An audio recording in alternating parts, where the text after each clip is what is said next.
Welcome to the In Season podcast, rated R for language. None of us are doctors or neurologists. The things you're about to hear are opinions of people living with epilepsy or seizures. These are firsthand experiences. Epilepsy can cause speech problems, and the medications are hard to pronounce. So please bear with me. Epilepsy can cause bad memory, so some stories will be repeated. I'm Pookie. Get ready. How chronic illness has influenced your perspectives on friendships, and how so? For me, the epilepsy and the friendship was basically the memory. You know, when I meet somebody and if I don't see them again for a couple of weeks, then I will completely forget who they are. So I just tend to imagine close friends don't really happen.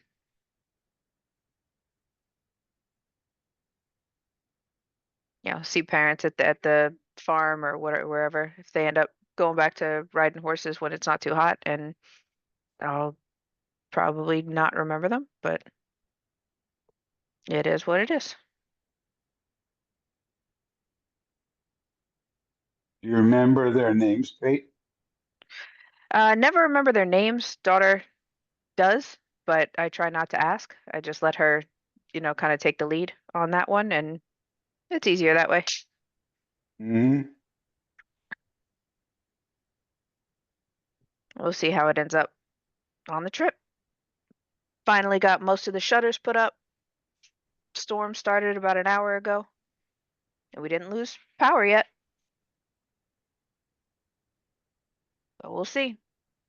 Went down to Miami, and she's still waiting on the paperwork to get done to drive back up with the vehicle. Yep.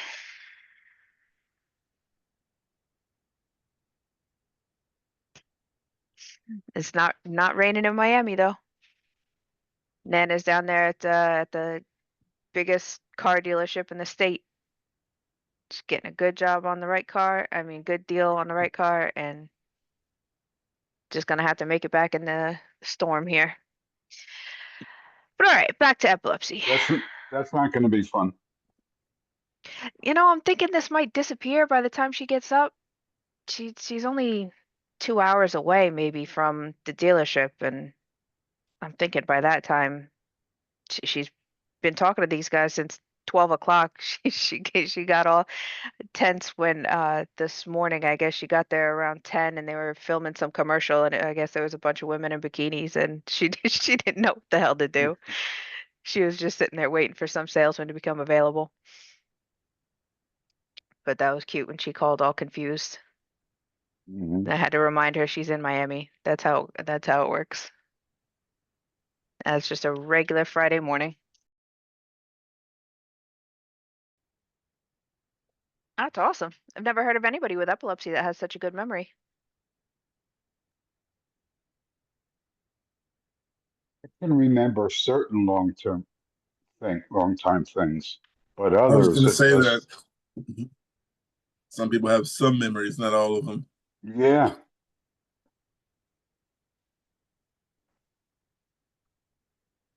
My ex-wife told me we went to the opening night of the Pink Floyd The Wall concert, Mm-hmm. and which was supposedly a big deal. And I don't remember being there at all. I don't remember any part of it. But I remember plenty of other concerts I went to around that time. So it was really strange. Okay, that's I the got chat. one. All right, let's hear it. Okay. What is the best trick to elevate your quality of life?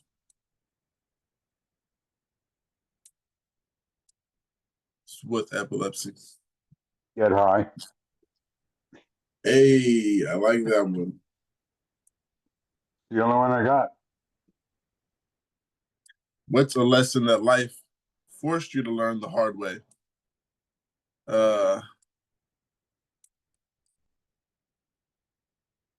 Be nice. Yeah. Treat people like people, not like really bad, I guess I'd say. That's what I was going to say. God taught me that things could be much worse. That's a lesson he showed me, because things got worse and then they got better. But it's got to get way worse before it gets better. Yeah, so that's what it sounds like, more of a look on the bright side kind of thing. Remember what to be thankful for. Another one, how do you cope with stress? Get high. Yeah, that's a good one. Hi, Annie. Hey, hi Jeff. How you doing? Okay, stop. Today's not a great day, but I'm doing all right. Yeah, yeah. Mine started a little sketchy myself. I'm like, oh wow, I made it through that, but whew, wasn't quite sure this morning. But yeah, and it's hot. It's too hot here. I don't like hot. Mhm. Hello. We usually start with new people. What is it?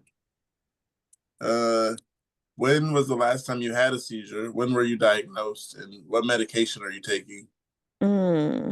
That's kind of complicated. I have them every day, but I'm not diagnosed now. I was diagnosed when I was a child, when I was a toddler, and I had them until I was 14. I had uh, 3 tonic clonics, I believe, maybe 3 or 4. And then I had a bunch of absence. Like my family was just used to me having them every day. And then when I was 14, we stopped the medication because I guess I didn't really know about it back then. But I think they thought I wasn't really having the seizures anymore, and they wanted to try without the medicine because I was on medicine for so long and it was affecting my liver. So I stopped taking the medicine, and we just did EEGs every year.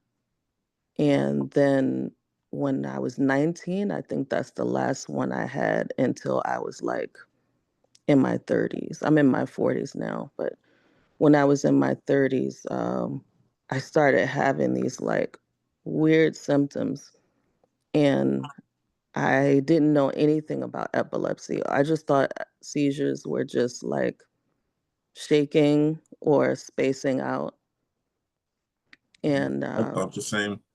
yeah, I learned about focal seizures, and I was like, oh, I think this is happening to me.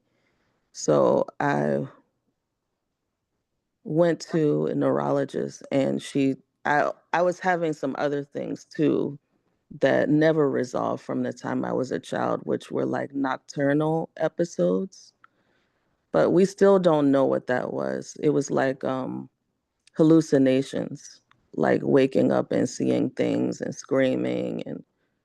And so when I went to the doctor, I told her about those, and I also told her about the sensory things I was having.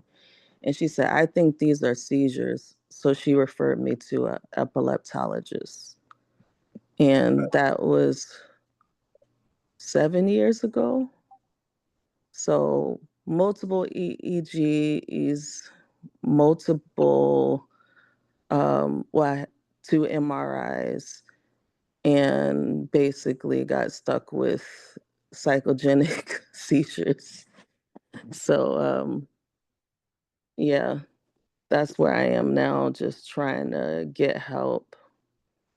Um, my function, I've never really been normal, because I was kind of born with epilepsy, but I used to be able to drive. I can't drive anymore. I have not driven in the past 4 years. I haven't And driven in, something like that. But I've had yeah. epilepsy for 20 years. So, Oh, did you drive before? no, I was 16. So, 20 years ago, I got my permit. Like 3 weeks later, I had a seizure for the first time. Well, that was the second, Oh, actually. oh So man, I'm sorry. I'm it's all happy. right. I was able to drive for 20 years. There's probably times I should not have been driving, but I didn't know what was going on. I just thought I was like sick all the time. And, I would get like dizziness and kind of just get confused all of a sudden, but I kind of took myself off the road when I was making bad decisions and almost caused accidents. And my doctor my epileptologist told me just to stop driving. But yeah, I don't have a I don't have a diagnosis currently. Okay. I did get in an accident, unfortunately. Um, and yeah, I hit the center divide, and then when the airbag kind of hit me, is what brought me out of the seizure. Then I pulled over and continued the seizure, or maybe started another one. But yeah, that's how that played out. Okay, you got anything in? Yeah, I was looking at here. Is the PNES the most recent? Oh, it looks like you probably just answered. Oh, okay. So if the psychiatrist actually tried PNES as the primary diagnosis, do you think it would take some kind of imaging or seizure captured on an EEG for you to get a better diagnosis, something a little more realistic from the neurologist? Mm, I think I think I got dumped by my epileptologist. We did have a video call, and it was actually before the appointment I was supposed to go to because I was having these just episodes over and over again. And so I sent a message in my chart, and she said, well, let's just have an earlier appointment. And she had the talk with me, while I was in the middle of having an episode. She talked to me about PNES. And yeah, she said that I should she referred me for a psychological evaluation, but they don't refer you to a specific place. So you have to find the place because apparently psychological evaluations most of the time are not covered by insurance. So you have to pay out of pocket, and it's not cheap. And she also referred me for uh, my memory, um, Oh yeah, my memory's gone. occupational therapy and speech therapy because when I have these episodes, sometimes I lose my ability to speak or it comes out like broken. Um, so yeah, I didn't think that that was necessary because I was trying to explain to her that it's not permanent, it's temporary. It's only when I have the episodes, but I don't know. So I think that that's kind of what they do. I don't know. I think that might be protocol for psychogenic seizures is they do whatever therapy is. That's what they say is therapy. It's not cannot be treated with medication. So do you agree with your diagnosis? I I do not. Um, I just having come from a long history of having epilepsy and then someone telling you, "Oh, you don't have epilepsy," is weird because I had epilepsy, all my life. But no matter, I mean, I've seen two epileptologists so far, and both of them have told me, and including a different epileptologist in the EMU where I was last year, that, oh, it doesn't matter if you had epilepsy when you were a child, you can still have psychogenic seizures now. And they don't even look at the previous history. And I don't have those medical records or anything. I mean, that was years ago. So I don't know. You know, after a while, you kind of start questioning. You don't believe it, but then after a while, you're like, well, if these people who have so much knowledge and they've studied these things, if they're telling me this, then maybe there's something to it. And I just want to feel better. I don't really care what it is. Yeah. I just want to share something, Nikki. I went through the same thing. My epilepsy was diagnosed by a family physician when I was 7. I went through my life unmedicated, untreated, but I was the girl with the bad attitude and the bad temper that always passed out or went hiding in closets, things like that. Looking back, I know that that was epilepsy. I didn't get my clinical diagnosis until I was 46 because I collapsed at work from a seizure and I went directly into status epilepticus because those symptoms that my doctors were telling me to ignore were cluster seizures. And given the history of having epilepsy, known epilepsy in your childhood, don't feel like they don't know that. There are certain medical records that are permanent in universal systems. Your drug records, for one, that's all they have to look at. And they can see that whatever medication you took when you were 10 years old. So, and then the other thing I want to share is if those epileptologists were at a accredited epilepsy center, they are required to treat psychogenic non-epileptic seizures, and they are required to have the staff to do that, which includes the psychologist, the psychiatrist, and the therapists. And if they don't have that, then they're not meeting the regulations to maintain the accreditation of a national epilepsy center. So just a few things that I learned because I had a well-supported clinical diagnosis, and I moved to a new city, a new healthcare network, and they're like, you don't have epilepsy, you have psychogenic, non-epileptic seizures. And I'm like, that may be true, but I have epilepsy. And then they went so far as to say, yes, you do have epilepsy, but the seizures you're having are not epileptic. And that caused a lot of other health issues for me. So I had to advocate a little harder for myself and do the research. And that's why I'm sharing that. Thank you. There is a way to solve this. And honestly, I'm not a doctor. I didn't finish school. We have other med students here. And even if we were licensed, we can't give medical advice. But just from a personal basis, many of us know that childhood epilepsies can go into a recession and then evolve again when we're older.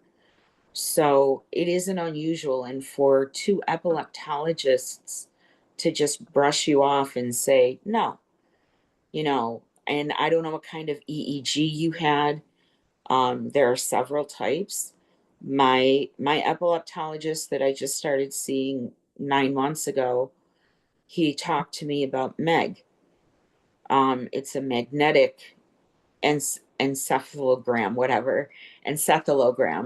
which it's completely non-invasive, and it measures the magnetic fields that are created by the electrical impulses in your brain.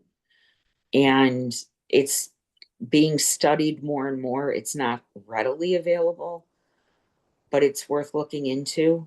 Or even just going to an epilepsy center and giving them the same story you just gave us and say, I'm not comfortable and I don't agree that this is just psychogenic, and I'm concerned about whatever, whatever problems this could be causing that we could be preventing.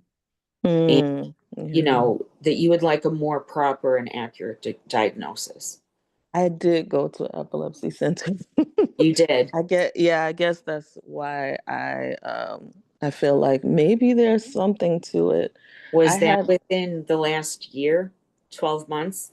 yeah, I Okay. the last EMU stay I had was in August of last year, and I was there for less than 24 hours because I had 14 episodes. You know, you press the button, they come in. My poor husband had to stay with me, which Mhm. I felt so bad for him because they don't really have like a comfortable space for your loved ones to stay. Oh, He was just sitting on that hard bench bed oh, thing. bless his heart. Yeah, I didn't want to, and I told them, I said, I know I will have episodes right away. And I did. And then the resident or the doctor, the EMU doctor came in, the epileptologist, and he said, uh, who told you you were having seizures? And I said, well, I was kind of confused by that question. I'm like, I've just had them all my life. And he said, these are not epileptic seizures. These are um, psychogenic seizures.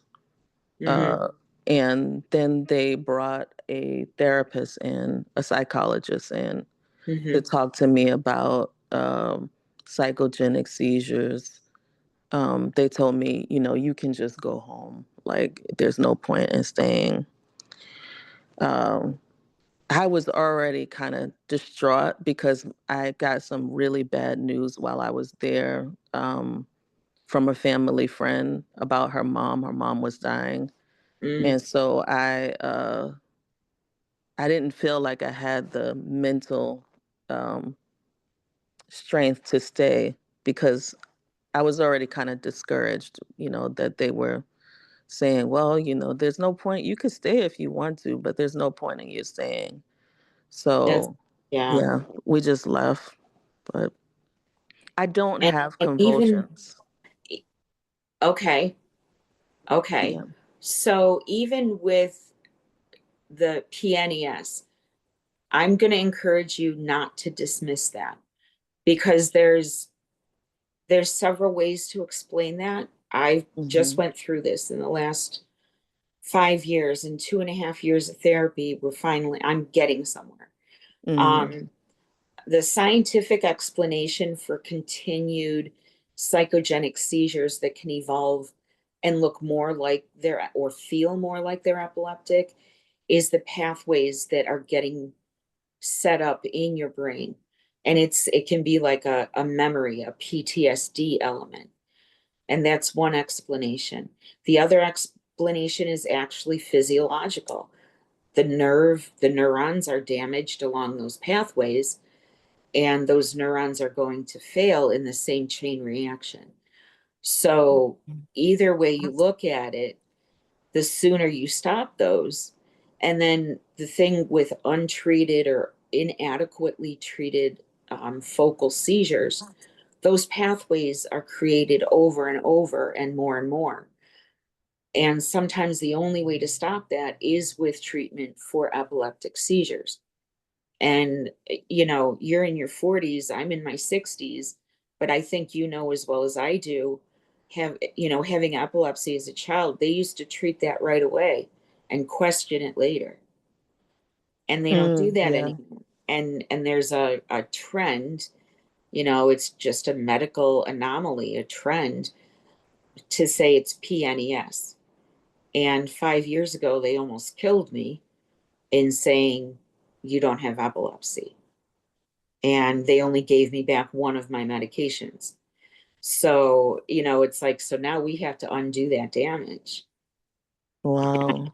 I didn't, you know, so I'm going to encourage you to either go to a different epilepsy center or report that doctor to your state health department. And you just go to your, like I would go to New York State Department of Health, and in that website, they'll show you, just look for patient rights, and it'll show you how to file a complaint. And because the National Association of Epilepsy Centers, which is the accrediting foundation, currently they do not have a patient advocacy program. So patients cannot directly report something like this.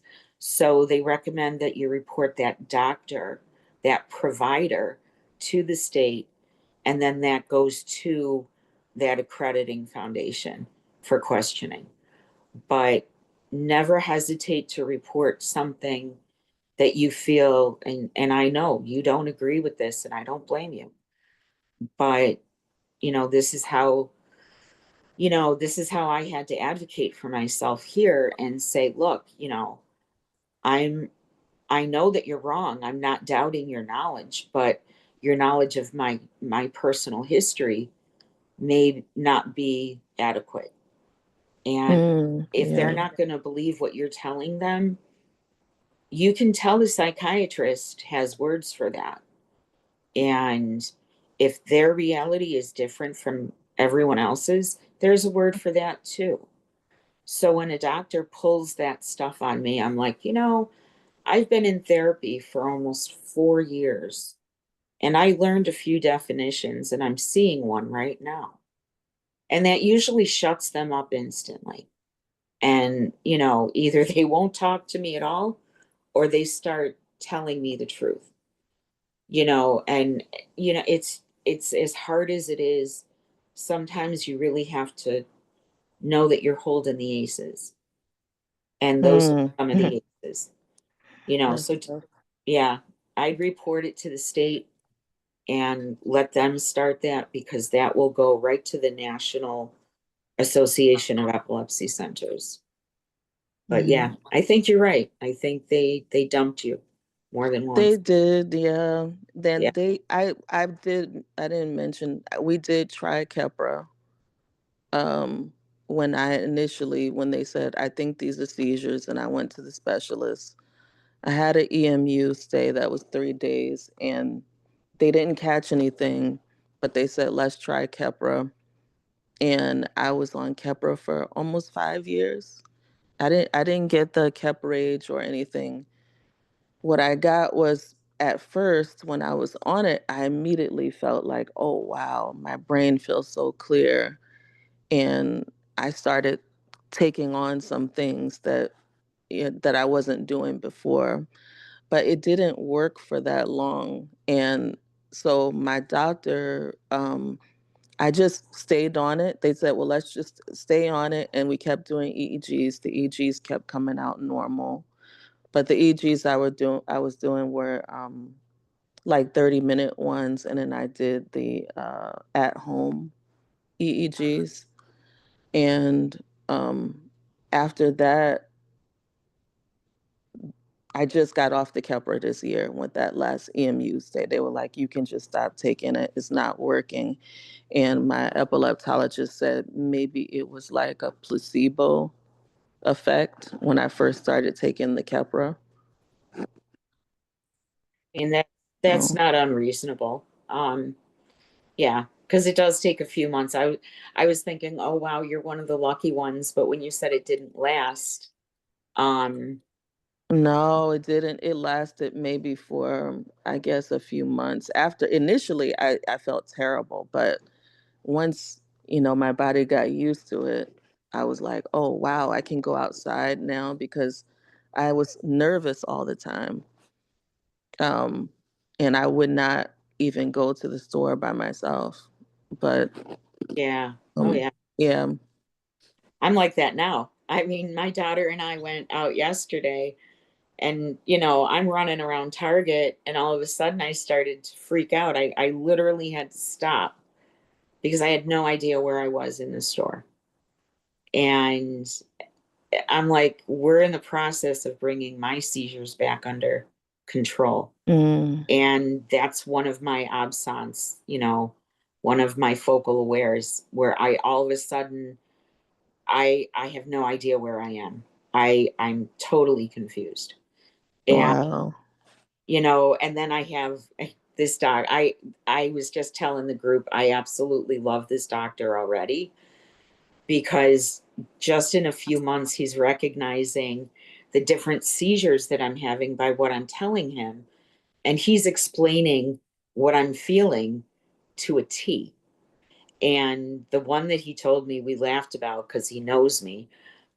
He said, this is called Alice in Wonderland, where things either seem really big and I feel really small, or the opposite, where I feel like I'm too big for the space and I get claustrophobic, or my stairs are too far away and I can't make it because 5 steps looks like 5 miles. So, and that's called Alice in Wonderland. And I love it because, if you get to know me, I am at Go Ask Alice. I'm Alice. Um, and it's really interesting because, my epilepsy evolved, especially after menopause. Whoa, I didn't know that was Alice in Wonderland syndrome. Yeah. And I I thought it was get that at Walmart. It feels like the exactly. story is growing and growing, and I'm getting And smaller. and it happens at places like that more than anywhere else. Yeah, I thought that was like some kind of anxiety Well, yeah, thing. it creates an anxiety when it's like, whoa, and it only lasts a split second, but it's enough to make me feel like I have no idea how to get out of here. And Yeah, I don't it go in the big can't, Walmart yeah, because that's the that happens every time. right. And I didn't know that either. And he asked me, he's like, well, where does that happen? And I'm like, well, I've had it happen. Like, I mean, I don't do some of the things, like if I were at the fair or at a concert, I had it happen. Yeah. But Mm. I said, now it's just when I go shopping, I get that. And he just, yeah, um, yeah, like Walmart, Target, yeah. And it's just something about the open space, and it's almost like it disorganizes your brain.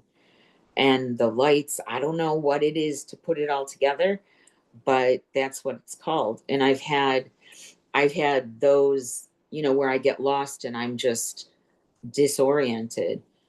But the Alice in Wonderland, those can happen anytime. That was the last time I decided to drive because I went through a stop sign because it was closer than I thought. And I was like, okay, I'm done. So, but there's explanation, there's a doctor that's going to understand you. Um, we just have to find it for her.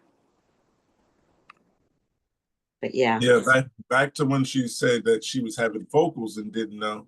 I didn't want to cut her off, but I was having focals for 10 years before I found out they were focals, and I had to go to Reddit to find out they were actually focals. I didn't know I was having focal seizures. I thought grand malls were the only seizures until I went to Reddit. So what are your can't get my words out. What are your focals like? They're not like anything at the moment because I'm not having focals because I've been taking these B12 right here. But shout out to Nature Made. But anyway, the focals, they were like, let me explain. Mines were getting to a point to where I'm not sure if the focals were I was just blacking out and I was waking up other places and stuff. Or there was one, for instance, let's see, I got a couple stories for you. Trying to figure them out. So one, I blacked out and I was just kind of staring at this tree out of the window at my stepdad's house. And I'm staring at the tree and can't figure out exactly why I'm staring at the tree. Can't figure out why it's so interesting. I couldn't get my mind off it. My mind is racing. My stepdad's talking to me and I can't really make out what he's saying. And then I come out of it and all I heard was nachos. How's that sound? And I told them, I don't remember anything you said. I can hear you, but it reminded me of like being at a stadium and then everybody's screaming and you can't make out what no one is saying. That's what it sounded like. And that was one of them. That was a focal aware. A focal unaware, the ones I've had with those, I've wandered off into people's homes. Yeah, got some wild stories. Or there was one time I had a focal unaware and I was in my room and I was thirsty. Next thing you know, I woke up. Well, I came to and I was pouring juice in a cup and the cup was overflowing on my hand and the counter and the floor and all that. So yeah, blacked out and woke up 20 miles from where I was supposed to be. All kinds of stuff. How are your focal unawares? That's scary. Yeah. Well, the ones that I'm still not sure what they are, but I had this first. It started with like this feeling of like everything. It will always happen in the kitchen. I was preparing food and I would feel like heavy all of a sudden, like something was sitting on me. And then I would feel like a sensation like water was pouring down one side of my body. And at first, I would just look and see, is there water on my arm? And after a while, I was like, okay, maybe that's like just my weird body. Because, like I said, I've never really been normal, like, None of us so have. I just kind of ignored it. And then it kept getting worse where there was more symptoms. So it would get more intense. So it was like this heavy sensation. And then I started feeling like sort of numbness on the side of my face. And then I was like, oh no, I'm having a stroke or something. But then it would go away. And then over the years, it would start to cluster. And I got more and more symptoms to where it was like affecting my speech. So if someone came in while I was having one of those, I wouldn't be able to talk. I would just like, I could hear everything, see everything. I wasn't like frozen, but I just could not get my brain to talk. Like, you know, I don't know, it's hard to explain, but one time my mother-in-law, she was like screaming at me and I was trying to, so she thought I was having a seizure because they know I have a seizure history. So she was screaming at me like, "Are you okay?" And I was trying to tell her, "You're making it worse because I can't, I can't talk." Finally, my husband came in and told her, "It's like, just I wait hate a that one. second." You make it Everybody's worse. so used to it happening. They're like, "Just wait a second, she'll be fine." And so, that's kind of the way they look now. But afterwards, I have some trouble with my speech. It's usually like broken, like a few minutes ago it was, because I have a lot of these every day. And I have trouble walking, like my legs feel kind of weak. Um, and yeah, and then I have random other things like just twitching, but it'll just be in one body part, like my finger or my toe or like one part of my leg. And my lip twitches a lot when I get those. Um, and that's why I'm going to the neurologist next week because I was telling her about the twitching and she said, okay, let's make an earlier appointment. But yeah, that's my experience with those that I thought sounds like focal aware. Oh, because it starts with the stomach sensation, like the roller coaster stomach, and Yeah, I know what you're talking about. and these waves that just it. I don't know how to describe it, but it's like a warm feeling in my head, but it's not in my scalp. It feels like it's under my scalp and it goes like from the front to the back of my head. And sometimes it's so strong, it feels like I'm gonna fall over. Like it's just, they're really strong.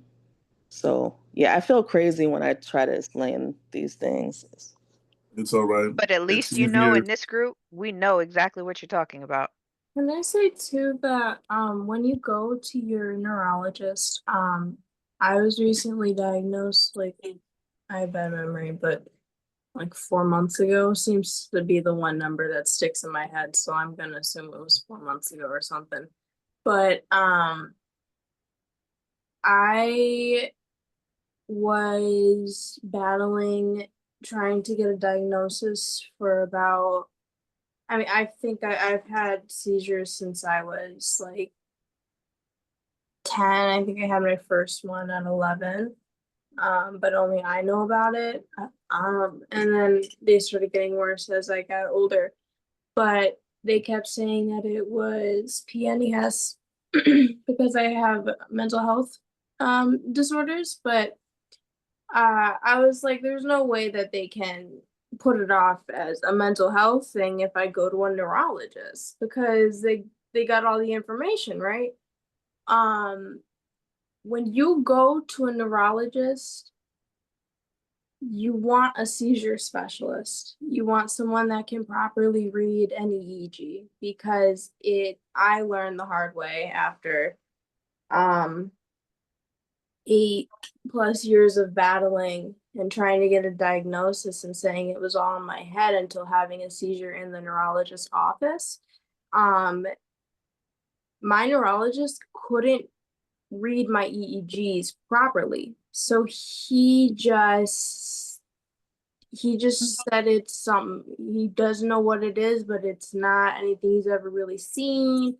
So it's just PNES. But when I had the seizure and I in his office and I went to have a week-long EEG study at the University of Chicago with a seizure specialist, I asked him straight up if you guys could read that I have because I have myoclonic epilepsy and generalized epilepsy. And if you guys could see straight off the bat without me having a grand mal seizure, why couldn't the other, you know, neurologist see that? And it's like this younger kid and the other neurologist looks like he's been in it for years and whatever, and the kid looks so disappointed having to say this to me, but he's like, it takes an extra year of schooling to properly read an EEG and to properly read other forms of epilepsy, or else they will just throw you off to the side and be like, I don't know. I haven't seen it because I didn't take that extra year of schooling. So make sure you have one that is a seizure specialist and that can properly read those EEGs. And if you can get a hold of your EEGs and try and find somebody that can properly read them, that is a seizure specialist. Seizure specialist is a very big term here, not neurologist, seizure specialist. To read those, they will properly diagnose you. A neurologist is like your baseline for epilepsy, kind of. It's kind of just like your primary care physician to me is like a neurologist is just like a primary. Yeah, epileptologist. Yeah, epileptologist. Yeah, I have yes, you do want to go to an epileptologist. In my case, it's a little bit different. I've been to 2 epileptologists and they're far from where I live, so I wound up finding a local neurologist, but that was only because, like I said, I got dumped. But I don't know. I think my case is not that straightforward, and so they don't really know what to do with me. That's But fair. I am gonna try the therapy. I actually went to a psychiatrist. Well, this was interesting. I want to share this because it might help someone. But when I went to my neurologist, um, She first did my blood levels, and she found out that I had a thiamine deficiency, and it was so low it wasn't even registering on the test.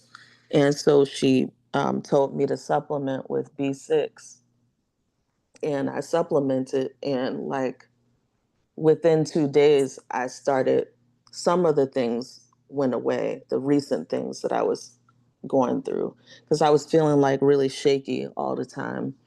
And I went to my psychiatrist. This was only the second appointment. They wanted to put me on some sort of medication for depression and anxiety. I was there for the psychogenic seizures, and I was trying to explain that. And he they said, well, we really only prescribe medication. So like, what would you like medication for? So so I was like, well, I'm not depressed and I'm not anxious. I don't think I'm anxious. I'm definitely not depressed. I'm going through these neurological things and I'm looking for help with that. And he was like, well, how do you feel since your last appointment? And I said, well, actually, I feel better because I found out that I had a vitamin deficiency and that helped with some things. And he's like, well, okay, so come back when you feel like you need some medication. And what was weird is he had the doctor, because I guess he was like I don't know what his role was, but he had to have another person come in and approve, I guess, what he did. So she came in and she said, B6 deficiency. That's interesting. I've never heard of that before. And I was like, oh, you've never heard of that before? She's like, She she acted like she was suspicious of me. I'm not sure what that was about, but um, she said, so you're okay with that? Like you're not going to pursue anything else to try to figure out what's going on with you? And I'm like, yeah, but I don't know how to get help. Like, where do I go next? And so they told me I have to go to a therapist. Um, and the therapist will help me with the psychogenic seizure if that's what I have. Yeah, I wanted to, like I said, I don't like tuning in when you're talking, but back to the jerking and stuff. Um, I get that in my cheek time to time. It doesn't usually lead to anything, but I just notice it's kind of weird. And my right shoulder kind of jumps out of time to time, and I notice that more than other times. I mean, other than other parts. That's how I figure that out. And tapping my knee, I notice I'll start tapping my knee because it already jumped, and then it'll just turn into a tapping. That's happened to me a few times, and I just laughed at it because I understand what my chronic jerks are now. Um, Mm, I have those too, but my epileptologist saw me have. Thankfully, I don't have a lot. I have them like every 2 months or so, and it'll be a lot, and then they'll just go away. But he said when I had one in the office, he said that doesn't look like a seizure, and I was like, okay. I don't know what it was, but thankfully I don't have a lot of them. um, yeah, I want to keep the attention on you and have you keep explaining. Let's get started. Um, Another good thing that you mentioned about all the symptoms that your seizures present with is that's an indication of the part of the brain where maybe the seizures are starting. The facial nerve is really deep in the brain, and that could be an indication why maybe some of these EEGs aren't picking up on it because when the only like focal point of a seizure is so deep in the brain, sometimes it doesn't. That's when they need the more invasive kinds. That's the kind I had to get approved for the surgery. So good job okay, of keeping track. got the icebreaker. It's for everybody. So when you hear it, get your answer ready because I'm coming for you.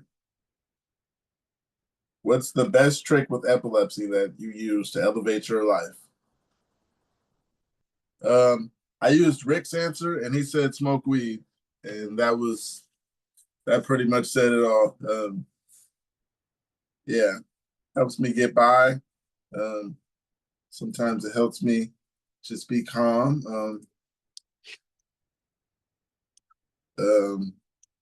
Yes, I'm addicted.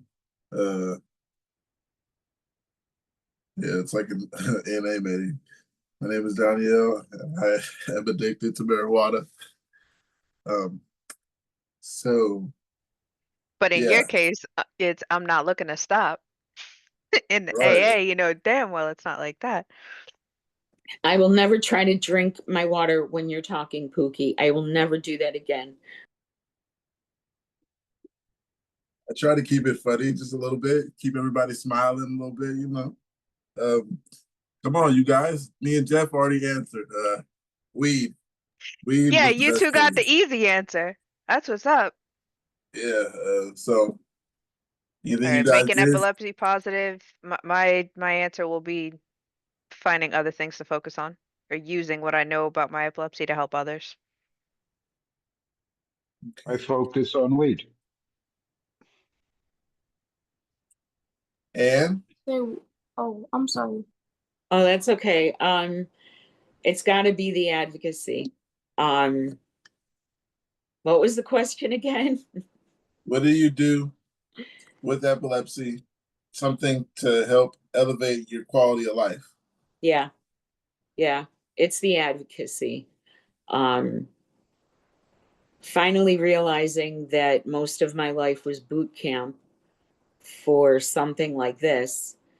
After being involved in cannabis legalization, and meeting the challenges that we face with that right now, I'm like, okay, now we're just going to show them all what we're made of. And that's the positive side. It's definitely given me that passion, and I can say, look, I have epilepsy. This is how I used cannabis, and this is how I still use it. And this is what's happening in the epilepsy community right now. And we don't like it. This whole PNES garbage bag diagnosis should be made illegal by the American Medical Association. Working on it, okay? Working on it. Lufa?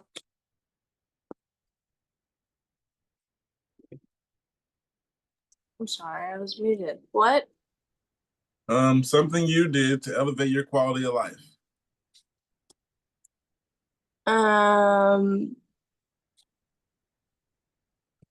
My Klonopin and my weed has been my saving grace for ever.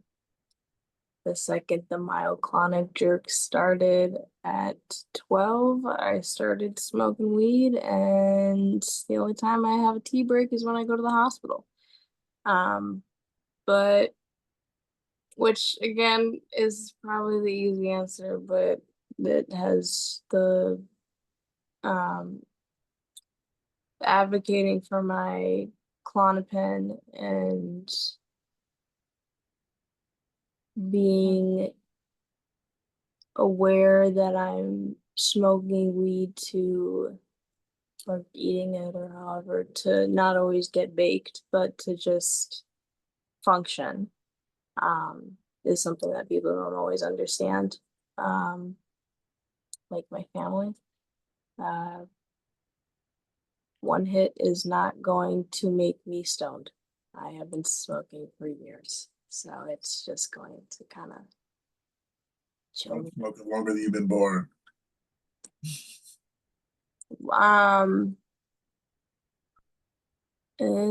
think that I like that I have something that I'm good with personal experiences, especially after receiving ECT. So I like that I have something that I can be knowledgeable and educated in. even without going to school, and kind of educate other people. And it's always nice kind of to see them be like, oh, wow, you're so smart. Like, okay, yeah, like, probably because I have it, but okay, maybe you don't look into your own stuff, but I do. I like to hyperfixate on it, so it's just something that I like to advocate for, and that and the mental health community, I like that the PNES thing has happened. I don't like that it's happening, but I like that I have been in that situation, and I grew up in the psych ward basically, so I have a very big insight on these two conditions of how these things interact, and it's very eye-opening, and it helps with it's helped me with learning things as well after ECT, so it's been good in some ways. Well, just to recognize because you deserve it, having to mature at such a young age due to epilepsy is no small feat, and you handled it very well. Thank you. That is epilepsy is not a small feat at all. Exactly. And having to mature and handle it the right way. Oh my You know, gosh. now you're not knocked up and married to some idiot. So good job. Don't just jump into the arms of anybody who says they can fix this for you. You're all Oh, right. and to Nikki, I don't think I have psychogenic seizures. I think that I have either, and I wrote it down in my epilepsy journal. If you don't have one, keep one because our memories are bad usually. Focal versus disassociation. How do I differ? How do I know if I'm disassociating or if I'm having focal seizures? That's something that I struggle with a lot in my experience with my psychiatrist and my neurologist, or seizure specialist. That's my easiest way of saying it. Because I think that I have little focal seizures here and there. But I also just disassociate a lot, where I just zone out. I'm not here. I've always done that, especially coming from the home that I came from. It was a big part of like coping. So, I think that maybe the psychogenic focal seizures, maybe, um, but it's not necessarily like I am cutting out oxygen to my brain or anything. It's more just like my brain is empty. I'm not here, you're not here, and everything around me is blank. I don't really know what's going on. Which sounds like a seizure, but it doesn't feel like a seizure. If that makes sense, it feels more like I'm just disassociating, um, to protect myself. So I do it a lot when I'm around my family, um, and stuff like when I go out to the store, um, whenever I leave the house, certain places, I just find myself, certain conversations, I just naturally just gravitate out of. And you can get an answer out of me sometimes, but most of the time it's just kind of flat affect, deadpan, not much to be said because I'm not really there with you and I don't really want to be. So I'm not sure, but I'm okay with having my myoclonic seizures and the generalized ones taken care of because those are the ones that the myoclonic especially were the ones that I was really, really struggling with. FND, focal non-dependent. Wait, focal. I can figure this out. Focal non-dissociation. FNAF. Functional neurological disorder? Yeah, I basically said that. That was your next word. Basically said that.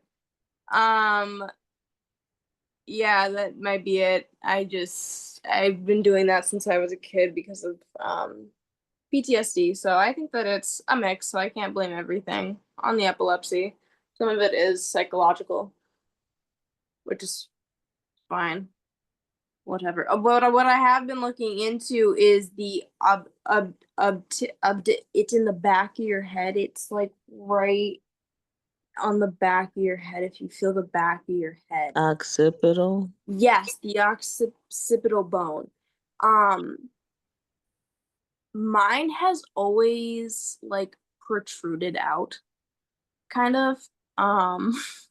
When I shaved my head for the first time, I like found myself bumping over it, and I was like, "Ow!"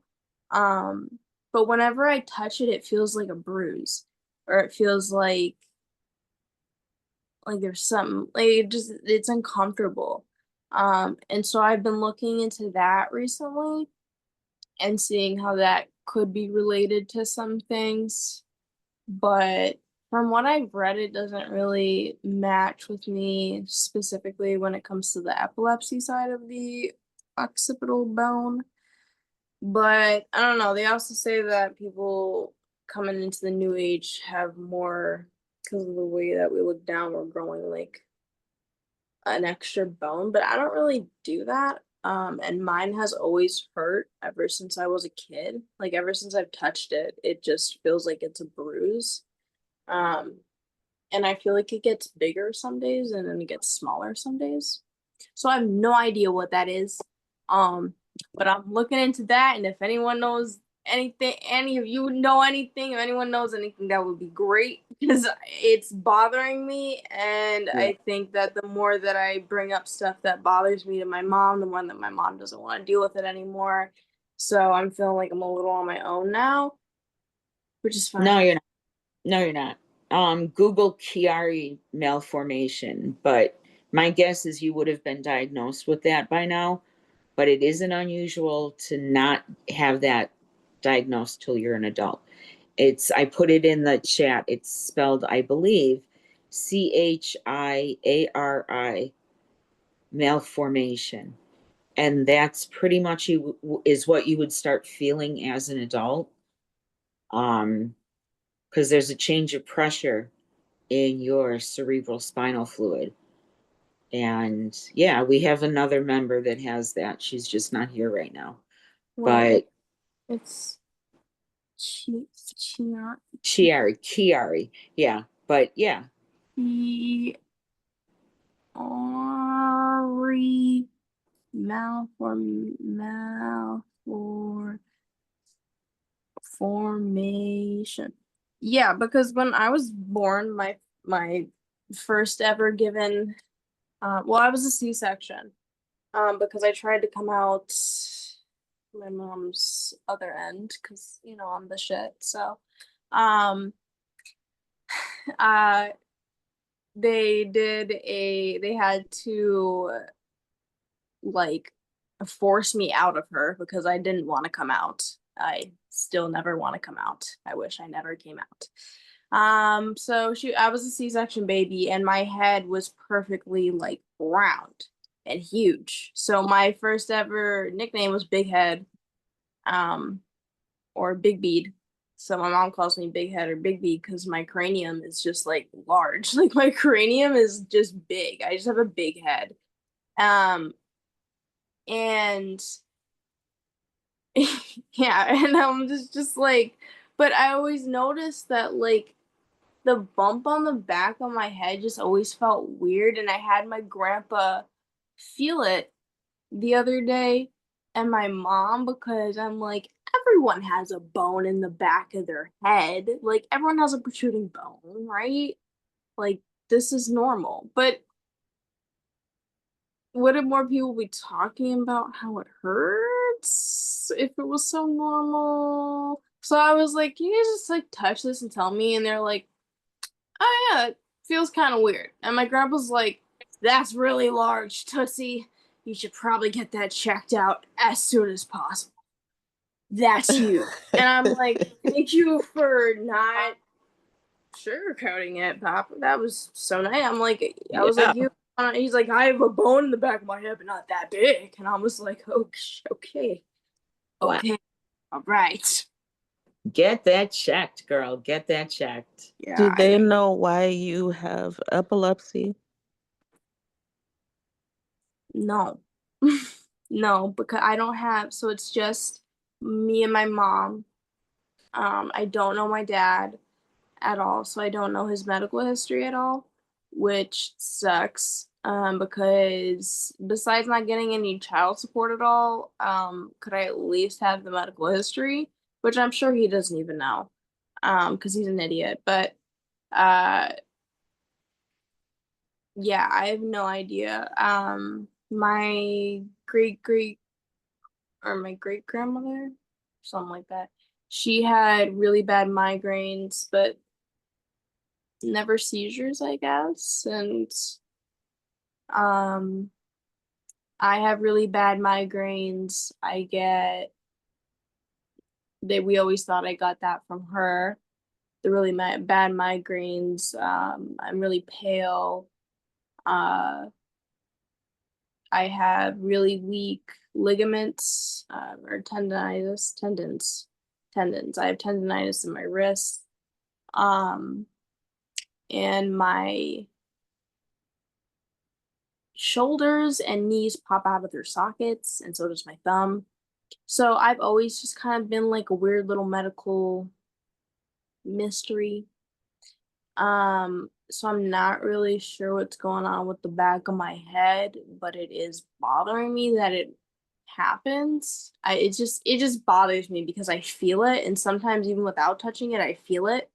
And I feel like at this point, because there's so much going on in my body all the time, like people think I'm making things up for attention, or like they just don't want to, like my mom just probably doesn't want to. She's always like, "I don't want to do any more medical stuff. I'm tired of all the and I get it, like I'm tired too. um but ignoring it is not gonna make me feel any better. Like my ankle is, I'm pretty sure I sprained my ankle, and just because my mom is so tired of, medical bills and going to the doctor, we've just been putting it off. And so now my toe is like in a lot of pain too. Um and I just wish it was easier to get help, but I don't know. But I'm gonna look into that malformation because that's probably it. Because my mom said that, my mom said something about holding me when she was younger to make sure that my head wasn't like, you know how some of those you get cradle, some of those kids have like cradle syndrome, cradle head syndrome, whatever. Shaken, or no, not shaken baby syndrome. But where they've been held in one spot too long or something or whatever, lay down too long, a flat back of your head.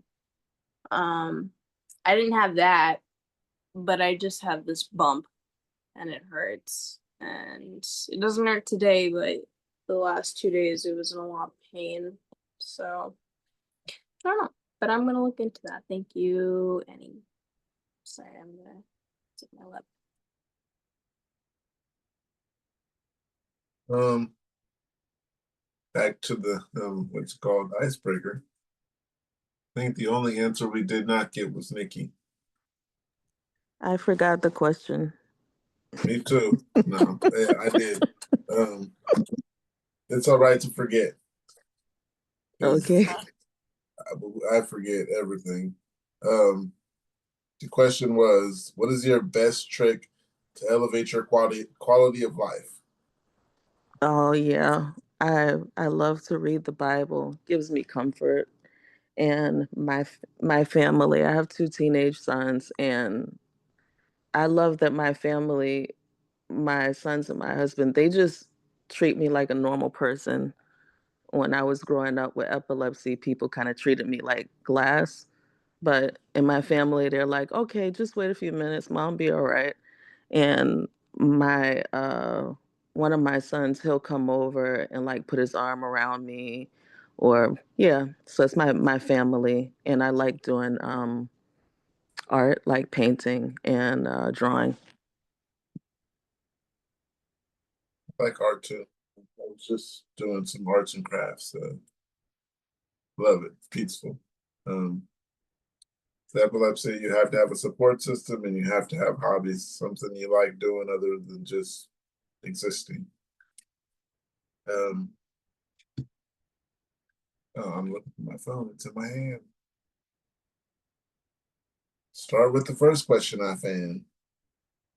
We usually go through these and just need you guys to have some advice to help this person I'm reading it for if they see it.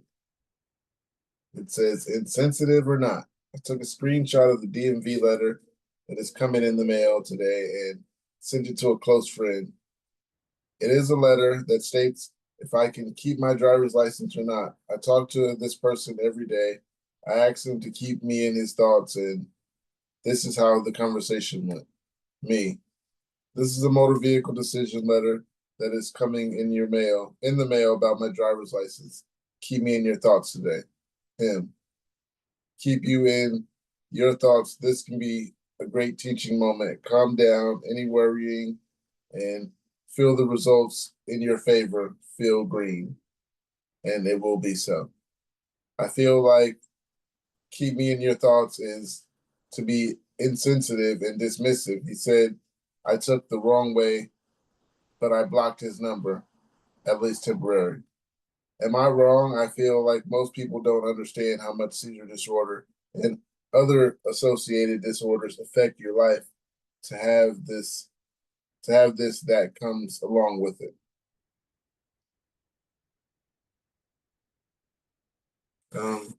Anything on that, you guys? Someone. I mean, is it just me, or did it sound like they were kind of downplaying their own condition? Maybe I thought that didn't hear too. it good enough. I thought the same, but I don't want to say the person was kind of. So. I would say, like my sister. Oh no, that's the worst. That's not a good explanation.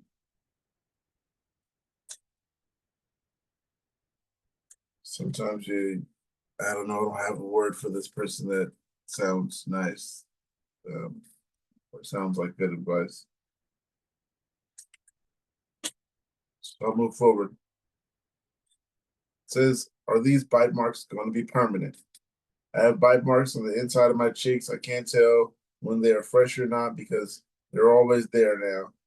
They don't even hurt. They just permanent indentations on the inside of my cheek from biting while asleep. This sounds like nocturnal seizures. I know.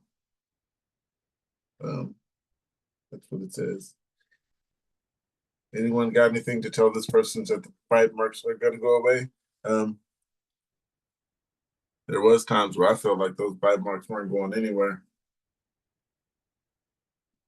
I mean, the bite marks go away for me, but not the skin tags, the little pieces of what it felt like I bit through. So there's more. They're always closer to the molars in the back of my mouth, and yeah, they're Is not that what going it anywhere at is? this point. Is that what it is? I was That's what it is for like, what is me. this little lining inside of my Uh-huh. cheek? I always thought it was just because like I suck in my cheeks sometimes because I have like a round face. But after I started having seizures, they really started like these lines like were just like in my cheeks, and I was like, what the hell? No, and the one from Wednesday right now, I can tell it's still not a scar, so that one might go away.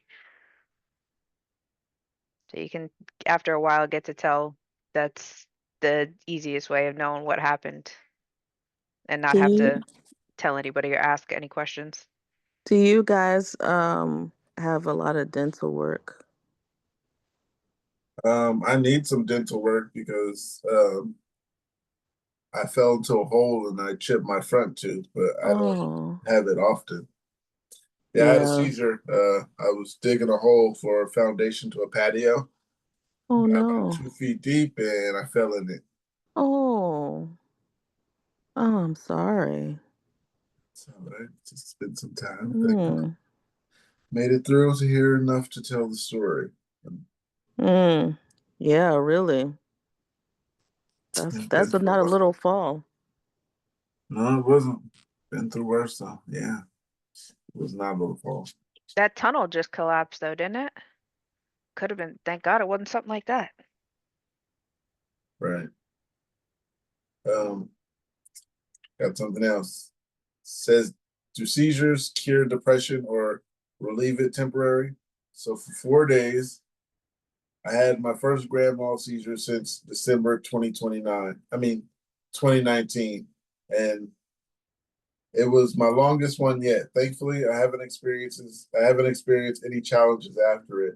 But I noticed that my depression is gone. I've been having mental struggles for about 7 months now and have contemplated after my seizure.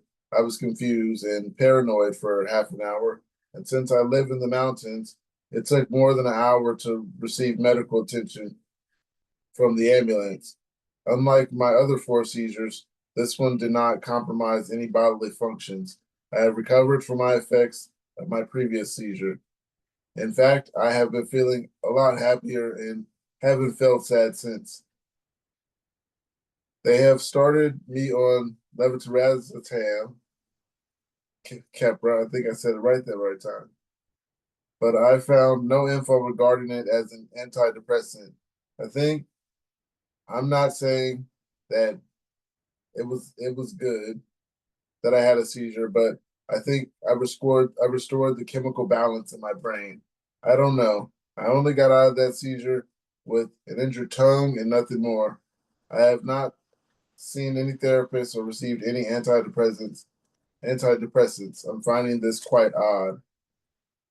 The question was, do seizures cure depression or relieve it temporary?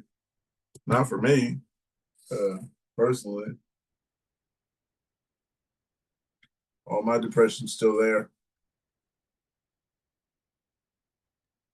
I wouldn't assume that any mental condition would help epilepsy because it sounds like stress is a trigger for more people than helpful. Rest Maybe he was and having auras. oh, sorry. Come again? Maybe the poster was having auras like that were leading up to a seizure and they thought it was depression. That's a good one. Lufa, you had something?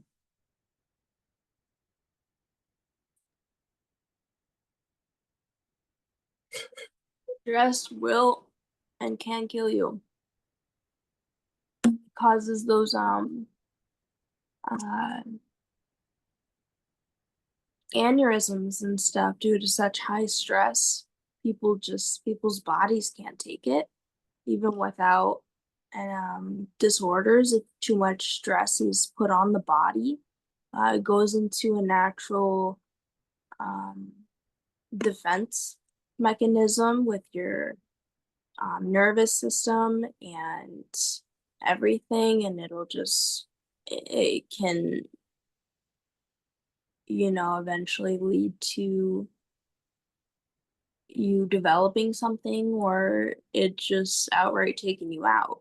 Too much stress can be very dangerous for oneself, especially if you're younger or older or any age.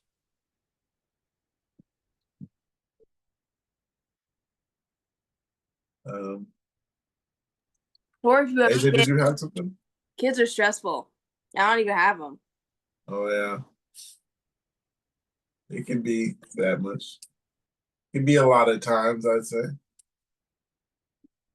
One of the responses to that was this happened to me after my first tonic-clonic.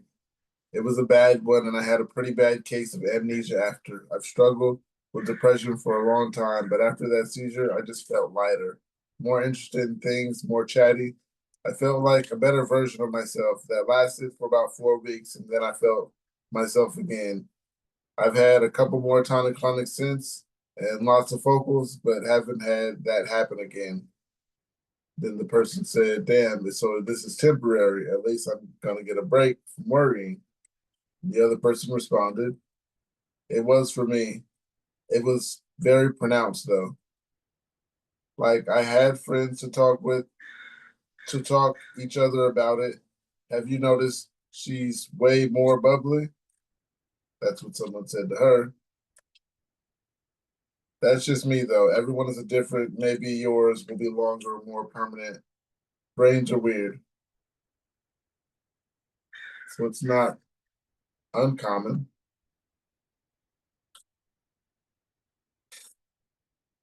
Got another one. Flying alone with focal awareness seizures. Safe or no? Looking for advice on whether it would be safe for my mother-in-law, 73-year-old, to travel alone by plane, even though she still has focal onset seizures. This was diagnosed later on in life with epilepsy. We've been on a medication journey for the past year. While her nighttime seizures have stopped, she still has focal onset seizures. I'm a STAHM, and we live together for her safety. I'm not certain how often it happens. I tend to witness a focal seizure at least once every other day. Other than epilepsy, she is very independent and takes care of herself and helps out around the home. She wants to fly out of state to visit some friends.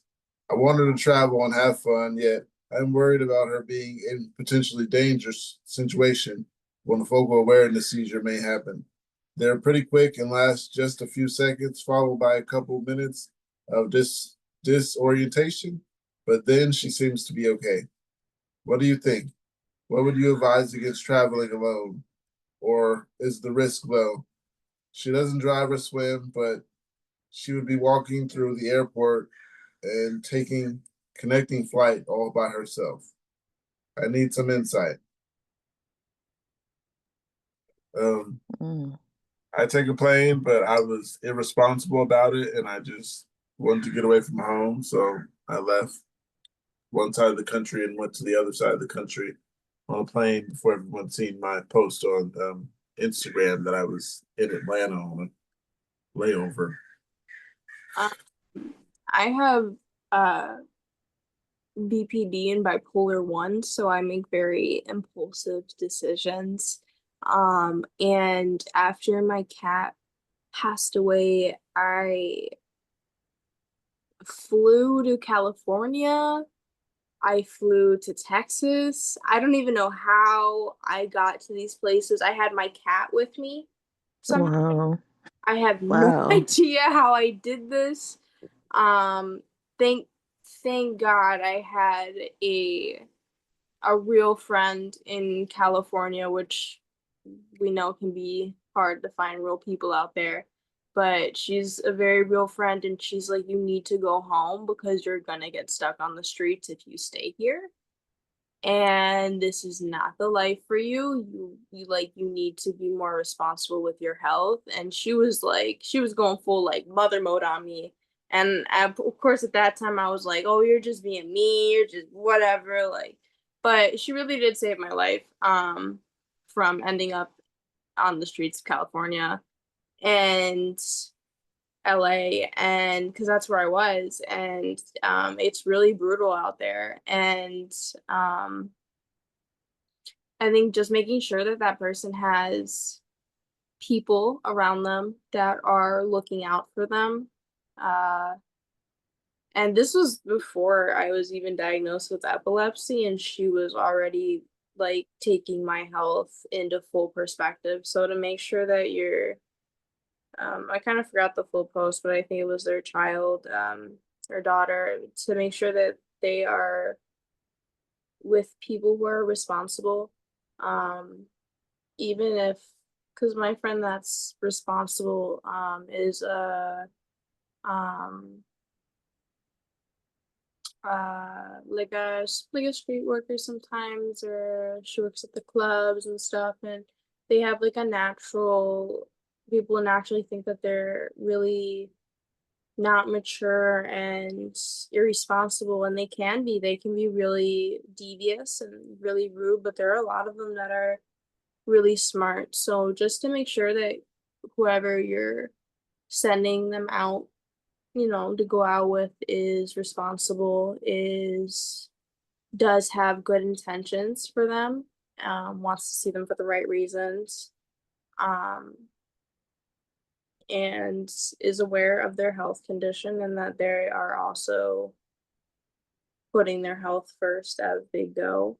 But just because you have epilepsy doesn't mean that you should completely restrict yourself to staying in one state, in one place, in one country at all the time. You can still travel, you can still go on a trip, you can still, you can still do these things. It's a little extra work, but I plan on going to New York soon, and I plan on visiting my friend in California again, and I'll do that by myself. And I've been an unaccompanied minor when I was little, so flying back and forth from New Jersey to Illinois. So I got flying under my belt, but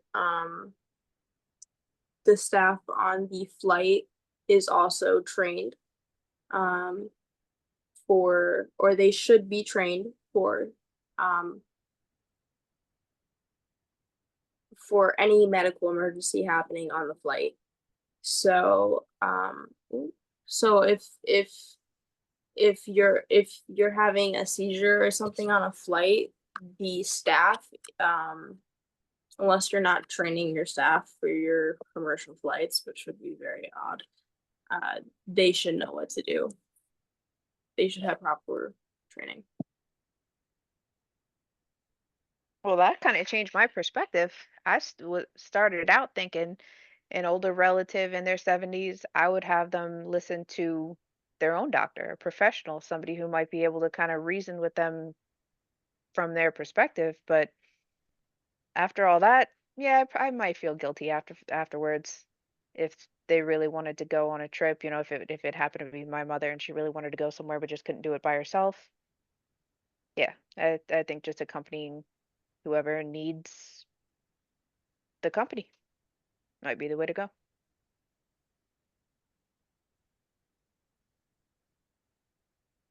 Yeah, also the thing with flying, I was real irresponsible, and it was actually cool though.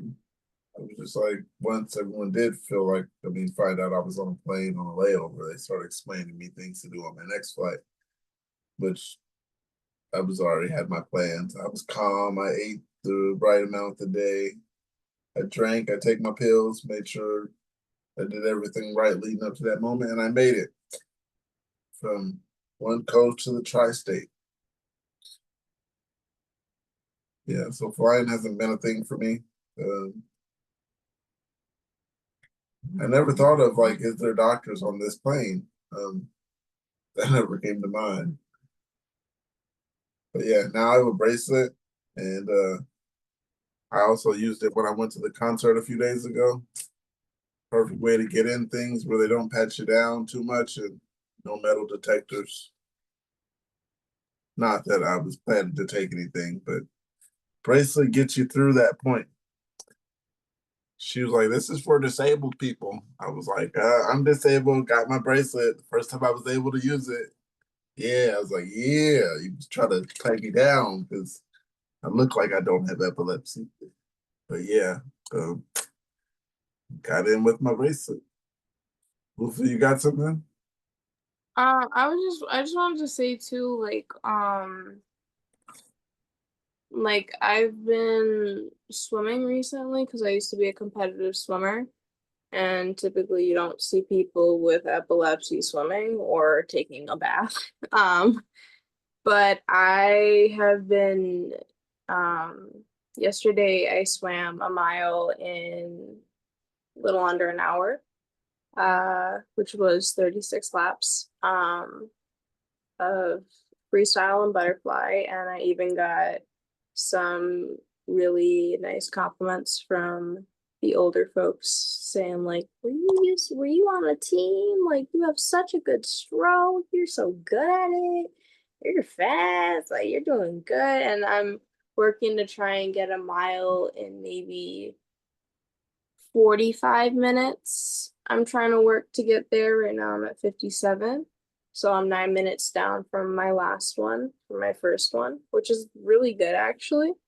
And I just have to teach myself how to properly breathe in the water again and stuff. But I did have a day where it's been 5 days I've been going now.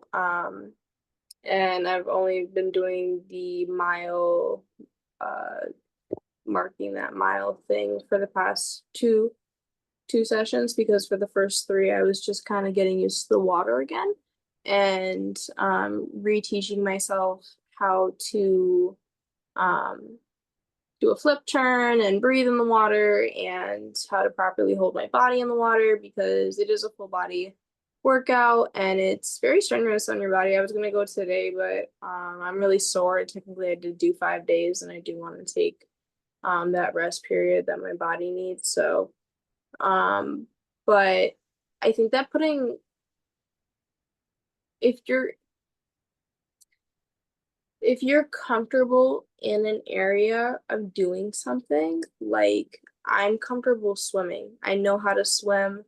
I know when to get out of the water if I'm starting to feel like I just can't get through it anymore. Like if I keep going, like I know I can push myself, but there's a point where I'm like, okay, I have epilepsy. I write epilepsy with a Sharpie on my arm. I have an epilepsy at somewhere, but I have an epilepsy band that I wear on my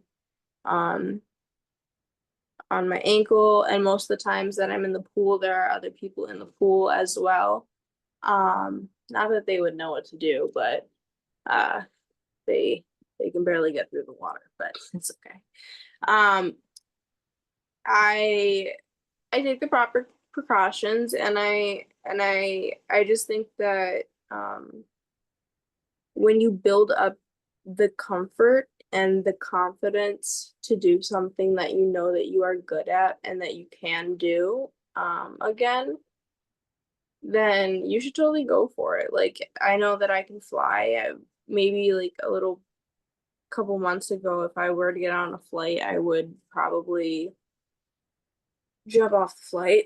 But I know now that I could probably fly in like a month or two if I wanted to.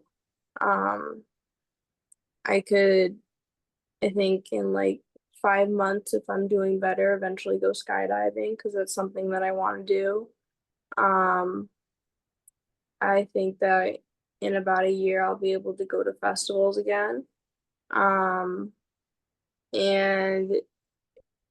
it seems like a long time, but it's realistic. And right now I'm starting off with swimming. And I think that not putting, sorry if this is off topic a little bit, but I think that having epilepsy, you naturally just start to put restrictions on yourself. And you just start being, I can't do this. I cannot do this. I cannot do this. Because what if? But, also like, what if you enjoy that? What if your body really likes that? My body really likes to swim. My body loves it. If I hop on a treadmill, I have a seizure. If I hop in the water, my body is like, yes, this is where I belong. I am a dolphin. So, it's really, again, working with your body and not against it. And what the fuck? And it's a mental and physical thing that you have to listen to, both mentally what you're comfortable with and physically what you're comfortable with. Mentally, I would love to run on the treadmill really fast. I would love to be one of those girls that can just like, you can't catch me, but I can't. But if I were in the water, you can't catch me. So that's fine with me. And I'm building a little bit of muscle very slowly. So a very, very slow muscle, but I'm sore. Very sore. But it's better than seizure sore. It is, but oh my gosh, any Oh yes. yeah. Highlight that. Highlight that. Very much better. So Nick, you With mentioned the lights. Go ahead. go ahead, Kate. Aren't you afraid of like drowning? I mean, 2 years ago, I did a front flip in the water and I landed on my face. And it caused me to have a seizure inside of the water, under the water, How deep was it? How almost deep was the drowning. water? Can you repeat? How deep was the water? I don't know in the feet. I don't use the You can tell us metric meters. system you use. Meters. Maybe like 10 meters deep. Oh, how did you flip that? And I jumped from like a platform So you that hit was your head. like 5 meters high. So I'm guessing when you were going into the front flip, when you were turning, you hit your head on the wall, on the sidewall. I did 2 front flips and I got lost in the middle and landed on my face. And that caused me to have a seizure. So this is my question. Aren't you afraid like maybe when you hit the water in a wrong way that it might cause you a seizure and you're not able to get out of the water? I don't know what kind of swimming you do specifically. I did professional swimming competition. I was a professional swimmer for 10 years. Not diver, not free dive or anything. Swim No, like to breaststroke, freestyle, butterfly. yeah, I did Oh, a 400 meters. yeah, the 800, the 400, 500. Yeah. Yeah, Um, no, I guess I'm not. No, I guess I'm not afraid of drowning. The amount of times that I have accidentally sucked in the water and I'm like in there, I'm like, oh my God. And it's in my nose, and then my eyes start to water up and burn. It's in my cranium, and I'm like, there's water in my and I'm like, ah. But no, I also am taking it slow right now because I am teaching myself how to properly breathe in the water. And I'm going easy on the flip turns because that was never my strong suit. And I find that they take a lot of energy out of me when I do a flip turn. Um, I don't mind them. They're just not. I have like a bad. I'm not good with distance. you're like doing the classic front flip under the water. Yeah, sometimes I do. When I'm doing freestyle, I'll do a classic front flip and then turn and put my head back, to the side and breathe, and then keep going. When I'm doing other strokes, though, I just grab the wall and then turn, like as you normally would, or almost kind of like as a child's competition would, where they just where they don't know how to flip turn yet, so they just hit the water and immediately turn around. In child competition, you have to turn normally, not with the front flip. I Well, mean, in for some, European competition, we were obligated to do a front flip. well, here when the kids were doing it, like the 7-year-olds and stuff, when they would do little swims, they weren't like required to do a flip turn. When you get older, you were, but then my epilepsy started getting bad, so I stopped doing swimming a while ago. And it's been about 8, 10, 7, 6, something like that years. It's been a while since I've gotten in the water, but no, I'm not afraid of drowning. I guess if it happens, it happens.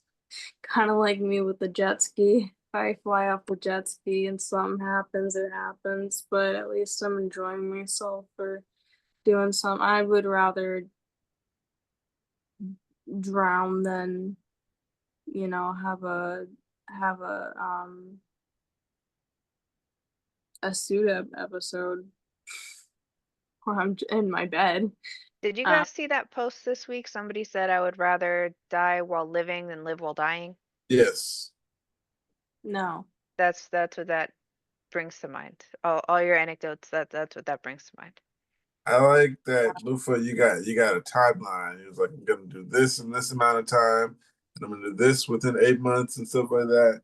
Yeah, like I plan on skydiving too. I think we said that a while back. Yeah, because it's like right now I know it's just not realistic. Financially not realistic, physically not realistic. Mentally I would love to go skydiving right now, but I just can't right now, you know. So I think being realistic is a really I'm big pretty sure you won't get the approval.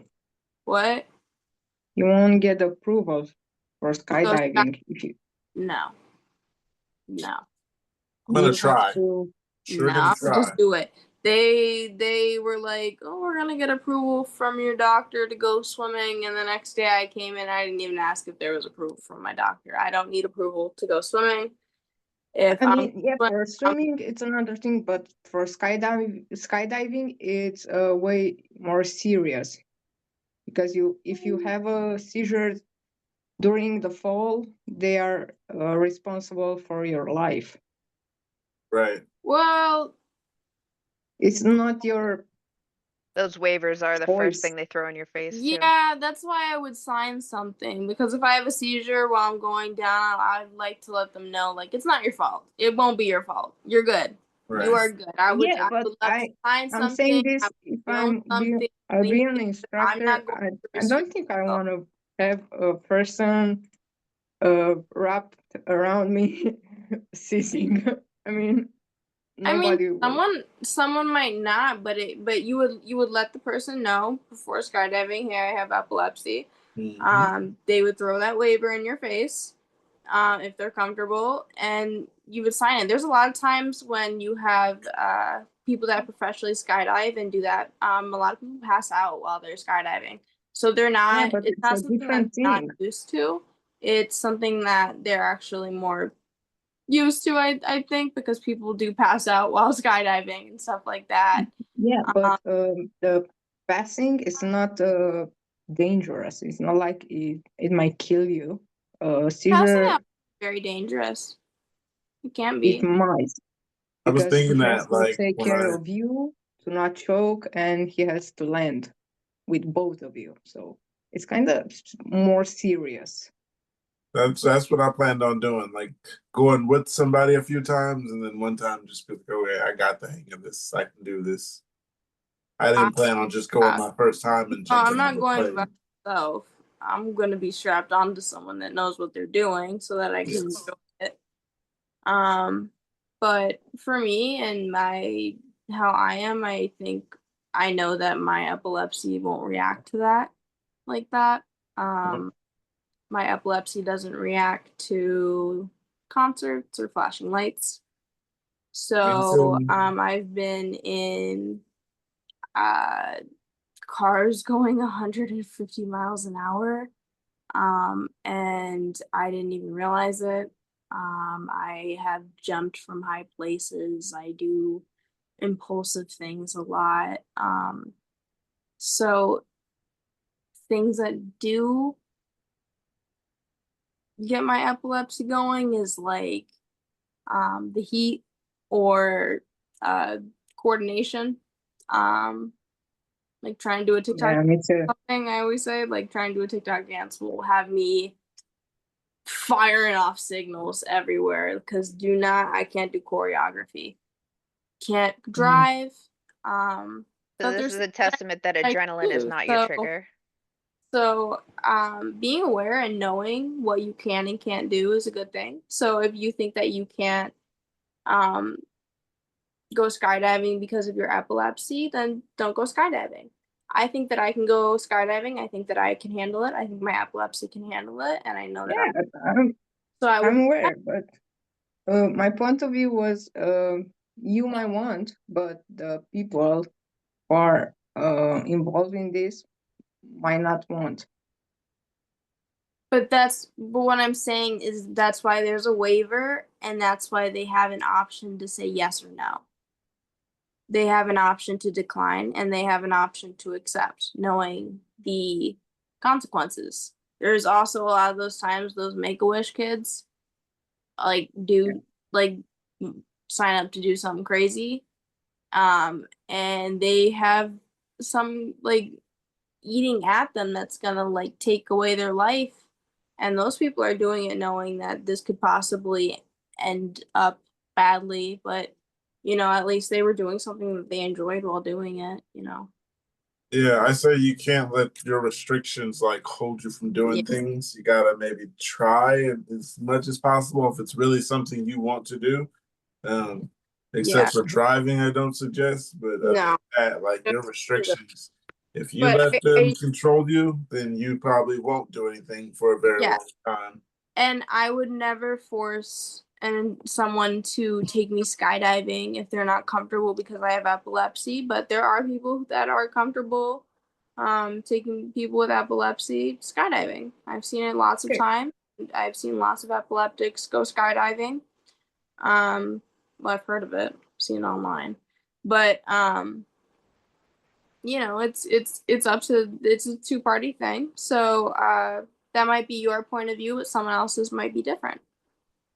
I mean, if you're feeling safe doing this, I mean, that's all. That's all that matters, right? Yeah. Yeah, as long as you feel like you're able and that person is comfortable, then that's good. That's everything. And That's That's why I my feel point like of view. if something well, happens during it, then something happens. Can't do anything about it then. yeah, Yeah, that's if I were you, I will choose a period of time when my seizures are kind of under control. Yeah. So there is no Yeah, any that's when type you would of wanna risk. yeah, that's And when also, you I wanna will use it. choose to have down where I'm going to land some paramedics in case of an emergency. mhm. That's Yeah. how I proceed if I were you. I say like you got to know your body. Like some people, they know triggers. You know Yeah. some triggers, or whatever the case. Just know your body. And some people, the stress will cause a seizure. If you know this is a situation that you're not going to be stressful or stressed doing, then that's one less worry. Um, but yeah, I try to do things and just not let things hold me back. Lights don't bother me and all that. As you seen the concert I went to, it's crazy. I had so much footage. Those lights were everywhere. But I've seen some crazy videos of that man at some of his concerts. yeah, Yeah. nothing got to me. I was on floor seats. I was cool. I told the person next to me, and she was like this 5 foot, maybe shorter girl. Told her, I have epilepsy. You know what that is? And she was like, yeah, I know what it is. It's like, okay, yeah, I have epilepsy. Like, and I have seizures. She was like, whoa. I was like, okay, yeah, that's what I need to tell you. This is nothing to worry about right now. I'll be okay. I was just letting you know. Showed her my bracelet, so she didn't worry. I was like, yeah, you good. Nothing to worry about. And yeah, we got through the concert. I recorded 75% of it. Um, so yeah, I did that. You just every time I know when I'm going somewhere alone, like I gotta catch the train or I gotta catch the Uber. Those are times I think about it, but then I gotta not think about it as much. You let it bother you, and you might have a seizure. Yeah, I usually go to the past like either 2 or 3 years I would go to Summer Smash.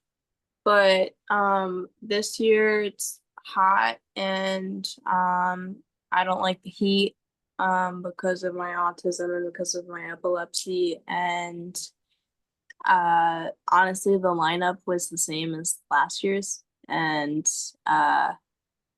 it from the videos I saw, I didn't really feel like I was missing out. So but I usually go with my friend Jackie, and we're really close, and I love her. And I was like, yeah, just I'll be there in spirit with you, because I was like, I don't know, something's telling me this year if I go, it's gonna be a waste of $300, and I'm going to end up having a seizure. And she was like, girl, I passed out in the crowd. And she doesn't have any like medical things. She's like, girl, I passed out in the heat. It was so hot. She was like, it's a good thing you didn't come. She was like, it was fun, but it was hot and I was passing out. And they were trying to get me out of there, but I wanted to stay because it was future. And I was like, I'm so glad you got to enjoy it. I'm so glad that I didn't go and I didn't pay for that experience either. So I think a really big thing is again knowing your body and being aware of your surroundings and what position you're going to be putting yourself into. Because in that position, I would like to go to a concert, but I would not like to go to Summer Smash because that is a bunch of teenagers and college kids, and they do weird things, and I just wasn't really interested in that this year. I don't know. How old are you? I'm 20. Mm. What? So like you said about Summer Smash? hmm Oh yeah, I almost went to that concert, but then I realized that like it was gonna be a lot of people that's why I didn't like purchase the And it's the worst. It's like the worst kind of. It's like it's a lot of pubescent teens and a lot of college kids and a lot of the same kind of. There's like if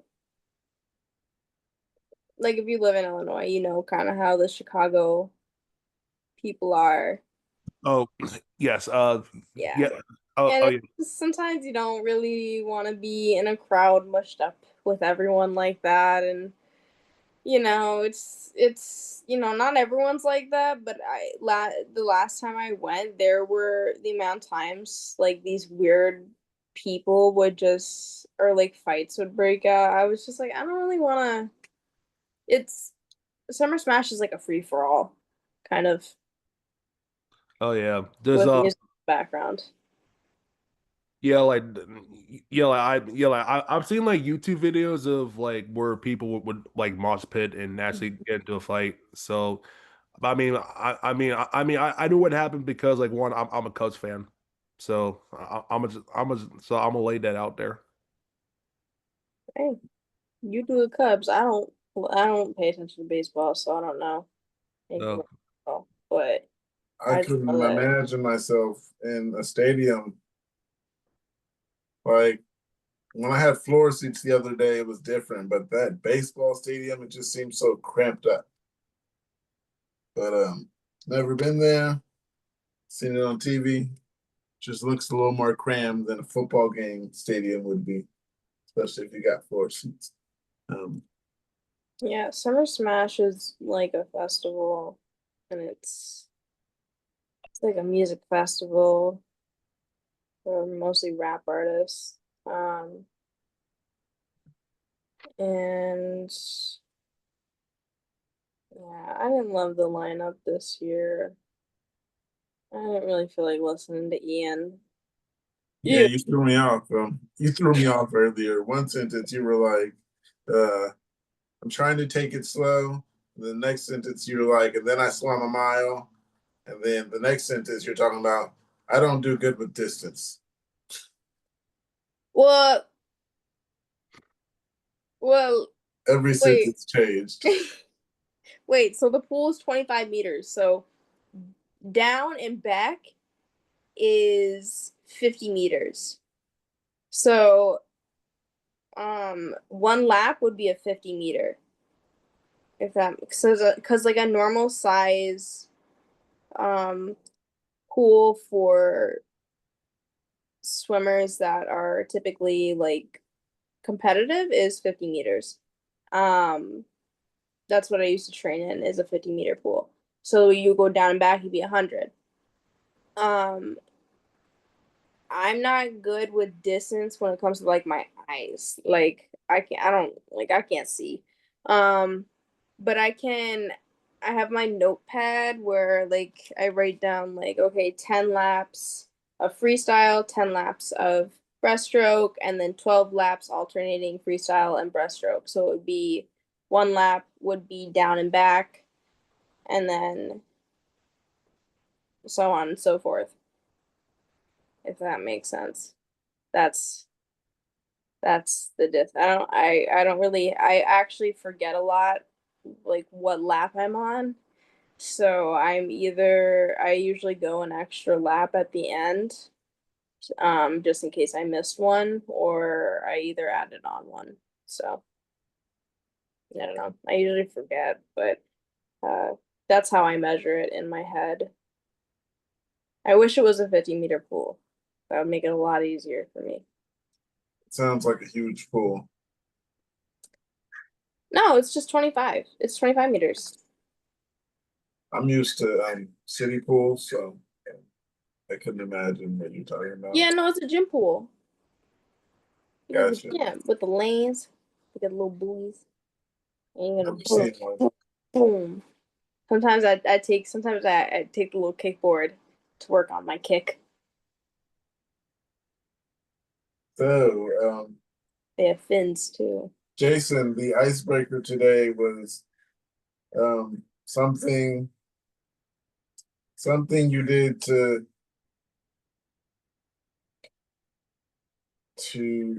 change to better your quality of life with epilepsy. Sorry.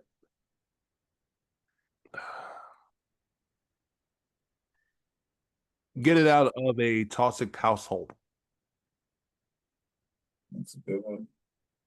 We can move forward unless you want to speak on it. Yeah, yeah, I could speak on it, like just so, like there was like this year there was a Florida State shooting. Hey, AJ. Oh.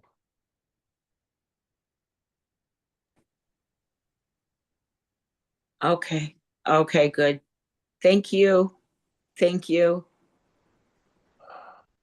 Peace and healing, love. Oh man, oh. Yeah, this is part of who we are, guys. Yeah. Yeah. Much love.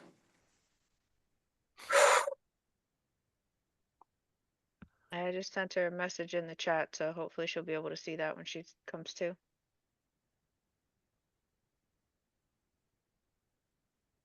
I'm sorry, I had to yell somebody, and yeah, I know. I the was biggest thing that came to mind was Kate. Nobody was looking. Were you guys paying attention? I saw something happening, but I didn't know what to say, and I have a bad reaction time thing, so I'm sorry. I should have said something earlier. I'm sorry, Jason. I cut you off. No apologies, man. No. Oh no, I didn't even notice I was in chat, and I can't do both, so I like focus. And as soon as I heard you, I looked at it. Oh, thanks, Pookie. Well, But I saw. Okay, I still got her chat on Reddit too, so I can text her that way. Yeah, Thanks. I saw them, and then I noticed Pookie saw them around the same time I did, so I was like, okay, I think. I seen it, but I was for some reason I'm pointing and no one's looking I know. at me. I saw you pointing, and I was like, I don't know what to do with the pointing. Yeah, so I just yelled out, Kate. Yeah, I was like 1 second, I was like hitting my little pen, and then I was like, you're pointing, and I was like, my mind is like unmute, unmute, unmute, and then I'm just sitting here like frozen. I'm like, unmute, Olivia, unmute. Oh Lord. Okay. I hope that they are okay. Well, then again, remember it's a 10-hour time difference. I know she didn't say anything about it today, but that was the. Oh, maybe she's coming back. Okay. Anyway, it is a big time difference. That is true. I Yeah. think I took that from the accent. Romania. Mm-hmm. Yeah. And I think she mentioned it before that, yeah, it's like in the middle of the night. So it's really hard for her. Good Well, for her for joining though. For I am so glad she's here, and yeah, I'm glad that she got to be part of it. we know, yeah, now we know that she's got somebody there to help her. So I feel better about that. But wow, yeah, just comes out of nowhere. She was perfectly fine talking a minute ago. That's the first time I've seen seizure. Besides You myself. okay? Yeah, I'm good. Yeah, that's not my first. That's the first time I've seen a seizure too.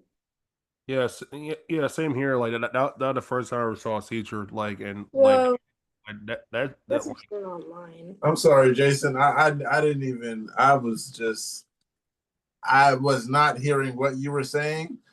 I was focused on. I seen it and I couldn't hear what you were saying. It was like a focal or couldn't hear what you're saying, but I see what I'm looking at, and I was just staring at him. And for some reason, I'm thinking, "Don't cut you off," and I don't know why I was thinking that. And then I just started pointing, and I was like, "Why am I pointing?" I just yelled out, "Kate," because it had already been going on for 10 seconds. oh yeah, like, oh yeah, just like, just like, don't apologize. Like, just like, I've seen people that had a seizure, so like, so like, and it's bad. It's really, really bad. Yes. I think it only lasted around like a minute, I'm gonna say. I say less than that. Yeah, I don't think that because I think that I kind of saw it right before you did, and then you saw it, so I think it wasn't I enough. was looking and like Hopefully there's wondering at more. first what was going on is what I was thinking. Oh, sorry. Yeah, I just added him to the waiting room in case he gets better and wants to join. Um, I got something here. It says, "Why do epileptics complain about taking medication? I can't relate to other people with epilepsy. It seems that more often than not, people have to take medication and they complain about it. Just don't take them then. I only took life not taking, I only took it for a short time when I was 7, but I spent my whole life not taking medication. My episodes were still ongoing, but they never got worse or happening too often. Can an epileptic relate to or not taking medication? I can't relate. I take my medication. I do as I'm told. I don't want to have a seizure. I don't want to risk it. It depends on the severity of your seizures as well, too. If I don't take my medication, I'm doomed. So I had a friend recently that was like, we should just go full on holistic. I think it'll be good for you. And I was like, you don't have epilepsy. Um, you have endometriosis. I have epilepsy.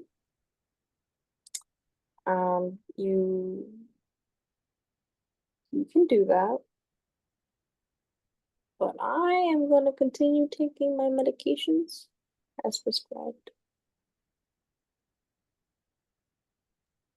I kind of decided for myself that the risk outweighed the benefit on that clobazam. It's a benzodiazepine. They were pulling the same suggestions of just take more every 3 months, and that's the one that I decided to go the opposite. Took time. Just took a like 5 milligrams less every 2 weeks, and so far so good. I don't think the one on Wednesday was because I didn't have the clobazam because I've been off it for more than 2 weeks now. Yeah, I think it's I mean saying just don't take it kind of sounds a little like Cold turkey. yeah, like I would I'm still taking the Keppra. Yeah, like for me, like I knew like the Keppra was really bad, and so I decided to call my neurologist to switch the medications, but I'm still not doing like any better, honestly. I still feel the same. And um but it's if I just stop taking the medication and do my holistic stuff and have seizures, then what place am I in then? Like, I'm just gonna be even more depressed and bedbound. So at least with the medication, I can move around.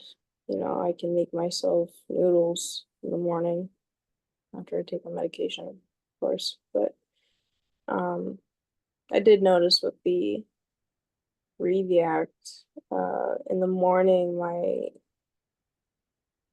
uh, myoclonic seizures are a lot more prevalent than Keppra. So Keppra is definitely, and what I've read, Keppra is definitely a lot stronger, but she's got her strength in all areas. So I'm giving the Breviact a chance, and I'm going to wait until we up my dose and stuff like that. And here's our favorite person. Tony is here with Mark, just so you know. He's here with us, my cat. The champ is here. Hey Kevin, hey Mark. Icebreaker today, you guys were just on time. The icebreaker today was something I said just on time, and I'm not even ready. Oh, what's something? Oh, I still don't remember. I gotta go back. Does quality of Something you life ring a bell? Feel Okay, there you like go. something you did to improve your quality of life while having epilepsy.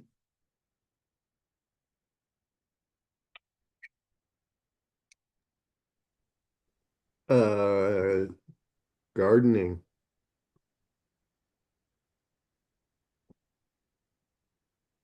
Wanna elaborate on that? Gardening is therapeutic. I don't know. It's wow,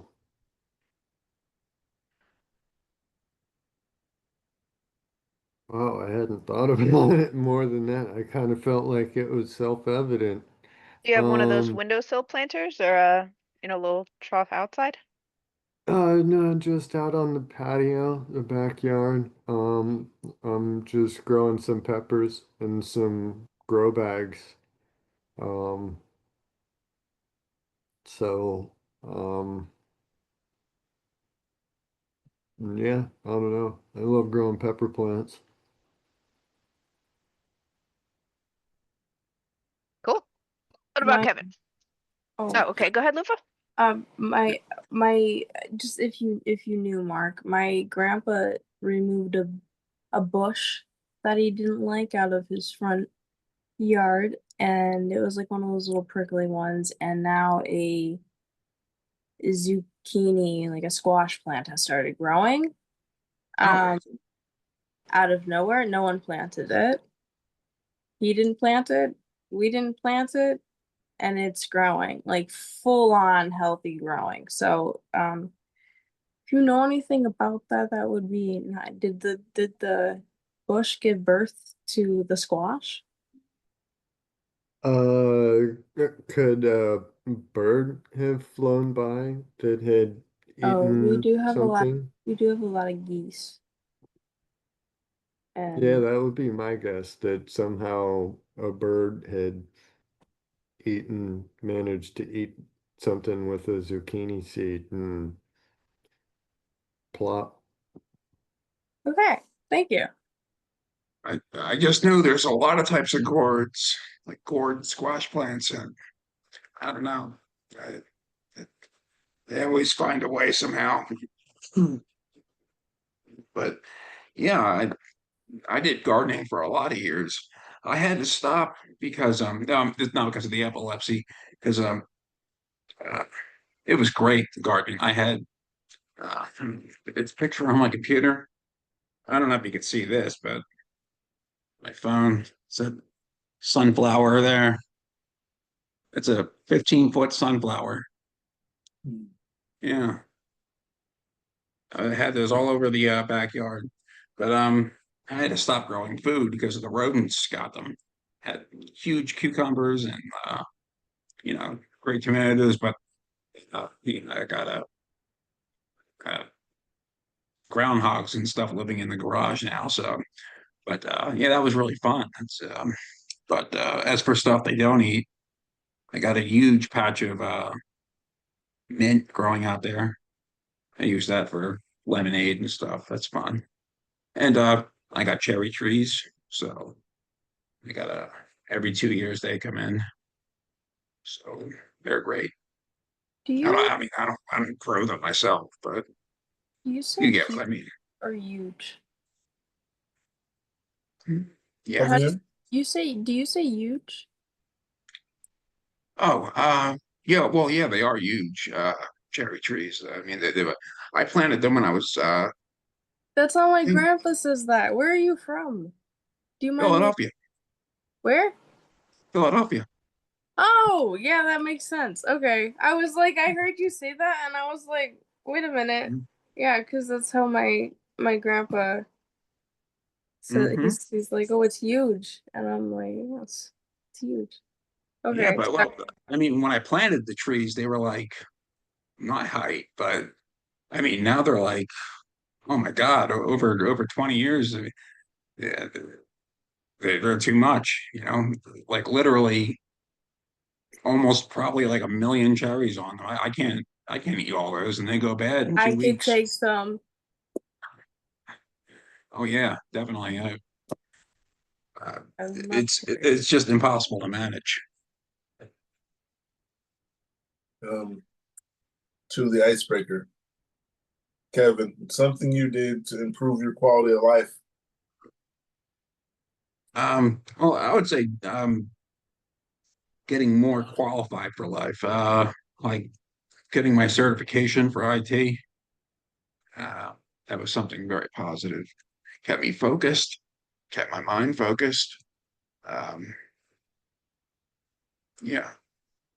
Uh, so that was very positive. I got to get back to that though, because you can't settle with one certification. So I got to get back to studying for more qualifications. Yeah. Could you say that your memory gets better being that you're not having seizures anymore?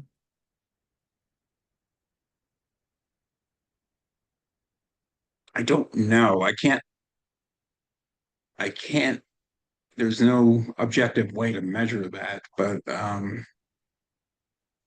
I think uh, I'm not as much of an emotional mess than I was, back in the day. Like my college days, I was all over the place. I couldn't, um, you know, but it's concentrating is a problem. I can't concentrate. That's just the on anything. Concentrating is just not there. That's been a consistent problem. I would I'll stand by that. I don't know if it's because of the epilepsy. I think it's because of the medicine. I think the medicine really it's right there like, on the list of side effects for all my medicines. Concentration and memory retention is a side effect, and it's evident Yeah, in my my memory behavior. retention is gone. I retend nothing past 5 seconds ago, if that. I hear you. Yeah. Yeah, like someone else was telling me, just like, oh, you're not even paying attention to me. It's like I was watching them talk, but I didn't want to stare at his lips for too long, so I started looking other places. And people Yeah. assume since you're not looking at them, you're not paying attention. But yes, you guys came in at the right time. It's kind of the beginning. Cool. Cool. We're Where were we? We were at Mark answering the icebreaker. He answered with that. Oh, shit. Okay. Cut that. It's all right. We won't cut it. I got something. Oh, this one we talked about. It says catamenial epilepsy plus shame. I have not been diagnosed with epilepsy yet, as I am waiting to see a neurologist. I have been on the waiting list for over a year. Will finally be seen in September. But my GP is almost certain I have epilepsy and I'm having temporal lobe seizures because before my period, I get a very intense feelings of deja vu. I get those feelings and now I'm like, oh, okay, my period is coming soon. It also makes me very tired. I disassociate plus 3 4 4 3 3 3 3 other things. When I get hit with the deja vu feeling, I used to feel mostly fear and anxiety, very, very panicky, like the world was about to end, but now I feel this very gross, shameful feeling. Does anyone else get this? I hate it. It feels like I've done something dirty. It almost feels like sexual shame. Sexual shame. I am a virgin, so I don't know what the hell is going on. I hate it so much. It just makes me feel disgusting. I don't think I could understand where that person's coming from because like catamenial is like for women, right? I don't know. A lot of that sounds like women stuff. Can anyone explain? I mean, that is a horrible way to feel, that to say that she feels disgusting. Sounds like she really just needs to talk to somebody that can relate and let her know that you are not the only one, because that's exactly how it feels. Not only around that time of the month, but to have something else going wrong with you. I think she definitely needs support from somebody to really mean it when they tell her there's nothing wrong with you. We're gonna figure this out and get it under control. I still don't have auras or any kind of different feelings around that time, but I'm sure she can still relate to us.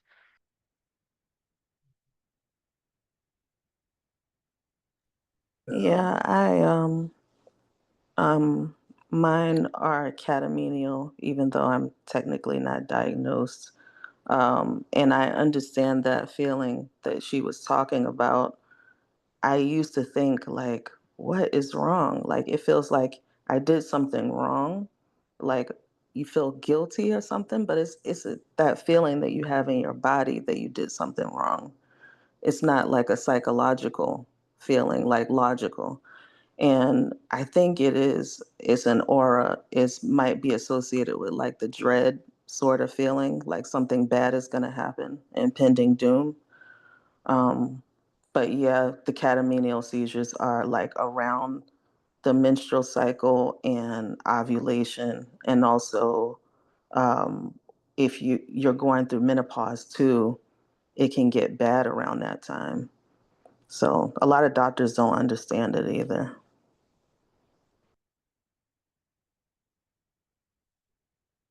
One of the comments says, I'm the same. I was never diagnosed with epilepsy myself, but I had the same seizures you describe around my ovulation and period. I went on progesterone, the 3 mini pill, and stopped them, and I haven't had a seizure in 3 years now. I know you're not sexually active, but do look into trying it. It might not work as everyone is different, but will be life changing if it does. Yeah, I think I'm sorry, are you done? I'm sorry. No, go ahead. Oh, okay. I think a big misconception with birth control is that it's for birth control. But a lot of women do use it for their periods, just whether it be the pain or if they have endometriosis or if they have uh, the one that starts with an A. I forgot. She was telling us all about it. But they're just because um you use a birth control doesn't mean you have to be sexually active or anything like that. So don't let that skew your mind at all or have you think that that is purely what it's for. Because when I went for my birth control, that's not the reason that I went to get it. It was to control my periods and the pain of it. So I just think that would be a common misconception amongst people or people that whose families aren't properly educating them on their bodies. Yes. Yeah, I got another comment here. It says C2 catamenial epileptic here. Are you having psychological symptoms with the feeling of shame? I've since learned with my neuro that I was experiencing an epigastric aura, which was like a wave of adrenaline, fear, and nausea at the same time. You guys got a lot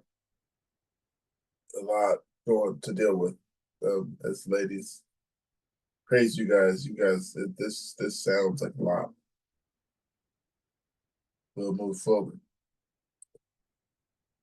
It says diagnosis with normal EEG. How do you get a diagnosis with normal EEG? Or how do you get a neurologist to care? Every symptom matches focal epilepsy, and I heard that it's not unusual to have all clear EEGs between seizures, but everyone tells me that they will start to help me once the EEG is unnormal. Before that, they won't. If someone from Germany reads this, that I would be so helpful for neurologist ideas. We're not in Germany, but I'm sure we got some great advice for this person, guys.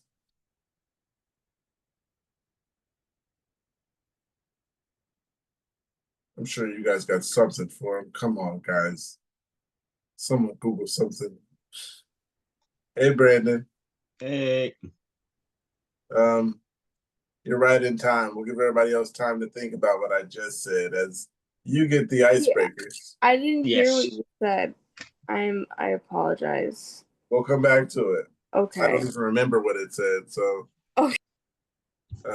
Do any of us remember anything? Come on. We know this by now. Yeah. So the icebreaker today, Brandon, was what's something you did to improve the quality of life with epilepsy? Look at that. The lighting is messing with me. Yeah, I can live with that.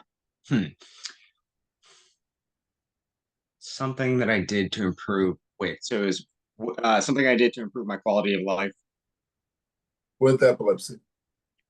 Um, hmm. I'd say like letting people around me know, it makes me feel more secure, knowing that, the people around me, understand it, at least that I have it, which means I'm I don't know, less stressed, can help with not having a seizure at all. All right. Hey, Toaster.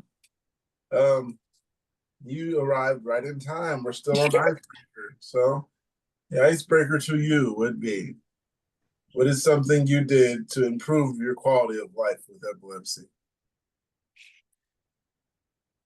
Can I think about that for a moment? Go ahead. We'll come back to you. It's a good one, by the way. Let's see if I got something. Mine was just Jeff told me this. Just smoking pot. It helps me eat. It helps me sleep. Yeah. Not saying I don't know where I'd be without it, but after I stopped with nicotine, Admit, that if it wasn't for you guys, I'd be out in an Uber right now to the smoke shop, and I'd be in so much trouble. because I wouldn't just be getting Delta, which my parents are okay with. I'd be getting nicotine. And that's not Yeah, a good thing. So you guys saved me.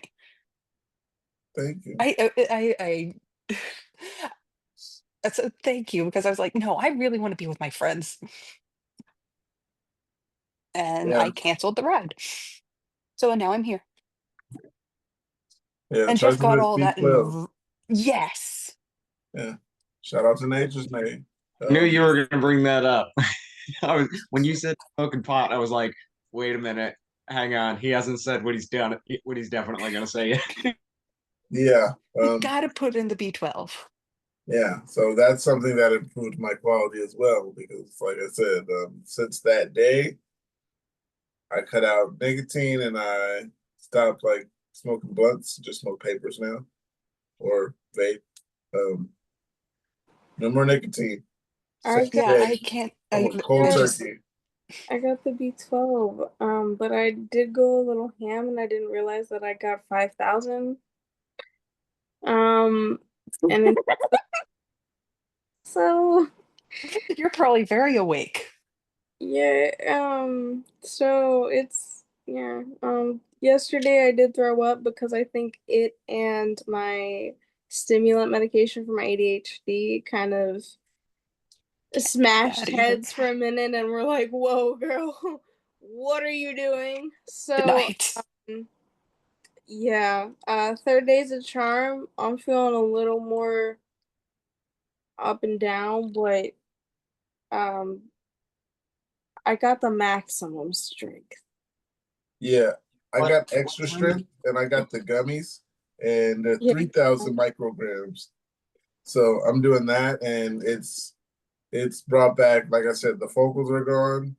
Like I'm getting way more appetite than I've ever been in Well, a very long time.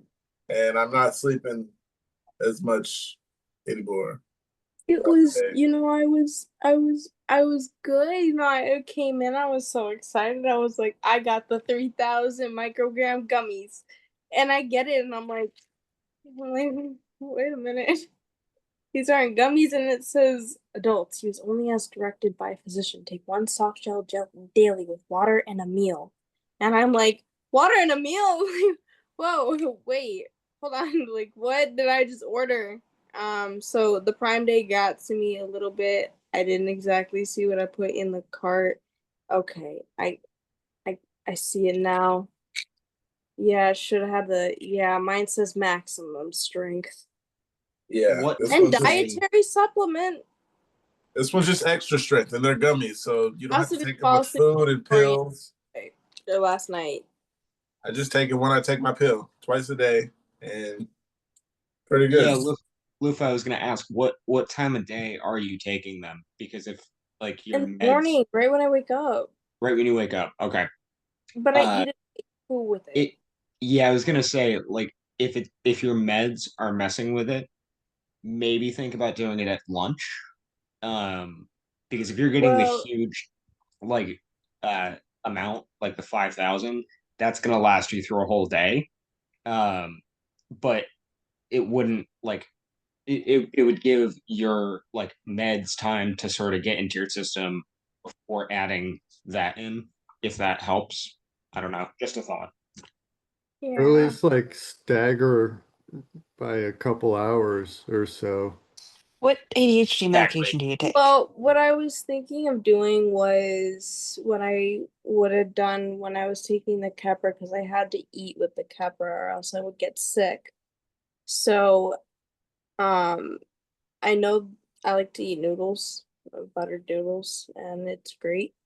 Works like a charm.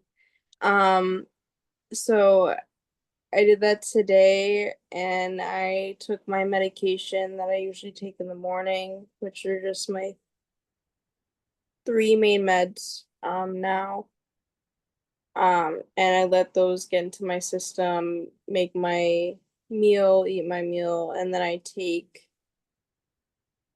the 5,000. But I don't think I'm gonna be taking two. Um, and I don't think I'm gonna take it any later in the day either because um I don't know what's wrong with my sleep schedule right now. I don't know. There's a lot going on with it right now, and so I'm praying that this doesn't mess up my sleep schedule. I don't think it will. If anything, I might, if it doesn't mess up my sleep schedule, I might take it more towards like like 11 or 12 so that I can get that consistent energy throughout the day, because usually my first amount of energy comes from my stimulant and then it goes out because the other meds are downers. So, Yeah, and you definitely don't want to like overstimulate yourself. yeah, no, yeah, I don't want Which to do that. ADHD medication do you take? The methylphenidate. Okay, sorry, I need the That's Oh, Ritalin. that's Ritalin. Thank you. for the, Okay. Yeah. I guess the more of the question was, is it extended release? yeah, Yeah, okay. Um, yeah, and I in still get that exhausted, so yeah, in that case, I definitely take it more around the lunchtime, yeah. I'm sorry. Names are very bad for me today. I'm normally really good with names. I try to be. But Who's he mentioned lunchtime. Go shut up now. Yeah, I don't know. I think that I will start taking it around lunchtime. I think that that is a good conclusion that we have come to. Thanks, guys. Um, yeah, I think I'll start doing that because it's kind of like taking a natural stimulant and then my stimulant at once, and then it all coming together at once. And then a disco party in my head, and then I'm like, oh my gosh, I'm gonna be manic. So I don't want to do that. Thank you.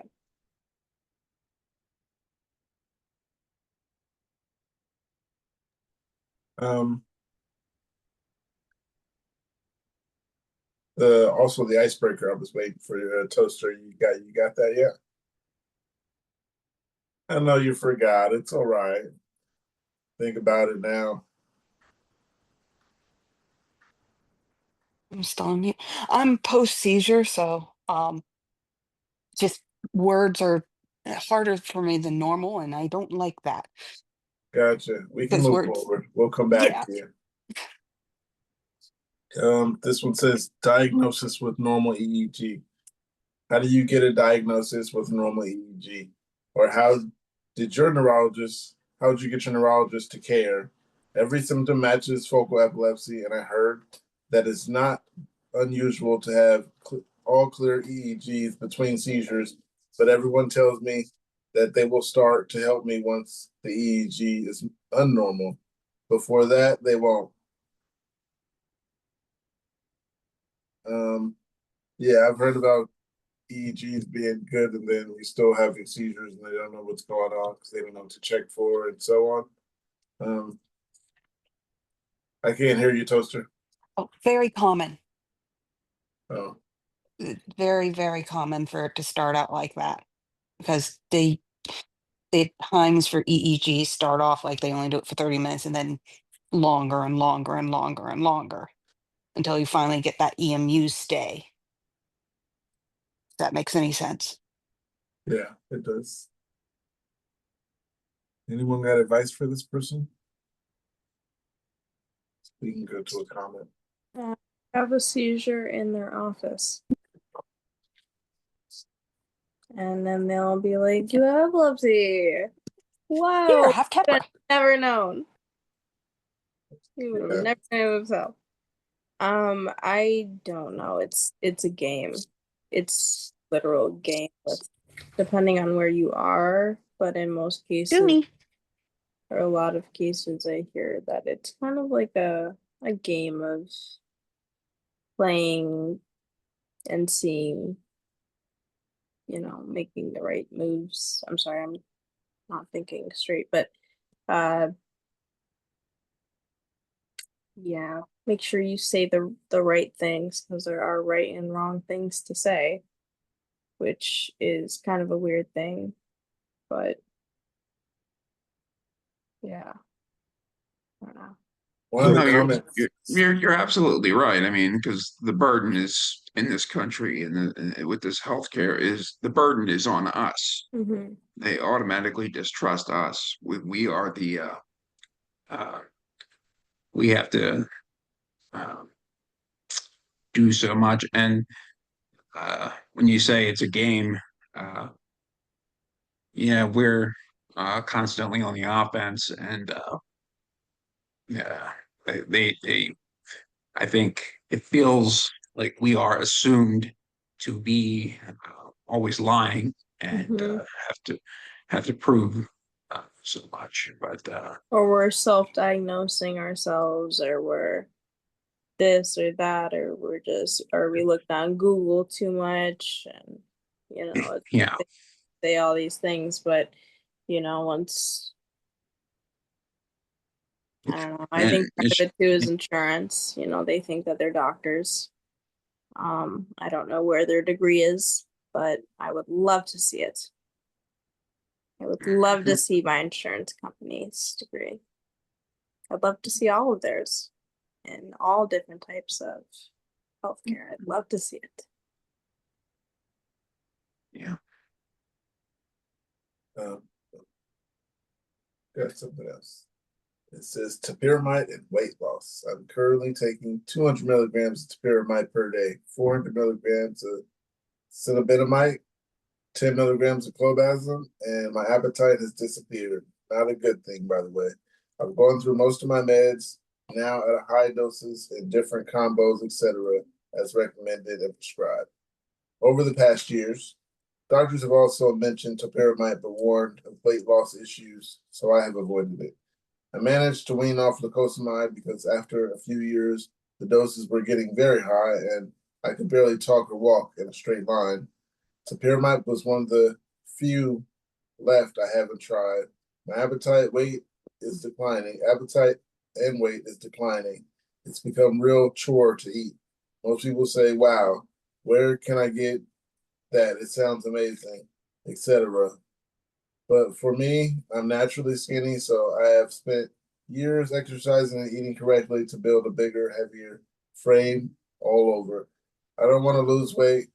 I also have the VNS, so if I lose too much muscle in the chest area, that might even start poking through. Did anybody notice the side effects with topiramate?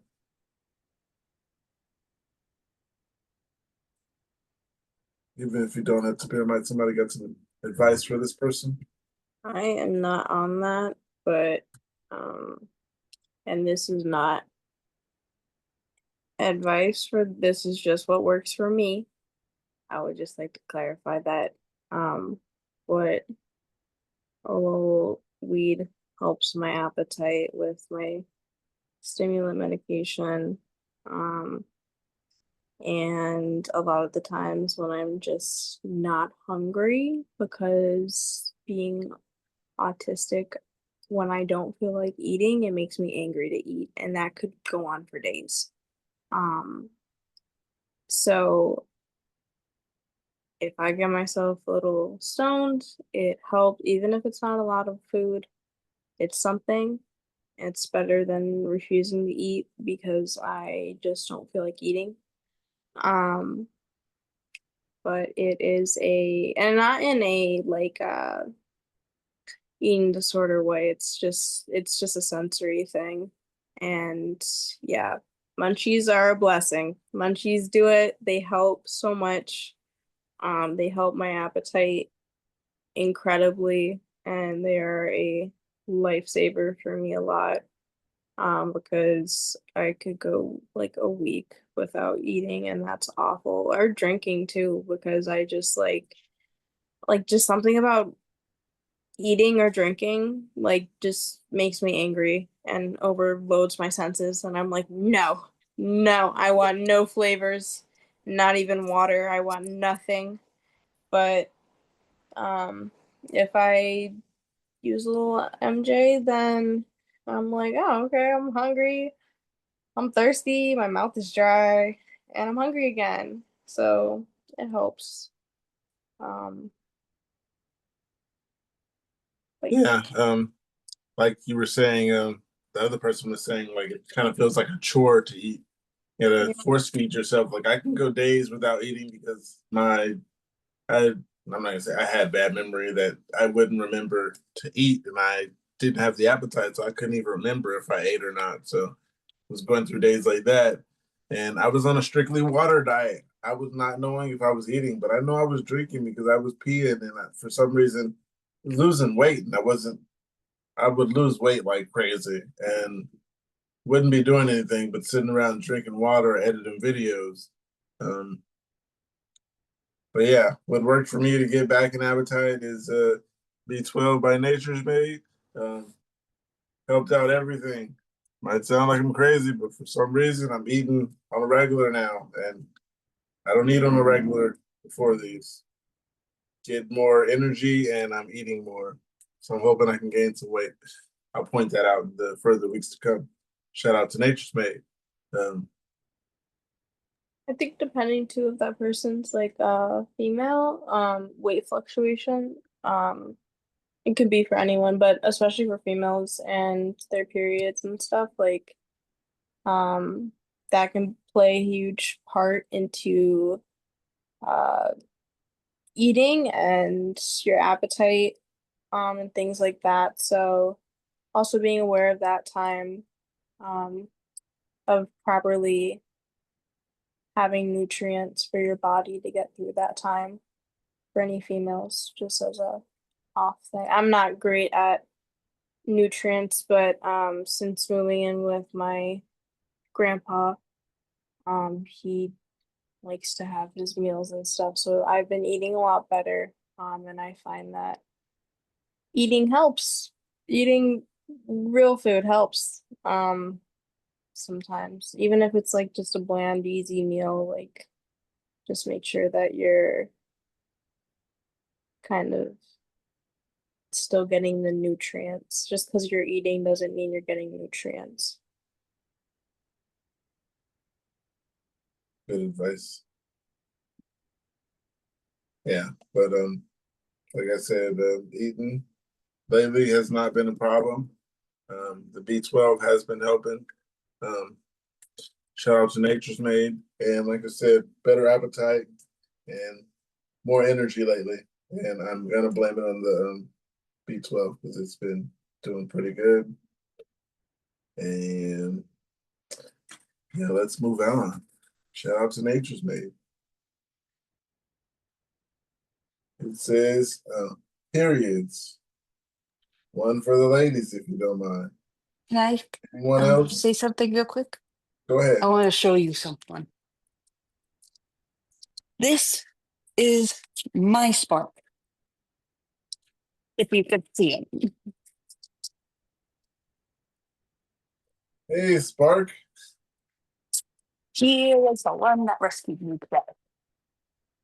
So you're a brainstorm right now, and she's Spark. Yes. And he just got food. Okay. I'm You going ready back to up. answer that icebreaker? Yeah. Bam. The dogs. The dogs of my son. They're they keep up with me, if that makes any sense. It does. Yes. So I'm kind of jealous of Lufa that she's actually on ADHD medication. My neurologist said no. That here's my thing. My neurologist does not know.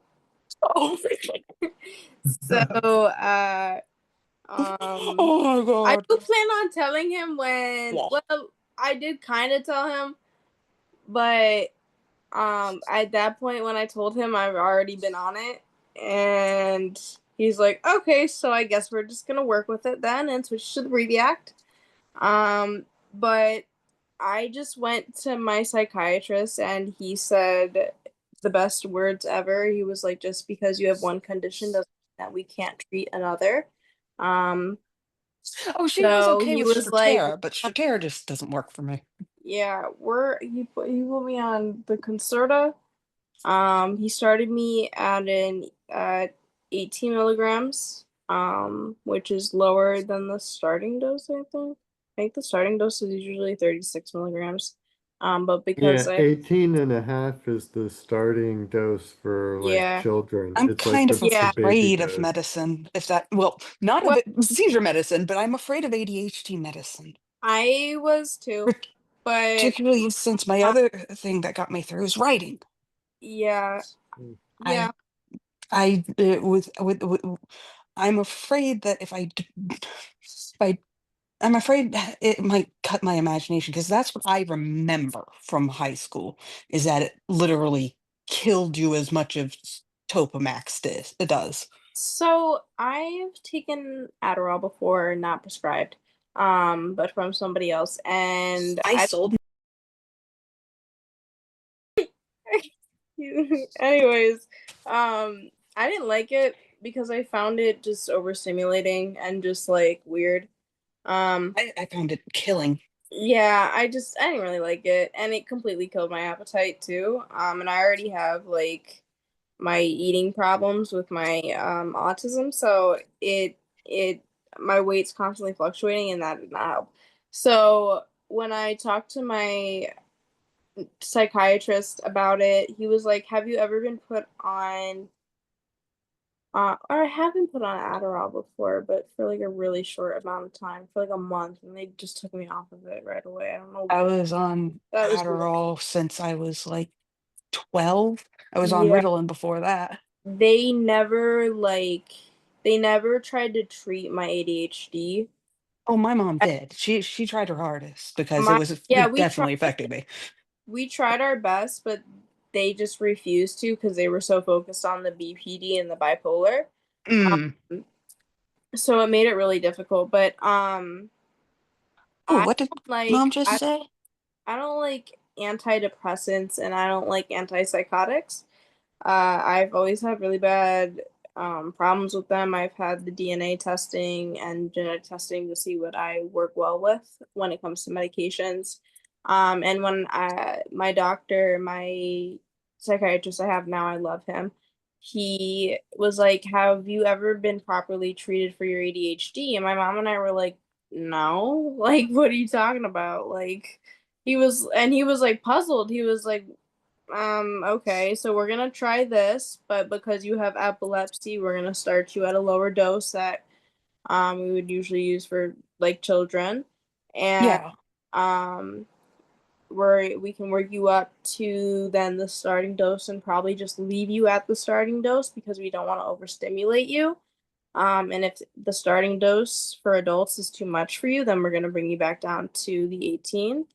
And I think just having a psychiatrist that is very aware of my epilepsy and the fact that if I don't have my ADHD treated, that is not going to help my epilepsy at all, and I'm going to be bedbound still because I need a stimulant to function. It's like I always use it uh as like a computer that's not plugged in. Like how are you supposed to how do you get a PC to work if you don't plug the PC in? If you have no outlet, you have nothing, what am I supposed to do?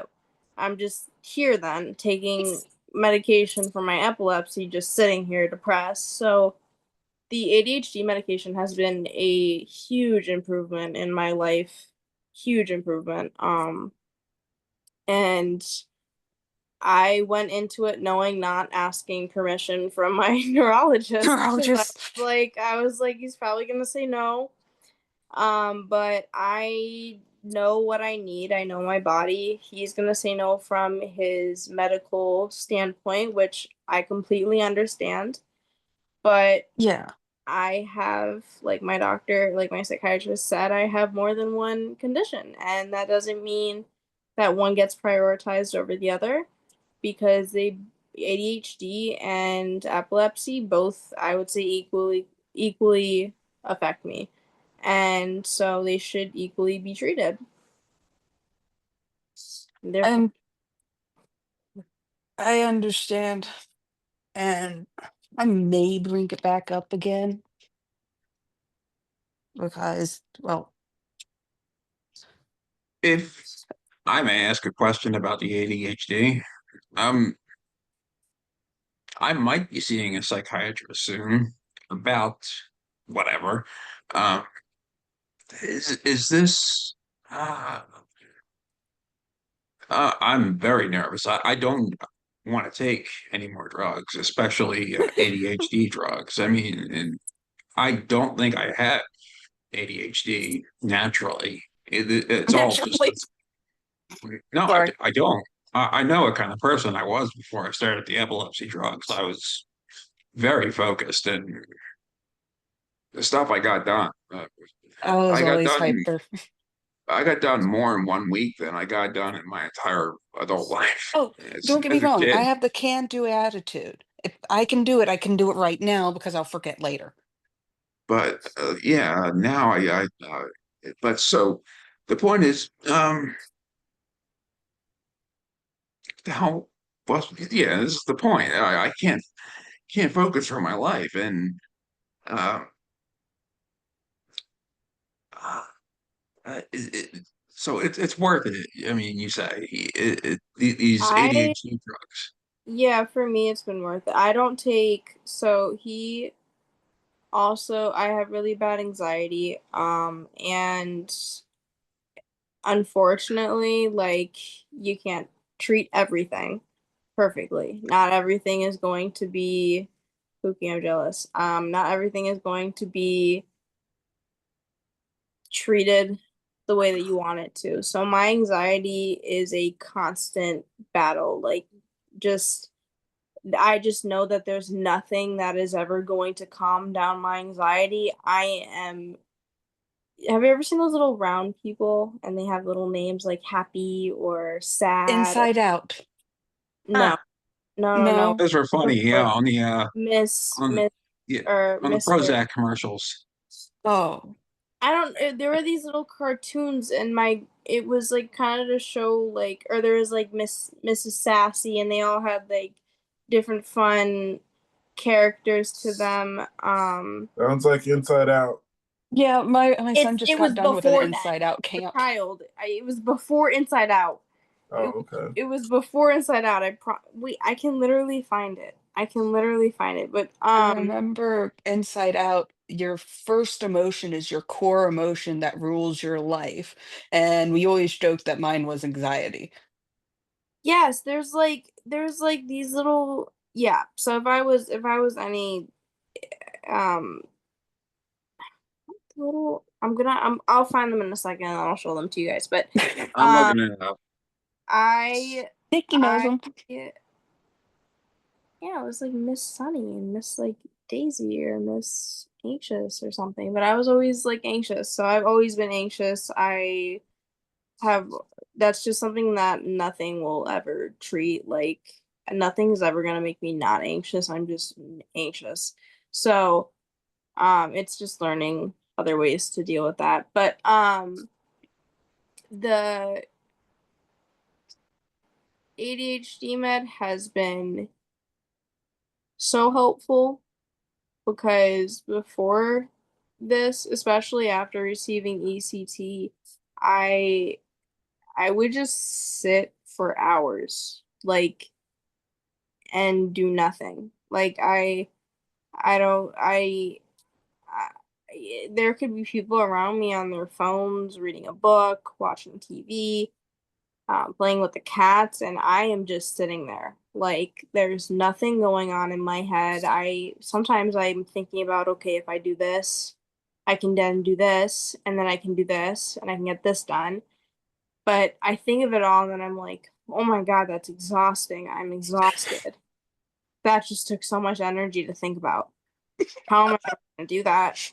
I should just stay here because if I don't get up, then I won't be exhausted. And then when I do get up, I'm like, oh my God, this is awful. What am I gonna do? I don't know where to start.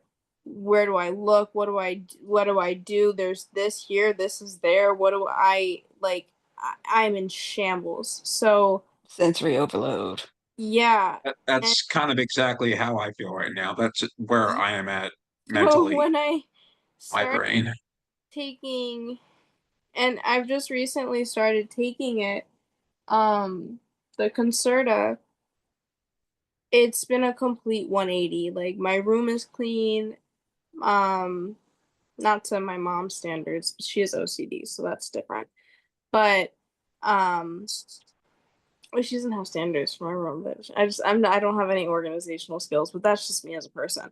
Um, but I can like get myself up at 8 a.m. if I want. I'm really pushing it. But usually I'm ready by like 9:30 in the morning, and that's a huge improvement for me. I can make noodles. I made guacamole the other day, and my mom ate it all, which I was sad about.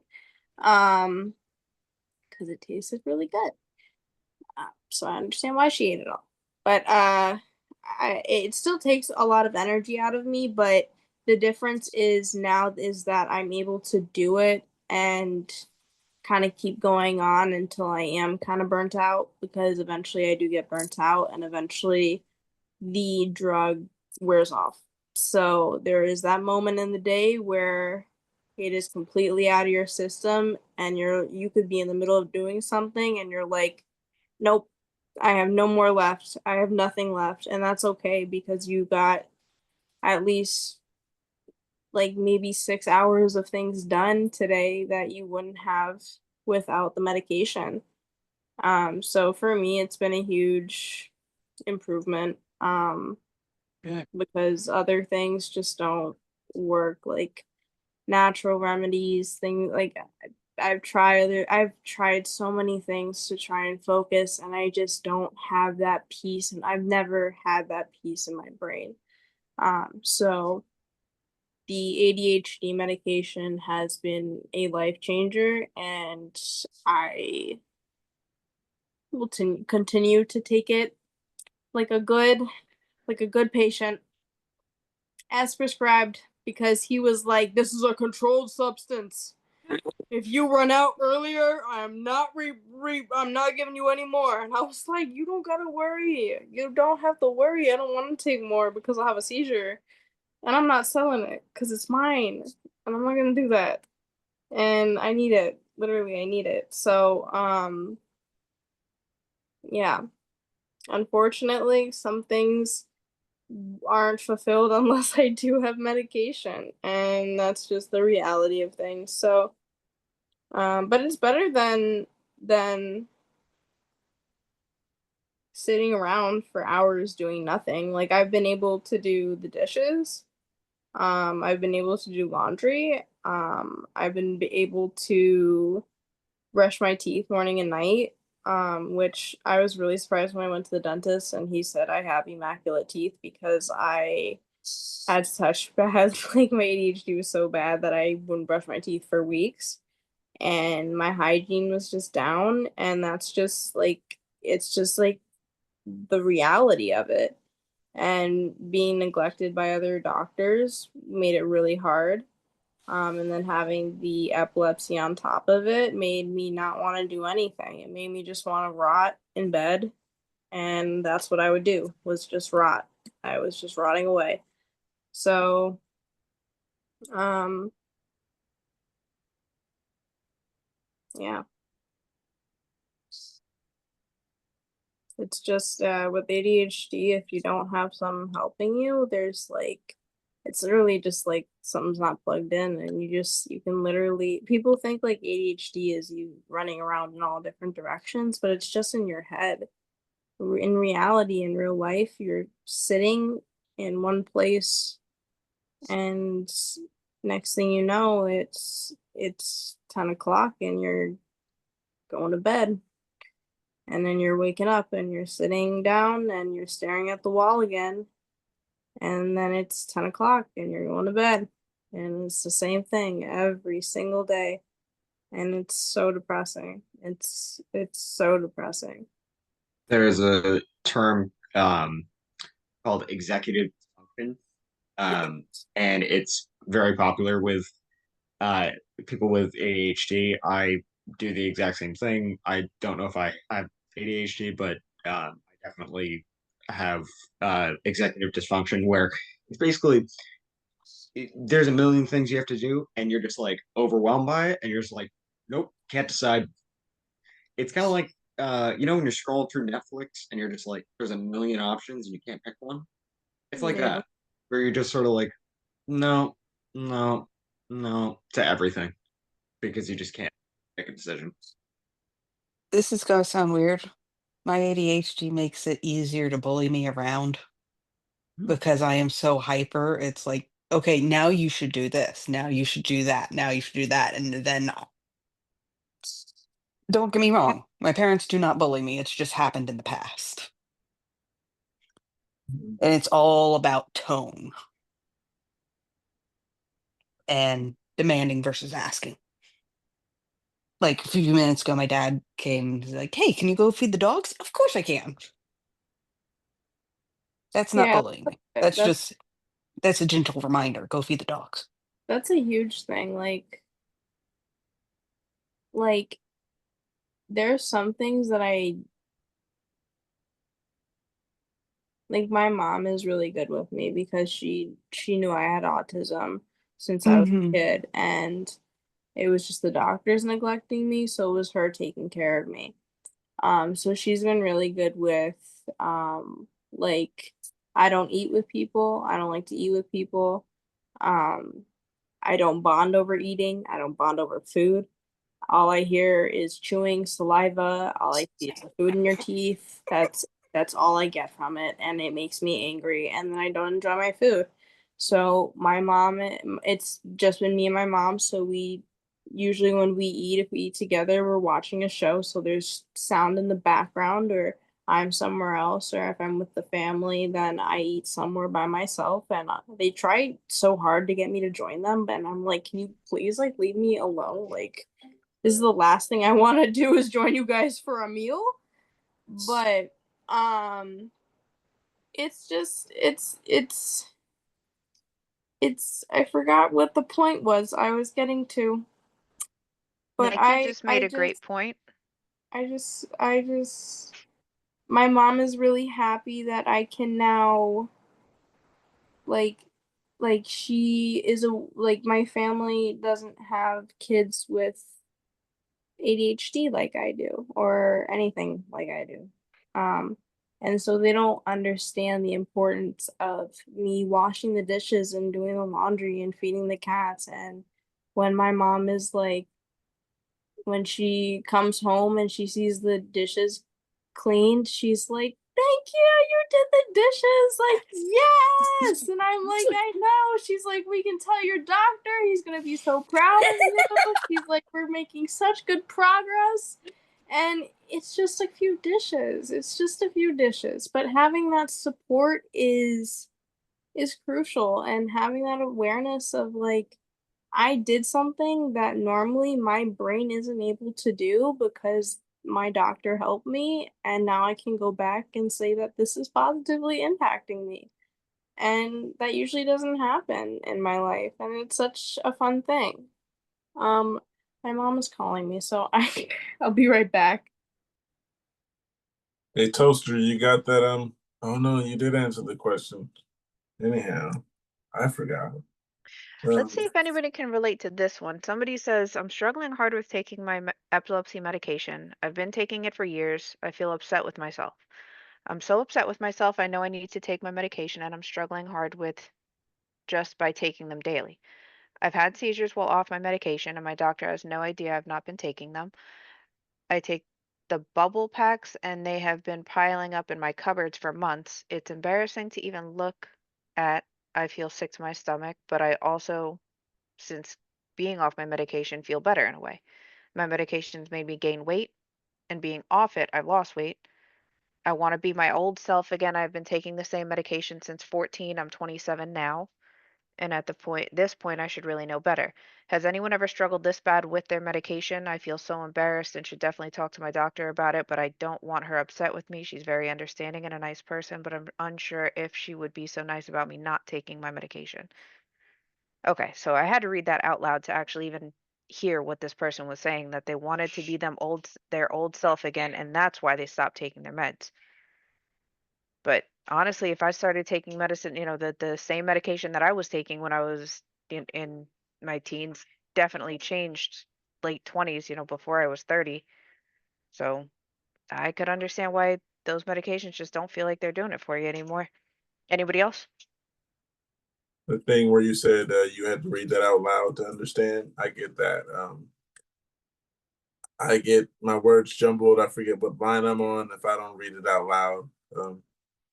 So yeah, that reading out loud is something that works. It might be epilepsy, but it works for me. Um, Yeah, maybe kind yesterday's of. seizure lasted a little longer than I realized because I've been really like loose-minded all day, lost words a lot. Go ahead, Toaster. The epilepsy medicine is like any other medication, ADHD medication, depression medication, it doesn't matter. You have, this is going to sound horrid, but you have to shop around for the thing that works. And side effects are a part of that.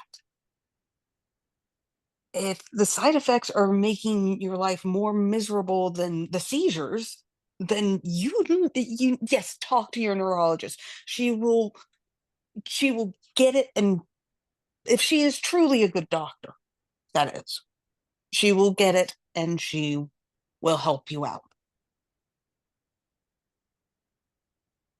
Don't stop, please don't stop. Just talk to her. Just talk to her. Yeah. Sounds like great sound advice. Yeah, most of the comments, it looks like we're reading, just don't criticize yourself about it. It's not anything to be ashamed of, to need to talk to your doctor about the medication if it's not getting the job done. I got something here, Kate. This person needs advice. They said, I just don't know anymore. I take care of my disabled older sister. She has seizures from an old TBI or an old TB that occurred when she was only 3 years old. Physically, she's 43 years old, going on 42 in September. But mentally, doctors say she's 3 years old. My sister moved in with my wife and I on June 1st. My sister has the VNS implant and just has the battery replaced on July 3rd. Before the replacement, I stayed with her for 5 days at an epilepsy monitoring center in Orlando. While there, they were monitoring to see if she was having breakthrough seizures while they were monitoring her via EEG. I was writing down the seizures I saw and had to push a button every time she had one. Well, today was the follow up to find out the results. According to the neurologist, my sister didn't have any seizures for the entire stay. I recorded at least 10 mini seizures, with 8 of them being on one day. They even have video of my sister looking like she's having seizures, but according to the EEG, there were no seizures. The neurologist says she normally refers to patients to psych when they get tests that show it not as a seizure. My sister has been faking. My sister has been faking that she's having seizures. I don't know what to do anymore. Why would she fake something like that? Why would she do that? The neurologist showed me the VNS readings. The VNS has been doing its therapeutic job, and there weren't any signs of seizures. The neurologist says it's a behavior issue. Why would someone fake a seizure? I don't know. Why scare me like that? Who does that? I need advice on what to do about all of this. I just don't know what to do anymore and how I could be of any help. Something that I never thought of was, it looks like one of these NIH, .gov articles is stating that a non-epileptic seizure that mimic epileptic seizures but have no EEG correlate, it sounds similar to an absent seizure. or one of those nocturnal ones, because it says that those are statistically less proven to shown EEG abnormalities.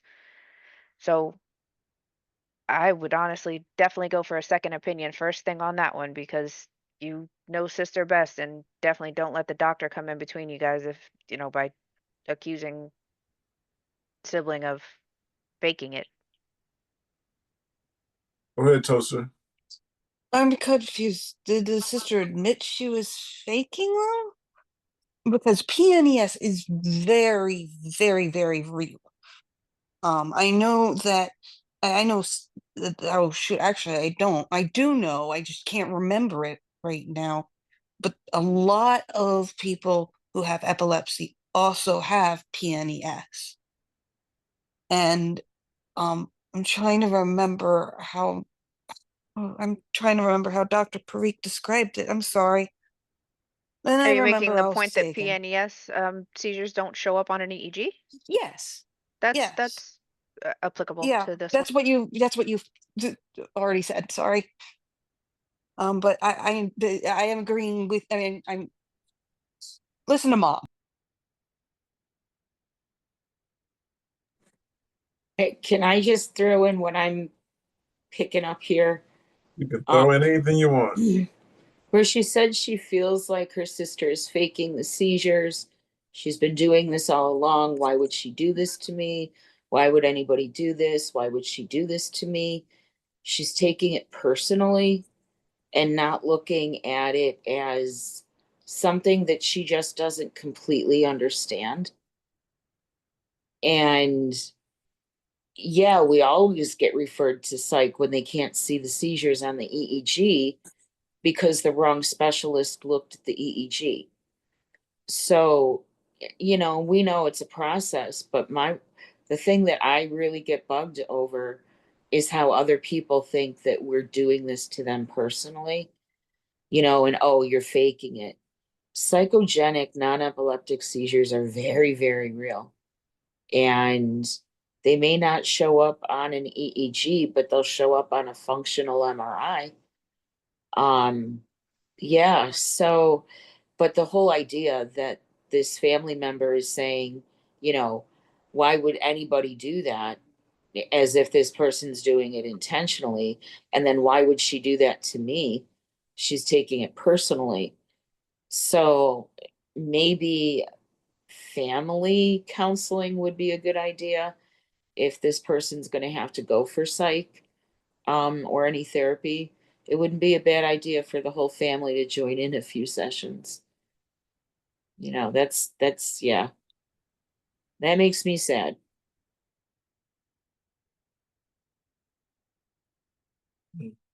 Yeah, I understand what you're saying. That makes you sad.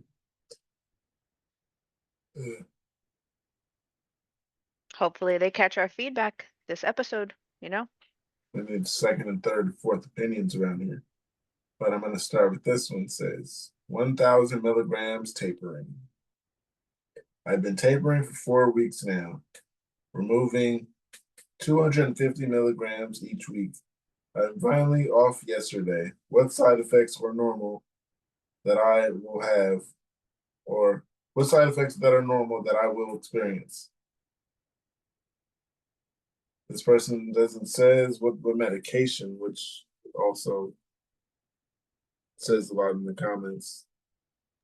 Is tapering bad?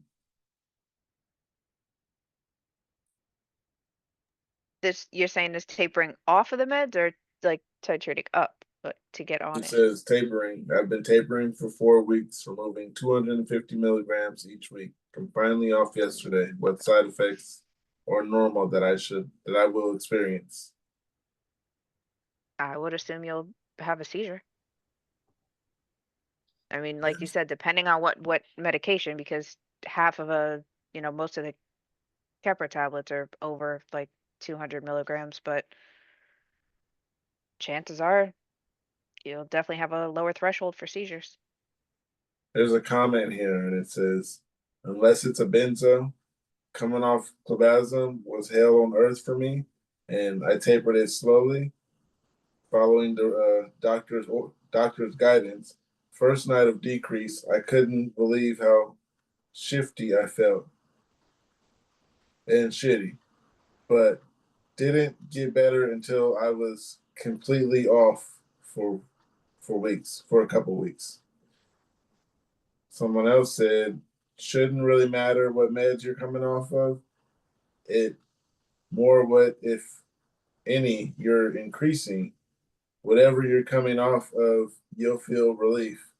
Even with things you didn't realize you were dealing with side effects. You should be shocked with how much we get used to living with on a daily and just get accustomed to it. Happy for you. Hope it works out. I like that comment.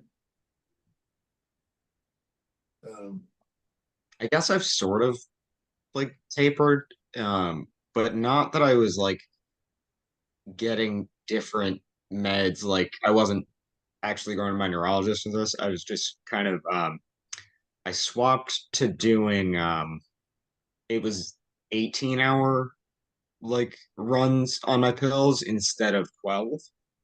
Um I was trying, and then at one point I was doing one pill a day. Like after doing the 18-hour runs, which got annoying because you have to like take one either crazy early or like super late at night, so it gets really weird. Um and I would feel fine for like a few days, but then after about like 3 days or so, I would start to feel like I was going to sneeze again. Just being on like not the 12-hour schedule, you know. So it's not. I don't know. I tried it. Doesn't work. Anybody got any advice on tapering?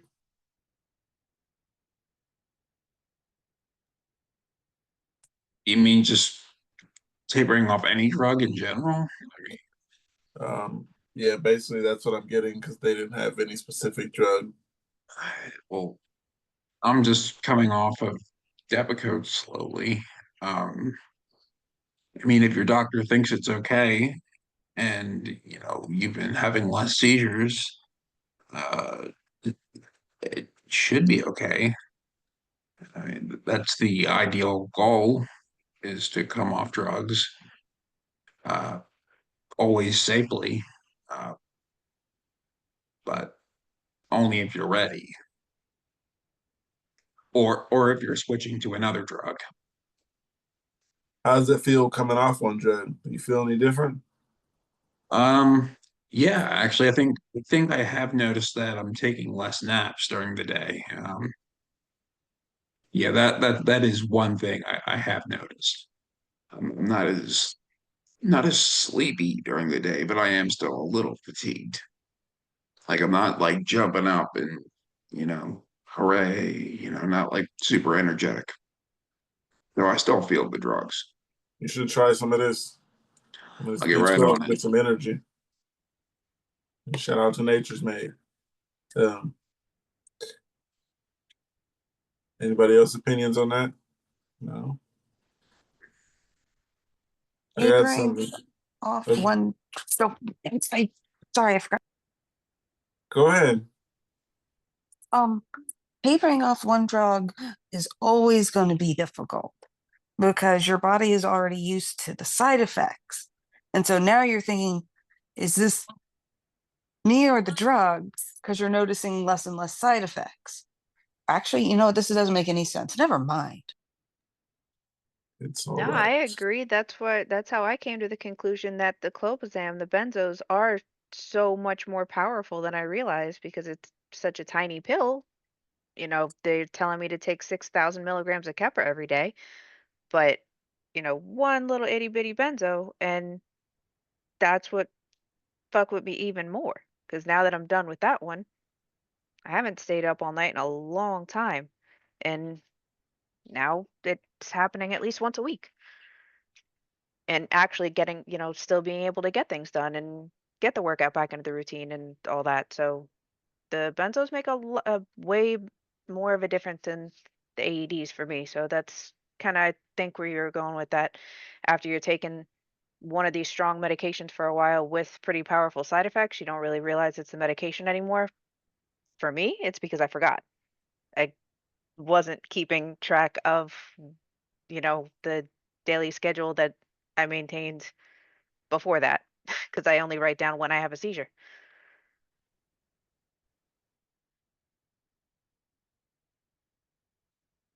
I got something else here. It's different. Someone says, I need some advice. Please help. No diagnosis, feeling frustrated, 2 emergency room visits, many falls, many tests. Still no diagnosis. It's been almost 6 months of hell, many seizure-like symptoms, as the ER staff calls them. They ask if I am medicated for them, and I have to say no because I can't get access to anything that might relieve me. My neurologist won't approve Keppra or any other seizure med until we can prove the seizures, but plenty of migraine meds that don't do shit for me. 3 MRIs, 2 CTs, a sleep study, and an EEG that I will have results for on Thursday. I am feeling so defeated. I mean, I know that if the EEG is inconclusive, it doesn't mean no seizures. It just means no recorded seizure during the session, which for 2 hours is very much a non-answer.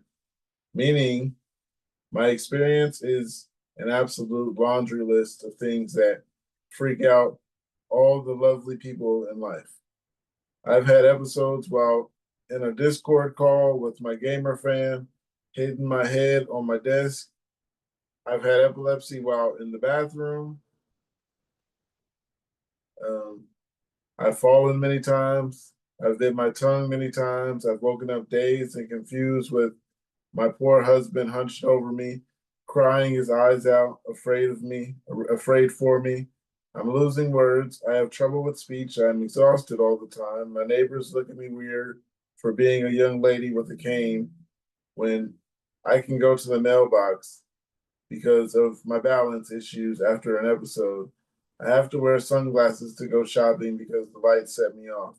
I can't drive because I don't feel safe, and the vertigo and lack of focus is too intense.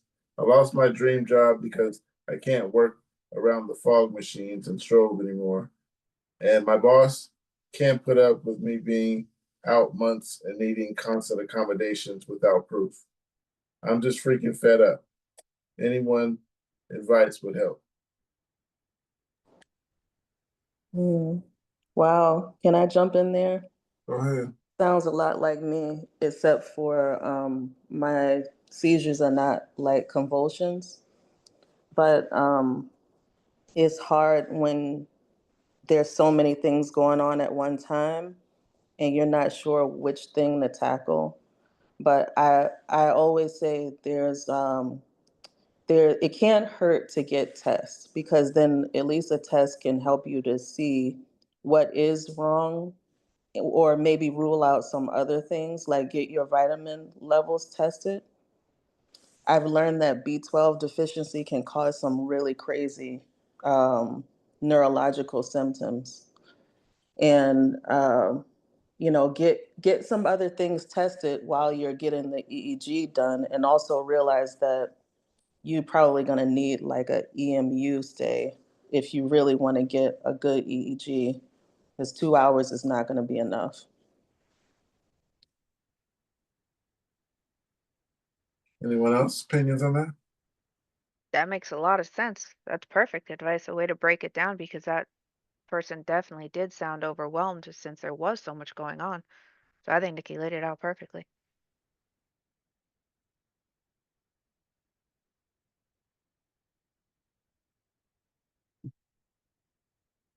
Okay. Got one. Panic versus temporal lobe seizure.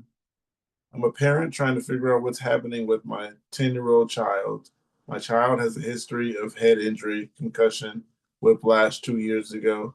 It's a long story, but it happened during morning fitness in class. But the teacher didn't realize my child then went on one on a centrifuge style spinning whirly gig during a few hours later before coming home at the end of the day, visibly dazed and disheveled. Since then, there's been all sorts of low grade neurological issues. We've done a lot of work with a neuropsychotherapist for untreated whiplash, neck pains, neck, neck proprioception, balance, plus identify some dysautonomia, dysautonomia, auto autonomia, I think that says. Yeah. Or seen an orthopedist for eye issues, accommodation, convergence, photophobia, and then a pediatrician and psychologist, etc. My child spaces out for a few seconds multiple times a day. We haven't been managing significant mental health issues, nightmares, daily intrusive thoughts, panic, terror. It all still continues despite being on a daily SSRI and intermittent propanol, plus having done extensive psychological therapy, mainly prolonged exposure and trauma-based CBT.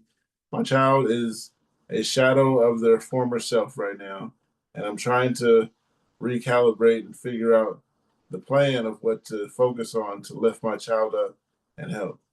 I'm planning to look into more trauma-based psychotherapy, plus more psychotherapy to make sure posture and neck strength are both back and cared for. The reason I'm here, we never see a neurologist or had an EEG, though I'm a pediatrician, has now referred us this week. I've been reading about the potential for focal seizures to have autonomic presentations, plus that temporal lobe partial seizures can manifest as panic disorder. For those of you who have experienced this, do you think it's plausible? I can give a bit of more history if needed, but basically, I'm walking that thin line of not putting my child through too much medical investigation unless it's necessary, but also not wanting to start things like more trauma-based psychotherapy if we haven't treated any underlying cause. There's also a real shortage of underlying cause. Oh, there's also a real shortage of neurological services in my city, so demand for appointments is high with long waiting lists. My child doesn't vomit, those though does sometimes feel like it. There is no loss of urinary or bowel control. I feel I don't feel twitching. I don't notice twitching. It's more intense anxiety, stress responses, brain fog, not hearing people, seeming to switch on and off and go somewhere mentally for a moment or two. We've also had issues with falls during physical activity, with several broken wrists, which have been increasingly severe. My child was unable to properly attend school since the injury due to his post concussion issues, then intense stress responses, but is now attending more. Classmates have observed that my student is weird, and I know my child is being left out behind socially. There's a lot going on, so it's hard to take stock and figure out where to next. I appreciate the time you spent reading this, and I am also aware that many people here have far more intense and debilitating epilepsy. Plus, I could be on to something or on the wrong track. Sending lots of positive thoughts and happy for all of you to get medical care and support that you need. And thanks for the advice. Oh, I love this person. They're so nice and they just want help. Um, Yes, yeah, I had to I read all think of it. they it it sucks. People don't realize how much just getting the whiplash, not even the concussion, like any sort of injury to your spine, um, can lead to like a problem in your brain. It all goes up. It can lead to neurological problems. So I feel like if he's being left out, it's because people just don't understand that. And saying he's weird is, I mean, that's just the wrong word to use. But kids are kids, so they're gonna say that and act that way. Um, but yeah, I think they really need to get him in to see a neurologist. The word psycho was used so much. I like it became a sound at one like after a certain point.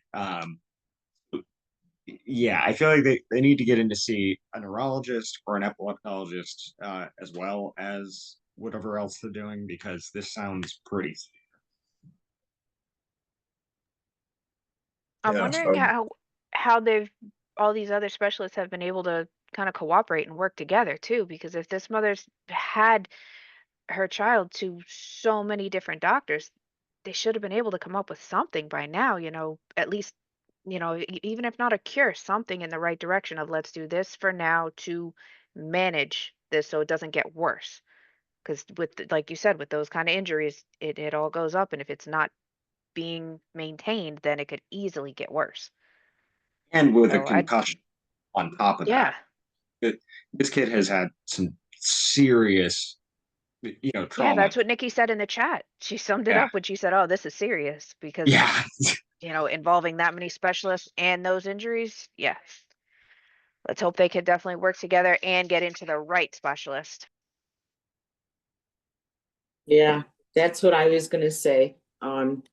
If I was the DNP I wanted to be, I would have this mom take her son to an ENT, an otolaryngologist, because it started with that centrifugal force, and that can unsettle the cochlear crystals. And it can start a series just like they're going through right now. And it's a chronic vertigo that later on can go unnoticed and rear its ugly head later as PNES, because they don't know what else to call it and they've forgotten to look at other things. But it sounds like it may have started with that spinning, and this child may only need some physical therapy to readjust those crystals in the inner ear. And it isn't hokey pokey, it's a very scientific kind of thing, but I would highly recommend an ENT for sure. It might not be neurological, it could actually be, something that's, similar, and I always spell it wrong. It's called Meniere's disease. And Meniere's disease can be the number one misdiagnosed thing other than focal epilepsy for seizures. So, it's always good to, this is what I love about our group. It's like, oh yeah, no, I know somebody who had that happen. And she was this wonderful, sweet woman. She was a cosmetologist. And she was sitting back just giving one of her clients a facial while the clients reclined in the chair, and Penny was sitting on that little, like a shop chair and doing a facial massage. And she literally, her body threw itself off of that little chair. And they didn't know what was going on. And it started happening more and more. And they're Johns Hopkins, they're like, well, seizures don't always come from epilepsy. So, and that's where I learned about that. And I'm like, no kidding. So, this is something we always think, oh, a seizure is epilepsy. Not always, not always. And my hope for them is that it is Meniere's or it's a cochlear imbalance. That's easy to fix. So, but yeah, they might just be knocking on the wrong doors. And, an ENT can evaluate any physical issues from the skull base all the way down to your ribs, to your heart. So they'll know, they'll find it. I think you guys were very helpful. After reading a lot of that, I kind of forget what it's about, but you guys brought it all back to me. And there's a lot going on there. Hopefully someone she'll see this and she'll get her answer, or at least some advice from you guys. I thought you guys were great, but that's personal opinion. Anyhow, next question. It says, son diagnosed with JAE. Now what? My 11-year-old son has tonic-clonic seizure a couple of weeks ago out of the blue. Otherwise healthy, athletic kid. He earned himself an ambulance ride, a series of doctor's appointments, an EEG, and a new shiny diagnosis of juvenile absence epilepsy. He also got himself a prescription for lamotrigine. We had not ever noticed any absent seizures, maybe a couple of very brief moments where he lose a train of thought, but who doesn't do that occasionally? And never raised an alarm or bells, nor did it seem much different than something our other kids have done. I'm not sure if those were seizures, just fairly normal moments of spacing out. I feel like I will forever be second guessing every one of those moments. Right now, we're all trying to wrap our brains around what this means long term for him and our family. He's about to start middle school, and that's an environment where being different can be exceptionally hard. He loves baseball, likes to eat, sleep, breathe baseball. He also has been looking forward to when he can drive and already knows exactly what he wanted to drive, question mark. Maybe that's past tense now. I don't know. I'm putting on a brave face, but I'm so worried about where life goes from here. Do we go on assuming meds will work? Life continues as planned and pivot only if things go bad? Does everything change now and we reevaluate all priorities? I am a planner. My brain needs to know what to expect, and I'm having a really hard time wrapping my brain around all of this. A month ago, none of this was even a, a sliver of an idea, and now it's reality.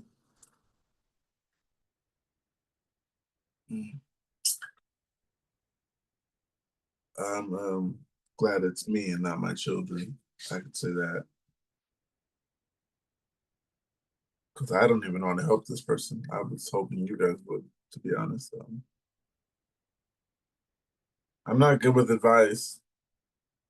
Come on, Well, I guys. would Come on, definitely Toaster. agree that it's, you're glad it's not your children, but I mean, when I'm at a loss like that, I would just recommend one step at a time. Listen to either one specialist or, take on one symptom at a time. Toaster.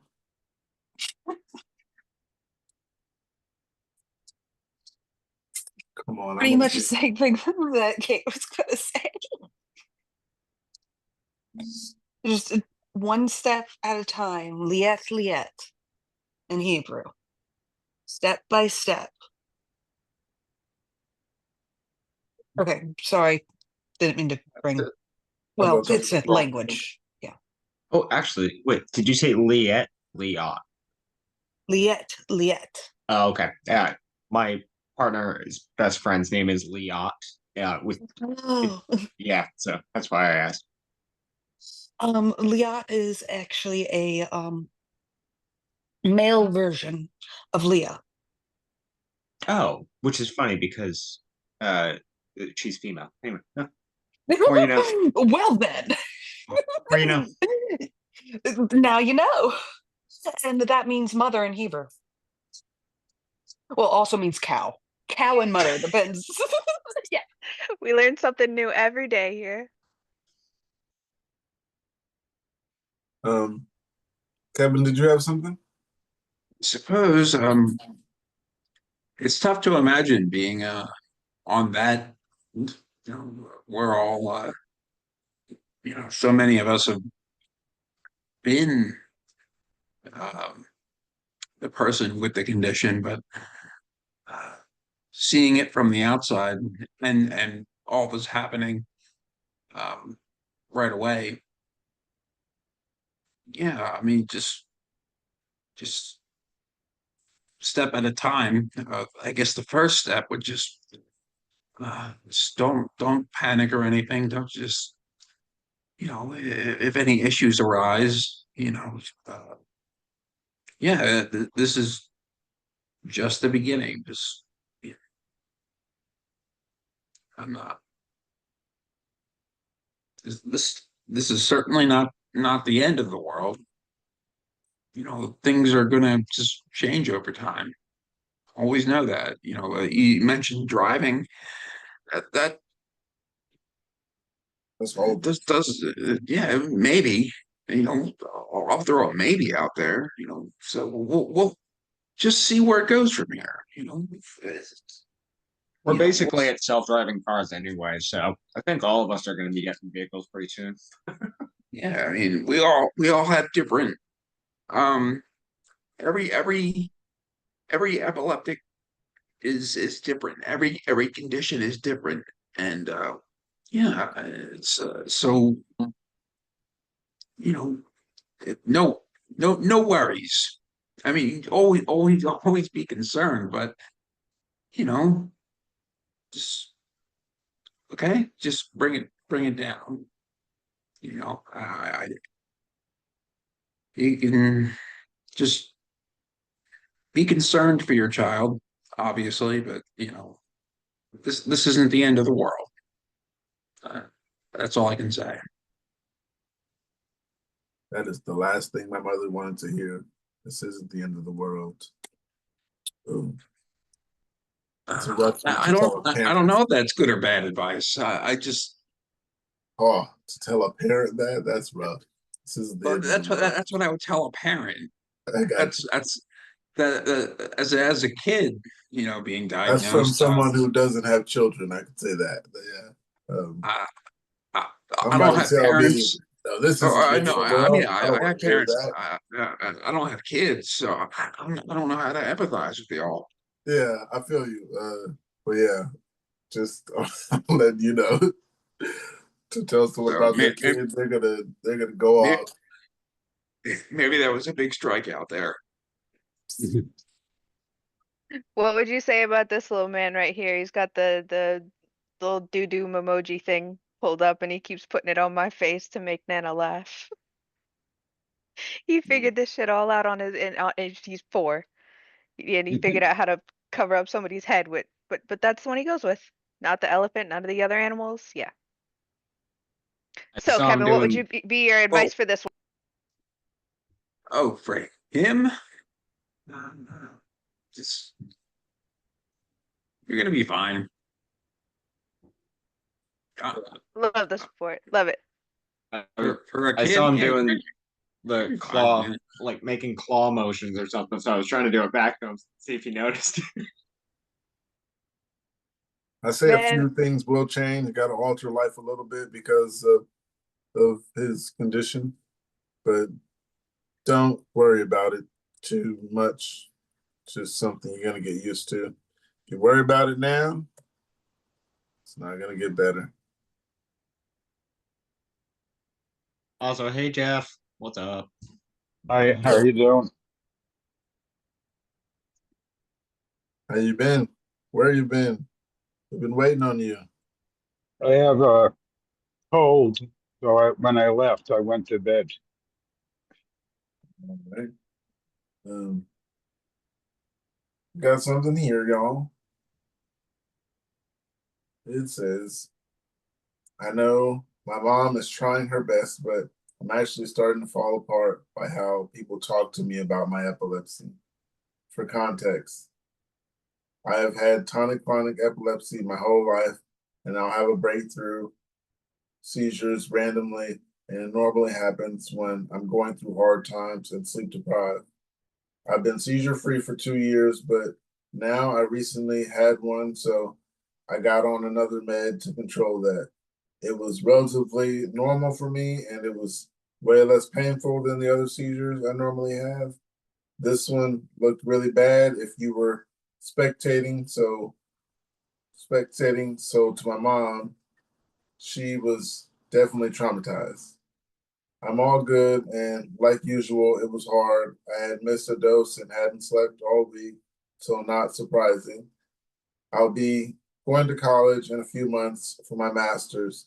It'll be my first time at an in-person college. I'm able to drive. I had to take 3 month break, but because my recent seizure, everyone is worrying me. I'm not mad because people are worried. I'm starting to feel insane because people keep making me feel incompatible. My mom feels the need to remind me in almost every conversation where we talk about the future. It does not have to be involved driving. I can be excited for different programs or events or opportunities at college. It is legit, doesn't matter what it is. The topic of car is definitely worse, but I'm starting to get mad at every time someone does it. I don't care if it is well intended. I don't need to be reminded. I live with it. I take care of it. I have to look out for myself, my diet, my stress levels, my sleep, everything that can be possible to have an impact. I can empathize with others that care about me, but if they care so much and don't keep acting like this, while it is well meaning when I ask my mom to just stop saying things like that out loud or consider my feelings, she was basically like, I'm worried and acted like there's just nothing she can do. She also told me, well, if you don't want an answer like that, then I shouldn't say something that involves risk. Like that doesn't mean everything ever for someone with epilepsy. I don't feel like my request was unreasonable. I'm not trying to be an asshole, but I feel like the last person considered this question. Yeah, the last person considered in this question. I'm lost, you guys. Come on.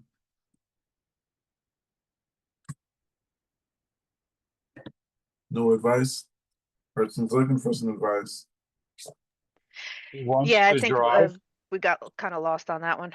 Go ahead, Brent. Yeah, I'm so lost at the point. They needed to do a summary at the bottom.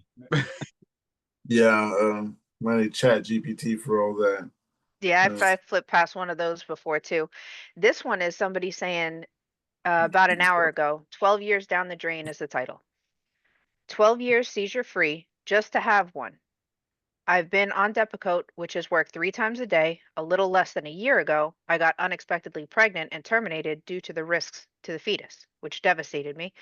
I've had a baby on this med before, and he has a slew of issues, but being that it's been so long without a seizure, my neurologist was okay with me lowering my meds to try for a baby again soon. I was down to 1 pill a day for about 7 months and prenatal vitamins. I was getting hopeful. Over the weekend, I had a night of about 4 hours of sleep before a trip, and bam, the next morning, had my coffee and had a seizure in the Uber. There's that caffeine. I'm so sad. I know this takes away the chance of another baby, and I also know now my epilepsy is not controlled outside of the meds. I'm now on 2 times a day and going back to 3 times a day soon. I'm so confused, don't plan on driving till I'm 3 months free, but I've never felt this fear ever, and I've been driving for 16 years. My last seizure was during pregnancy 12 years ago while sleeping, and I immediately got back on full dose of meds, and I've been okay since then till now. I felt normal for over a decade. Epilepsy rarely crossed my mind, trying to see the bright side, but I don't see one. My whole life has been flipped upside down in one day. Yeah, you can tell they're back on, almost like that initial diagnosis feeling. That's what I'm hearing. What do you guys think? There's so many factors here. Like, well, obviously, lowering the meds, yes, that's going to be, an immediate factor. Wanting to get pregnant, there's some stress right there. It's been 12 years though. That's a really good friggin' run. Like, they can't discount that. That's a great run. And clearly it's just because the meds got low. The epilepsy was never actually like, I mean, it was controlled, but it didn't go away. It was still there. It was just the meds were stopping the seizures, and now you're and now you're not taking as much meds, and you're drinking caffeine.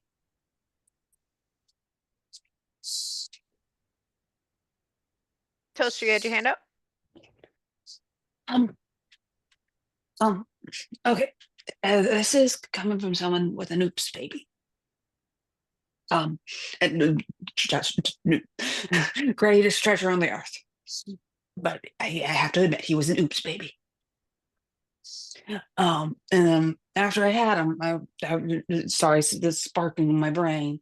I remember having a conversation with my then neurologist, who was my very, very first neurologist, about Depakote, and how she did not recommend me going on Depakote if I ever wanted to have kids. And then come to find out that it's oh shit, I forgot. Shit. Oh yeah, a lot of women actually not every single woman, never ever every single woman, but a lot more women than you think actually have less seizures during pregnancy. Now, of course, you're still going to get the monthly checkup and everything, but yeah, I wish I had stopped the Depakote for my second baby. And I lost and miscarried. So I definitely don't recommend any type of Depakote. So maybe look for a different seizure medication that's along the same lines as Depakote. I mean, that's just coming from me. Talk to your neurologist. Yeah.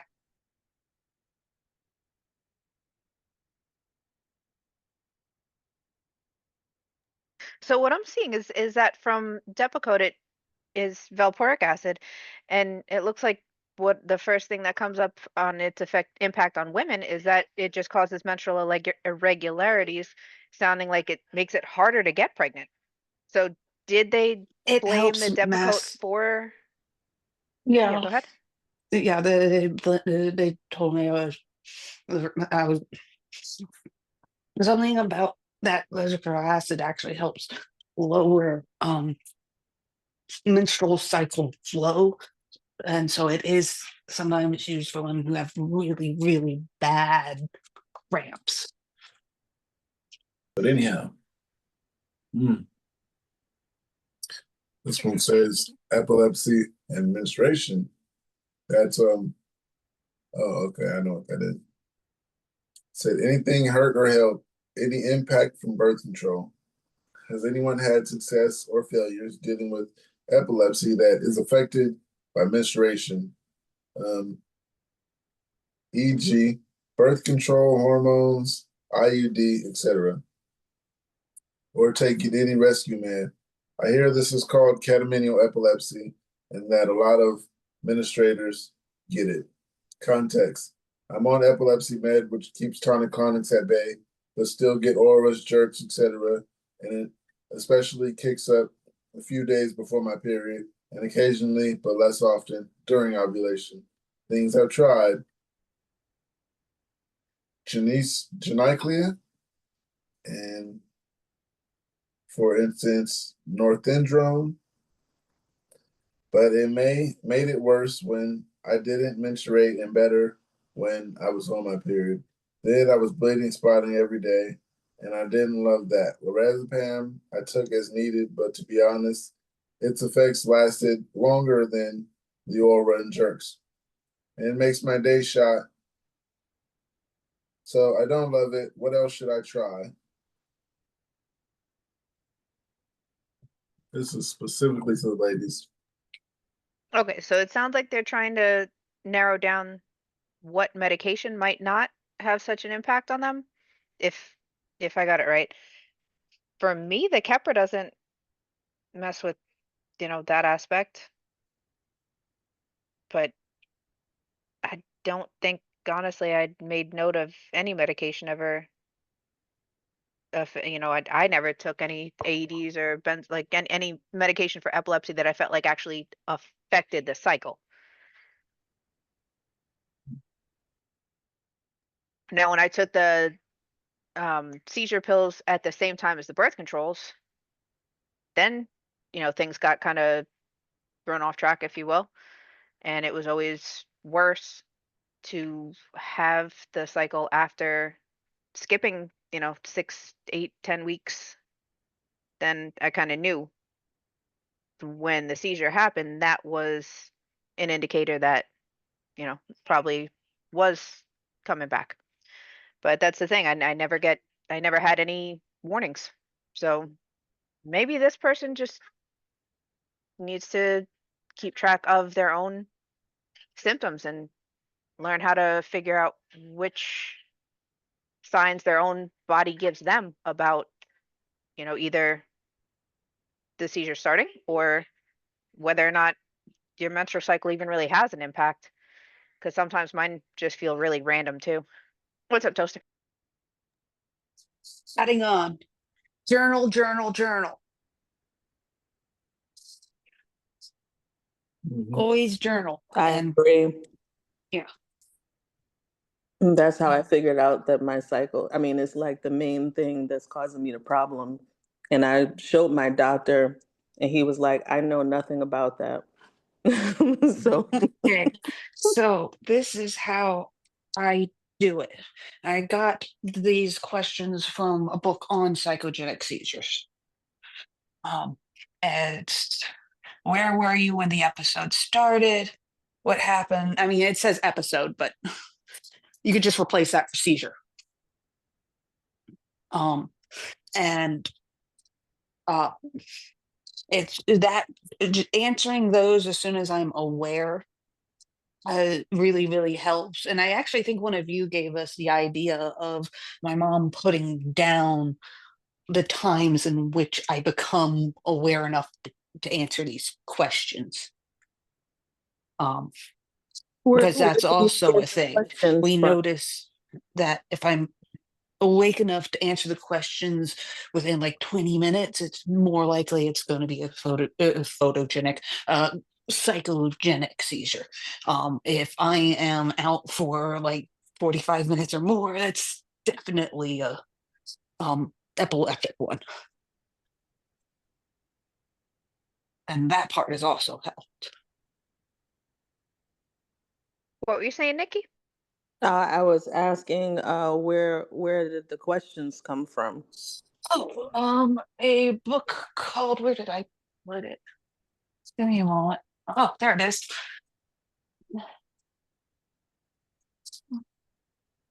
Psychogenic Non-Epileptic Seizures, a guide by Lorna Myers, PhD. I found this book while packing up my dad's books. He got that so he could understand them better. It made me feel so wonderful when Oh, that happened. wow. Oh, nice. Yeah, he's let me steal it. He's already read it. And it's actually really, really good. And it explains where my mom got the questions from. Might be able to answer some of those questions. But I'm gonna go to the comments of this one. It says, my jerks were the same, always a few days before my period and sometimes into and during ovulation. I started the depot shot. I know there is controversy around it, but I find that it works for me and it has completely stopped my period, which has also stopped my jerks, except the occasional random ones. I know birth control, especially one that completely stops your period, isn't for everyone, but in my situation, it has been a lifesaver.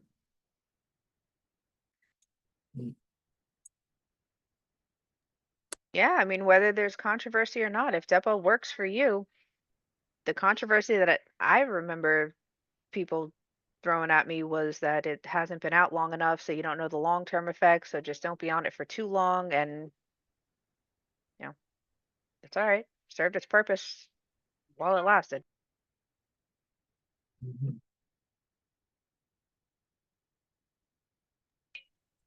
Fuck quarantine. That's what I have to say. Um, Love my little one, but he is a quarantine baby. Oh, yeah. Know a few of them. I'm gonna go ahead to had a different type of seizure landing me in the hospital. I had absent seizures that only last a few seconds. Wednesday morning, I had a convulsion, one which loved ones never saw. From shaking so much, I bit my tongue, and my family thought I died as blood came out of my mouth. They weren't sure what to do because this never happened to me. Turns out it was due to the low sodium, which caused from my meds. Ended up having one while in the ICU as well. It was a very scary situation. Ambulance took 10 minutes to come to my house when they were up the street, but felt even longer because how traumatizing it is. Now my meds need to be adjusted. This was probably worse than my first seizure, given I was awake and knew what was going on after I had my normal one. This had nothing to do with my epilepsy, which made it even scarier. What's going on? Um,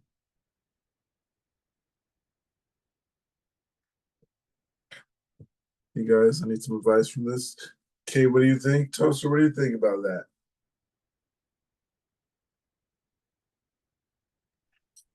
I had a conversation in the background. I'm sorry. I might have to move forward. Liz, welcome back. We got an icebreaker if you're there. Yeah, it's good to be back. Yeah, I'm glad to see you come back. I know you like it then. I got an icebreaker for you, and it was, what's something you did to improve your quality of life once you had epilepsy?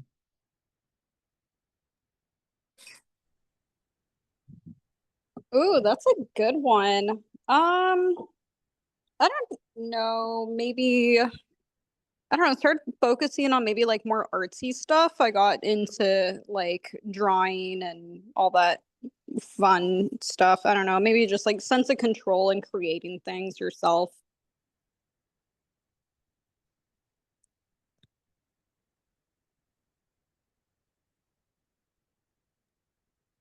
That's a good way to explain it. Having control over the activity is probably what brings all of us some peace as Brandon picks up a guitar. Great example.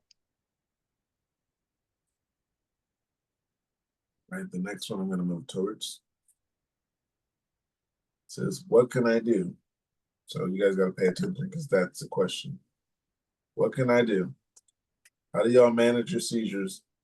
I don't have rescue meds. I don't have a diagnosis because I can't get into an EEG, and I'm about giving up on that. And they're just not great.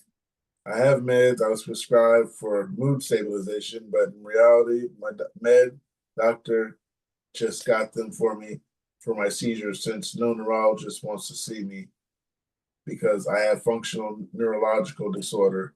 It's just weird. If they was functional seizures, why do the meds help? Then I get triggered by light and stuff. Well, the question is how to manage them.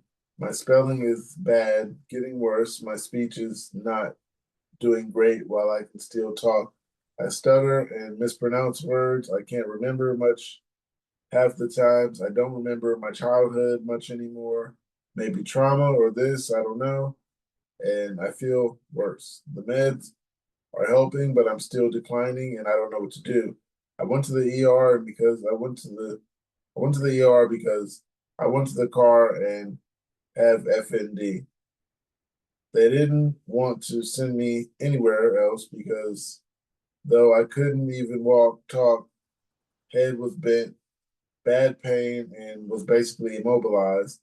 So I didn't know what to do or where to go or how to manage anything anymore. Do I wait till another major one happens and call 911 like a doctor at the ER said to do?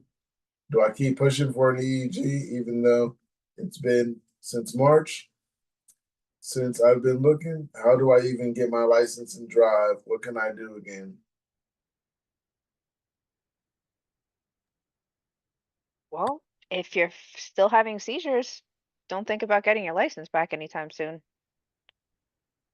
So as far as pushing for the EEG, then it sounds like that's the way to go so you can get it diagnosed and treated and, take the next step. What do you guys think? I always say second and third opinions help, Yeah, I agree. especially that second opinion. Then when you get a difference from that, you don't like that one, then get a third. Do the best of three. Yeah, I mean, the functional, when they said something about no neurologist will see them, I don't know if that's a misconception or if that's really true for them, or did one of their doctors say, no neurologist is going to help you with this? Do you know what I mean? And how words can affect us. So I don't know if that's really true and if maybe they should be seen by an epileptologist or, yeah, I don't know. I mean, all the trouble that I had getting to my diagnosis, I don't think I have any good advice because it took me 4 decades. So, I don't want to be that morbid person and say, well, I guess you just have to wait until you have a catastrophic seizure and you go into a coma. Because that's how I got my diagnosis. Oh, no. I don't even know what to say, but as far as managing seizures, B12, okay, I'm noticing the difference. My doctor's on board. Ashwagandha, as long as you don't have a problem with that, it calms me down better than anything else I've tried. And it does make me a little bit sleepy, but that's because I'm sleep deprived right now. But I'm actually welcoming that. But as far as managing seizures that could be epilepsy, we definitely don't want to see that person doing anything like drinking themselves to sleep every night. But hey, there's a way to get a diagnosis. Sorry, morbid again. I mean, if you stop just short of morbid, then they could still make progress, but, more along the lines of don't accept what they're lying about because neurologists do play a crucial role in diagnosing PNES, FNES, anything that says epilepsy. It's a neurological condition. So this one is definitely somebody probably surprised, and I don't know what word to use, but disappointed to say the least by that doctor's diagnosis. Still doesn't mean you need to accept it. So I have a question. So neurologists can diagnose PNES, but who treats it? It's the psychiatrist treats it, right? I have no idea. Exactly. I'm trying to figure this out. And that is exactly the argument that I used to pin the epilepsy center that I go to into a corner, because they are required to treat psychogenic. If they're going to diagnose it, they have to treat it. And that isn't just because they diagnosed it. It's because that's required in the regulations, for their accreditation. So, that was exactly what I used. It's like, yo, you're diagnosing me with this, but telling me to go and hunt down a non-existent therapy. I don't think so. But I'm kind of getting the vibe from this person that they kind of wanted it to be epilepsy because it's a little more common and maybe more acceptable. And once you hear that you have to go to a psychiatrist for further evaluation, it's like, oh, hell no. And that's where so many people stop with an epilepsy diagnosis and not even realizing that that could be a vital part because the psychiatrist could turn around and say, this patient of yours had a seizure during a session. It can happen. And but the functional neurological disorder, that's another huge umbrella term that, you know, some providers will call a garbage bag diagnosis, because it covers everything from spinal pain to psychogenic non-epileptic seizures, which that definition includes a panic attack and a shiver you get after you yawn. That is actually under the definition of PNES. So using those broad diagnostic terms needs to be reconsidered in our healthcare system. So, but it does kind of sound like this person almost wanted it to be epilepsy, but is afraid of something that they don't understand because maybe they understood epilepsy a little bit more. I can relate. I can relate. Talk about Yeah. feeling like you're starting over. Because you don't know what to do next. Like, they don't make it clear after the diagnosis. What do you do about it? Right, right. But like I said earlier, if this is a doctor at an epilepsy center, whether you're still seeing them or not, if they diagnosed you with psychogenic and then sent you to look for your own therapy, that's a violation of their agreement with the accrediting body. So they, you know, the state health department knows these things, and that's like the liaison. And if you don't get a response from them, then what you can do is you could contact the NAEC, and they'll tell you the same thing they told me, that, you know, they don't have patient advocacy, but they do take these things under consideration. And in my case, you know, there were several reports of a violation against the epilepsy center I'm going to. So they said, okay, we're going to look at this. And, you know, there's always a chance. And sometimes it only takes one voice, but knowing what resources that you have, you know, and that's why, like with you, it's so similar to so many of our stories. It's like, especially women, you know, we get blown off. It's this, it's something else. But we both had a history of juvenile epilepsy.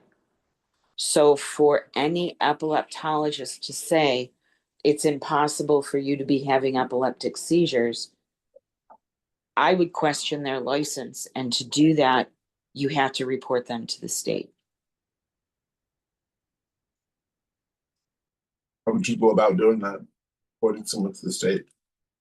Yeah, in the United States, every single state has their own Department of Health. You Google your state Department of Health, and it's usually under like for me, NewYork.gov, and then the department takes you to another website. And you can find in there, it might take some looking, patient rights, the patient bill of rights. And once you find that, you can find, they give you the information to file a complaint. The other way to get that information is when you go to a new doctor and they have you sign all that stuff on that signature pad and you do not know what you are signing. One of those things is your patient bill of rights. And at the bottom, it gives you the address, the phone number, and everything for you to file a complaint against those doctors, which is why they stopped printing those out. But you can go online and get the same information for your state. And if you need any help, just holler. Yeah, I'm looking it up right now. That's valuable information. Yeah, it is. It changed. It was a game changer for me because, you know, I mean, I had doctors come right out and say, "Oh, you come off as harsh and threatening and this and that." I said, "Only when you guys are not doing your job." And I know you're not. They never did convince me that I did not have epilepsy. And, you know, they're like, "Well, we never said that." Oh, well, unfortunately, you put it in my records and it's right there, and the state just read it, you know, because once I started reporting them and the investigation starts, they'll, in New York, they send you a case number. And you can take that case number and get a malpractice lawyer if you want. Or you can just be aware that they opened the case. But it's completely anonymous. So the doctor doesn't know unless they can identify you by that complaint, which was really easy for these doctors to do with me because they put it in their notes. And the next time they saw me, it was like, well, I don't know who you think you are. That's no way to get the health care you need. Well, this is no way to pay off your student loans either. So, dude, you better, just stop telling me that I have psychogenic epilepsy because it doesn't exist, and it just went on and on and on until I started filing complaints with the state. And finally, I went back to the original epilepsy center that started this problem 5 years ago with all of that ammunition. And, that some of my friends said, you went in with all the aces. Okay. They had no way out. I call it the Queen's Gambit because I used to love playing chess. And my mantra is they were playing the wrong side of the board. Okay. They thought they were playing checkers when I was playing chess. So I flipped the board, flipped the table, and I got what I needed because I literally put this guy in the corner and not blaming him because he was the new doctor for me. I simply said, I'm counting on you to be the liaison to change this. And if we can't, or if you choose not to, I need to know now. So if that was harsh, he didn't interpret that as harsh because he knows now that the way he treats me is going to save or fail the epilepsy center because they're already under investigation. So that's what that will do for you. And you might get some pushback, but I understand, Nikki, that you've already experienced patient dumping, and it's almost obvious. It's disgusting. And for an epilepsy center to dump a patient who has epilepsy, not only is that a state health violation, that is enough. It takes one of those violations for the NAEC to strip them of that accreditation. So then all they can call themselves is a clinic. And they can't call themselves an epilepsy center. So when you have those resources and that knowledge, and you go in and say, okay, let's talk. And that's Okay, I got another question. I don't know if this will help the other poster. They did ask me, my doctor did ask me if I wanted to be referred to another doctor and get another EEG in the same center. And I asked if I could get referred to a functional neurologist because they were saying that it was PNES. And that's when they told me that they can't refer me to a functional neurologist, I guess, because they don't have one. Um, so I guess technically on their end, they didn't dump me. They did offer for me to go to another doctor. But then at that point, I was like, well, is it, I don't know if I want to keep getting more and more and more tests. Well, I just did exactly what you said. Um, I left the doctor and the NP that I started with, and I went to a few other doctors, which that did not work out, and then went back to the epilepsy center, and I'm seeing a different doctor at the same epilepsy center. So I'm not going to tell you what to do, but I can say in my case it was worth it. Because they're going to read those notes too, and it might be, you know, they might just have a different perspective, or they may have taken that extra year of college, of post grad, so they know how to read the EEG. And sometimes that's all you need is to have somebody else read that EEG, you know. But I would definitely consider it, Nikki, because that's exactly what I ended up doing. just with a space of 2 years, a lapse of 2 years trying out these other, I call them Dr. Glow Sticks. Yeah, just didn't work out, but I'm back at the epilepsy center.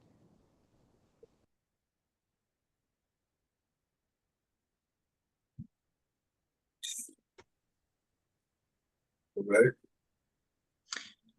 Hey guys, I just wanted to say I'm hopping off, but I hope you all have a wonderful rest of your night and weekend, and I will see you all on Tuesday. Okay? All right. See you Tuesday. All right. Later, guys. I got to do the same, guys. Dinner is here, and we Later, got Annie. headboard. Yeah, I'll see you guys later. Best of luck, Later. Nikki. See you Tuesday. Have a great weekend, guys. Oh wait, hang on. Is What? Tuesday? Oh wait, no. Sorry, I'm thinking about Femday Wednesday. My bad. I know we should do this every day. Okay, my doctor already said that, so we got to talk. All right, love you guys. All right. Bye. Bye. So I got one here. It says my EEG showed epileptiform discharges, but my seizures are controlled. Is it bad if you're still having epileptiform discharges on an EEG while you're seizure free on meds? I'm nervous that my meds aren't treating me the best way if I still have epileptiform discharges.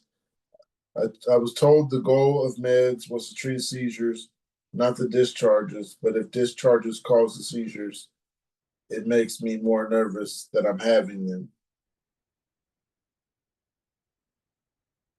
One of the comments says, the way the neurologist described it to us was that the discharge are like sparks and seizures. Seizures are the fires. The medicine helps them not turn into fires and should be reducing the number of sparks. We have to go through for another 24-hour EEG every 6 months to check the progress with the medication. Discharges. I think that one says it perfect. I mean, that's an example of, the sparks starting the fire, and you're definitely not considered under control until you can at least have a clean EEG. We all know how hard it is to even get a seizure to show up on an EEG. Never mind if they're having abnormal discharges on just a routine one, then they're probably having a lot more seizures than they realize.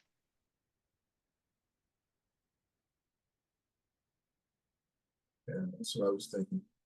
Probably more than they're realizing. I'm sorry. I was reading Panda Express. My bad. That a sentence probably having a lot more seizures than they realize, and they're still having like abnormal like discharges in their head, I guess. Before I was diagnosed, I was having, they would see like little weird spikes in the EEG, but not like a seizure. It wasn't a tonic-clonic or like, it was the myoclonic ones, but it wasn't enough for them to be like, oh, it's fine. Like it's or no, it wasn't enough for them to be like, it's not fine. Which is why they like shut me down for so long. Because they would see the rapid firing, but A, they couldn't properly read it, and B, it wasn't a full-blown tonic-clonic seizure. So those two things kind of play into perspective too. I forgot what the question was again. No, you're describing what the question was asking about. Those epileptiform discharges are those random spikes you were talking about, but they Yeah. can consider them interictal, like in between seizures, or ictal during a seizure. Mm-hmm. So it depends on how short they are, and they Yeah. can probably get away with saying you don't need treatment right now because your brain is just irritable, or come up with some goofy medical word that doesn't make any sense. Yeah, especially if you're taking like your medication. Like if I was taking my Klonopin, it would help keep them under control, but I was still having them like a lot. Um, because I wasn't on like a really good dose. Um, but it was kind of doing enough so that it wasn't showing me having the times where I'm at home where I'm like bedbound, the days where I'm bedbound, the weeks where I can't shower myself, my mom has to shower me. Like it doesn't show that on the EEG. So it's like it's kind of like your word against the EEG, and it's kind of a hard thing to fight in a way, I guess. Anyways.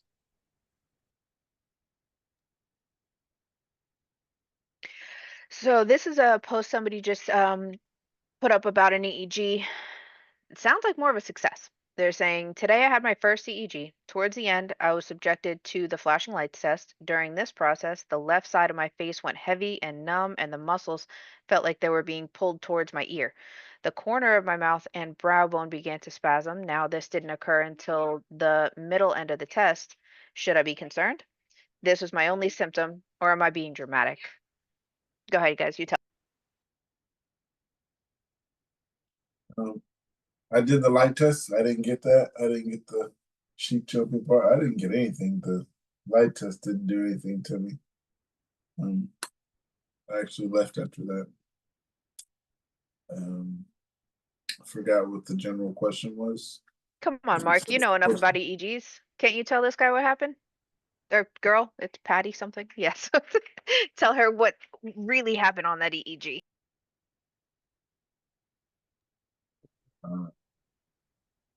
I mean, I don't know. I'm not photosensitive either. Um, my my focal seizures don't manifest as like facial twitching, muscle jerking. So yeah, I don't know what to say. What stood out to me about this one is at the end, they're asking, should I be concerned? This was my only symptom. Am I just being dramatic? And what came to my mind was that something happening like this in an EEG is not dramatic. That's far from normal. And Yeah, that's definitely something that they should be able to work with you on. that is incredibly fortunate to have caught that right then on an EEG. That is like, yeah, I don't know. I'm trying to think. I feel like there's some little colloquialism about, I don't know, timing and I don't know, like, I don't know. Striking gold doesn't seem quite appropriate, but that's sort of what you got there. You know, you're mining for data and they got the data. I would imagine from the EEG, they would be able to tell where it's happening. Um, but the facial twitching and stuff, it's I don't know where in the brain does the sort of muscular control come from? Is that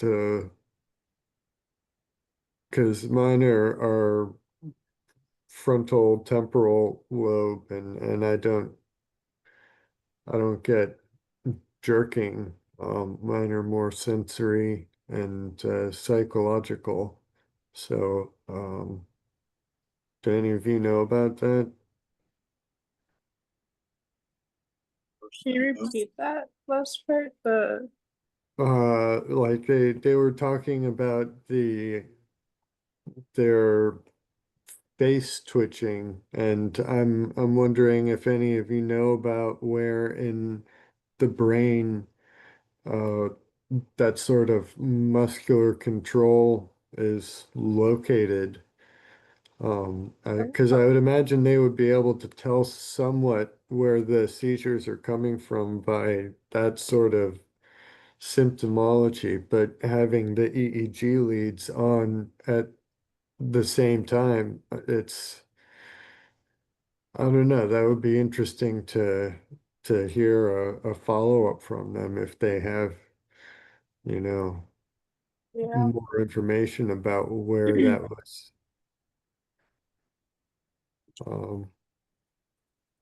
I think I did used to have,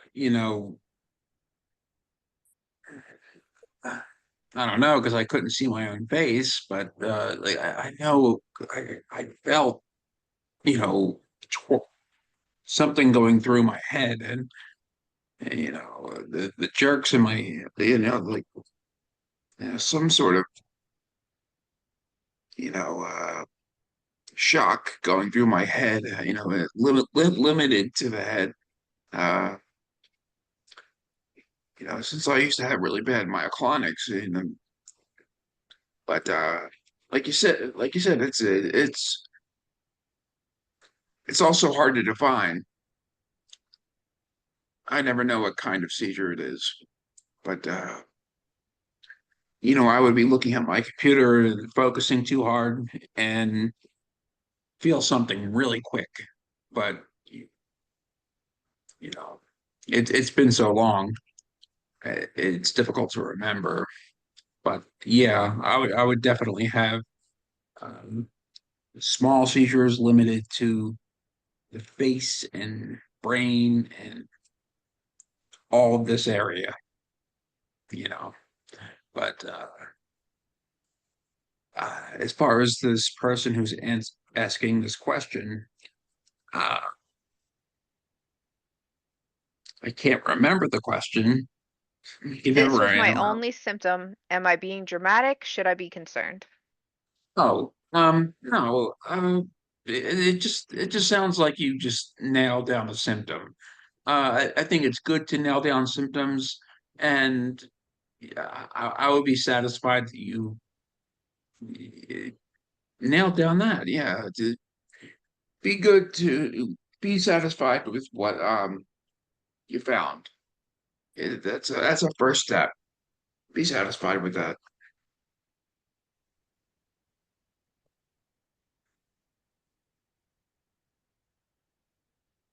Okay, so everybody has some insight on this one now. What changed your mind, finally convinced you to get on medication? This person says, "Hi everyone. I'm currently dating someone who was diagnosed with epilepsy about 2 years ago in his early 30s. Since then, he's had over 20 seizures, some quite serious, including one where he fell and hit his head. Despite this, he's still strongly against taking medication. He says he doesn't want to rely on a pill or deal with potential side effects like tiredness or hair loss, etc. We've only been dating for a couple of months, so I know I'm still new in his life, but I care about him deeply on a human level and I'm genuinely concerned. I get the sense that part of his resistance might be tied to denial, especially because his diagnosis came later in life. From what I've seen, his friends and family tend to avoid pressing him on it, and I understand why, but it worries me. At this point, although I don't want to lose him, I'd rather risk losing him than to see him get hurt one day and know that I could have potentially said or done something to prevent it. If you've been diagnosed later in life or if you initially resisted medication, I'd love to hear what helped shift your perspective. And for anyone who has had someone close try to talk to them about treatment, how would you have wanted them to approach it? I want to bring it up in a way that's respectful, not pushy, and doesn't feel like I'm trying to parent him. Thank you so much in advance for any advice and all love.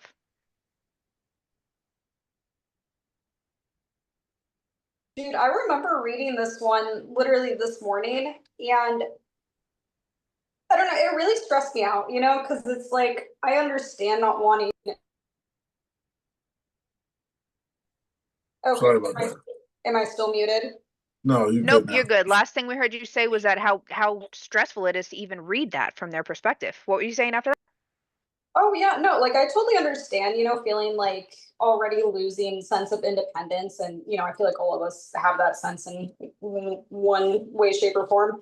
But just kind of being so anti-medication and the fact that it is like seriously uncontrolled. I mean, 20 seizures is pretty intense.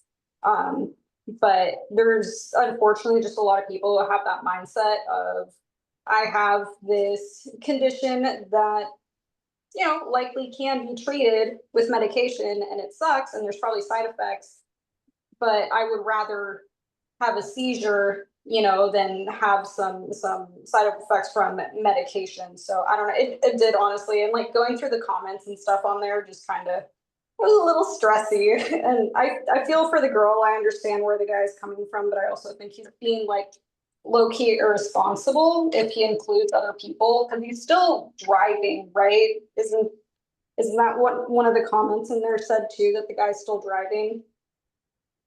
I can look for the driving part, but I was thinking selfish on his Oh, part.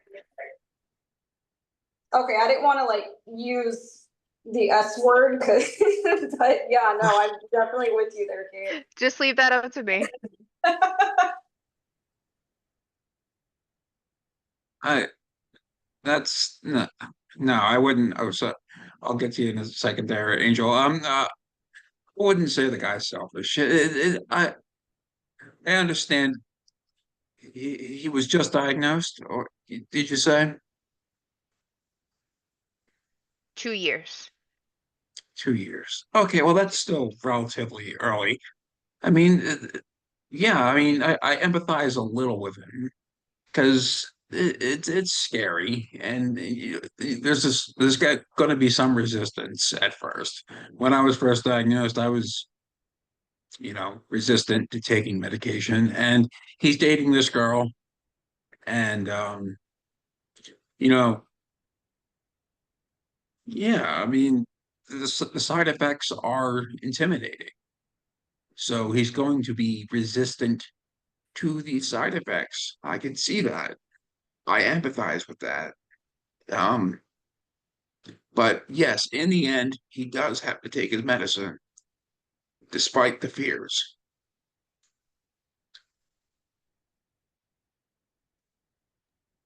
I just wanted to reiterate too at the beginning of the first paragraph here, she's saying, despite this, he's still strongly against taking medication. He says he doesn't want to rely on a pill to deal with the potential side effects.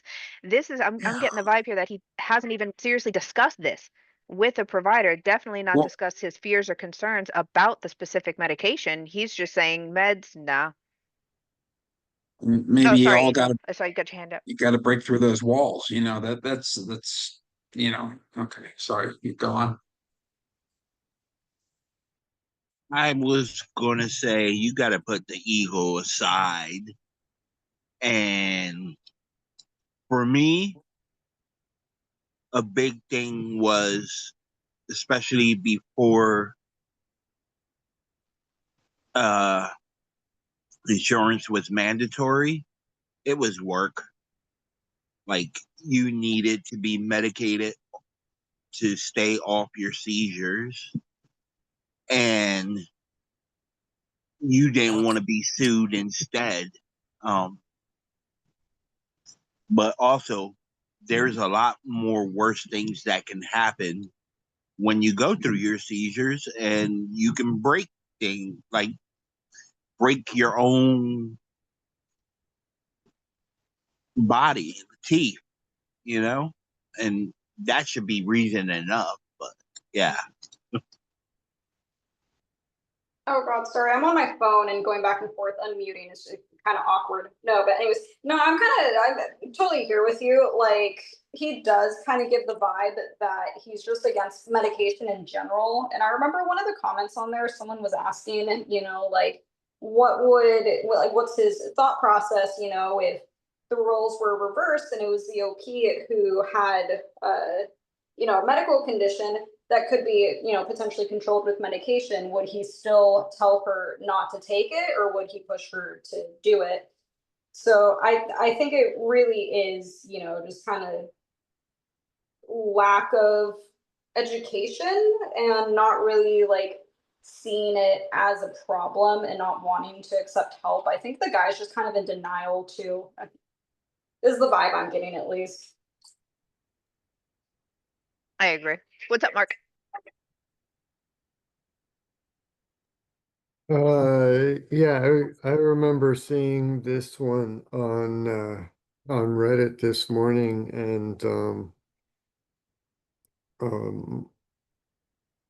what was the title? Like, how did you get them to something or other, right? It was What changed your mind / finally convinced you to get on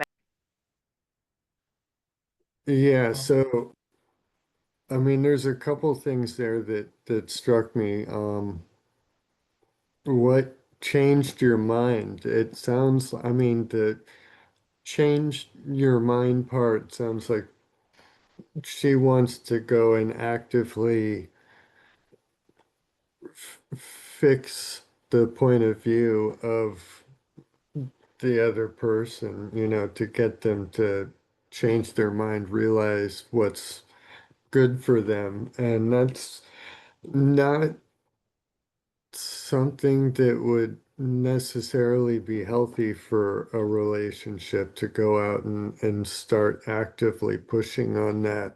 And I think didn't she say that it was a relatively new relationship too, like only a few months or something? Um, I don't know. Um, Yes, we've only been dating a couple of months. I mean, I see your point of that because she even makes a point too that she wants to come in not too pushy. So it sounds like this guy's already probably kind of resistant or maybe even heard this before. But just from the perspective, I mean, if she really cares about him deeply and he reciprocates those feelings, he would be able to listen to her reasoning. I, I would think. yeah, yeah. But so to bring it around and to to answer that, to answer her more directly, um, what changed my mind personally was um having a tonic-clonic in front of my mother. Um, I had already known that I was having seizures at that point. Like I'd been logging them. I had a whole thing in my phone and a whole grading scale of how severe the vocals were. Um, and I'd had a couple like 10, 15-minute long tonic-clonics in front of a roommate. So I knew that it was really something I should have been taking seriously, I guess, particularly now in retrospect. But I just kind of crossed my fingers and hoped that she wouldn't find out or something, that she wouldn't notice and it wouldn't happen in front of her, and that it just, I was in denial. I guess looking back, that's really the word that a psychiatrist would probably use for what I'm talking about right now. This is very therapeutic, I must say.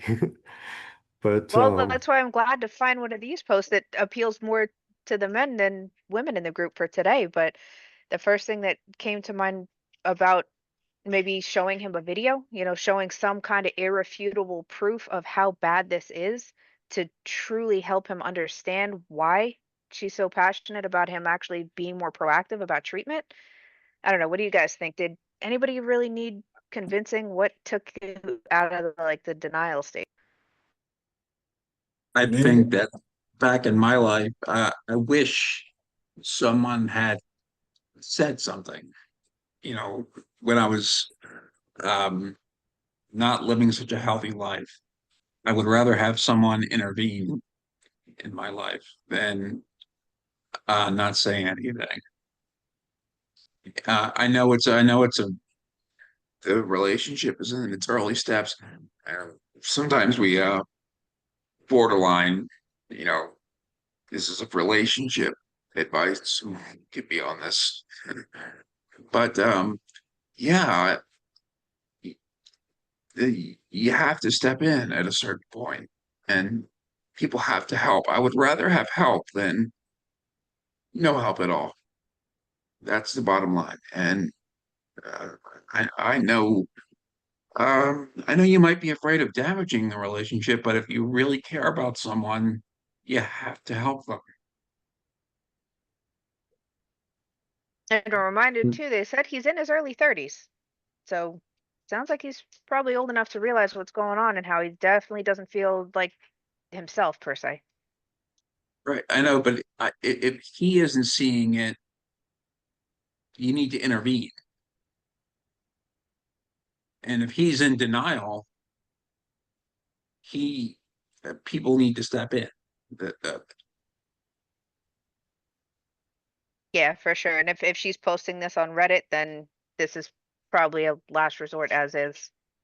If she's already maybe attempted this once or twice and just quickly seen it was going to get nowhere. So, I don't know. I hope Yeah, this one works out. if you care about the person enough, I mean, given their family isn't pressing it anymore, um, if she cares enough about about him, then like Kevin said, it would be better to risk losing the relationship, I think. I mean, not to completely lose the relationship rather than let him continue risking his own life. Because who knows how long it would take for him to realize that. And That's what she said. She would rather lose a relationship than actually lose him and realize yeah, or have that guilt of maybe having been able to prevent it. but the loss of the relationship might be the kick big enough to get him to realize that this is something,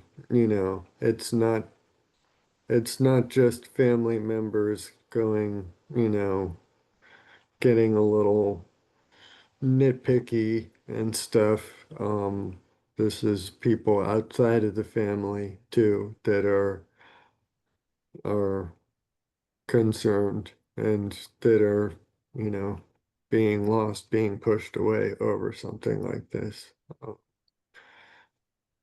yeah, the more people who are saying this kind of stuff, giving him this kind of advice, the more likely he is to actually listen and change his mindset. Yeah, that's a good point. The breakup could be the push he needs. What were you thinking, Liz?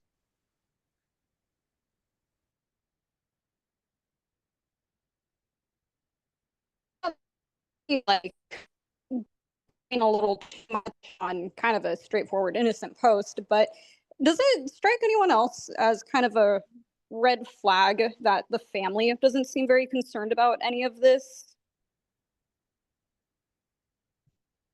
I kind of got that I same vibe. Yeah, I Like, understand. kind of nobody really understands this diagnosis that this guy got, years ago, and nobody's really gone out of their way or really bothered to look into something. Because it almost reminds me of like other, like invisible disabilities, commonly kind of like diabetes. A lot of people don't take it super seriously because, oh, a lot of people have diabetes, and a lot of people live with diabetes. Same thing with epilepsy. A lot of people have epilepsy. It can't be that bad. And it's just kind of, I don't know, just people kind of brush it off and really don't bother to learn the severity of it. Right. Yeah, like when I was a child, that's what it was. I didn't know, I was a child, so I was 16. I didn't know what my mom was talking to these doctors about. I was just told, you have epilepsy, you're gonna have seizures, and got some pills. And I went about my life like regular kid, just taking my pills on time and doing regular high school shit. Um, and yeah, I wasn't taking care of my epilepsy at all. I wasn't paying attention, trying to find things that wouldn't make me stop having seizures. Um, they weren't bad, but they were bad. Like, um, yeah, they were sometimes 2 a month, and yeah, they sucked. After a while, getting my health in order, smaller by smaller increments than others. Um, I've gotten better with that, and now I'm down to 3 to 5 a year, and so far I'm on 2 this year, and the year's more than halfway over. So hopefully I can make it to a year, then I can make it to 6 years like Kevin, then 12 years like that other person. Gotta think big, speak it into existence. I got one here though, but also the icebreaker for Kevin you got here, and for the other person who was talking about why should we take the pills? Um, Seizures aren't fun, so I take my pills because they're no fun at all. If I think I can prevent it by the smallest increment, I just take my pills because it can stop a seizure, or at least try to. Angel, with the icebreaker, what was something you did to increase your quality of life once you had epilepsy?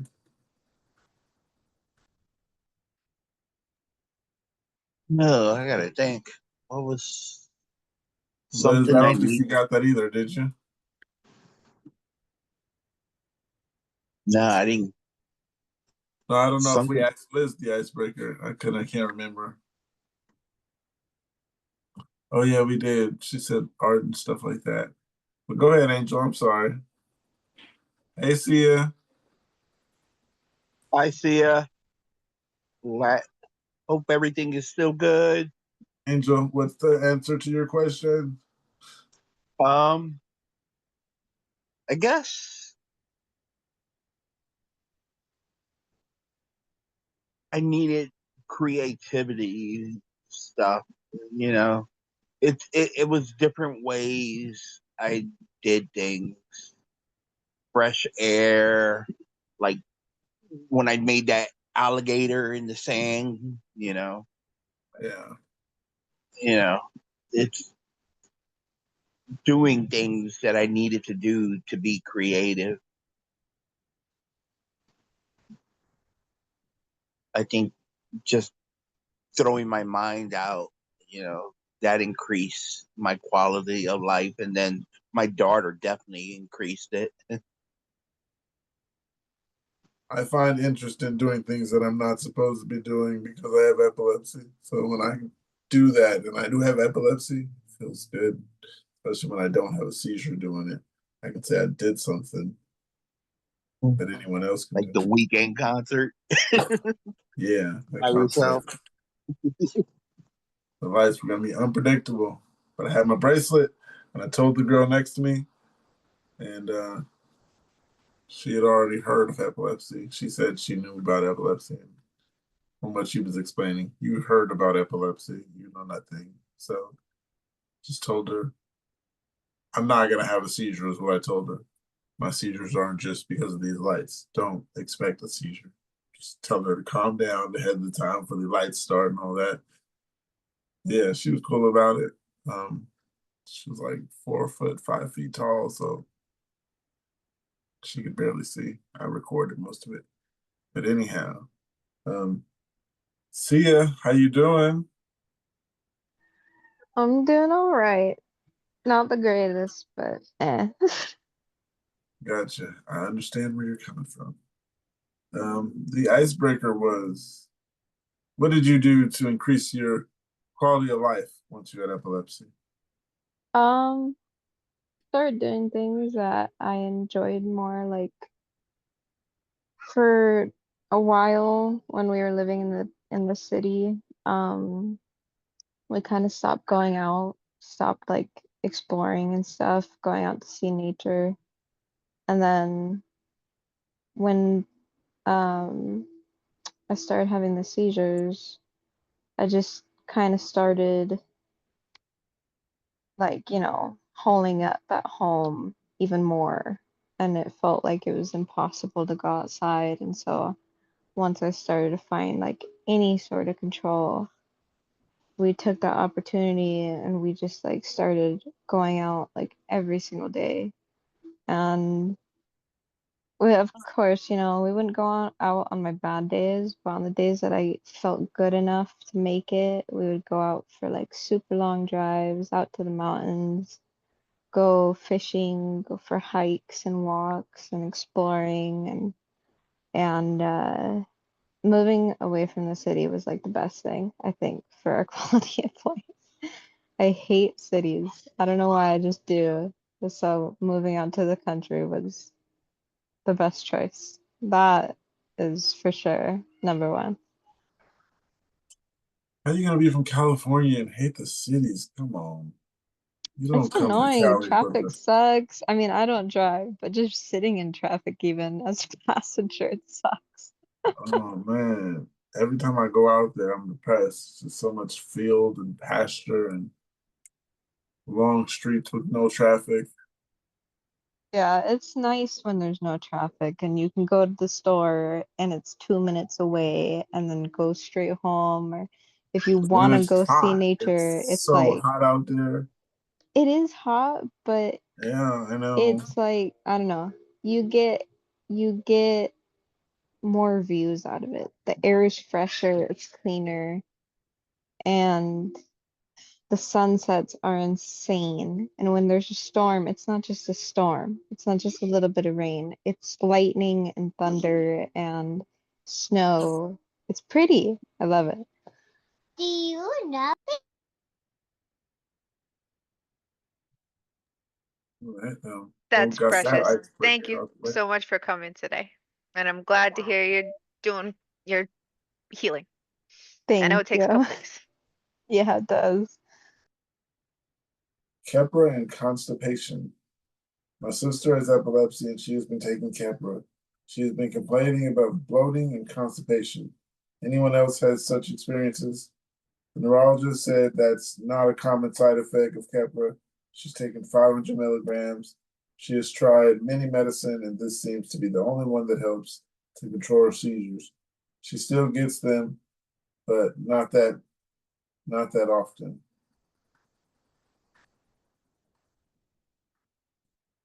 Anyone have advice for Keppra and constipation? I have no similar experience to this person, and yeah. And any medication websites don't suggest that that could be from the Keppra. It's the opposite. If there are stomach problems resulting from levetiracetam, it's usually vomiting, diarrhea, not constipation. So check out any other factors that could be causing it. You heard me say levetiracetam earlier. I said it right, reading it for the first time. Yeah, I didn't You know got if it you right guys with talk fast. practice. That's right. I was just diagnosed this week with a seizure disorder. Ooh, that was this morning. I was just diagnosed this week with a seizure disorder, and I'm really nervous about starting medication. I'm already on Cymbalta for chronic pain and Zoloft for depression and anxiety, and my doctor wants to start me on Keppra. Is anyone else on here also on meds for pain, depression, anxiety as well as Keppra? What's your experience? Online, there's stuff that says Keppra could interact with my Cymbalta, but my doctor says it won't. I'm so nervous. I'm considering asking my doctors if I can replace any of the meds with medical marijuana. Does anyone have any experience with that, especially in a state where recreational weed is illegal.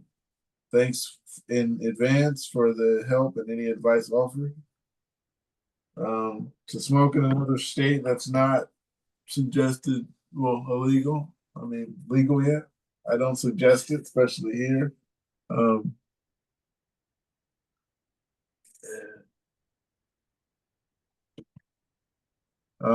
what is it? What did he say? Anxiety meds and stuff. I haven't taken those, and not with my pills. I haven't taken them at all, so I can't relate there. Well, I mean, the weed might help with the anxiety and be just just a thought. I mean, if he's on taking all these anxiety pills, might get rid of the anxiety. I'm just speaking off the top of my head. I don't know what I'm just Yeah, I don't like Capra anxiety. I don't. I don't. The weed will probably be a mood stabilizer more than other other meds. But yeah, I got a comment here. It says, I would advise against medical marijuana personally because it can cause more issues. It's normally used as a last resort for drug-resistant epilepsy. Even then, doctors will still recommend CBD oil over it. It just might worsen your depression and cause more anxiety for you. I have taken around I have taken around 11 seizure meds, and Keppra was my first one. I'm on Zonegran now. Keppra can be very effective for people though. I would not I would give it a try. However, it can cause anger issues. And if you start having problems, you can always change it. There are a lot of other meds if you can try. It's kind of a trial and error process. It's a good response. Somebody said they start with Keppra as well as it's well tolerated in most individuals and has a low profile when it comes to adverse effects patients experience. Medicinal marijuana is not an effective treatment for the majority of people with epilepsy. It will either do nothing, make things worse, or possibly have a reduction in epileptic events, and that's as far as they know. Not from THC, hence why specific drugs like Epidiolex have been developed. Medical marijuana or that drug, for example, seems to have effectiveness in people with certain epileptic syndromes. Dravet, for example, by reducing the frequency of seizures they have, but not obviously leading to cessation. Anyhow, there will be no contradiction taking Keppra with your current medications. If you feel there is, do not hesitate to voice it and make sure it is double checked. Will not recommend medicinal marijuana for the reasons above, and I don't believe he would recommend it anyhow. I'm not gonna say I recommend it, but I'm gonna say it's done me some good. So it's done me a whole lot of like I good. said, I'm not a really big marijuana guy myself, but I think it sounds like this person is kind of missing the point about marijuana. It's not actually used to treat epilepsy. It's actually used to, is it more for like helping appetite and just the symptoms of pain and stuff after? I mean, does it actually, I don't know this at this point. Does it actually prevent seizures? I mean, I don't think, no, not from, I don't say it prevents seizures. no, that's not my understanding. I haven't had a seizure because of it. Me neither. I mean, I don't think, yeah, me either. But this person's question was about Kepra. Um, the Kepra question. Um, I would just, you don't have to stay on Kepra forever if he's concerned about it. Um, just start off with it. I didn't have a good reaction with Keppra, so I changed my drug. Yeah, this There's person was tons. just diagnosed a week ago, so I said try it out. Right, exactly. So yeah, he said he did Yep. his research on what else it doesn't go with his Cymbalta, but the doctor's telling him go ahead. And you got that option too. Just research, but also be your Also, advocate. Yeah, okay. Go oh, on. sorry. I also just want to say, like, don't over research too before, like, if you're newly diagnosed, don't over research because there is a chance that you may, like, placebo affect a side effect in your head just because of how conscious and anxious you are of having that side effect. So, like, that's something that I tend to do. So when I first start taking a medication, I look at the basic side effects and try to leave the more rare ones to the side and stuff so that I don't placebo affect myself into thinking like, oh, this is gonna do this, or someone had a bad reaction this way, so that must mean that's gonna happen to me. So don't overdo the research, give it time. And like time is a very valuable thing when it comes to medication and learning how it reacts in your system. So if you're newly diagnosed, don't over research your medication too much because that can also lead to not that can lead to you not understanding your medication just as much as you understand it in a way, if that makes sense. Hey, you start going down rabbit holes and everything. Yeah. It can be Yeah, really and then you crazy. convince yourself like, oh, I have this one symptom, so it must be related to this and then this. Like, no, just calm down. Like, first of all, your body has to get adjusted. This is a new medication. AEDs are especially hard on the body. And so just smooth with it because when I first started taking Keppra, I thought I had a flesh eating disease because I overlooked I overdid my research and I thought that I got one of those flesh eating diseases where as of I don't know, I just convinced myself, but really it was just me overdoing it and the Keppra just lowering my threshold of um how my body fights off infections and stuff. One of the comments on a similar question is from somebody saying, have a serious talk with your doctor about benzos as like Xanax to be really effective against anti-seizure medication and anxiety. What do you guys think? I would say I like my clonazepam, but it's not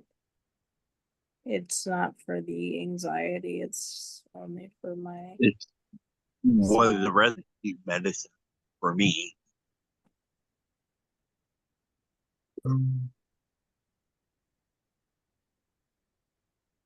What else? I mean, Xanax is kind of a hard thing to get prescribed, is it not? Yeah, they don't prescribe it right off the bat. No, They that's don't. also They something don't. like benzos are a more last resort option Yeah. because of how the dependency and how strong they are. Yeah, after So the clobazam and clonazepam and that whole family. yeah, so getting prescribed that if someone's prescribed that, they're either rich and have like an inside person, or they genuinely have gone through a lot, or they just have a doctor willing to give them like anything, like I did back in the day when they weren't managing the psychiatrist as much. They would prescribe you anything. Now Yeah. they manage them a little more.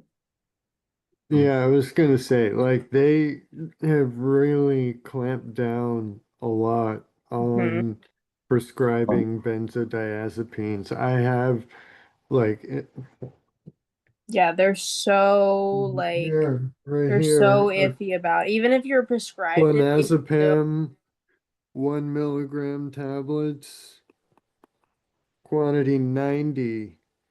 This is That's what from 90. like, uh, yeah, You they got gave me 90. 90. supply. This Pretty one was much. back in That's probably still a 1 month supply, right? that was 3 months. that was a 3 month supply. That's That's what I get. What? You got They a I'm 3 month supply of a class or Trouble schedule getting 4? on. shocking. That's usually what they Yeah, Yeah. get for the clonazepam. Is a 3 I get months. a 15-day supply. So Oh, yeah, Get a 1 month getting off supply. of I get a getting 3 month off of it. supply as well of my 1 milligram and my 0.5. Yeah, it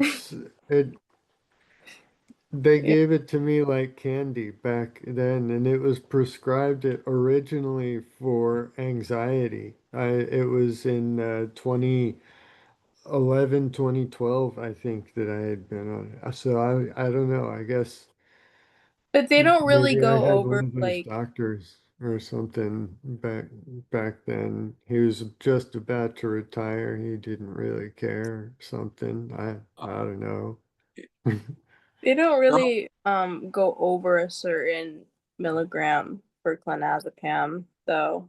They usually stay around the 1 milligram Yeah, Yeah, I one. think mark. 1 milligram If it gets is the worse, then they maximum start that they. raising it. I'm I'm sorry, Angel. I I was would talking love if over I you. could have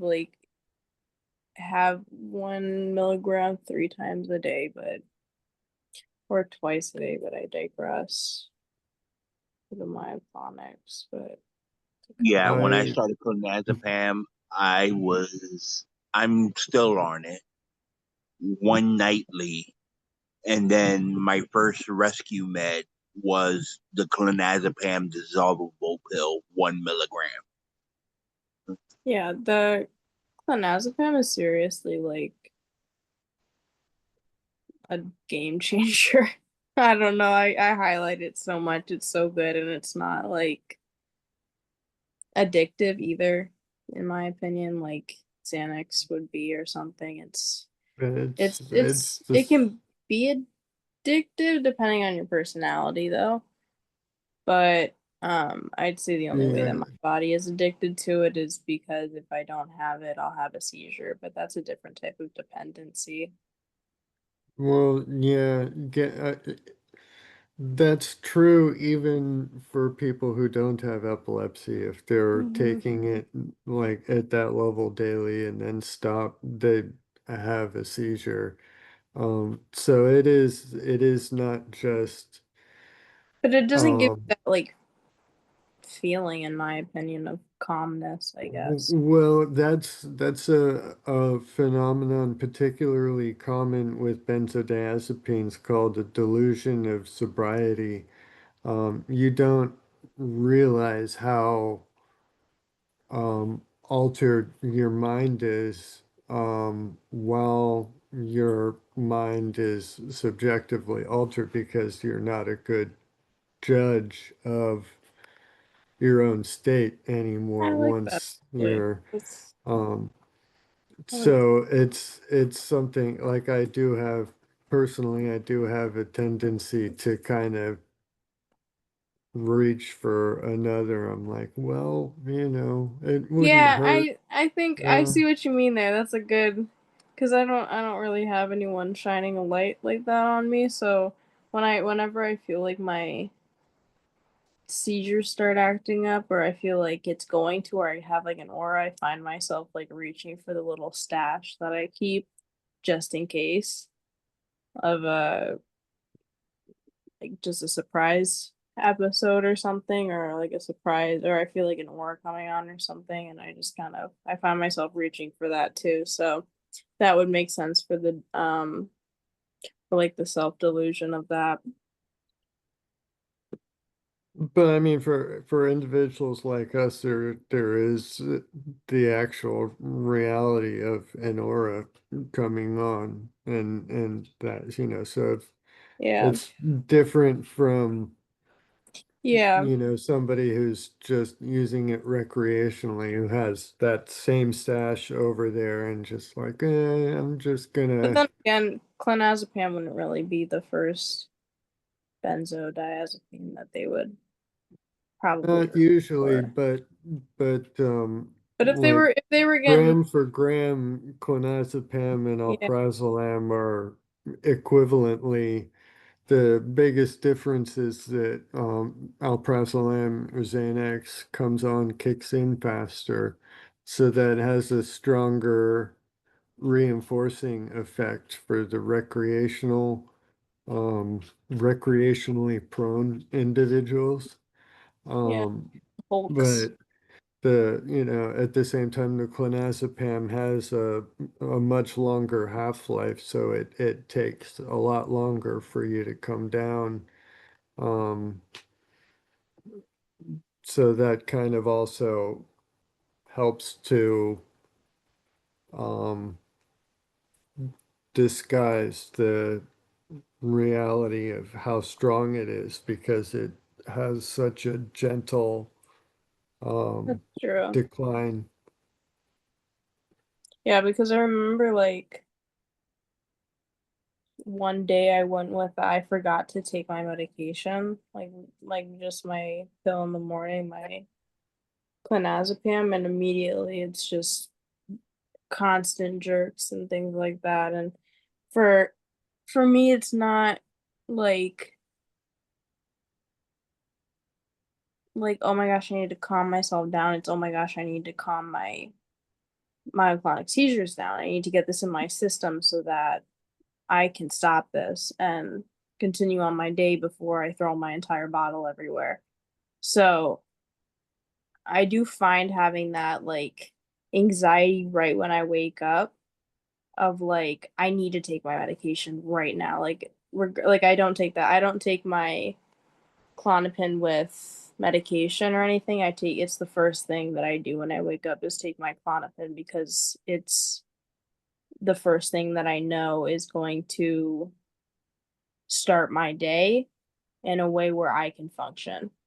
But it's not, like you said, it's not in the way of like um a recreational user. It's a way of like I genuinely need this because like someone with painkillers who would genuinely need painkillers, it's not um and you build tolerance to it over time. I've been on it for so long. I think it's just part of my genetic makeup at this point. So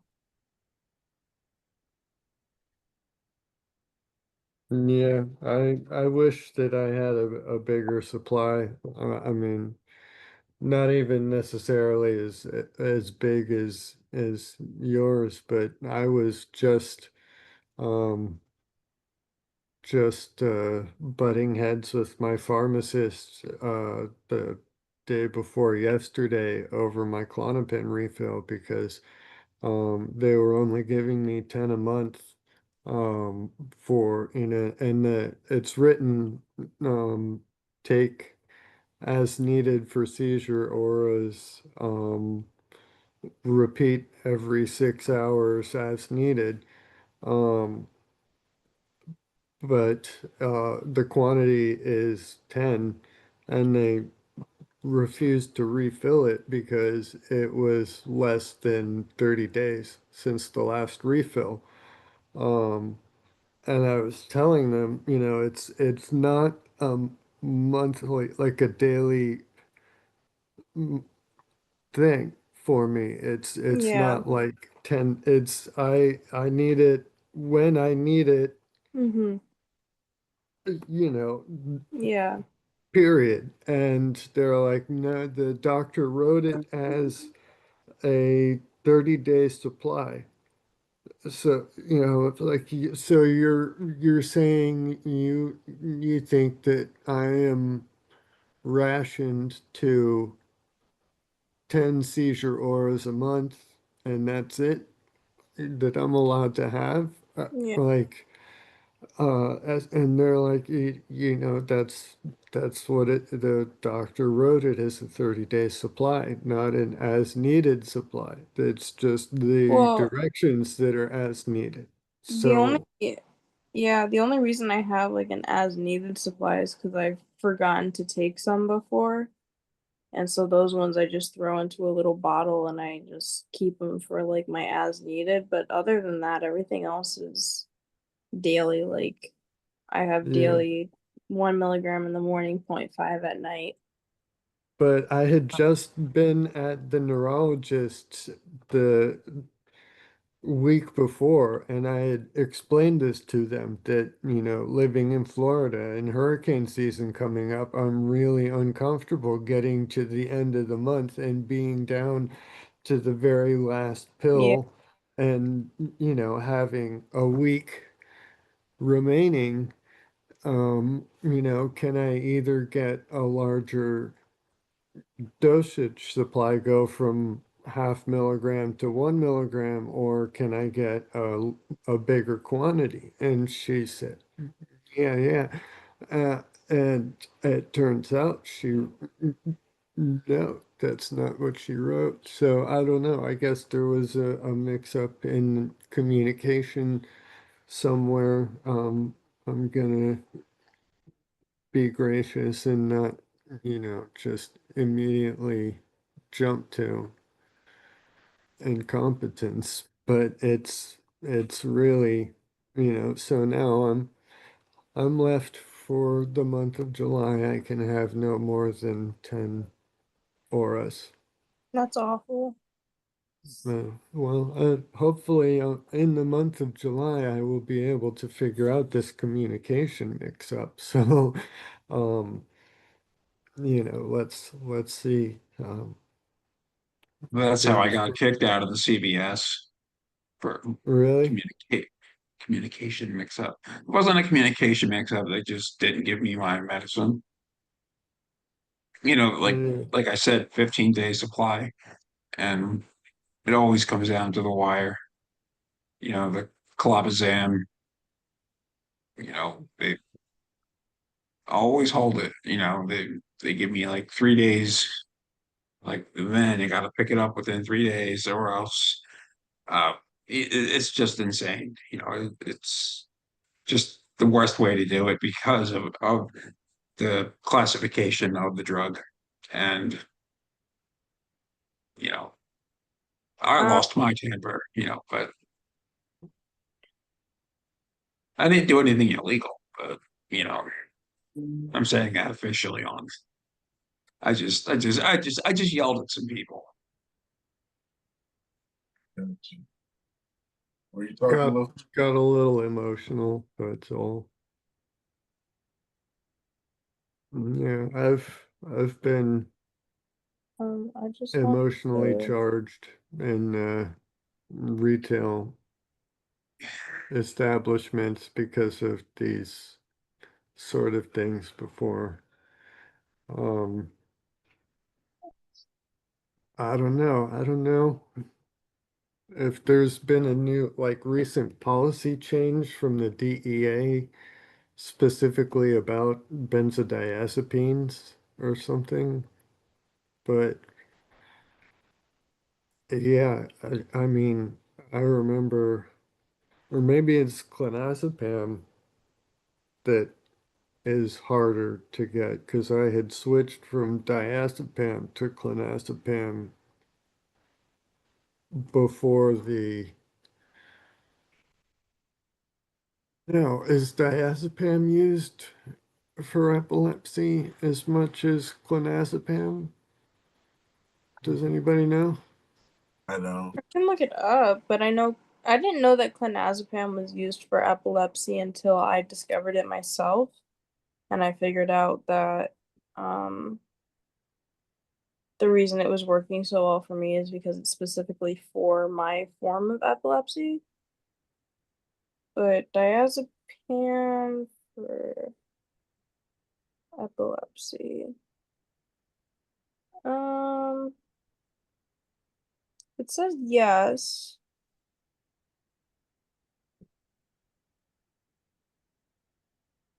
Says it can help calm electric activity in the brain by increasing GABA's inhibit in, inhibitor action. Diazepam helps to block the abnormal brain signals that cause seizures. Diazepam is primarily used in epilepsy as a rescue medication to rapidly stop seizures, especially seizure clusters or acute repetitive seizures. Also used as an additional therapy for certain seizure disorders. Yeah, I was given it because of clusters. Yeah, so it says like yeah,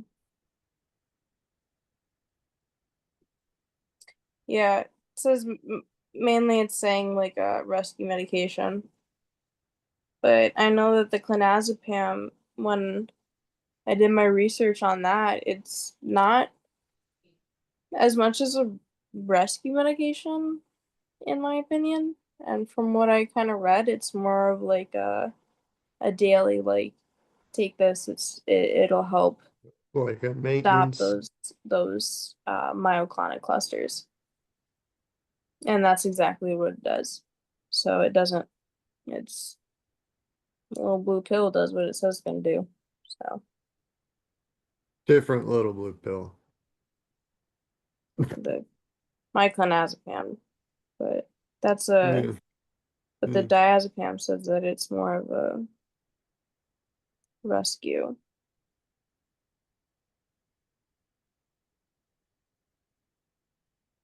Which would make sense. I feel like I haven't tried diazepam, but the clonazepam I know lasts a little longer throughout like the day. Yeah, it lasts pretty And long. yeah, it lasts a good amount of time, and then usually around 8 o'clock or 9, I start being like, okay, I should probably take my 0.5 now. And then that'll get me through the night. But the So you you take have the larger dose in the morning, yep, 1 milligram to get me through the day. but And then there's the methylphenidate in the morning too, right? yeah, So so do the two kind of counter? I mean, I'm sorry, not to pry too no, much you're on fine. I have this, my but all it's my fun kind of little guys right here. I kind So of want to take notes because I want to get back on some sort of ADHD treatment. You know, I want to know what yeah, has worked so for. the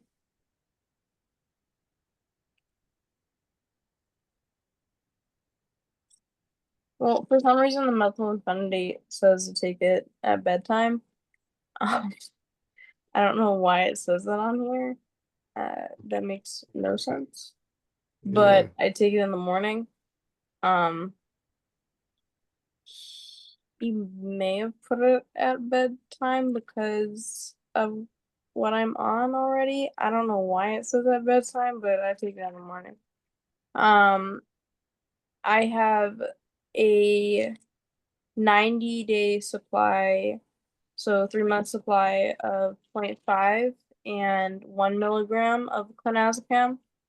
The 1 milligram I take in the morning, and that'll usually last me throughout the entire day. And then at night to get me through um sleeping and at night, I take the 0.5 at bedtime. Or a little bit before bedtime for me. But it like for me, my myoclonic seizures are so like they're so prominent that if I don't take it, it's immediately bedbound. It's immediately my mom bathing me again. It's immediately my mom feeding me again. So I think the reason that they do make sure that I have my supply all the time is because they know how debilitating the myoclonic seizures are, and especially to be awake for it is like torture. Um, and it they don't know when or if it will go away. There's not much known on it at all. So knowing that this works and it has been working for the past however many years, I'm just gonna pray that it's gonna continue to work and that the clonazepam will continue to monitor those and keep them at bay. Because so far there's no interactions between the ADHD med and the clonazepam. They work fine together. There's no interaction between the ADHD med and my Reviact. They work fine together. It's done a lot more good than it has harm. And again, part of that is playing the game and not consulting with your neurologist first, because your neurologist is going to see it from the standpoint of we don't want to lower your seizure threshold at all. Your psychiatrist is going to see it from the standpoint of if you have a good one, we are going to slowly play this balancing act and manage this other diagnosis that you have, while still being very aware that you have one that, if we give you too much of this, will set off a seizure or something like that. But just make sure that you have a care team that listens to you and that is confident in what they're doing. It and that is not an easy thing to find. Like, that is not an easy Yeah, thing to get at don't all. always get to choose that kind of No, stuff. no. And I am so grateful that one time I went to the hospital when I took all of my lorazepam or whatever. Uh, that's where I met my psychiatrist that I have now, who had me go through ECT. And while ECT still has me up and down every day, where I hate it, and then sometimes I'm grateful for it, but I hate it. He is confident in what he's doing. He takes his time with me. He listens to me. And you'll notice that a lot of psychiatrists are like in and out. Like, they just want to talk for like 2 seconds and they send you out the door. He does not do that. He sits down and we're in there for like 20-25 minutes talking. And he lets my mom come in to give her side, because she is really good at speaking on my behalf as well. So it's really a third party perspective on things that, you're mhm. not necessarily subjectively able to judge or perceive as, yeah. Oops. Yeah, no, it's just really matters like having like just a good care team, people that take you seriously, people that listen to you, especially like I think, again, for people with mental health issues, especially ranging in the bipolar or BPD range, anything that messes with your personality, or your perception, they kind of just don't take you seriously by choice, and it sucks. So it takes a little extra fighting, and a little extra convincing. Um, but I my thing is we didn't consult with my neurologist about getting on an ADHD medication, but my psychiatrist is aware that I have epilepsy. He knows all about it. Keep him updated. Um, and your neurologist can't manage your ADHD. Like, that's not what they went to school for. That's not what that's not what they necessarily are trained for. So it's good to have two different doctors when it comes to having two different diagnoses in two different fields of the medical world. but it's a lot easier said than done. So don't think that I'm saying that very lightly. Like it's just, oh, I'm just gonna find someone tomorrow. I'm trying to find a therapist and they're all like an hour away. And those are ones that specialize for people that have autism. And it's like, okay, well, how am I supposed to get somewhere that's an hour away? This is awesome. But then there's the virtual call it. I don't want to do that, but They don't do medical transportation. You can't reach out to insurance. I am working on that right now. We're working on getting me transportation to appointments and to work when I can get a job. So when I'm working on disability, my mom is more in charge of that than I am because all of that stuff gets me really overwhelmed and sad because it's just something I don't want to accept yet, and I'm just not there yet, mentally. So mentally, I'm still not disabled, but in reality, I am disabled. So, You're on the East Coast, West Coast? I am Midwest. Yeah, Illinois. Illinois. I thought that would be considered the East. No, East Coast is Chicago's Jersey. over there, right? Yep, we got Chicago. We got. Yeah, I thought that was the East We got Coast. everything over here. Michigan, Wisconsin, freaking the I states. Some of the I states. Isn't Louisiana or is that Gulf? No, that's Gulf Coast, right? There's one that I didn't realize was part of the Midwest was Mississippi. Is that it? Missouri? Oh, Is yeah, it the Missouri. one that has Missouri. Not Mississippi. Sorry, if they have an MI and an S, that they got Miss, they both start with Miss. It's like the same thing to me. It groups together in my head. Right, I got something here. Kept raging CVS on Tonight Action News. That's hysterical. Oh my god. I got some. That's. I feel like I would end up on the news for kept rage. Like that would not be good. It's a very I'm gonna Philly admitted thing to hospital put because in. he has kept rage. Kevin, did you have something?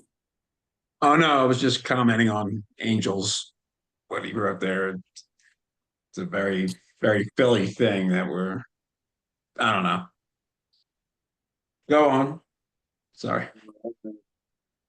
Please, I need to feel less alone.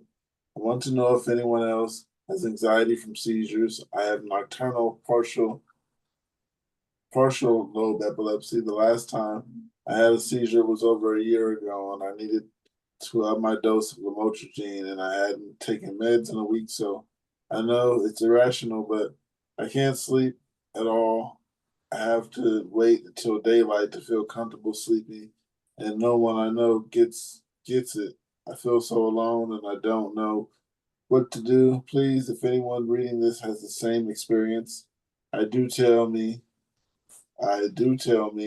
and please, please, please give me any suggestions on anything that would help. Anything that would help. B12, shout out to Nature's Made. It helped me get nighttime sleep. Not all the way. It can help get some sleep, take out some of the effects, but still got insomnia just because that's what happens when you take lamotrigine. B12, shout out to Nature's Made.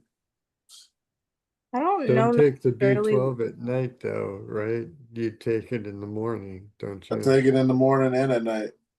It says And at twice a night? day. So Twice a day. Oh, sorry. I've always, I don't I know. thought I've it was always for avoided energy. the B vitamin. Yeah. oh no, Don't they I just load take it up every day just to Monster energy drinks with You a just whole live off of it. It says 60 gummies to help with reduced fatigue in those with low vitamin B12. It supports brain cell function. That's what I heard. That's what made me start doing it. I was like, brain cell, that sounds pretty something I should be taking.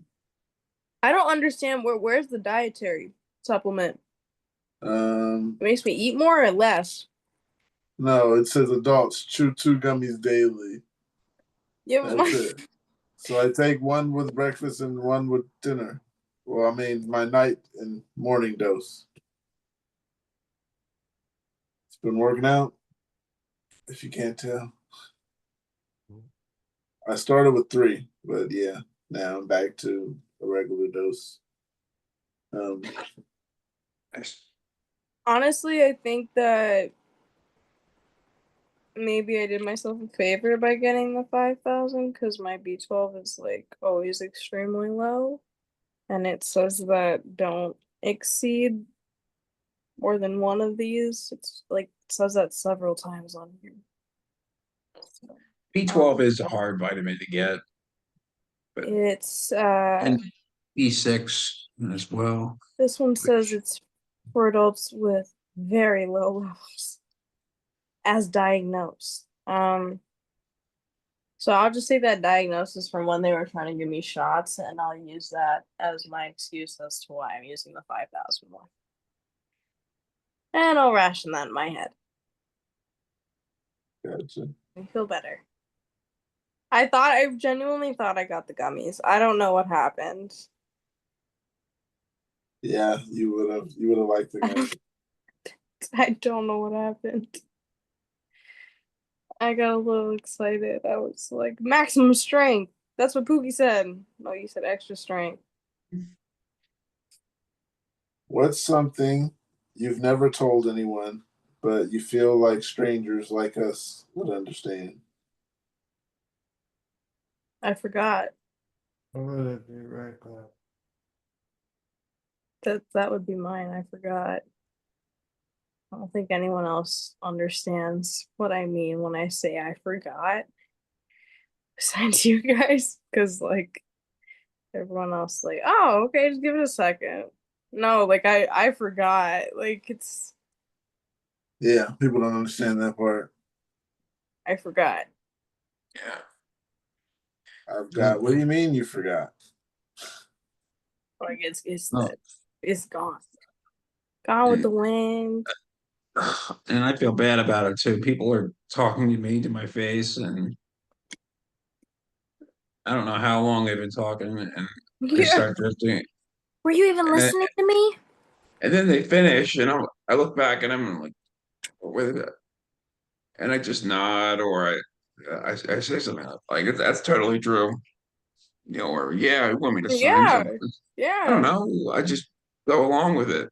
I've been doing that half my life, just like You just gotta wait for the reaction to know what to say next. Just be like, I've been oh, not okay, just been okay. And then nodding they're my like, way through half that's my not life. good though. No, no. Oh my God, just Could you reiterate what you said before though again one more time just so I could really get the hang of it?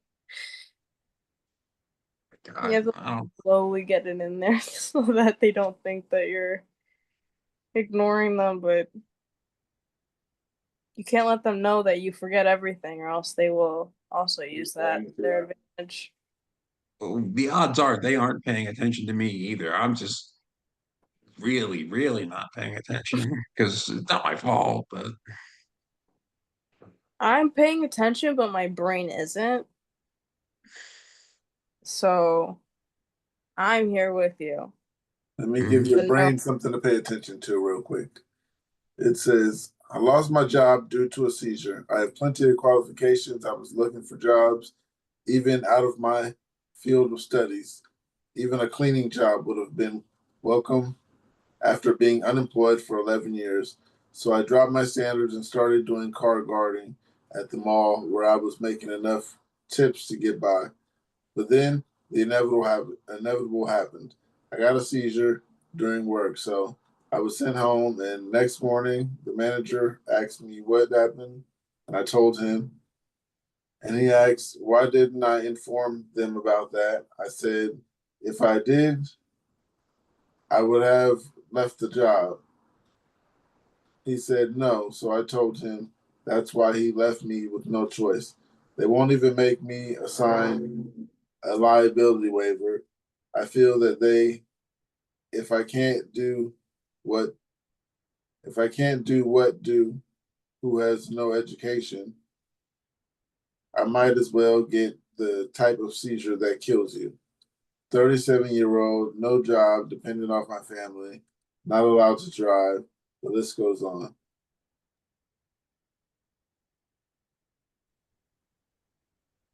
I mean, it's a life changer. Epilepsy, it's well known to change the course of your life and definitely change your plans. I Right. hate the dependence thing too. That sounds like he has a big change of plans because, yeah, you got to prepare yourself for stuff like this. But he didn't exactly say how new he is to it.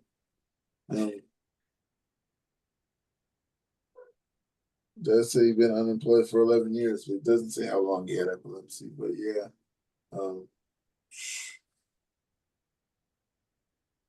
I don't know. It'll change your life. Time for a change.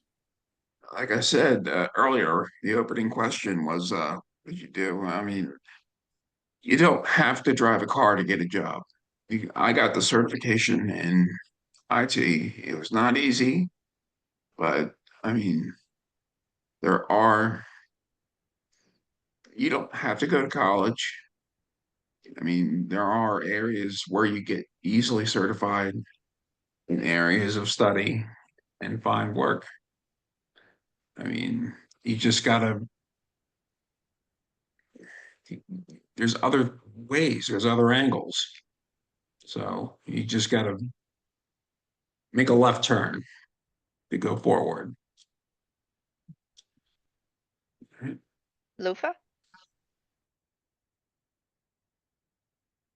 Uh, I was gonna say it definitely highlight on the life changer because I used to work 3 jobs and I was like thriving. I loved it.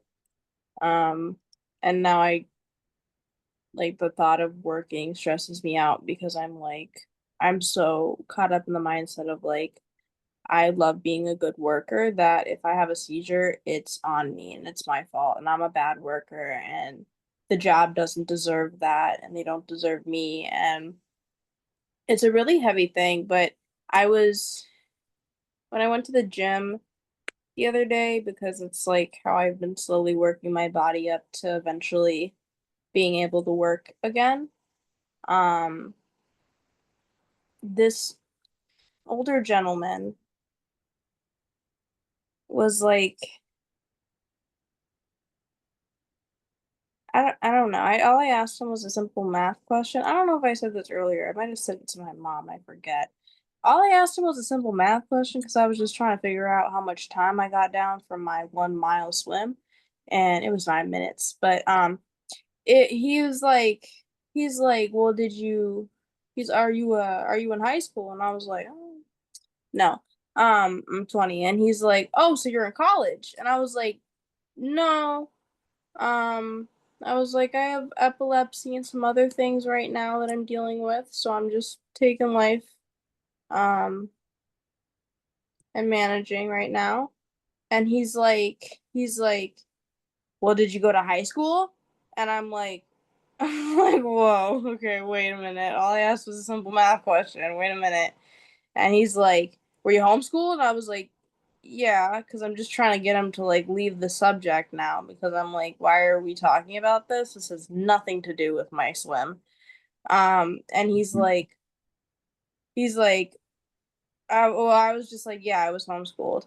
Um, and he's like, well, just because you have epilepsy doesn't mean that you can't go to college.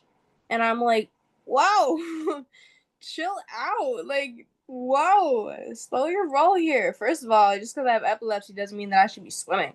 So, I'm swimming faster than you. And look, just because I have epilepsy, I'm swimming way faster than you, Mr. Old Man. So, what's going on here? You got an epileptic that shouldn't be in the water, that shouldn't be in the bathtub, flying by you doing 1 mile. and you're telling me that I should be in college right now?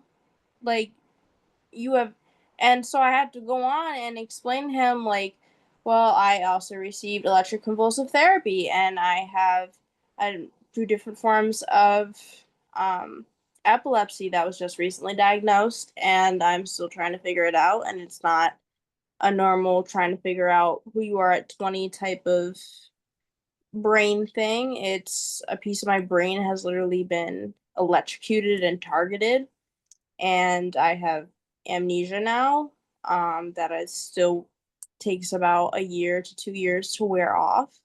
So I was like, everyone learns at their own pace, and I was like, just like everyone swims at their own pace.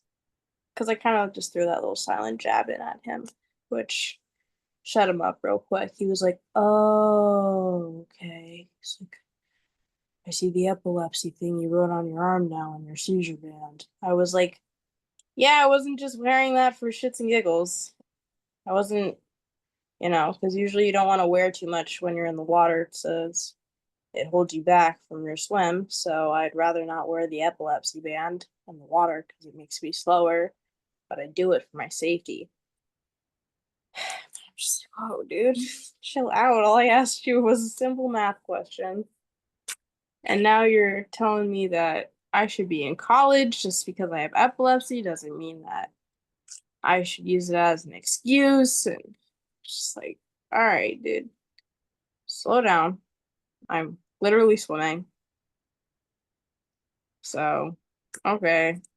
But it's a life changer, and you might be able to do some of the weirdest things that you think you won't be able to do, and you might not be able to do some of the things that you were able to do before that were so easy. And for me, that was working. And one of the things that I'm able to do that I thought I wouldn't be able to do is swimming. So it's just a weird little game. It's just a weird little game.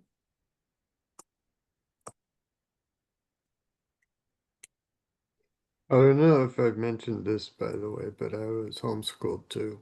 I just thought that was, I know you mentioned that, but I thought that was cool.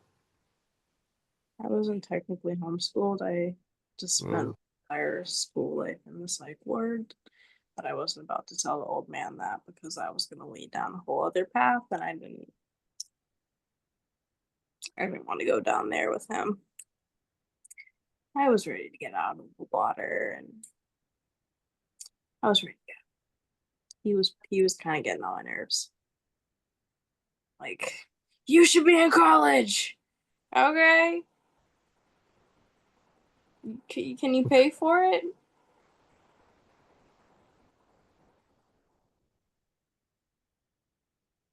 hmm. You're gonna pay for it. Sure. But only if you're gonna pay for it. I'm not gonna have my mom pay for it. I'm not gonna pay for it. I'm not gonna have someone, because it's not gonna go to use right now. When I know that I can retain information correctly, I will do that. I will do what I am interested in. And also, you don't need to take a college course in order to, you don't have to pay thousands and hundreds of thousands of dollars to get a job that is a good job or a job that you enjoy. If you want to do animation, you could take digital animation classes. If you want to do work in the mental health field, it's really easy to get in there. So those are 2 things that I'm interested in, and I don't have to pay thousands and hundreds of thousands of dollars to Yale or community college even to do that. And he is just stuck in his Speedo in 1986. I got something here. It says older brother, 37 years old, diagnosed with epilepsy. So I don't know. I don't personally have epilepsy, but my older brother is 37, just got diagnosed with it. It's been a whole ordeal this past weekend. He was at a friend's house when he said his muscles got tense and saw himself falling forward and hitting his shoulder and head against the door. He started seizing immediately afterwards, and when he came to, he was yelling about his shoulder. 911 was called, and he's been in the ambulance. He starts having another full blown seizure that they weren't able to stop without medications. Oh, weren't able to stop with medications. So they have to fully sedate him to intubate him once he got to the hospital. I finally get there and see him all hooked up to the monitors, intubated, and with a big lump on his head.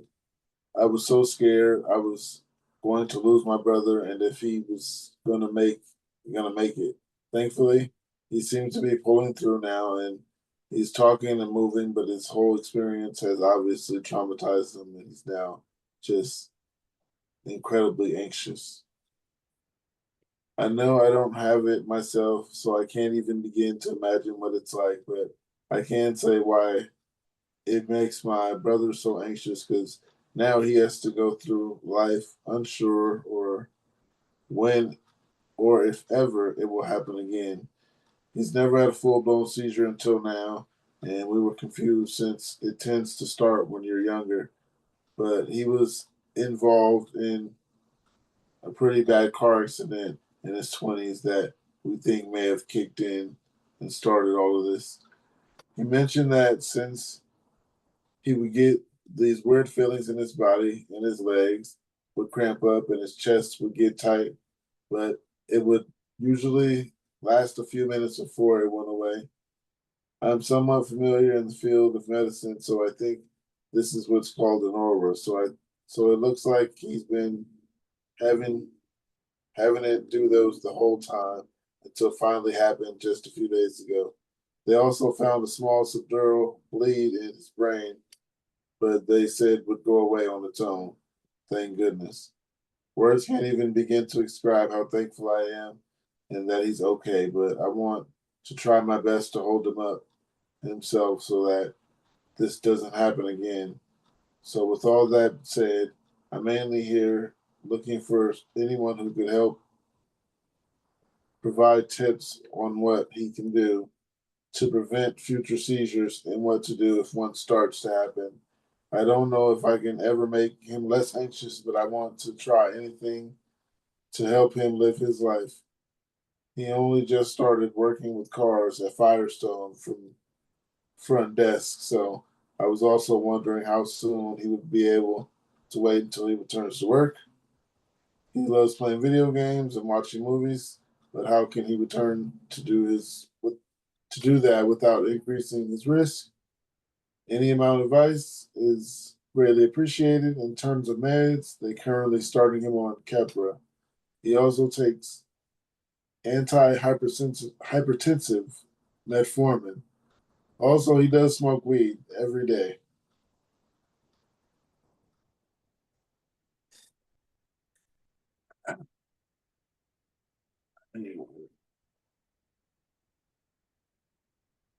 I lost the question in all of that. I don't know what was, I mean, He was basically just asking how to prepare for being diagnosed. How do you prepare to have epilepsy? Um, Being that she doesn't have it, she wanted to find out how to make him comfortable. I mean, you can't really prepare for having it. You just, I mean, even the preparation itself is kind of an admission that you know something is already wrong, and it's kind of already the start of an epilepsy story, you know. My story, when I describe it to you, of being diagnosed does not start right when the doctor first said you have epilepsy. It started when I was 15 years old, when you know, back when home, and I had my first MRI, first time I was suspected of something odd. So just by preparing for having an official diagnosis of epilepsy, it's already started, you know? Just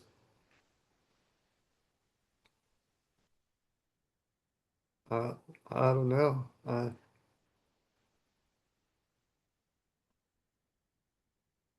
Um it's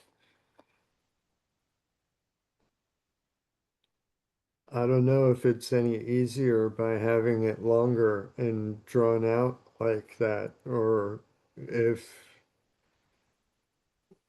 it just boom, starts out of the blue like that. But I don't know. I think that just don't don't try to look away from it. You know. If it is what you fear the most, then it's not going to change by avoiding it. So,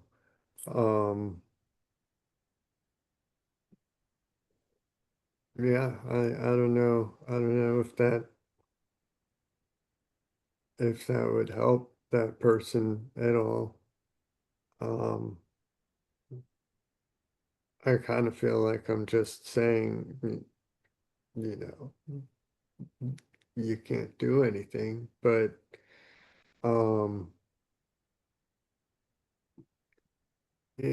just by seeking treatment but you've started the process. Um,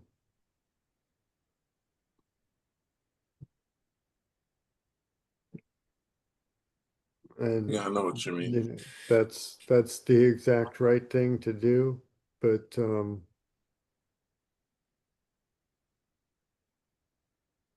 I don't know. No, but that's the exact right thing to do. Got something, Kevin? Well, yeah, I mean, there are some things to help him. First of all, if he's just starting off with epilepsy, then um, that nanny cam that's always suggested, that could be a helpful factor. Um, First of all, know your triggers, identify them, figure out what helps and hurts your body. This is the first thing every person with epilepsy should know. Okay, 1 second. Let me stop you there. She wants to know what to do to comfort her brother because she doesn't Oh, know anything about epilepsy. oh, her brother. Oh, right. Okay. Yeah. Well, we'll comfort her brother. Okay. Yeah, he's 37 and she knows nothing about epilepsy. So what can she do to comfort him and she how much should she expect things to change, basically? Well, I heard that he works at car place. Yeah. At a front Um, desk, so he could still keep his job, this possibly. this this can still be helpful. I mean, if it's an administrative job, I don't see why that has to change. I mean, or at least keep that experience for and transfer that over to another job. I mean, try to get as much out of that as possible. Um, but also comforting a person. Wow, yeah, just be there for them. I mean, that listen to them, talk to them, anything you can do to, and then if anything ever seems wrong, just ask them. Yeah, right. I like that. Just please ask them. Even if it just please Ask them. It's so important. It's so important to be empathetic and be there for people. I mean, even if you don't understand the condition, you understand your brother and ask how they're feeling. Just, that's so important. One of the comments here says, firstly, is to reduce chances of having a seizure. Maybe he knows what his triggers are, lack of sleep, stress, diet, substance abuse, are typical. He needs to stay on top of his meds as much as possible. It all really depends on what his neurologist tells him. Maybe he knows it's flashing lights, or maybe he'll never know at all. You need to be prepared to have no answers, either for a while or possibly never. Tell him to not take advice from some weirdo on Reddit, and to take his advice from a doctor instead. I am not a doctor, so do not take my advice. There is something controversial, though, of me saying make sure he takes his meds regularly and on time, and just be there for him. He will probably need you, not just physically helping, but emotional support as well. I'm years into this struggle and still struggle quite a bit.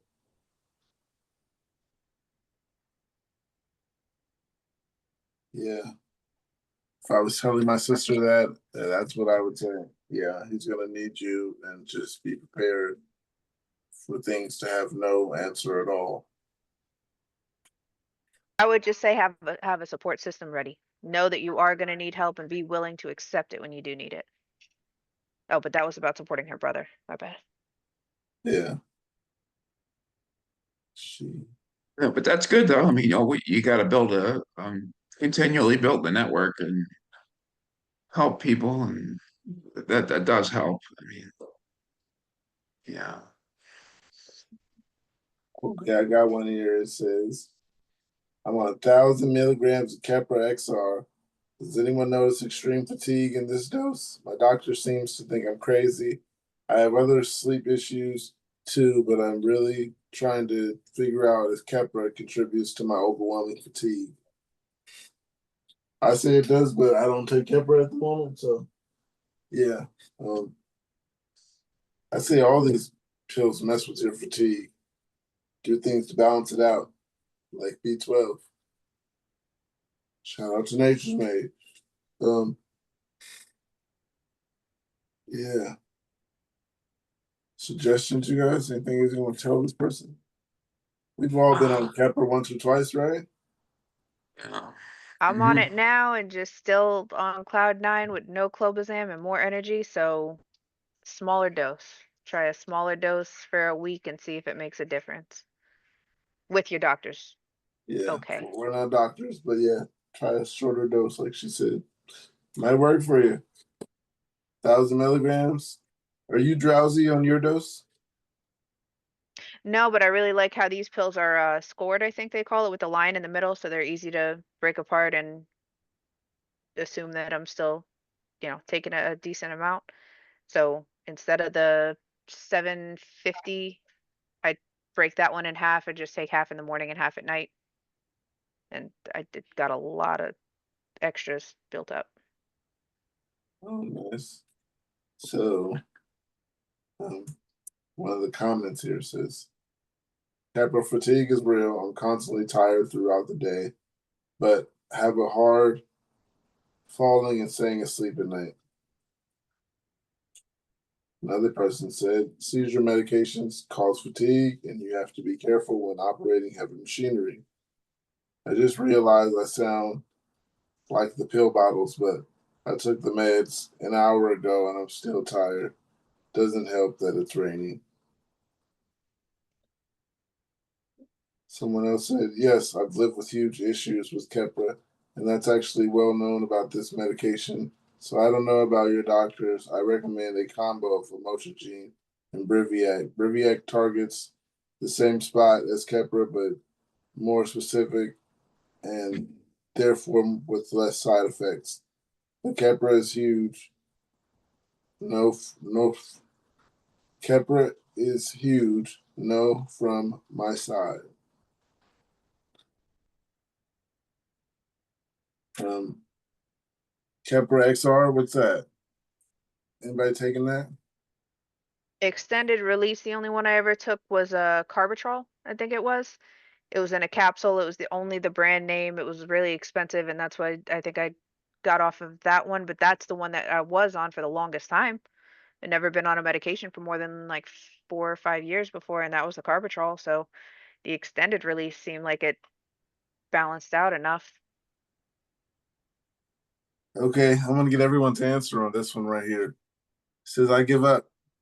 I just give up from having my life ruined time and time again and being told I'm super sensitive to medication, thus meaning I get basically every side effect and more. I have nothing. I've lost all empathy now. I no longer feel emotion or love like I used to. I stopped caring and no longer see any future because for the fifth time it's gone tits up because of my epilepsy. I hope it takes me. Sorry, friends and family, but the pain and suffering isn't worth it. What would you say to this person? I say, don't give up. Haven't said how long you've had it, but shit gets worse and shit gets better. Before it gets better, it's gonna get 10 times worse. So that's what I say. Hang on. Don't give up. Evan, what do you say to this person? So it could always get worse. Yeah, I mean, man, What would people you say to this person? people are always going to give you shit, but I guess you gotta keep living. Gotta keep living. See you there? My kids are being super loud, so I'm not talking on the mic very much, but I just said in the chat, this week has been absolutely miserable, and it's the closest that I've felt to just wanting to just not deal with this shit anymore once again. But you can't ever give up. There's always more. There's so much more. I mean, I don't know how old this person is, but I'm 24. I still have a long life to live. And having just lost somebody close to me to, you know, taking their life is it's a reminder that, you know, even when you think that you're alone, you have so many people that care about you, that will miss you, that need you and love you. And we have to keep fighting for them. There's everything's gonna feel like shit all the time, especially with this illness, this condition. But there's so many reasons to keep going, so many reasons to fight. And finding this community, if this person can find this community, they need to come here because this is what I needed, you know? I needed this. I needed it too. I'm glad it's here. Glad it went well. Matt, what do you So think? thanks to I mean, Pookie. Thanks for giving us all someplace to chill. Mark, what would you say to this person? I forgot the question. This person basically was talking about giving up. Oh, yeah. Oh, how could I have forgotten that? Okay, yeah.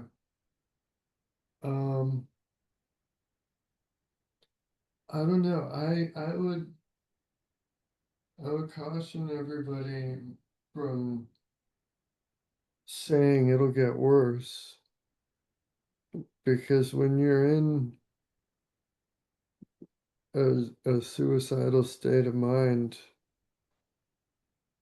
I mean, you don't know how close how close they are to actually giving up. You don't know where worse is for this person right now.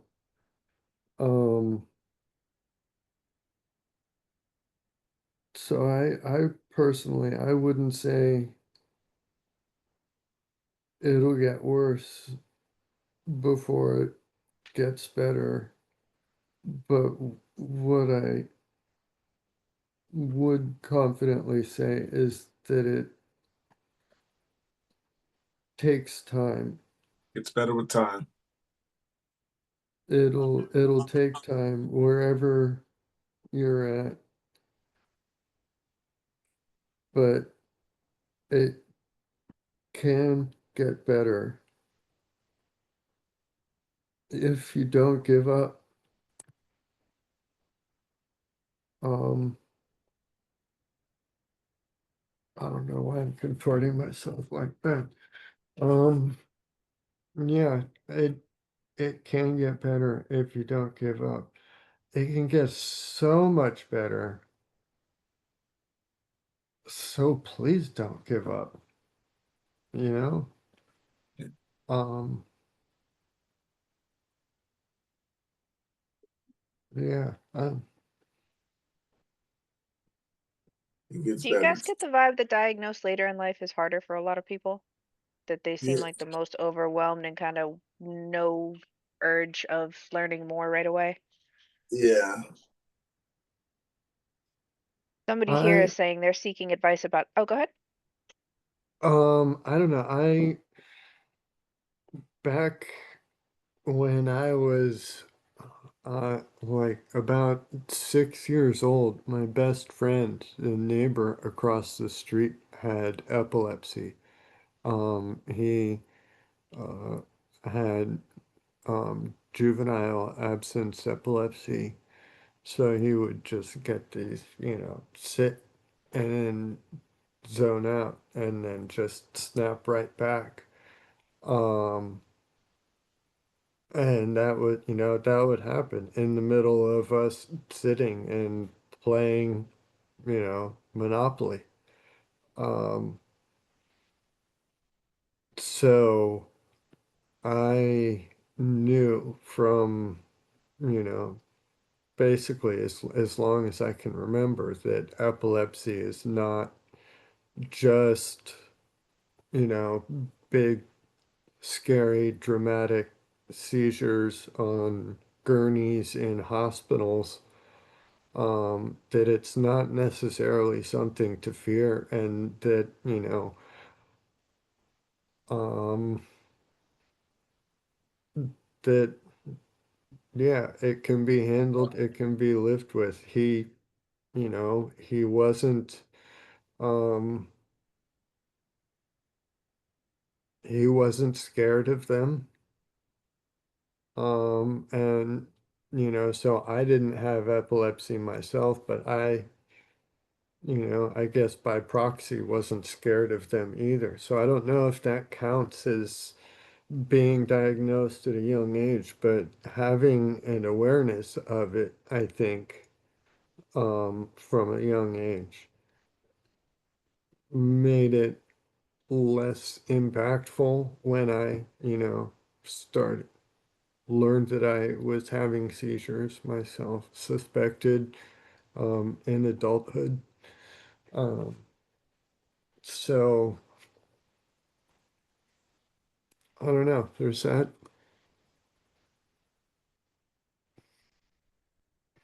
Yeah, that I must would have made a big difference. I would say that's really it's got to be a case to case situation, right? I mean, when I was diagnosed, it didn't really, it wasn't really that bad for many years. My teenage years were, it was just like maybe one or two seizures a year, You ever feel and like giving up? not when it was one seizure a year. It was, but when I got into college, it got terrible. It started getting really bad. Then the myoclonics kicked in, and yeah, I had my bottom out point. That was terrible, and I had a few, you know, points where I couldn't take it anymore, where I literally said, I want to die.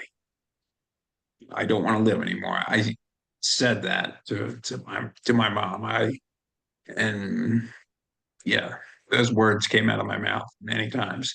And but yeah, I am not dead. Obviously, I did not do anything. And but I mean, other people who have, I mean, people who have gotten it when they're older. I mean, that person we talked about earlier. Um, I think the gentleman who with the girlfriend seemed he didn't seem to be dealing with it very well. But we know people uh, in this group who seem to be handling it very well as adults. Or yeah, yeah. I think it's just a case to case. Most people I've met here are doing Yeah, decent. There we go. That's a good word for it. yeah, certainly. Lufa, what do you tell someone who's on the verge of giving up?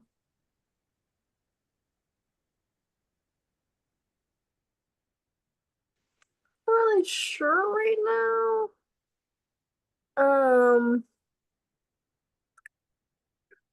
Not gonna lie, me and this person are kind of on the same page right now because I'm just also a little over it at the moment with everything going on. I've been struggling a lot, but I I don't know. I just keep telling myself that I did a lot to get to where I am right now with my meds. And maybe something better will happen at some point. Um, but they're not alone, that's for sure. There's other people that feel just like them that are, especially younger. I have like this expectation that I should be healthy. And so it just makes me not want to be here at all because it's like I should be healthy, but I'm not. So I should just not be here. So it's a battle no matter what. It's just a battle.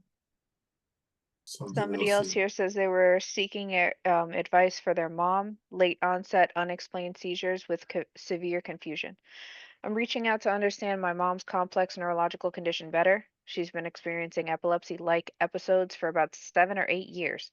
Starting in her late 40s, early 50s, the seizures always begin with hand spasms, curling into strange shapes, and slurred speech, then progress to full convulsions with foaming at the mouth. Over time, these episodes have worsened. Post episode is always extreme confusion, disorientation, not recognizing family, gibberish, blank stares, which I know is common in epilepsy, but it lasts quite long. Her brain scans have always been normal to this day, every single time. The seizures are unpredictable and sporadic, with fatigue possibly playing a role, but no clear trigger. About a year ago, she started on Briviact after a seizure while driving made the situation unsafe. The most alarming recent episode happened on a plane trip. She was fine before departure, but later sent her incoherent gibberish texts, was unable to understand simple questions from flight attendants, and had a blank, spaced out look. She managed to take Valium after sensing an aura, which seemed to prevent a full seizure. Still, she can never remember what happens and needs someone to recount everything. Doctors have diagnosed her with epilepsy by exclusion, but we're not fully convinced. We're especially interested in hearing from anyone with similar. Okay, one of the I'm most important parts wondering of what. this post, Oh, what they actually described, they did kind of summarize this one at the end, just giving bullet points of late onset seizures with normal brain imaging, severe prolonged postictal confusion and slurred speech, episodes triggered or worsened by fatigue, unclear causes. Yeah, these people are just looking for any insights on potential diagnosis because this is definitely the daughter speaking Um, about the mother who's been diagnosed, but just by process of elimination. So I would Second say go opinion. to a more qualified place. Definitely second opinion. It also depends on the mother's age, if there's any other health factors playing into her, if she's got what her diet is, if she has any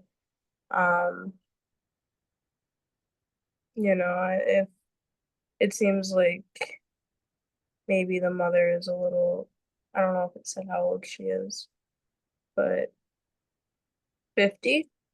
Yeah, she's got to be in her 50s now because they said the seizure Yeah. started late Okay. 40s, early 50s. Yeah, so I would honestly start testing for just basic health things, other things, because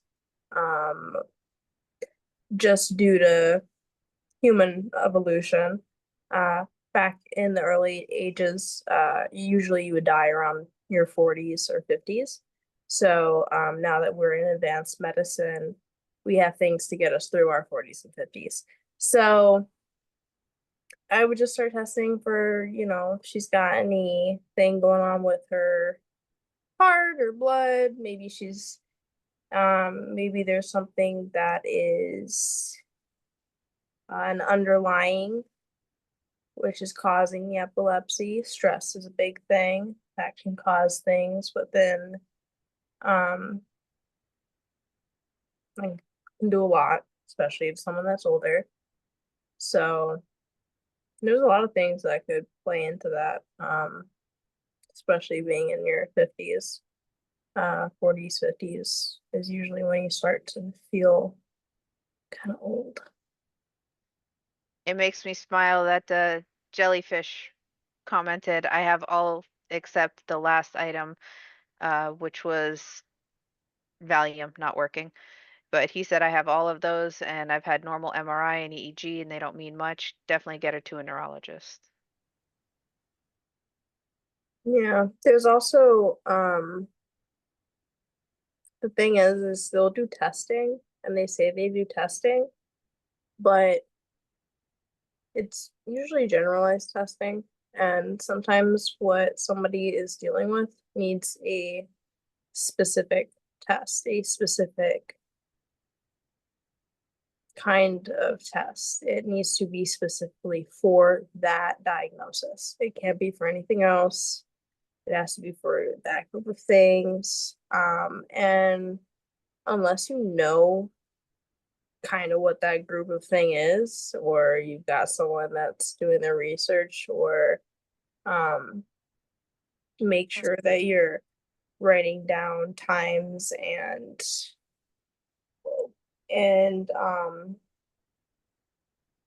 triggers and all of those things so that you can get you can kind of put the puzzle together of what area you need to start looking in to get the proper diagnosis and the proper treatment and the proper care team, especially as you get older, because your body naturally just starts to decline. That's how anyone is. That's how the world is, actually. Oh. Not in like a bad way, just like No, I didn't say anything. sorry. Sometimes I say things and I hear myself back and I'm like, maybe that sounded a little more morbid than I meant it to be, but I meant it more of like a scientific way. Sorry. Apologies. Angel, you there? This person said she needs some positivity. Says my son was just diagnosed with epilepsy. At 8 months, our son was diagnosed with epilepsy, focal aware seizures. He's almost 1, and since the diagnosis, we've been in and out of the hospital as he will do long stretches, anywhere from a week to 2 months, seizure free. But then he'd have clusters that get worse over the course of 2 to 3 days, and they fizzle out, and he goes into another stretch of being okay. he started on Keppra and they keep increasing the dose. And I think we are adding another medication in after this current hospital visit. I just need some reassurance about the trial and error of this medication. So he goes so long just doing fine, like developing well and happy and playful and moving around and getting into things. Then bam, he has one seizure and they begin to cluster and it feels like such a setback. It's hard to see him living life like a normal baby and then end up in the hospital yet again, feeling tired and lethargic, and where our routine gets thrown off and he is away from his siblings and stuff. I'm his thankfully his norm is not having them every day, but it feels like they come out of nowhere and it is so disruptive and scary.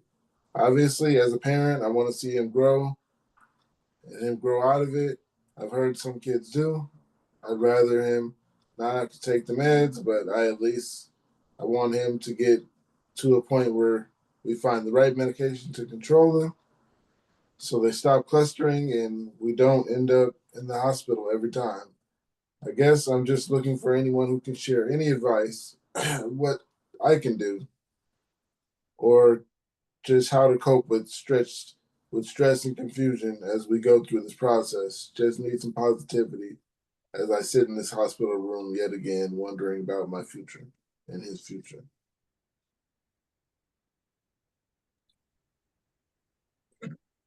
I need water, like a lot. Need some positivity for that woman. Just be okay. So she has other children, which means he's got siblings. Um, One thing I think just to be aware of as a parent is that he's gonna need a different kind of attention.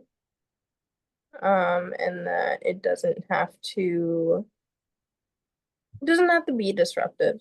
It just has to be kind of something that you as a family learn and grow with him. Because there's a chance that he may not grow out of it, and that's okay. It's just then learning how to properly accommodate for him. And right now at this time, he seems like he's at an age where he's young and he's getting help at a good age, which is amazing. And if you are able to find proper treatment and he's able to, you look into different maybe kinds of meals or activities, things that might help his growth and development so that it doesn't develop like worse. And make sure that his environment is not stressful, pick out his triggers.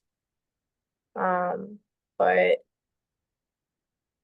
being there as a parent and being supportive and being an advocate for your child is a great thing in the first place. And I'm assuming, it's hard to see your child in the hospital because my mom never likes to see me have a seizure, but the biggest blessing is that he's still alive, I'm still alive, we're all still alive, and it just you're able to catch it early on, and maybe it's I don't know, maybe it's something that you guys as a family can figure out how to adapt to together.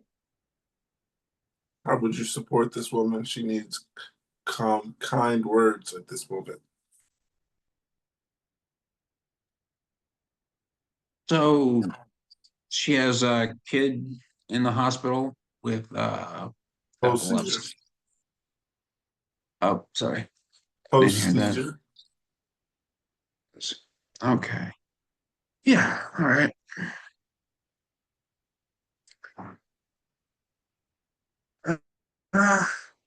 Well, when I think about my parents having to deal with me in the hospital again and again, uh, I don't know, they weren't panicky people. Sorry, I didn't mean to imply this person was, but just just just always know that your child is the most important person, and try to be there for that person, and know that yeah, this disorder isn't it, it it changes throughout time. You know, our body chemistry is going to change, and for the better, for the worse, just be there for your child. And you gotta be the strong person. You gotta be you gotta be their rock. I don't know if that will be comforting. Is it? Would that comfort you, Pookie, if you I mean, had a this kid is with her epilepsy? child. Her child she's talking about. I know, but If I'd have to comfort my child once through this again, moment, I not always I've always been on the receiving end of comfort. I haven't oh, this is um yeah. Um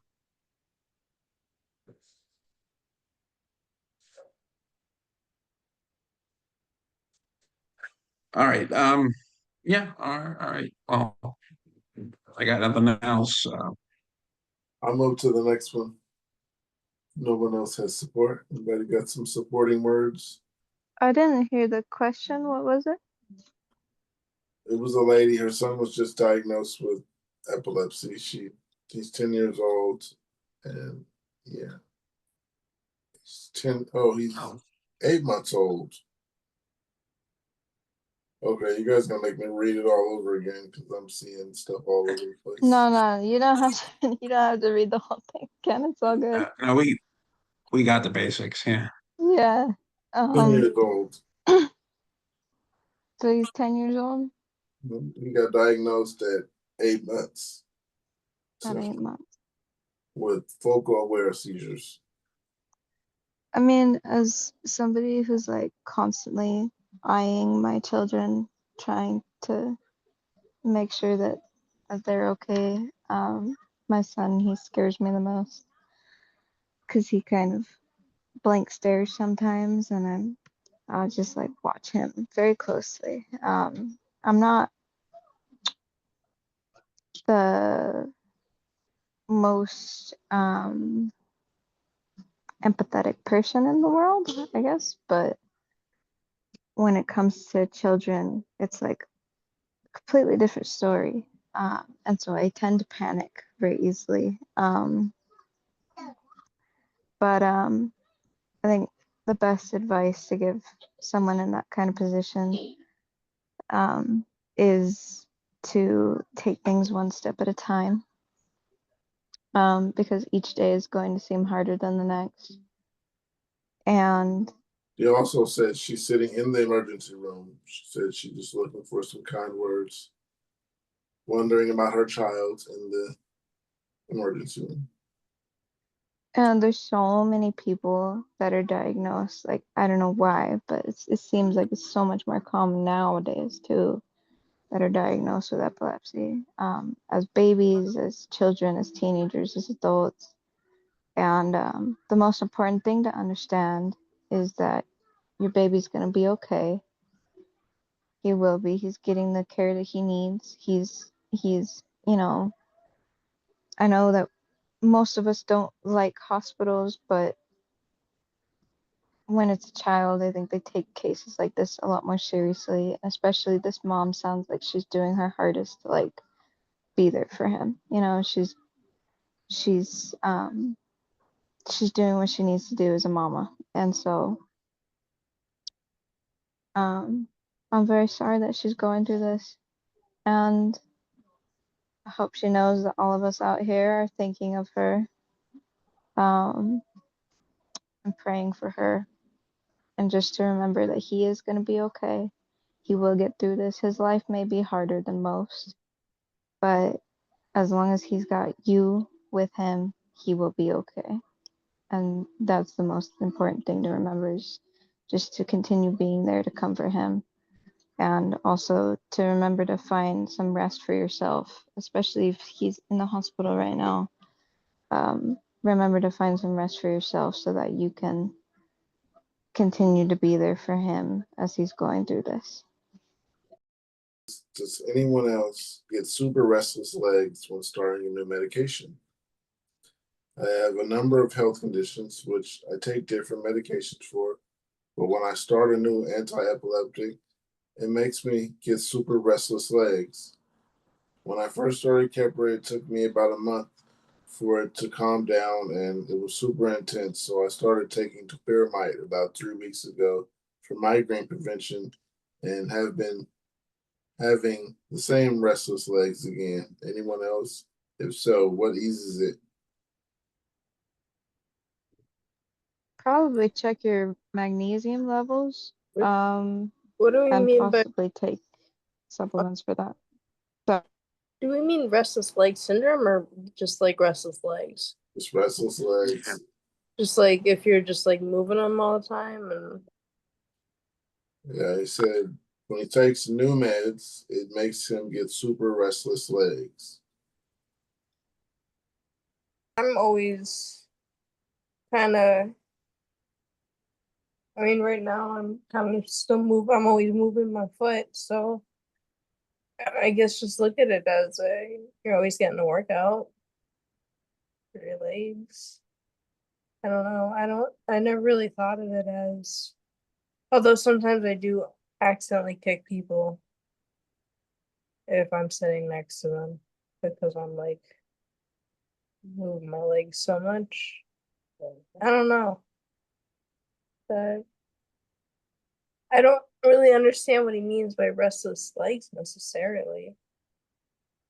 I got a different one if no one has the restless legs. Like what kind of restless legs? It's like Kevin, you restless legs? I'm looking up something right now. restless leg syndrome? Well, the difference between RLS and restless leg syndrome, and some drugs are known to aggravate restless legs, especially if you're starting them for the first time. These include antidepressants, antipsychotics, antihistamines, certain anti-nausea meds, mood stabilizers. Okay. So,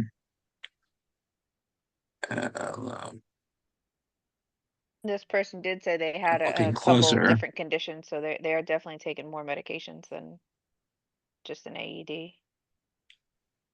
Well, I mean, I wish I understood more like how and why it's bothering them, I guess. Hey, Angel's been on a bunch of meds. This question we just asked Angel was somebody saying that they do have multiple conditions, but their question is related to restless legs and whether that's something that you've ever experienced when starting new medication.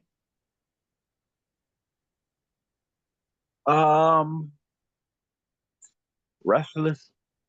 I I think that's a nerve, or I don't know, because I had a restless leg before medication. Oh, this person said when starting new medications, that's what causes him to get these. So like when they start new medications, they're basically kind of saying they get anxious and they have a restless leg. Basically. Okay. Like, Okay. like once again, we're not doctors, so I mean, Yeah, Yeah. I think that's a anxiety thing. Yeah, that's an anxiety thing. Yeah, that's why I was a little confused. So I was like, are you getting restless leg syndrome? Because that's where your leg is jerking you and keeping you like that's a whole other thing, which is why I kept like asking, is it?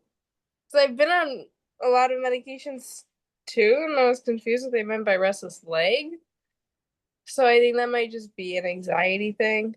I also have restless legs. I'm always moving around too. But I've not found a cure. I'm sorry.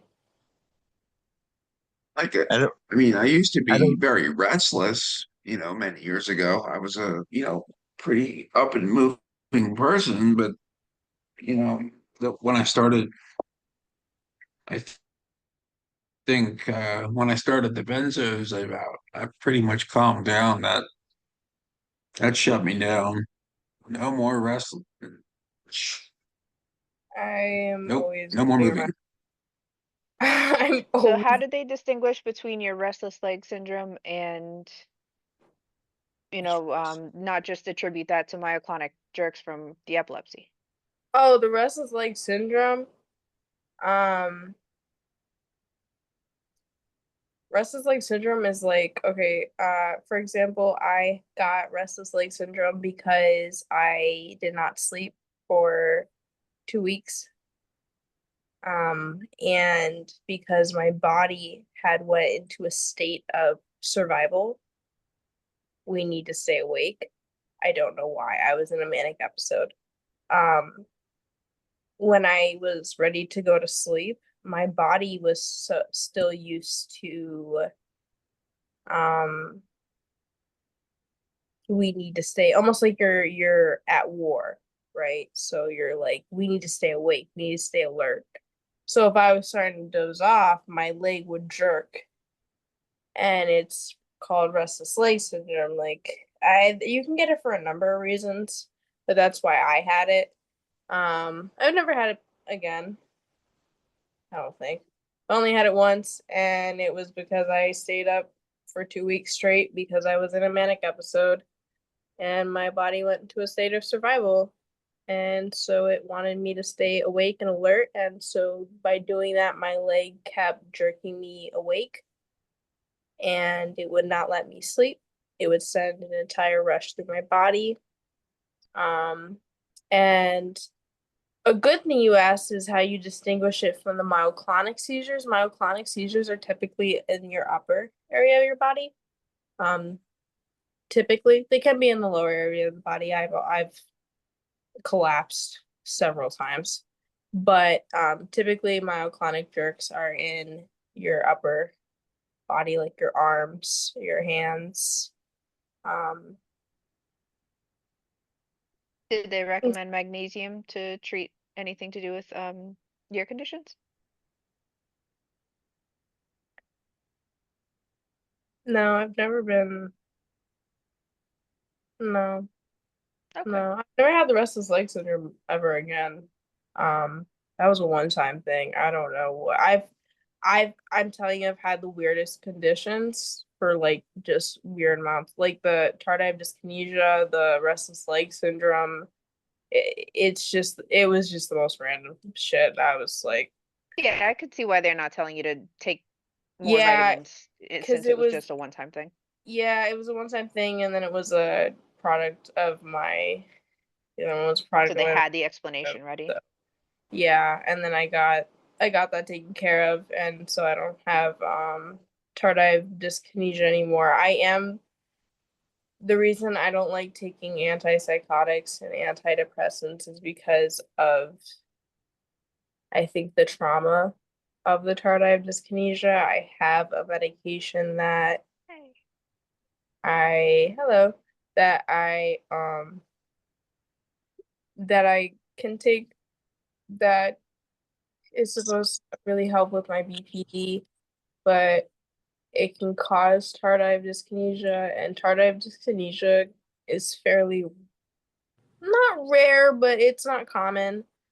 And I just don't want to risk getting it again. And I'm just scared to take antidepressants and antipsychotics, especially antipsychotics. It's just a fear of mine. And I'm just not ready to do that. So it's Raven. All right, now Raven can hear the icebreaker. Oh yeah, Raven. Today, question is,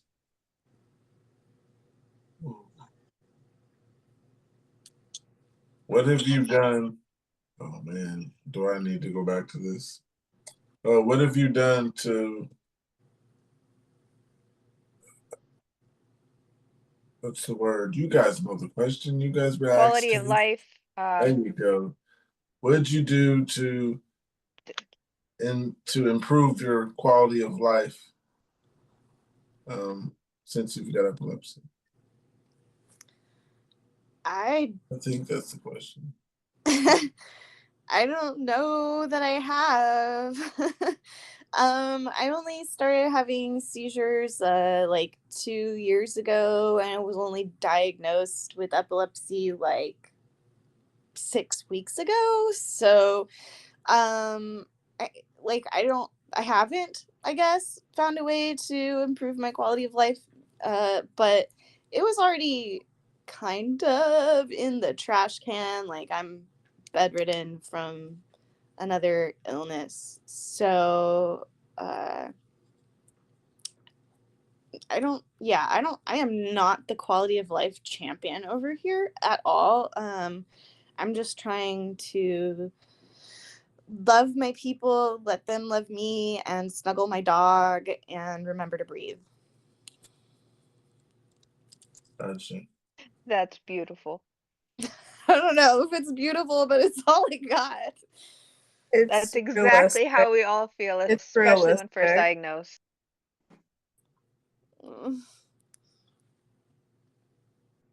You arrived right on time. Question is, do you have any tips on how to avoid being destructive if your medication makes you mad? I'm starting to feel incredibly irritable and have the energy of being on the start of puberty and actively being provoked. I am not used to being angry to any extent, so I am worried that I don't have the strong tools to try to avoid acting on it in a healthier way because of significant personality changes I've been having in the last year due to epilepsy, paired with being in a constant state of stress because of that. That can't really be properly addressed because of how I feel like I am forced to approach things. I am worried that I might actually be a menace. Have started taking birth control on 550 milligrams of Lamictal. I am starting levetiracetam in a bit, so I have something that doesn't interact. So it could maybe be fast withdrawal due to lower levels of Lamictal combined with the BC hormones. But who knows? Does anyone have any tips? Well, I took some emotion therapy, and part of it was writing down why you felt or why you feel this way when you feel that way at the time. It could be one word or whatever, like, you feel angry. Why did you feel that way? And, you go through it right there and see if you can't find anything, it could just be the medicine, but at the same time, a lot of it is trying to I would say soak up more sun and stuff that helps you build up like calmness and patience, whatever you think of that helps you um build up your calmness and your patience, you know.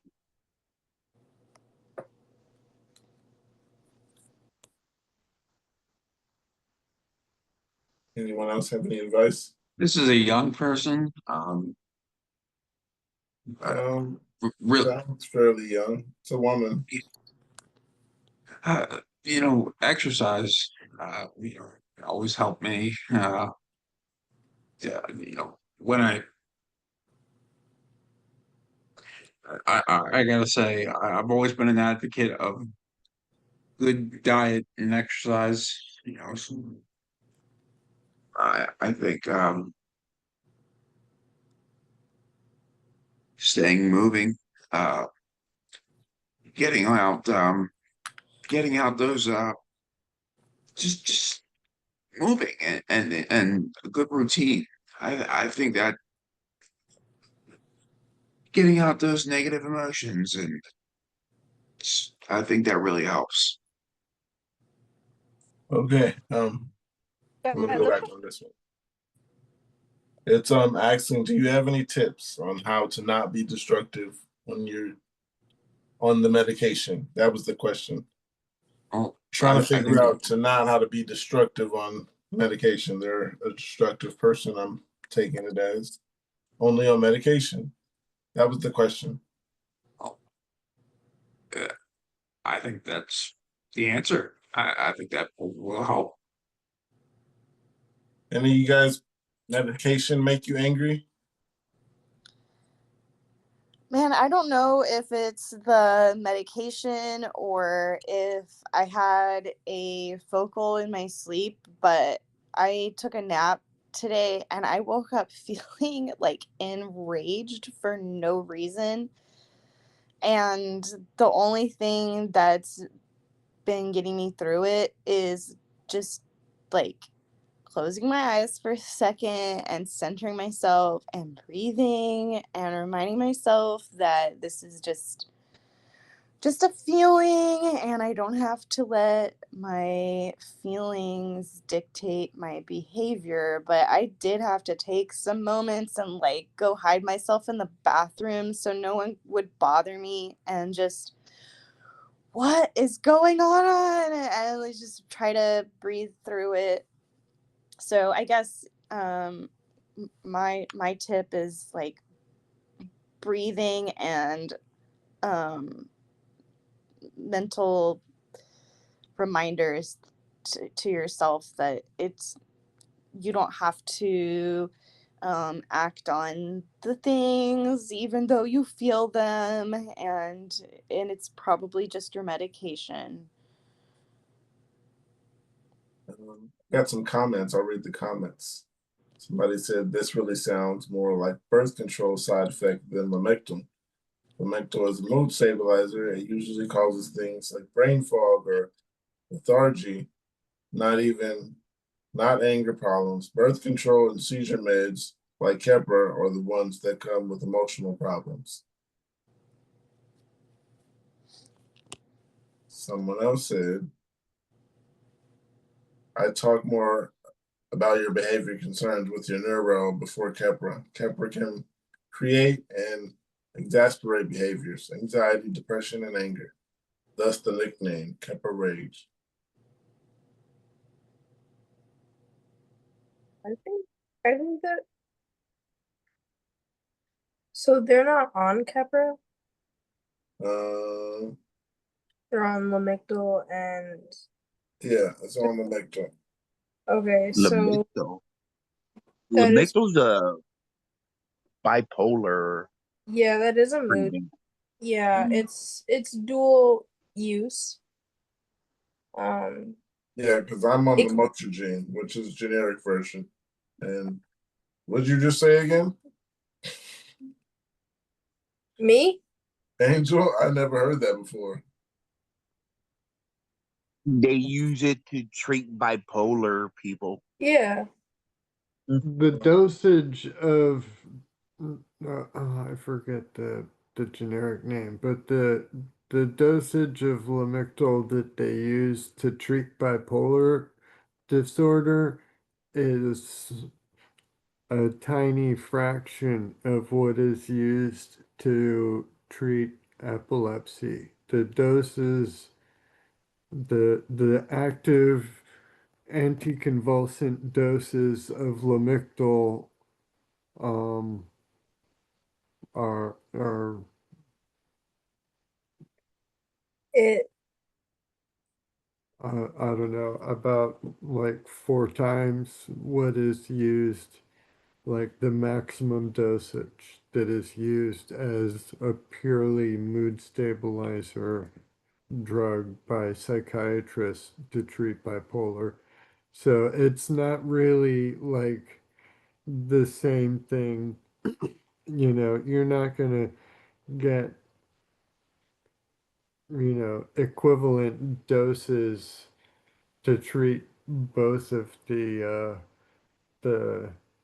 um, conditions if a patient has both of them at the same time. You're Yeah, gonna because when I was on Lamictal, hey, they kept raising it and it kept making the yeah. Keppra like worse. Well, when I was on okay.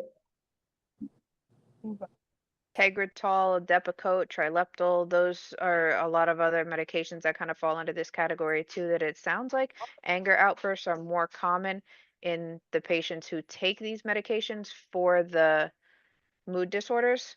Kind of, um, like what Mark was saying, the dose is different. So if they're taking it for the mood instead of the epilepsy, then they're probably taking a higher dose or more concentrated or something.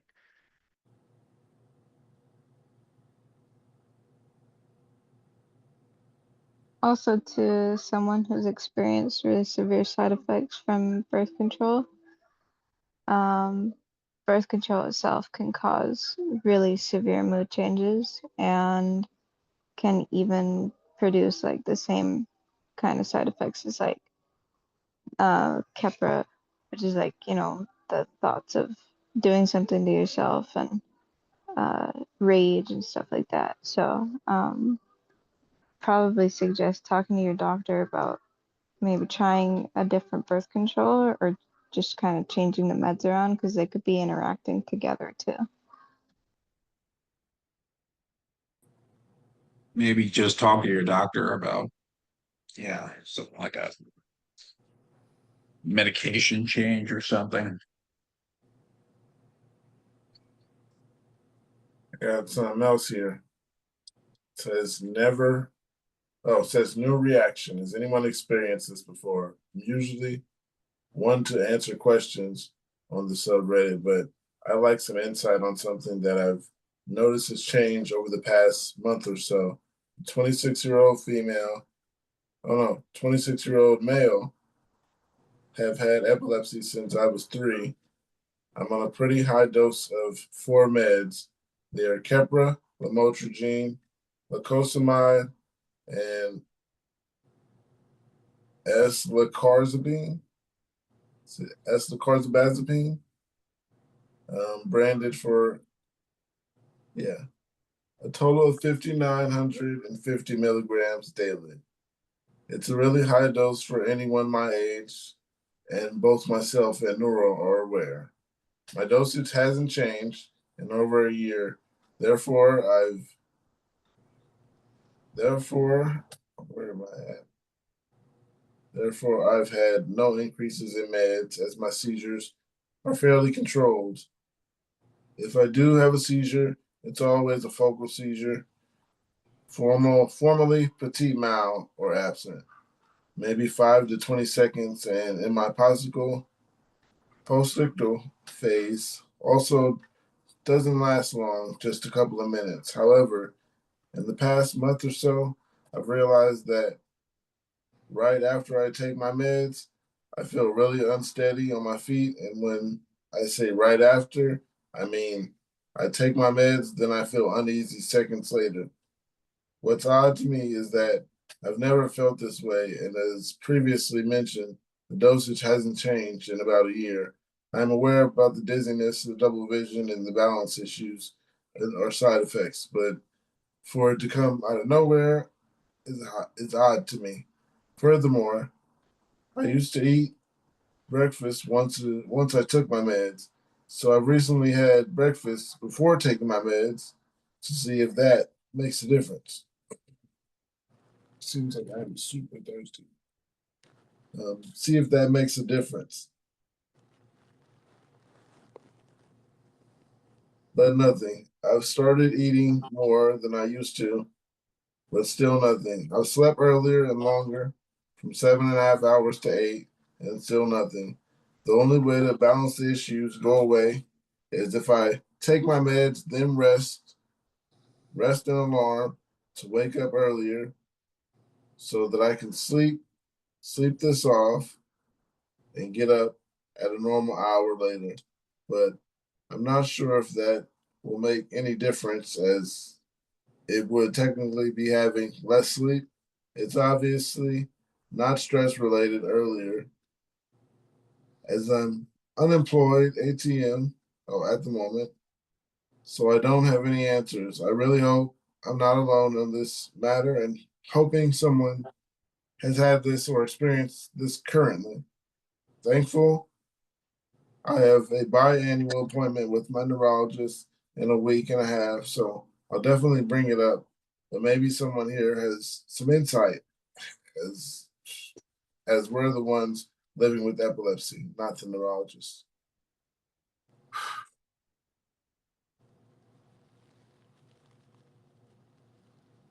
This could be multiple things happening, because if you wasn't experiencing it for a while and now you are, there may be something else going on, and you may want to get some blood work done in your body. But it could also be lack of hydration. Um, it could be multiple things going on.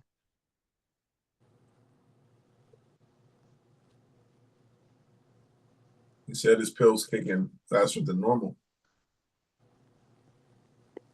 I thought that Yeah. would be nice. But on to the next one.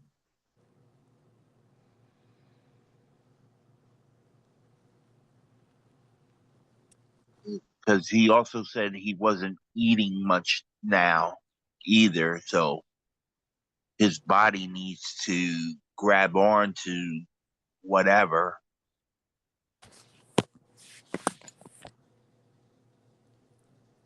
So I don't know.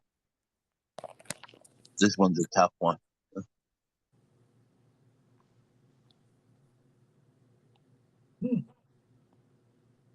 Says higher dosage, double vision. I've been titrating onto Xcopri these past couple of weeks. It will be the fourth med on my current combo. Anyway, raised the dose Sunday and got extreme double vision. No word from neuro yet about what to do.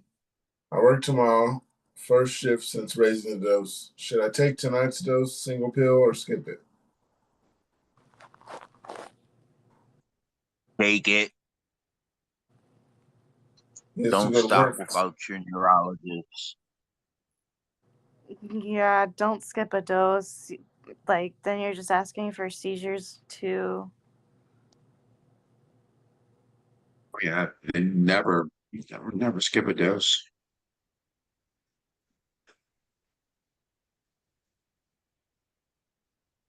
Especially Xcopri. There's so many other side effects that could happen with just stopping it, that, yeah, wait for your neurologist to tell you something.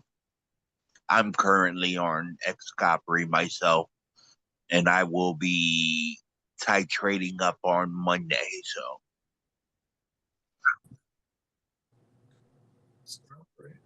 double vision is a common side effect, though. Somebody's asking who takes vitamins to help with medication or avoid certain vitamins due to medication. And the comments are responding more about magnesium. Neurologists recommending that epilepsy patients take magnesium. Have you guys ever been told to take more or avoid some as far as over the counter supplements go? Interesting. Oh, I mean, it's as far as the stuff I take, it's because of what the medicine depletes from my body. So I take vitamin D because the Depakote is so harmful to my bones and stuff. So I need more vitamin D. You know, I mean, make sure that if you're taking a supplement, I mean, the doctor, or no, besides vitamin B, of course, B12, playing that game. Shout out to Nature's May, B12. Yeah. I had an I gotta take a injection. shower after this. Yeah, but yeah, I mean, and you gotta get your talk with your doctor, of course, because yeah.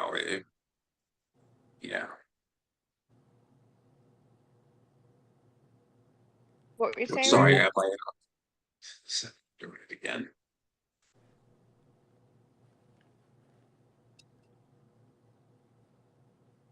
It says, could teeth grinding in my sleep be a nocturnal seizure? I mentioned it to my neurologist that I sometimes wake up clenching and grinding my teeth. Never did this before. She said I could be having a seizure in my sleep. Does anyone have this experience? And how can it stop? A mouth guard. I had bruxism for years and I still do. Um, I don't know if it's like a part of this yet, but I grinded my teeth so bad that they are smooth on the bottom. So I started having to wear a mouth guard, and I need to get another one because I've been doing it again, but it does help to protect your teeth and your cheeks and stuff because that's easy to do in your sleep when you bite down that hard. And you have to get it fitted usually. That and make Yes. sure you kind of get to the root cause, see if it is the seizures actually causing it or if it's just the teeth grinding not prompted by seizures. I don't think any of us have ever done that without biting a tongue, so I would think they probably have other ways of telling if it was a seizure. I got something for Angel. Says excopri and vision problems.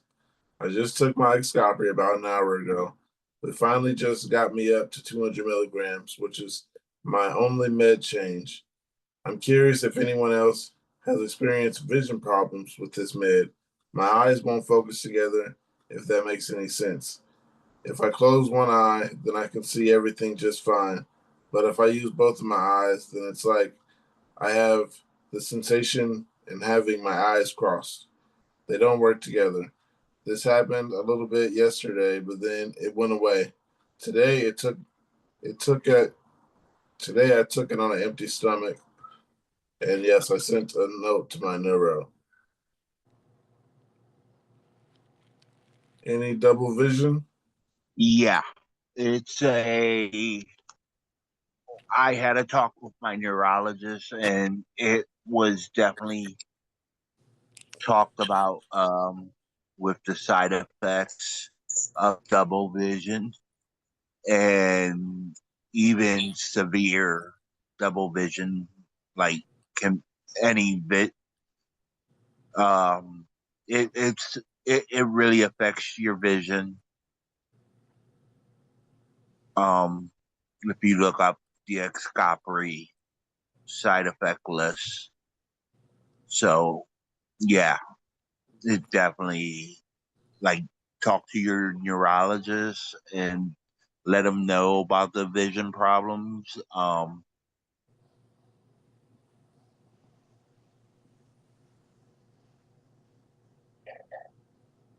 got some. It says, my passion was reading. Since I started taking Tegretol, I can barely read because I can't focus. I just see the paragraphs as a whole picture. Has this happened for you? Vision impaired on Tegretol. Reading, I got to read out loud, so I'm not going to say my readings got bad, but I lose track of where I'm reading at if I don't read out loud. I might read a line like 4 times before I figure out finally go to the next line. It's hard to explain, but I'm sure you guys understand. Yeah, Tegretol is carbamazepine, and that's something that happened to me when I was taking that too. Just blurred vision and always having to reread something. Go ahead. I was going to say it's been years since I've been on Tegretol. Mhm. I I was in school then, high school, so I think I did have problems. I will have to go check my notes, my paperwork, but yeah.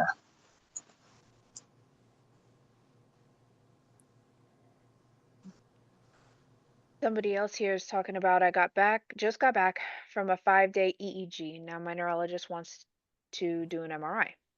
This is what they say. Our surgical team has agreed to move forward with the RNS neuropace electrode placement in the thalamus. However, prior to this, we will need to get a special new MRI scan to help guide the procedure. You'll be contacted shortly by the radiology team to arrange for this. I wonder what he means by getting a special new MRI scan. It's been a while since my last MRI. So, are you guys familiar with those special MRIs that they do just for these surgeries? No, I haven't I'm had looking an for MRI more in so long. specific. I think I'm due for an MRI. Overdue. It's been quite a while. Usually before any major surgery, they're gonna do a scan of whatever it is that they're about to operate on so that they can be really, really sure that they know exactly what they're doing and like where they're going to cut so that they don't mess up, and they make a whole surgical plan ahead of time. And the only reason I know this is just because my dad's had like 5 surgeries in the last year. So On the thalamus too, remember, is like the deepest part of the brain you can get. It's like right in the middle. yeah, so if they want a special scan, then they are just preparing for surgery basically. That's So kind have of you it. heard of like different magnet strengths or weights, whatever they call it for MRIs? I haven't. Oh, okay. Yeah, no. I have. Yeah, so it sounds like that's what it is. Oh, you've heard of magnet strengths? Yeah, they isn't it to see more? Sounds like it just gets a less blurry picture of Yeah. further It, in, yeah, depending on the closer to the cortex and yeah. back there. And depending on what area you're trying to get a picture and clear image of would depend on what strength you would need, I would assume. But that's what I'm assuming. Got something Yeah, here. sounds like it. It says Kepler alternatives. I had my first focal to bilateral tonic-clonic seizure and diagnosed with epilepsy, caused by damage to my front right temporal lobe, and have been taking 750 milligrams BD Keppra since late February, and it's finally really out. It's finally really out me through the first Mill. Firstly, irrational anger, subsided a bit now, but now bouts to fatigue. I don't know if it's medication related and complete feeling of emptiness, apathy.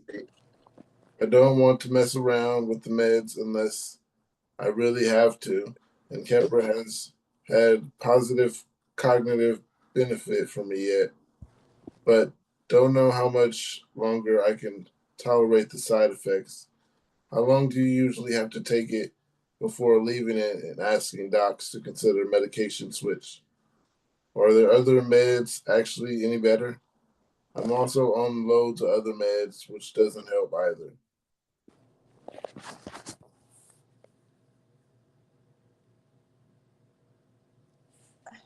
I think it depends on the side effect as to how long until your doctor might consider taking you off of it and trying something else. Like if it's totally intolerable, they might do it right away. And if it's something that might get better with time, they might ask you to stick it out. But it never hurts to just ask. Right. Yeah, look around. I mean, some people adjusted Kepler really well, others don't. That seems to be Yeah, I'm still waiting for the Kepra to get out of my system because she was not kind to me mentally. And I think that Kepra really, depending on timing and everything, is a hit or miss for someone. You can either, and it really depends on the person. Like for me, when I called my doctor, I was sobbing and in tears, and I was like, I don't know what to do. I don't know if I should stick it out and wait. And they're like, no, this is so if it's to the point where you're like every day, just like the only thing you're focused on is getting to that appointment to figure out whether you should stay on the medication or not because it's taking that much of an effect on you, you should probably call your doctor and ask them, hey, should I continue with this medication until um our appointment, or should we switch and see how that is until the appointment? Because that's what I did, and switching is probably definitely the better option for me to see how mentally I will do. Because we already know that mentally I'm not doing well in Capra. So what difference would it make for me to last another month and just be angry and suicidal the entire time?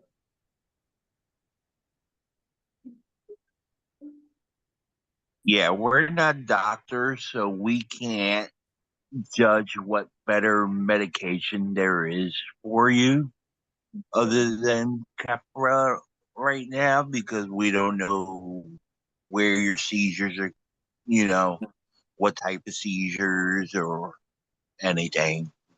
Like, myoclonic is different from an absence, and it's, two different medications right there to try. But Somebody else here is saying that they had 3 seizures, the most they've ever had yesterday. I'm just looking for some advice. Are you prescribed painkillers or maybe muscle relaxers? I'm so sore right now. I've always just slept it off. Yeah, I hate pills. Yeah. So I've always told myself I'm not going to take any more pills. I'm just going to rough it out or do whatever I can do, like sleep or leave. smoke, whatever We works. probably aren't going to give you painkillers or muscle relaxants. They'll probably give you Tylenol, extra strength. And I find that if you get a really bad migraine, because my head is absolutely treacherous after myoclonic seizures or a tonic-clonic seizure. So I take Excedrin, extra strength migraine, or the migraine, whatever, and sometimes Excedrin PM so that I can just sleep it out, because the best way to get it out is to just sleep, and sometimes that's for a few hours and sometimes it's for a few days. Just really depends. Everybody in the comment is saying sleep or weed. Yeah. Because usually if you're gonna smoke the weed, you're gonna probably fall asleep. So if you don't like medication like Excedrin or anything, then Ibuprofen's on the list. Yeah, I I mean, really I think the only thing that's worked for my migraines is Excedrin, which is funny because I've been prescribed medication for migraines and none of them have worked, but Excedrin has been it for me. if my body's like, I never had like 2 grand mal seizures in a day, like usually never. So I would take like a bath or something, a hot bath, or something warm, like a heating pad or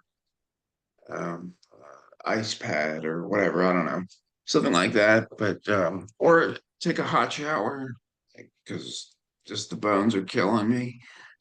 The dark.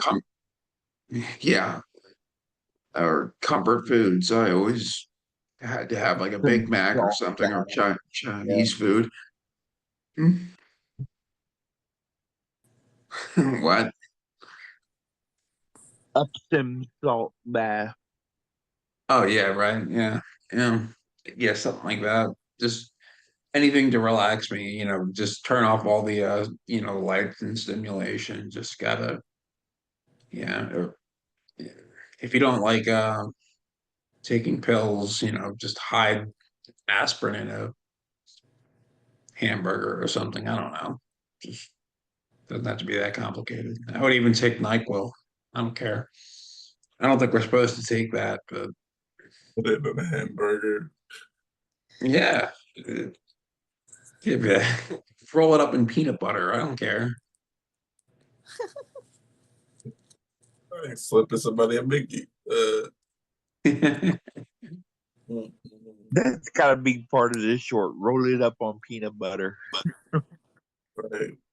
Slip someone a Lamb. I have sensory issues, obviously, with my autism, so something that's kind of niche, if you really like it, is ASMR.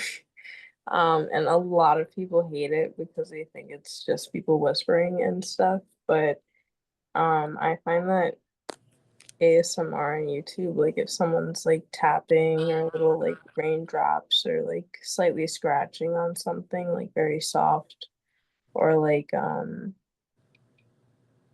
someone like softly reading the history of the Greeks, with like rain sounds in the background, is really calming and can really help with like relaxing my brain and taking my mind off of the fact that I just had a seizure and my head feels like it's been ran over by 20 trains. But a lot of people don't like ASMR, so that's a personal preference. If you don't like it, that's okay.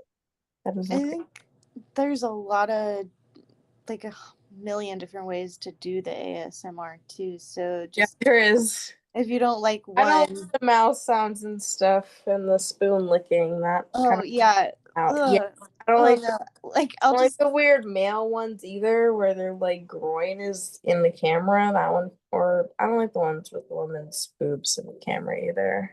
I like the ones where it's just OG, like I want to help you sleep, or I'm gonna tell you a funny story, or I'm gonna tell you history facts, or I'm gonna tap on something and not talk, or lo-fi.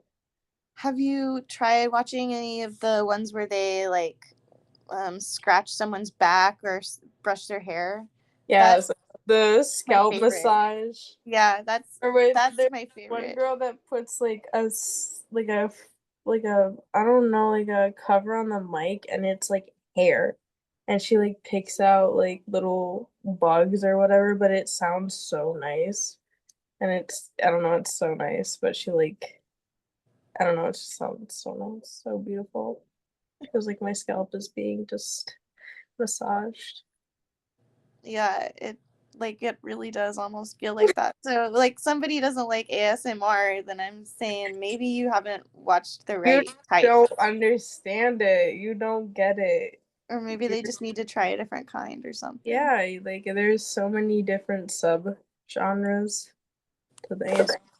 So I mean, like, do you like white noise or I what is do. it, brown noise? They got all the noises, green noise. I like lower vibrancy noises. Like But the rain ones.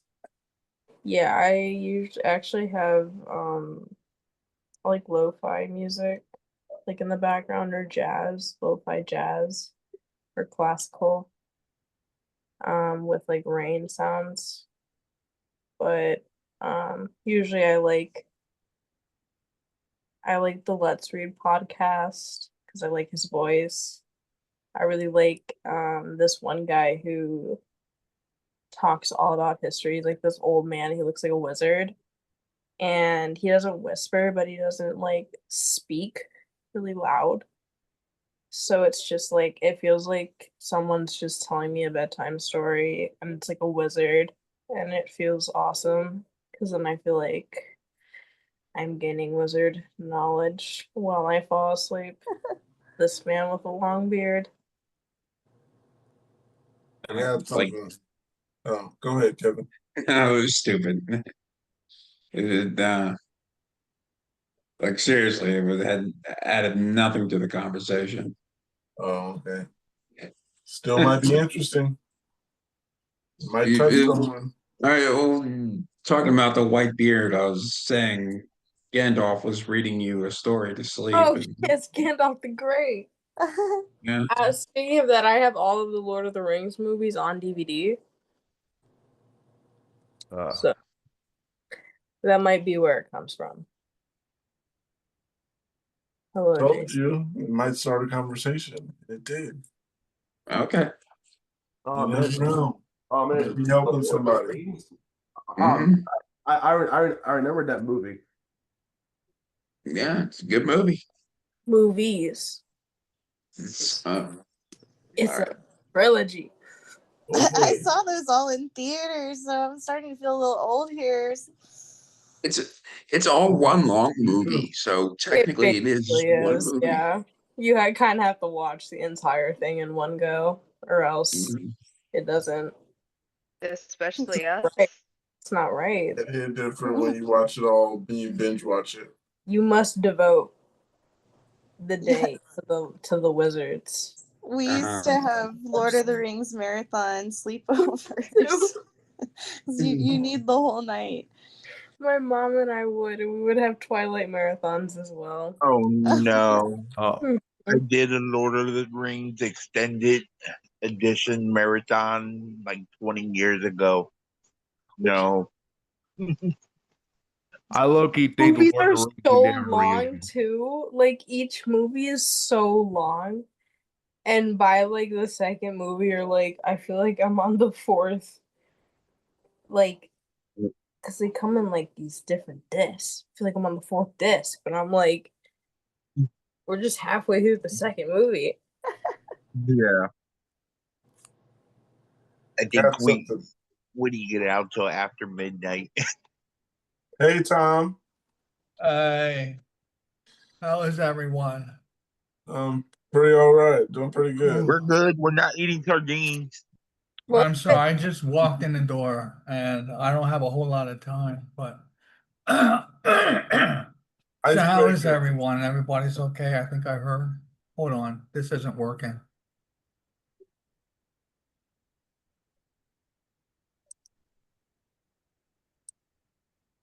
All right. Okay, are we back? Yeah, the icebreaker was, what is something you did to improve the quality of life with epilepsy? Now we don't have any volume. What? Oh, there. Okay, how's that? I can hear you. Can you hear me? All right, life is good. I'm sorry. The icebreaker was, what did you do to increase your quality of life with epilepsy?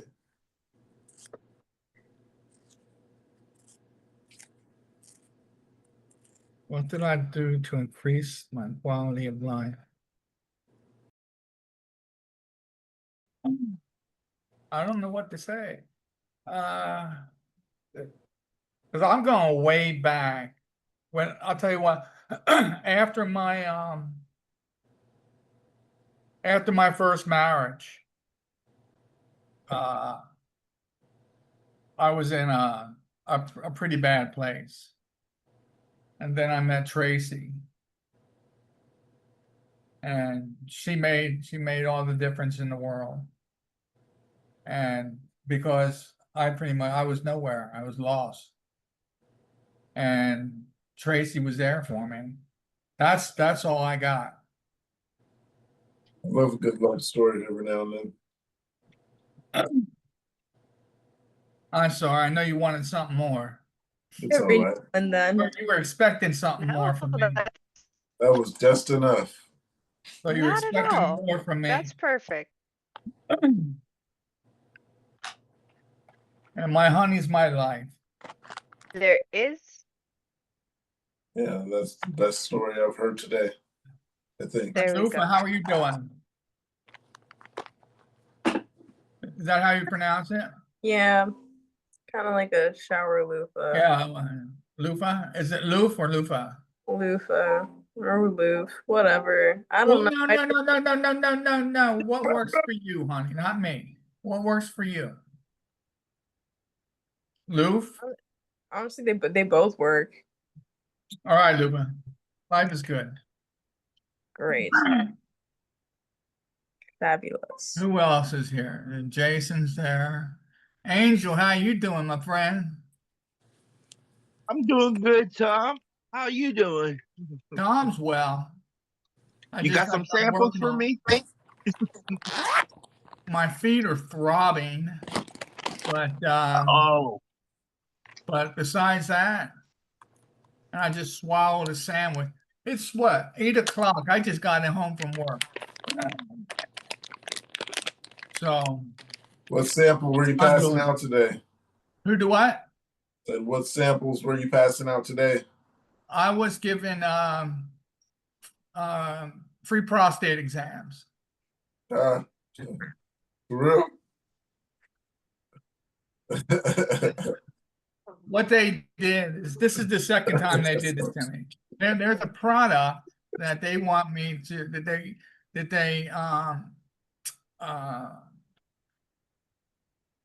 they demonstrate or demo. And you just stand there and you don't give out any samples. What are you going to do? Give somebody a capsule and say, okay, now this is one capsule of 120 that you need to take before there's any kind of no. So excuse me. It's just You ever made that joke with the missus before? once. Yeah, I did it one other time. I was just imagining.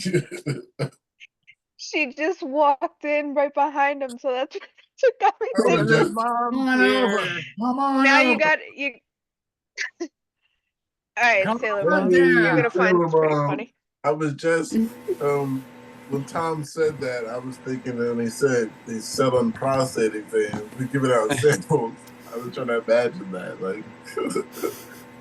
But yeah, Tom, you I'm cleared sorry. that I up. can see y'all were bored. Y'all were bored, so I had to come up with something. Giving out samples of prostate exams. Okay. That's the first thing that comes to mind. That's pretty hilarious. At Costco. Well, that was my day. It was a very, very slow, boring day. I know all about your accomplishments. All right, we got Sailor Mom in here. Mama Bear is back. There she is. And you've been missed. Sailor Mom. Sailor Mom. It's Sailor been so Mom. freaking hot. It's gonna be like over 100 for like the next week, I think. Oh my. Yeah, I got the blinds Not closed good. here. 87 here. Yeah. It's going to be in the 80s, high 80s all week. We're supposed to get a tornado or something. Oh, well, at least that's not happening here, so that's good, I guess. Yeah.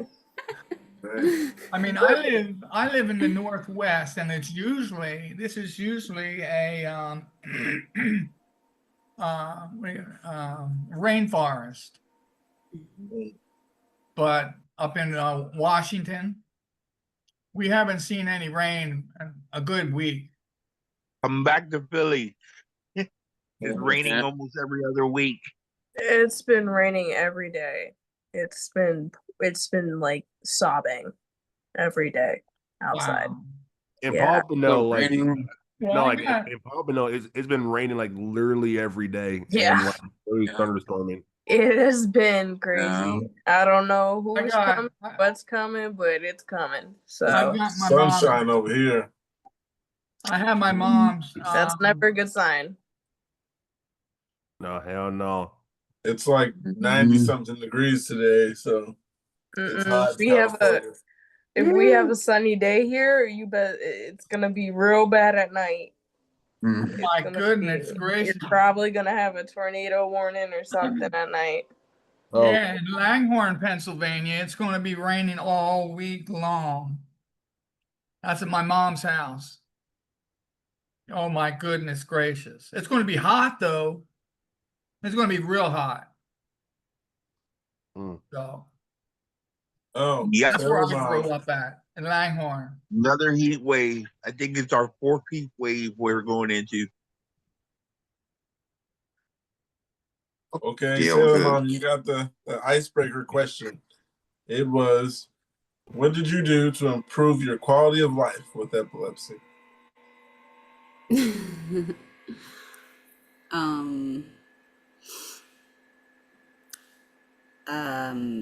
Gosh. Maybe reduce my stress, not have conversations that I know will probably trigger me, with, whoever. Let's see.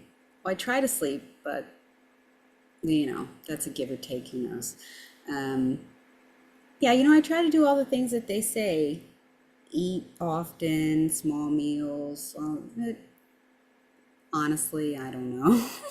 Yeah, that's that's a toughie to come up with like that. Yeah, I mean, I don't. guess. Yeah, I'm with you. I didn't know what the. Had to stop working, and we're further from stressful situations, I guess, and I can't drive, so I don't know. I'm sorry. That's not a good answer. I'm so sorry. That's okay. I didn't have one either. Angel just said we join the podcast. Well, that's true. Yes, of course. Right. Well, hey, okay. There you go. No, but that's not us. That was you and Pokey come up with the I didn't even meet you guys until like weeks after you started. That was all Pookie. Yeah, it was all Pookie. He's I was like Kevin was here. 3rd or so. Yes, right. Not all Pookie. Kevin too. That's absolutely correct. Kevin, Rick, first day. Brandon. Kevin and Rick, first day. Brandon. Right, and Brandon. Yep. Exactly. Yep. I was like 3rd thank you, meeting. everyone. Yes. Thank you, guys. So now that Sailor Mom's here, check this one out. Somebody's asking, how did you get over medicine resistance? I just wanted to know if any of you guys were ever diagnosed as medicine resistant regarding your epilepsy and how you got past it. I'm just having a hard time navigating this, and honestly, I feel a little in the dark. Not the biggest fan of doctors treating me like an idiot and keeping my chart away from me regarding a life-changing situation either. I know it's not the easiest thing to talk about, and honestly, I keep replaying how I could have gotten myself here. And they're saying I don't drink or do drugs. Reading your stories of how much longer you got while doing drugs and drinking is like the universe mocking my life. Yeah, I don't know about that part. Anyway, I'm a person looking for help on Reddit, and some of these, a lot of these responses talk about the surgeries, the VNS and RNS and things like that. And Excopri is even mentioned. What do you guys think?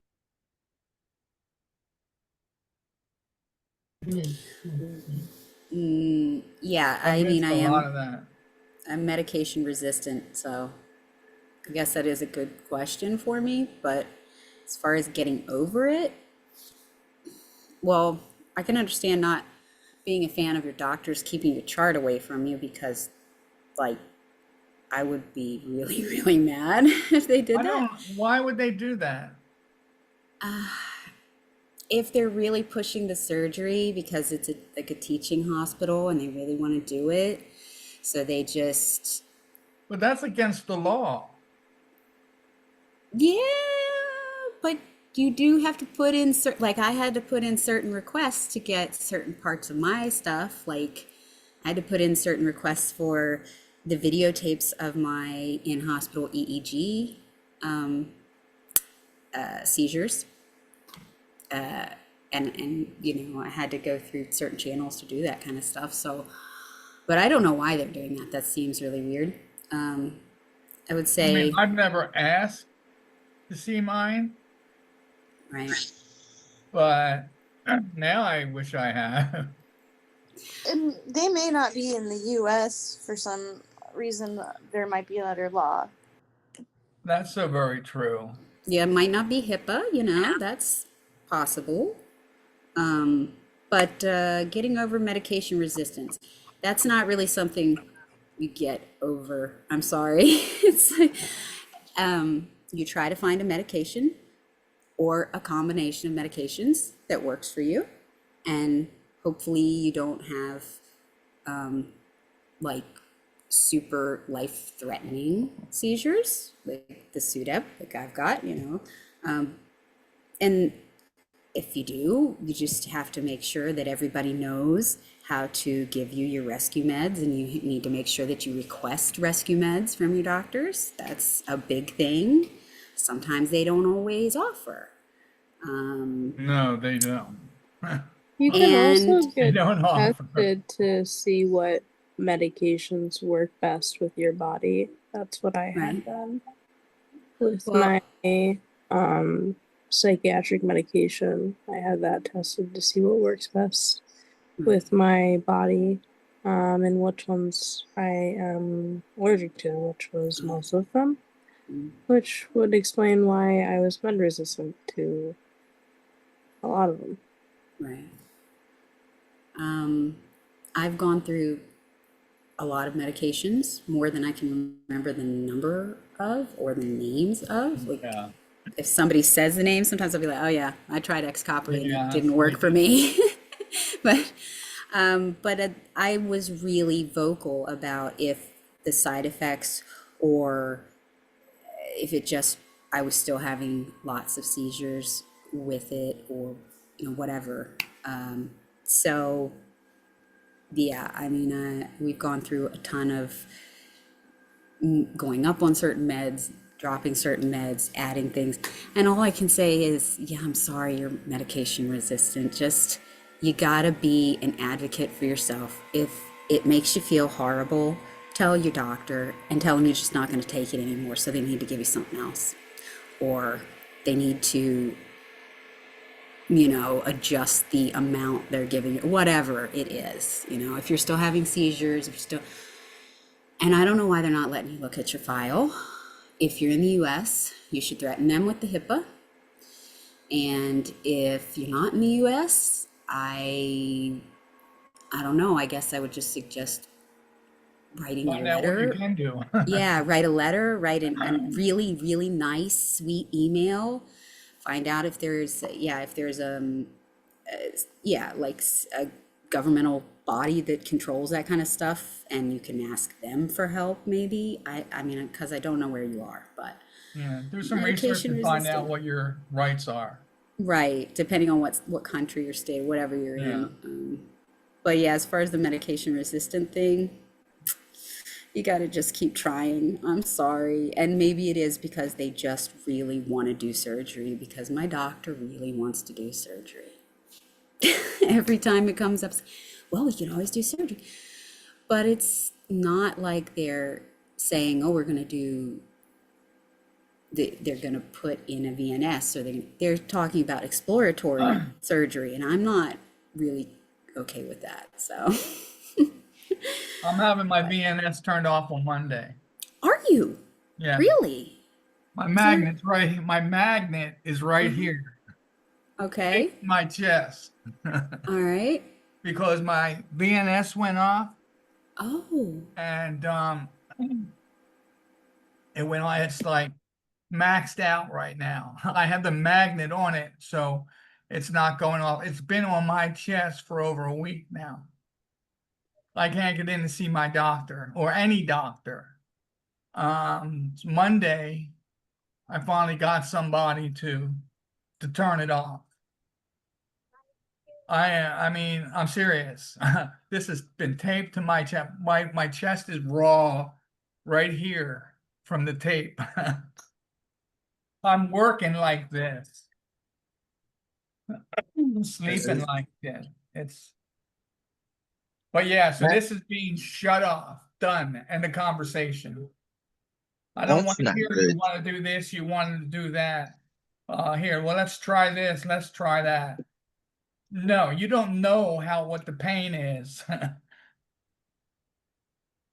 Yeah. So I'm so sorry. Very true. Again, I interrupted you. Oh, no, I'm you so didn't. You're sorry. fine. No, Tom, it's fine. I'm very interested to hear that you're having that done. And I only said so that do because do they have any concerns about doing that? Are they worried that you're gonna start having seizures? well, number one, it's obvious it's not doing anything. Oh, okay. I haven't All right. had a So you seizure. already are. Okay, since this. So Okay. since I shut it off. Okay. So I'm done. All right. Because Well, I do not want to, I mean, I was walking down the street and all of a sudden I got this pain in my neck. So what it is, do you know what the VNS is? Yeah, it goes up through your neck and then it goes in and To your vagus nerve. right, and it stimulates it, right, with electricity when it's So- supposed to. What it does, the Supposedly. generator sends electric impulse to your vagus nerve and they send it to your brain. Well,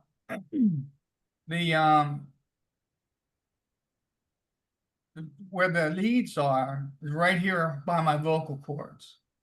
So that's why you hear people say that their voice changes when it goes off. Well, anyway, when the VNS is going off right now and it's really, the setting's really high. The pain when it,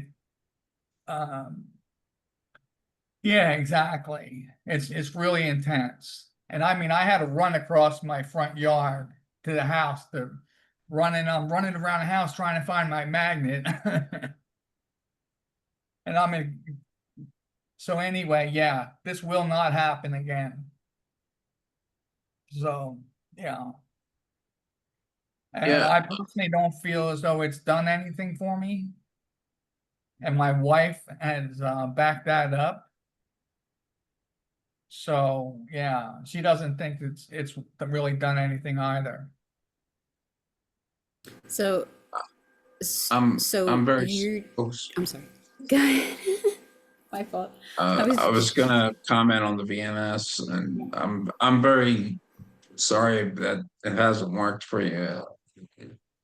I can say that I about the voice thing, and I always feel that a lot, and I've felt that over the years. And I thought it was me going crazy that my voice was changing, and I was like, yeah, No, you know when glad you it go wasn't in, just me. you know when you go in and they calibrate it and Yeah. they set it a little higher and then they bring it down a little bit. Okay, Yeah. now think just stop and think for a moment. If when they, I don't know why this is doing this. This isn't even going on. Now just think about if your lead was being or the VNS was being calibrated really high on your neck, Kevin, and then it was left there really high. Okay. Now that's the pain I'm talking about. I can move this far and it goes off. So this has to be okay. So yeah. Now, yeah. So Kevin, you know what it feels like when they set it high and then bring it down to where it's tolerable. Well, all I That's know is mine set very high. I don't know what the frequency is set to, but I just don't set very high. okay. Because I've had two batteries replaced so far. Okay, I've had mine for about 15 years. It's been replaced twice. The batteries. Well, mine's been replaced twice in 10 years. Wow. Or twice in 8 years. I forget, but twice, yeah. I was told it's supposed to last 7 years or something like that. But yeah. So either way, yeah, like everything else with epilepsy, it works different for different people. Yes. And I've heard a lot of people say that their VNS hasn't worked for them. And then on the other side of the coin, it's worked for a lot of people. So I'm just saying, I don't think it's working for me. And now this neurologist is going to give me a hard time. This is the guy that wants to put me on Excopre. Okay. So now I'm going to go in and tell him to turn this off. And he's going to fight with me. And so sorry. This new neurologist that I got. So yeah, I do not like this man, but I've been calling around trying to find another one, and they're like 20 miles away, the closest one. And that doesn't work for me. So I don't know what I'm going to do. But so anyway, I'm going to go in, I'll get him to shut it off. And I mean, he can't tell me no.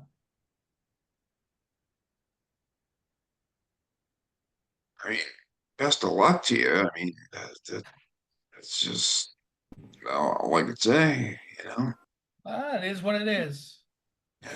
So did you try the X-Copper, or do you plan to? No. Once you have it turned off? No, you're just gonna stick with Keppra still? Yeah. Oh, okay. All right. In fact, we've already talked. Oh, okay. Well, I'm sorry. I was just curious. We already went in and talked. And he hasn't Ray, I mean, as soon as I got home, I went and I looked on my portal, and he has changed the medication in there already. And my Keppra isn't even in there as in one of the drugs. So now it's something else I have to talk to him about, because if I wanted to, I can't even order Keppra right now. But the Excopre is still there. So that's something else that we're going to go talk about. I'm trying to be positive. I'm trying to be positive. Life is good. It's all going to be fine. It will. Keep there, Tom. Trying to be nice. It's all good. Life is good. Life is good.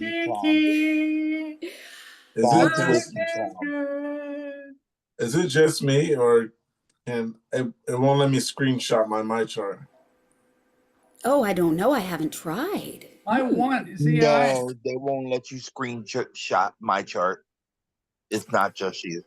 Yeah, my phone won't allow me Just to do take a picture of it with the different. That's what I was thinking. I'd just take my husband's phone and That's what I do. put it in the photos.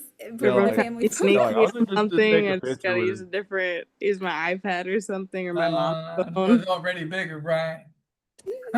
Sometimes I use my grandpa's phone too for out with my grandpa. Yep. I've had to take photos of things. I got two here. Jason, you had a question?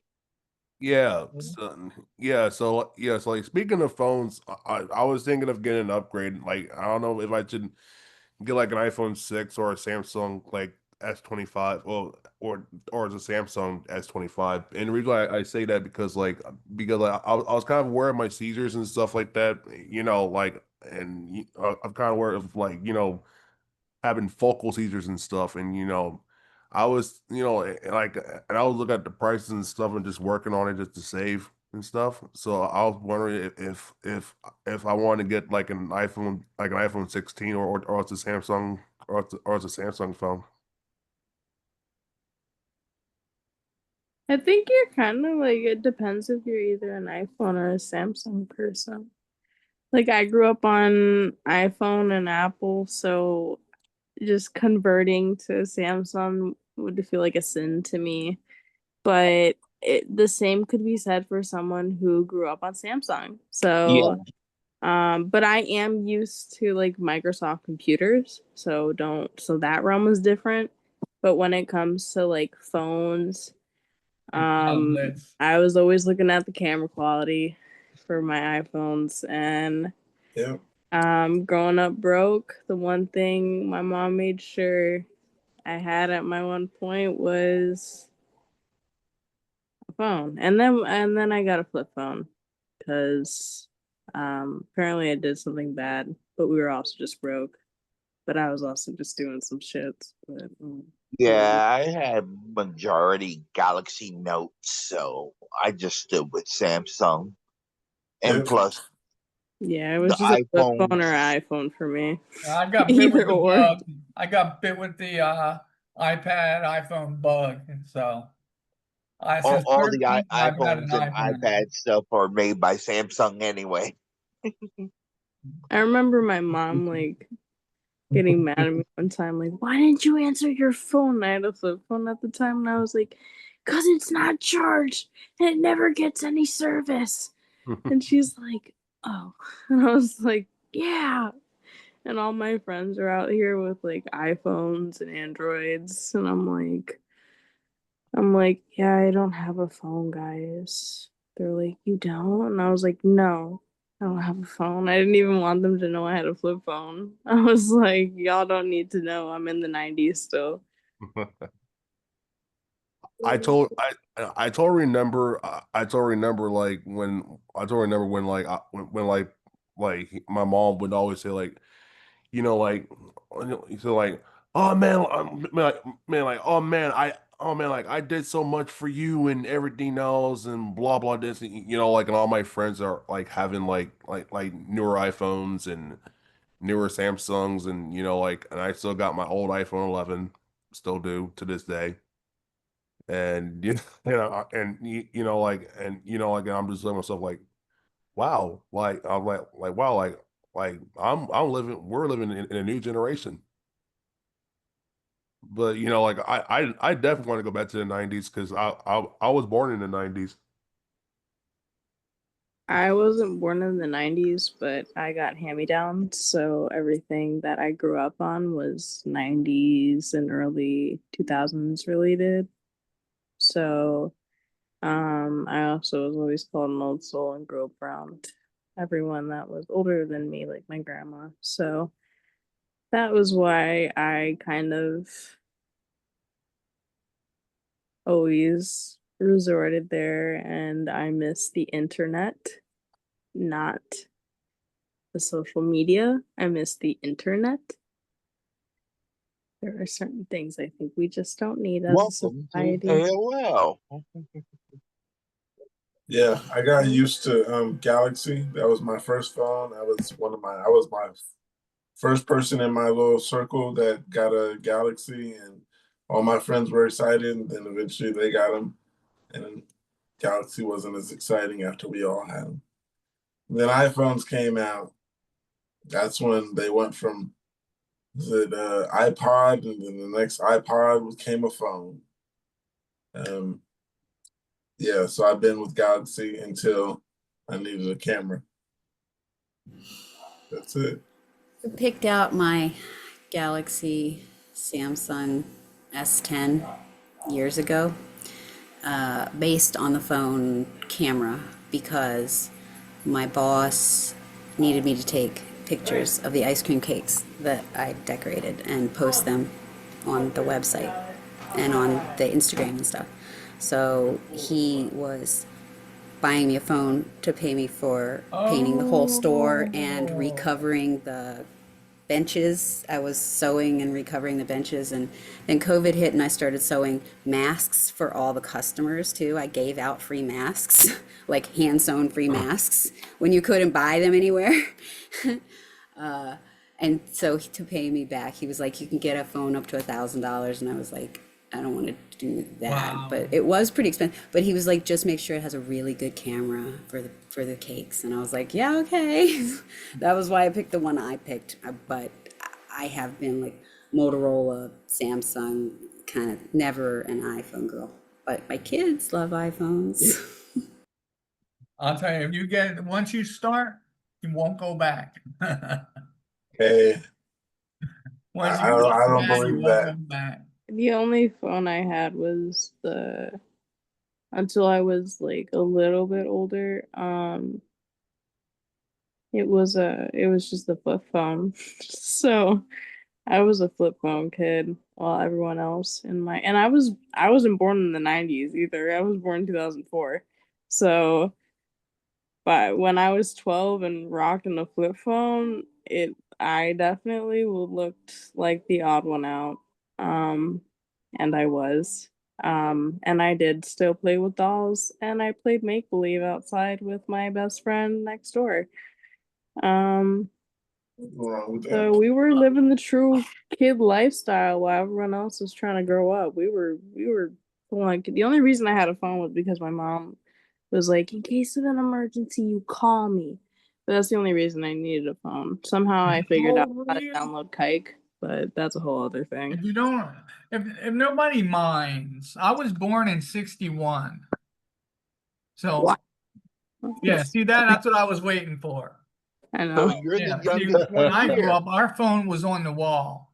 Yeah, You dialed it. 76. Oh my Yeah, gosh. 76. You That's dialed it. right, honey. And I remember you my better know every phone number for every person you ever met. Yeah. And I there still was the do. book. I still know my best friend's parents' phone numbers. I know my grandparents' number, and they've been dead for a long, long time. My I Uncle still Bob still remember lives there, my though. I can't remember those area phone code numbers. 215. You guys know that area code? Area code Yes, it's 215? Philadelphia. I And was that was 201. 355. That's what that 215-355-0676. That was my telephone number when I was a kid. I still remember my mom's from when my grandparents used to have a phone on the wall, and they used to have the entire book of The white pages. of everybody's the phone book, and we were 201, and it was 201-669-9022, and that was something I never forget. But I remember we went to Argentina to visit my step cousin's uncle or dad or something, or grandpa, one of the three. And he ripped the telephone landline out of the wall with his bare hand, like the entire thing, just ripped cords out, everything, because he didn't want her calling her mom.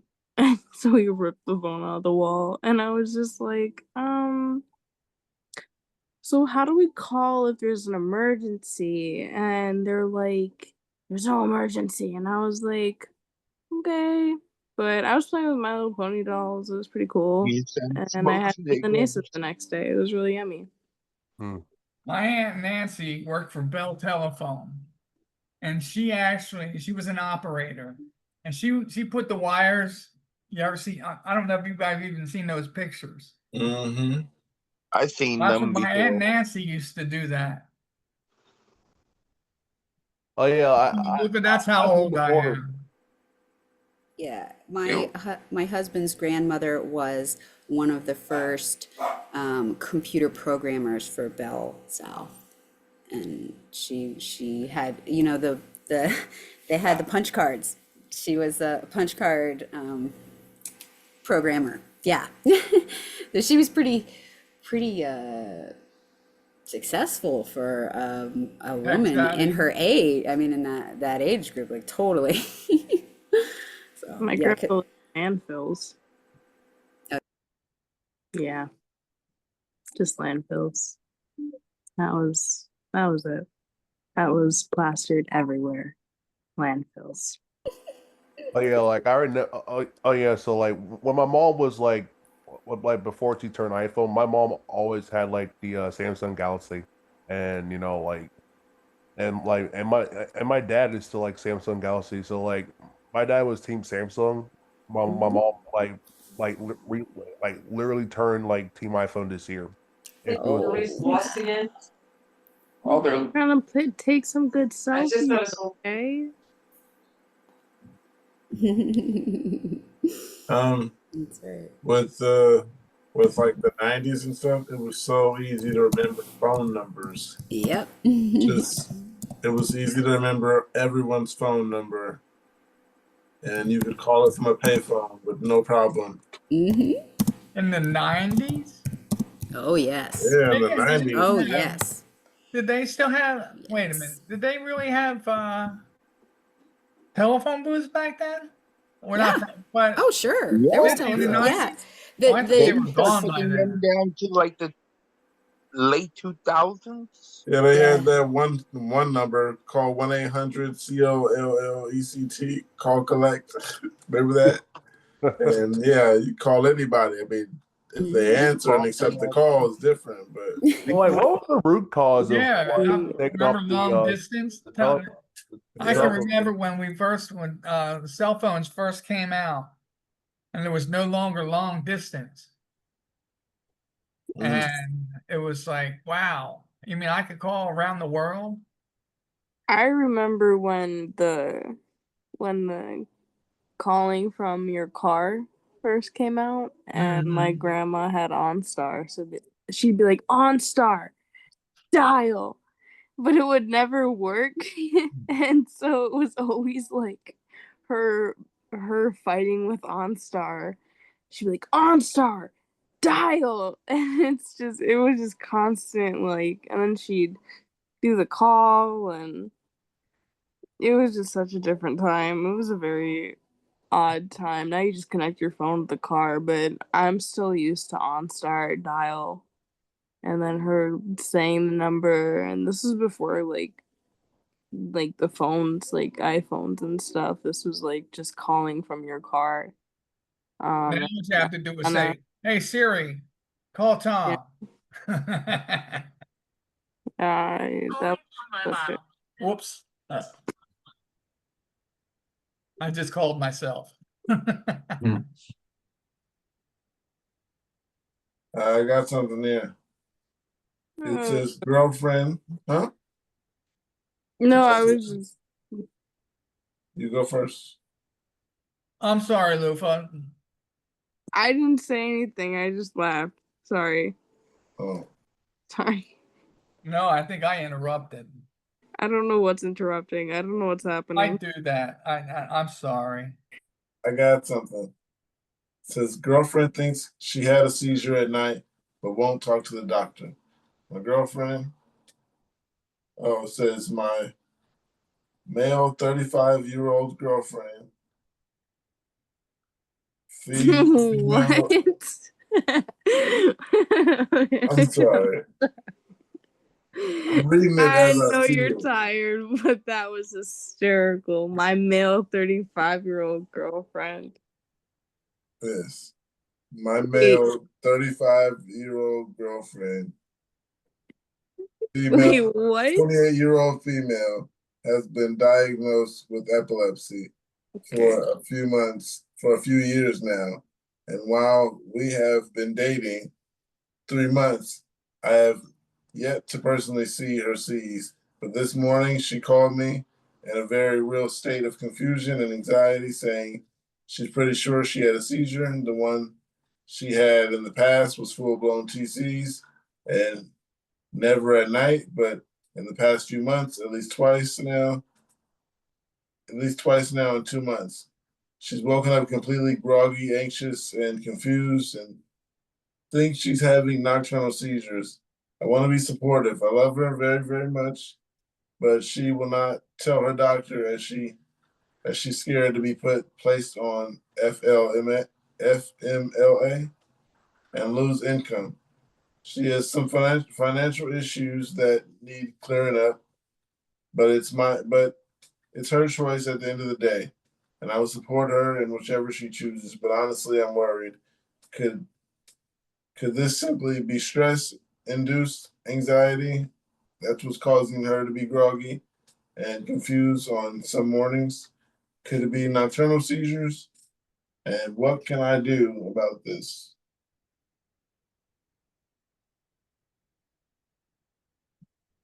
Um, yeah, get a nanny cam. Yeah, I get a mean, nanny cam. Watch him sleep. I have nocturnal seizures, and I mean, that and soreness is usually how I wake up in the morning. And they're not even tonic clonic. So, yeah, I would second getting a camera, but also like FMLA, doesn't that provide you some, at least minimum income? I mean, that's the point of it, right? Yeah, it does. So it would Yeah. depend on what consequences she thinks she's gonna face and like what consequences might happen if she doesn't do something about it. Like, I have a question for those of you with the nighttime seizures, because I don't have a nanny cam. I know I need to get one, but I don't know which one to get, so I'm leaving it up to you guys for suggestions. But do you guys wake up in like completely different positions or like areas of the bed, or like ever like with your head off the bed? No, me personally, I roll over a lot, but I seem to be in the same spot all the time that I roll over. Okay. Or I curl up into a ball. Yeah, in the middle. But I Yeah. don't move too far ever from where I started at. I yeah, usually end Somehow up I in the middle of managed the bed. to do like a complete 360 around my bed throughout the night. Sometimes I end up like on the floor and then I back on the bed and I don't know what or how. Um but I have some I just move around a lot when I sleep. And I've Are you a always moved stomach around when I sleeper? sleep. Yeah. Me too. So I don't know. I had some Inside. nocturnals Can't be where I'm stomach sleeping half with on the bed, half on the uh my hip side is half on the floor, or I had some nocturnals where I'm completely on the floor. Yeah. Yeah, I guess I don't know, I used to sleepwalk when I was a kid. Um or like sleep talk. And I still do sometimes. My mom will like wake me up because I am having like a nightmare or something. Or I'm like talking or groggy or like grumbling. Um, but a lot of every day I wake up in an entirely different like place than I started. I also am very flexible, so I sleep in like completely not correct positions. That'll probably give me scoliosis by the time that I'm 30. And my legs will be like gone because I don't know how I end up. Well, I do, but I don't. But I was just wondering because I don't know. I need to get a nanny cam though because I still think that I sleepwalk and I still talk in my sleep sometimes. It's more recent, so I'm not really sure what's going on. And sometimes I start like hitting things around me. So I don't know. Sleeping Olivia gets she's in a war zone. She's in a war zone. That girl is fighting for her life. And when I do remember whatever dreams I have, they are not fun. Usually I'm in some like creepy dark like horror. But I don't know. I don't know if That's it's probably why you're punching and fighting because you're dreaming about yeah. things where you think you're trapped. And I understand. I used to do the most bizarre things in my sleep before I was diagnosed. I I worked at a poultry plant and I worked a graveyard shift. So I would come home early in the morning and go to sleep. And my stepmother caught me multiple times sitting up in my four poster bed, screaming for someone to hold back the meat because I hadn't gotten all the labels on it yet. And and I was actually like physically trying to label something like it was going across my bed. Yep. When I used to work, when I used to chunk the fruit at Jewel, I would like end up in the kitchen sometimes. My mom would be like, "Why are you in the kitchen?" I'm like, "I have to cut the fruit." And she's like, "Dear Lord, please go back to bed because you are not chunking anything besides your fingers if you try that. So please go to bed." But yeah, I sometimes it comes and goes in waves where I do it, but recently it's been more active where like when I do sleep, it feels like I'm awake and she is fighting. But it's not me, it's just me sleeping. But when I wake up, I'm exhausted because it feels like I've been like fighting all night. Tape up, tape, apple. Let me screenshot that. Well, I got something here. It says asking about recent seizures I've had. I'm wanting to ask directly to anyone who has focal seizures. When you go into a seizure, do you have slight control and are able to see? You really have to fight against jerking, and I can only do it with my right arm. I usually move my phone near me to emergency call my mom when I go into a seizure, um, to use nasalium.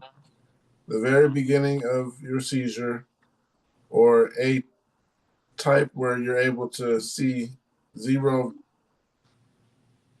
see with zero ability to force any movements, like stated above, with rhythmic jerking, but not remember what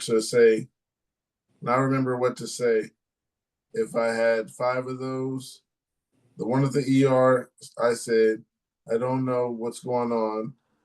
And at my grandparents said, did I look like I was faking to you? I can't remember the others if I said anything. The second one listed lasted more than 40 seconds.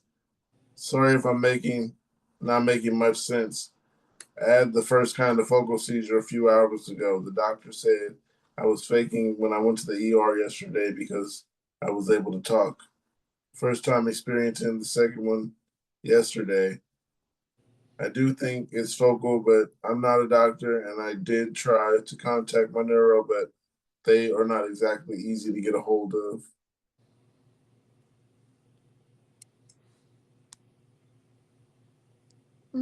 I can occasionally move a tiny bit or like control parts of my body but not be able to communicate even though I'm like aware that I'm shaking. So I don't know if that's what they're asking, if they think they're asking if they think it's a seizure or not, but I mean, that's similar to what some of my seizures are like. Yeah. When I had like those 14 in 3 days or whatever, one time I walked into a convenience store and I fully remember walking in and telling them I was starving and like going down the beef jerky aisle and then stopping. I could see the stuff around me, the stuff on the shelves, and I was like, wait a minute, why am I here? And then my eyes started to go dark.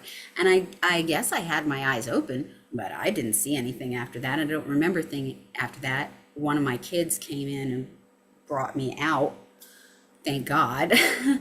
Because I'm standing in the middle of the jerky aisle in a truck stop, completely out of it. My husband was like, "You could have got dragged out the back door," and I was like, "But I mean, I didn't do it on purpose. What do you, nobody wants to do that on purpose." But yeah, sometimes I see a little bit before I go all the way, and then I answered the phone when I was having one, my husband's phone, and it was my son, and I was trying to talk to him and I could not. Like I was making noises and I couldn't get any words to come out, and I also couldn't move the left side of my body. So that does happen to me sometimes too, and I'm sure there's lots of other examples of me doing it that I don't remember. So yeah, I would say, yeah, that's a temporal seizure and you should probably get it looked at. Some kind of seizure, and you should definitely get it, yeah, or at least talk to your doctor. I know you said they're hard to get a hold of, and that's pretty common. Neurologists and epileptologists are often double booked, and they're extremely difficult to get appointments with, etc. So yeah, I know, but keep trying, I guess. Call the office. Be nice but annoying. I like that one. Be nice but annoying.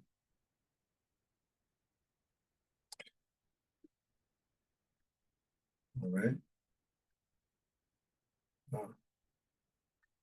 So this one says, oh no, we're not going to go through that. Just really worried about your health. Got one there. Is need support. I've been in denial since my diagnosis. I was diagnosed with epilepsy in 2014. I've sat with that information long enough with a diagnosis I just can't seem to process. I've learned on 12/28/24, the doctors finally figured out what type of epilepsy I had in the 24 years I've suffered from this condition. I was born with it, and it took brain scarring for them to finally see it. 25 EEGs over the years never detected anything abnormal enough to quite pinpoint. Temporal lobe epilepsy only found because I have a mesial temporal sclerosis. It feels weird even typing that. He was showing me my MRIs pointing at the damage and explaining what my options were, and it all felt unreal. It still does. I still don't believe it, even though the tests have been done. If you want to go through with the surgery, I've always been hard on myself. Oh, I still don't believe it, even when the tests have been done. And if you want to go through with a surgery, I've always been hard on myself, or at least that's what others have said. And it just makes me sad. I'm having a really hard time being patient with myself, which is making things more frustrating. I've always been an avid reader who takes pride in my vast vocabulary I've worked so hard on. I'm not sure if this is strange, but it feels like a loss. My verbal memory hasn't been the same since my worst seizure I had, super close to 5 minutes, very violent. I just feel sad anytime I think about my health and my future. I want a family, me and my husband, want a baby one day. I don't want to get brain surgery. I'm medicine resistant, dude. I'm medicine resistant. due to the scarring making my brain too irregular with activity. I don't want to keep having seizures either, though. I want this to be healthy and safe and be pretend like none of this ever happened. I'm not sure if anyone else here has gotten this diagnosis or not, but I feel lost as to what to do. I can't afford to take off work and get a surgery even if I wanted to right now. I don't know if I will ever be able to afford it. It's already hard working full time with disabilities, and it's hard to live on what we are making now. We both need to work full time. I don't know if it's damaging not getting the surgery done though. Uncontrolled seizures just sound like it would continue the damage. I don't have much of a choice though. I think that's why I can't seem to process this fully. There's not really anything I can do about it, so I'm trying not to stress out, but it's hard. Any guidance would be appreciated. When I was in this situation, just feeling like it was total dead end, I made it a point to cancel all subscriptions, HBO, Peacock, Hulu, everything. And that's the money that I used to save until it was enough to get to the surgery, get to some kind of progress. Because that's what the vibe I'm getting from that post just sounds like somebody who feels like they're at a dead end. There's nothing they can do to get better. But if you know FMLA is around the corner, then do what you can to save for a 6-month budget and take the next step. There is something you can do. I know it might feel like you're helpless, but you're not.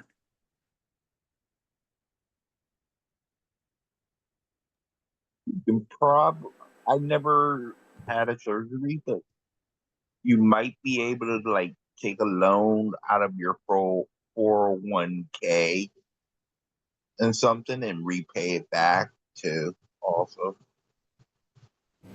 Also, I know that it's not every hospital, but like UCSF has a donor fund that people give money to help people pay off surgeries that they can't otherwise pay off, and to help people to get surgery they wouldn't otherwise receive because they know that they can't pay for it. And I didn't know that that existed until it was necessary. So you could call around maybe some teaching hospitals, universities, possibly. I don't know. I mean, if you don't want the brain surgery, though, I'm medication resistant. Again, I don't know what to tell you about that, sweetie. Except keep trying, and yeah, all these things that everybody said are very good ideas. Katie says save the money, and there are donor funds, and Angel says that you can take a loan out of 401k if you have one.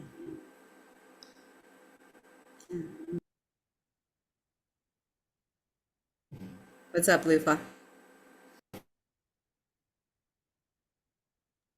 So I'm a little tired right now, so I'm a little like goofy, but I had a question. When I was in the hospital when I had my full EEG study for the week, I didn't have, like I said, I didn't have a full tonic-clonic seizure while I was there, but they did see the myoclonic seizure activity in my brain enough, and it was prevalent enough that they were able to diagnose me with both tonic-clonic seizures and myoclonic seizures. And when I asked the doctor what part of the brain it affects, he was like, it's your entire brain. Like, it's your whole thing. You have generalized epilepsy, it's your entire brain. So when people say like frontal lobe or like,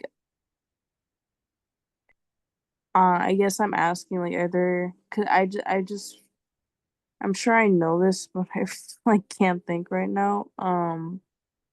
Are there like seizures that affect only certain parts of the brain? Right? Yes, that's what I'm thinking. Sorry, it's like boring outside. I'm not 100% because I'm not a doctor, but I think Yes. so. But those, like 'Cause that's I what my doctor would say. An aura yeah. is, right? He'd say that's a seizure that's just coming from your spot. And if you stop it, it won't become all the way and become the tonic clonic. But yeah, I think there are lots of different kinds of seizures that affect only a tiny part. Anybody And else there's got some anything?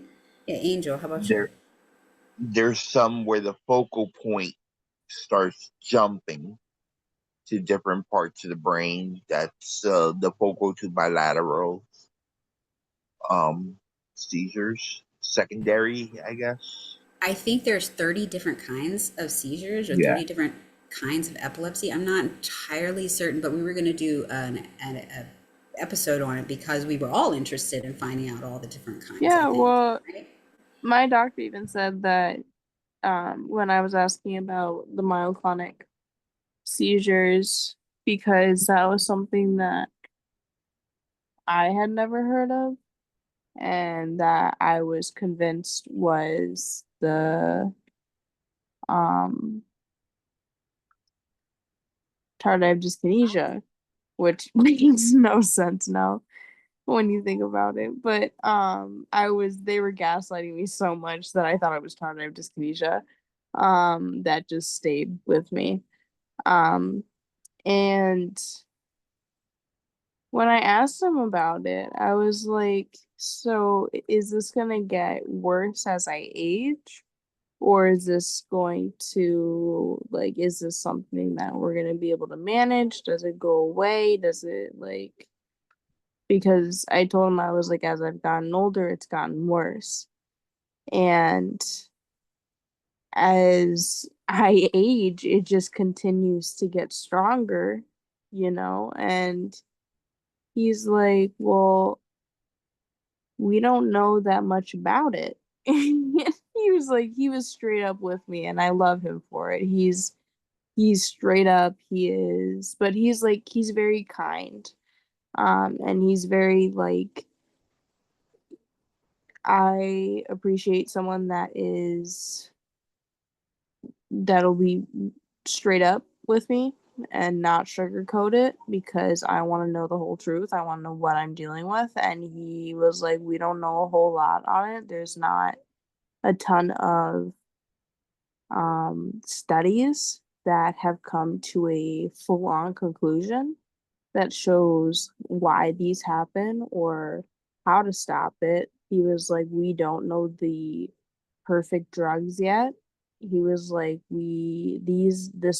this specific type of seizure is one that we don't really know that much about at all. And I was like, oh, okay. He was like, sometimes it goes away with puberty and sometimes it stays. Some people it stays with, some it Or goes away. perhaps if you start perimenopause, it may lighten up Yeah, and then go away. But we don't know yet, do we? Right? Like, yeah. oh And my God. I Isn't it was great? like so confused, because I wasn't confused, but I was almost like, I want to be a test subject for like a minute, because I was like, can you just like, can you for free, can you just do your little test on my brain? Because like I want to know too. Like I am so intrigued. I want to know why these little jerks, why my brain is firing these off. Like You I want to know, know too. I I'm used to interested do that too. a lot. I had myoclonics a lot. Like moving for some reason. I don't know if it's the fact that the house we were in had black mold or it was the fact that I'm just in a less stressful situation, I guess. Um, but yeah, I like you. I used to kick the crap out of my husband at night. That's how he knew I was probably gonna have something. Is I would start having the myoclonic stuff first, Yeah, and that's then how yeah, I know that when, and then when they start to cluster up really bad is when I know that a really Something's big coming. seizure is coming. Something Like one coming of for sure. Yep, Yeah. a super big one. Like Yep, my hands there'll and be my ones legs. that'll pop out of nowhere. There'll be like there'll be tonic clonics that'll just pop out of nowhere for fun. But Yeah. there'll be myoclonics that happen on a daily basis for funsies, just to remind me that I still have it, even though I'm medicated. It still likes to remind me, like, I'm still here, babe. Don't forget about me. I love you. We are gonna grow old together. Well, don't give up, because like I said, maybe it'll stop with menopause, I right? know. I mean, I know that's a long time, or it might not be. You know, I'm not that old, and who knows? But I would just love if researchers would allow people that, like, I would just love to be part of a study. I would 100%. I would like to know what I'm going into, but I would 100%. I would even run my own study, like, to try and figure it out if I had the correct um qualifications and stuff, but I would totally run my own study to figure out why the myoclonics happen and why if if what the because stress link of the plays a big catamenials, part into everything. right? So if emotion, and I know emotion and stuff can also cause myoclonic jerks. Anything can cause it, which is what is so baffling to me, is like, what is the root of it? Because if anything can cause it, what's the root of it? Anything can be the root of it. There's a million reasons why it can be happening if there's no specific trigger. Like there's no specific trigger ever. Sometimes it just happens, and there are some specific ones, but when it comes to the myoclonics, there's nothing specific that triggers it. It's just there. And it's so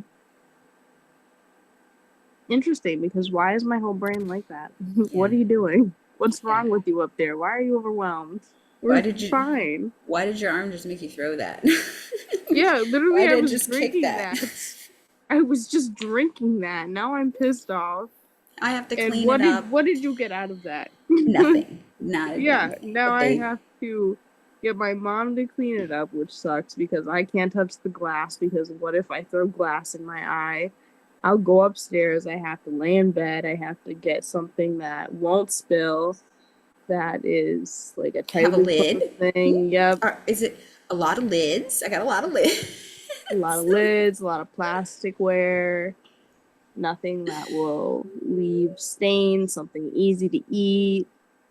Like, it's literally like you're a toddler, Yeah. because Oh, I feel like toddlers throw one. food everywhere. So you feel like a toddler. I threw a whole mug of hot tea on my bed while my husband was asleep like 2 weeks ago. And I managed to have, like, there were some towels I had just folded next to me, and I grabbed them and I cleaned it. But I forgot that I had done it until I noticed my white blanket on my side that was like underneath the other blankets had a big brown stain. And I was like, oh God, the tea. Oh, I forgot. I need to wash the blanket. Oh God. Yeah, I feel it 100%. I'm so sorry. It's so like what just happened? Do you ever get the hiccup ones where it's your diaphragm just randomly seizing over and over again? Anybody else have the diaphragm ones? Where you Does just your can't diaphragm stop hiccuping? Oh, that's the worst. I get hiccups a lot randomly, so I don't know. I hate the hiccups. Well, my doctor was like, it is a muscle group that can seize, and so if you get them and you for no reason and you can't get them to Oh my stop, gosh, and then they it last for probably like an is. hour. It's so annoying. And it hurts. It's It's so painful. painful. Right. And people are like, what do you mean your hiccups are painful? They're I'm just like, hiccups. They hurt.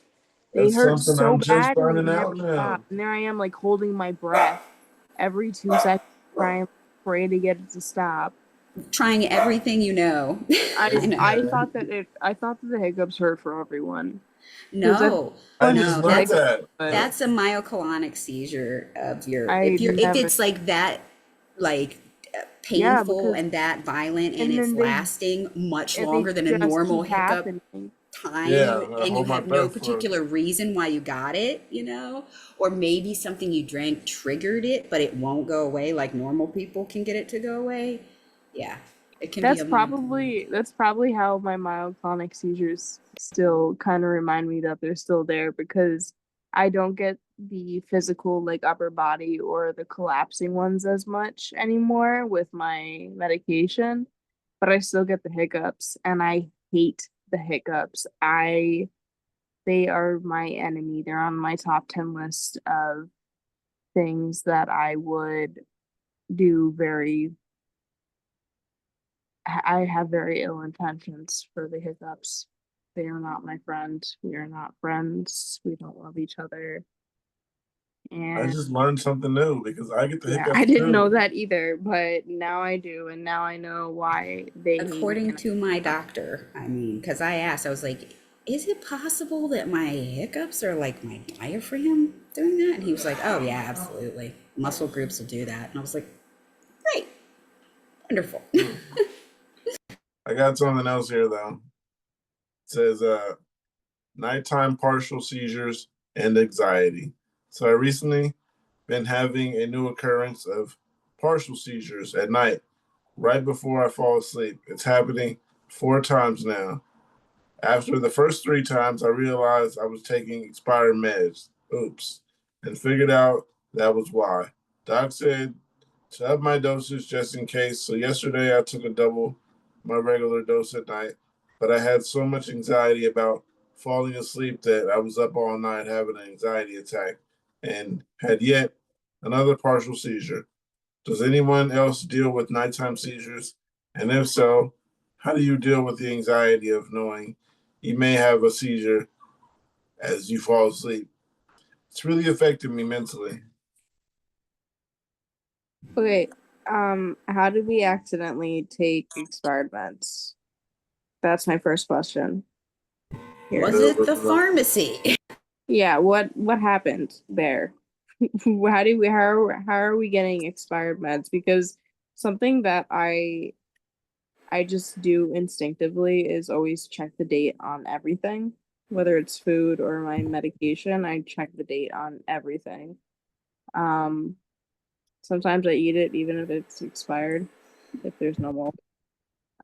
But I set up my pill box, and then I set a calendar for when I have to call in to refill, because otherwise I'll miss it. And then if they don't have it in stock, what are you gonna do? I have a fear of pill. I hate pill boxes. Oh, I'm sorry. My husband made me get one, and so I have a month pill box. Yeah, I have a fear of pill box. And I also don't like decanting my pills because some of them come with that little thing.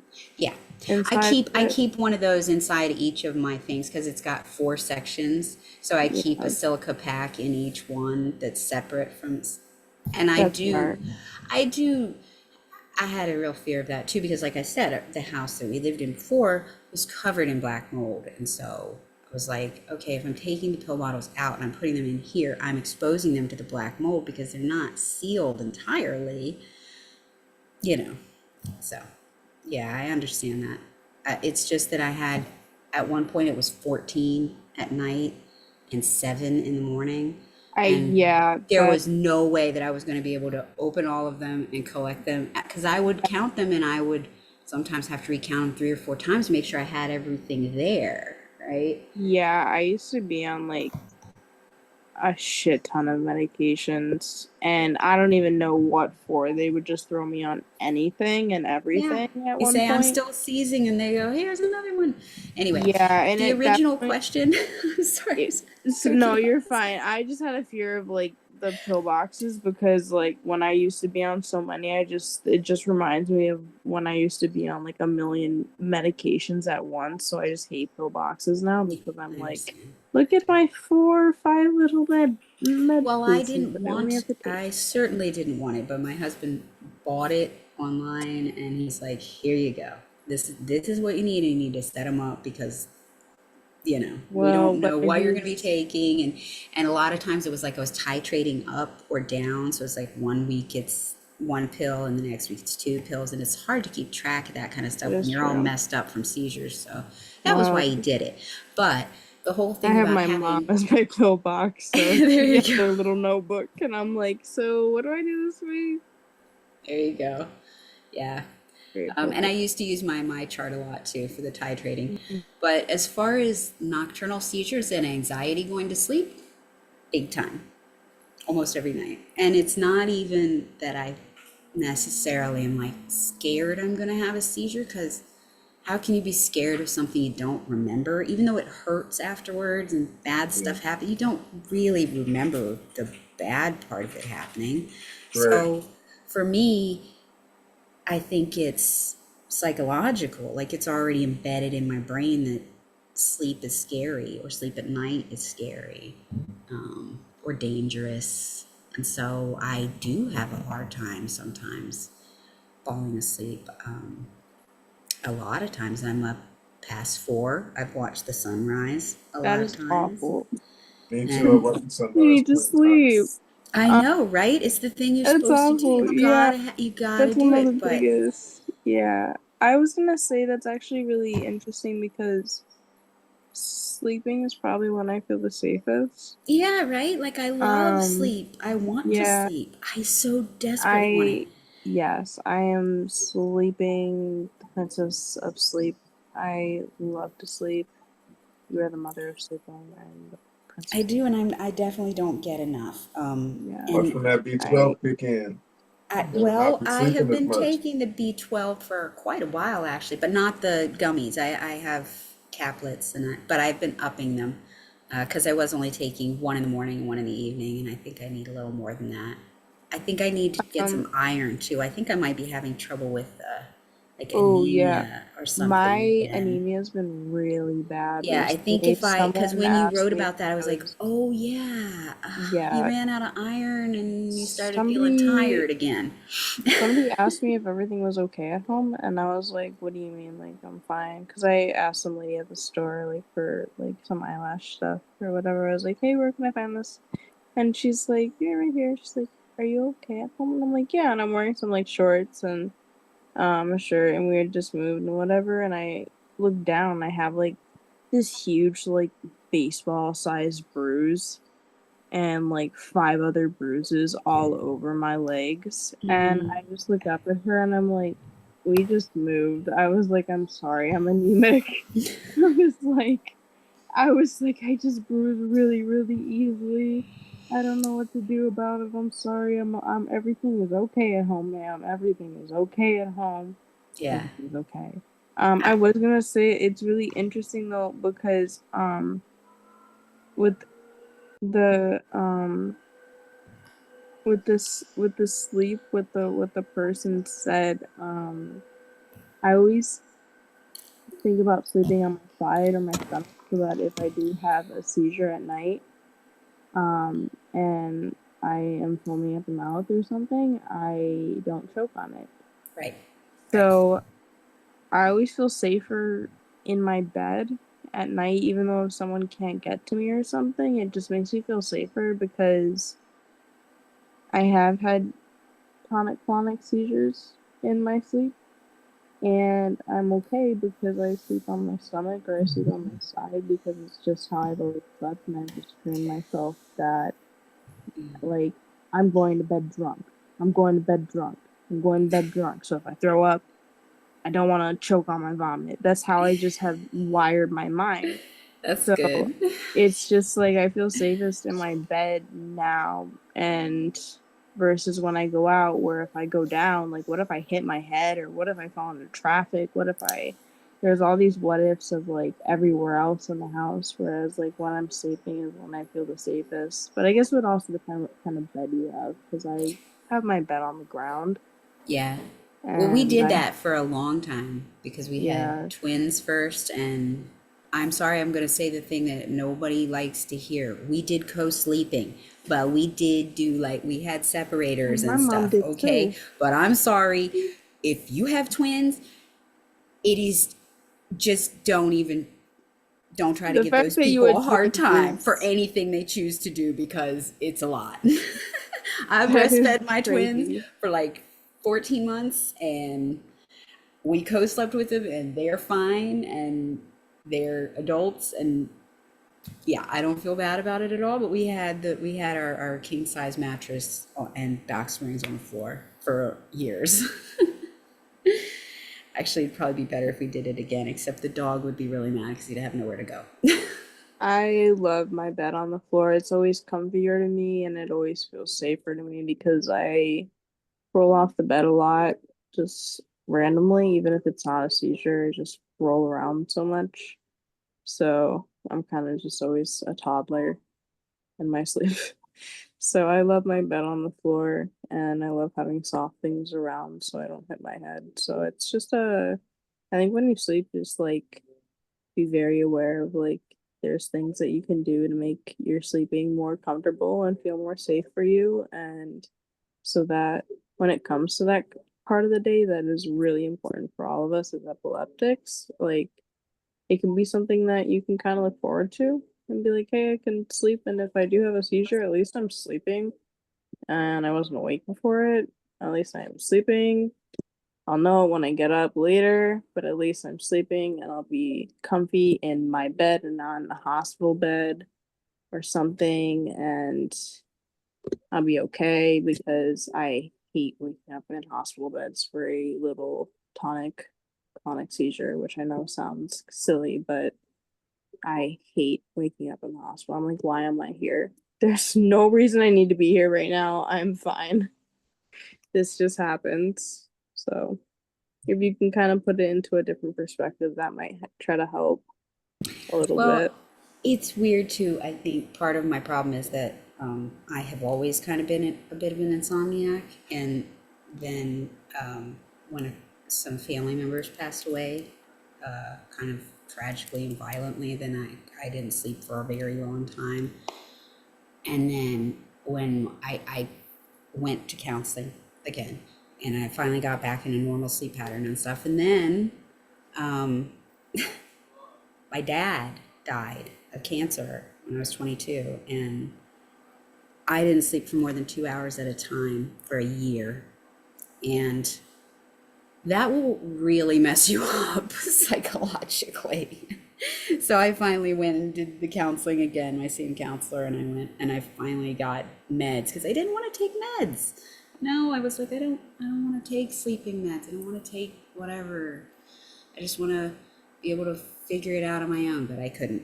So, but the thing about having insomnia in different times in your life is it trains your brain to do that. And so I always try to do the things that my psychologist told me to do when you're trying to break the cycle of insomnia, which is like, don't lay in bed when you know you can't sleep. Don't go to bed till you're sure you can sleep. You can be in your room, you can do stuff in your room, but don't get in the bed and lay in the bed until you're ready to sleep. Because, I don't know, it fools your body or something. I don't know. And I try to do those things, but it doesn't always work. But I also try to be safe. I don't go up and down stairs. I don't go do anything really dangerous. Yeah, I mean, as someone who, like, I go off and on from, like, one time I slept for an entire, like, I think it might have been a little over 10 days. I was just asleep. That's And hardcore. yeah, and my mom was like, if you don't get up, I'm taking you to the hospital. And I was like, no, I'm going to sleep. And so I went back to sleep for another day and I woke up in the hospital in a psychiatric ward. Oh no. And because my way of coping was sleep. Like just sleep. Because if you can just sleep, you can just nothing. Who has what? No. Sorry. You can just get through it. But they also told me things like don't get into bed until it is bedtime and things like that, and Mm-hmm. just a bunch of like your bed is for sleeping, and because I treated my bed as like your home, right? Yeah, as like this is where I will rot away. And but I also had periods where I would be awake for 14 days at a time too. Yeah. And See, it that's was what I because was starting to have problems. Like, yeah, because I found something really traumatic out, and I was like, I can't sleep. I have to stay awake. I have to stay awake. And then like there was things happening in my life, and I was like, if I fall asleep, then something bad will happen. I have to stay awake. But then there it's a was weird also like, psychological thing that yeah, happens. I know. but I like know. when it would calm down, I was like, okay, I can sleep. And then I would sleep for days or weeks at a time, and then it would just be this huge So that's a repeated cycle. bad cycle for sure. Mm-hmm. So Sleep what we is would tell crazy. somebody who is scared of sleep is don't go to bed until you're ready to sleep. Mm-hmm. Sleep is not, we both understand that sleep can be very scary. But Try not to eat too much before you sleep either. sure. Small Yeah. Or meals your often. yeah, make sure Make sure you're hydrated.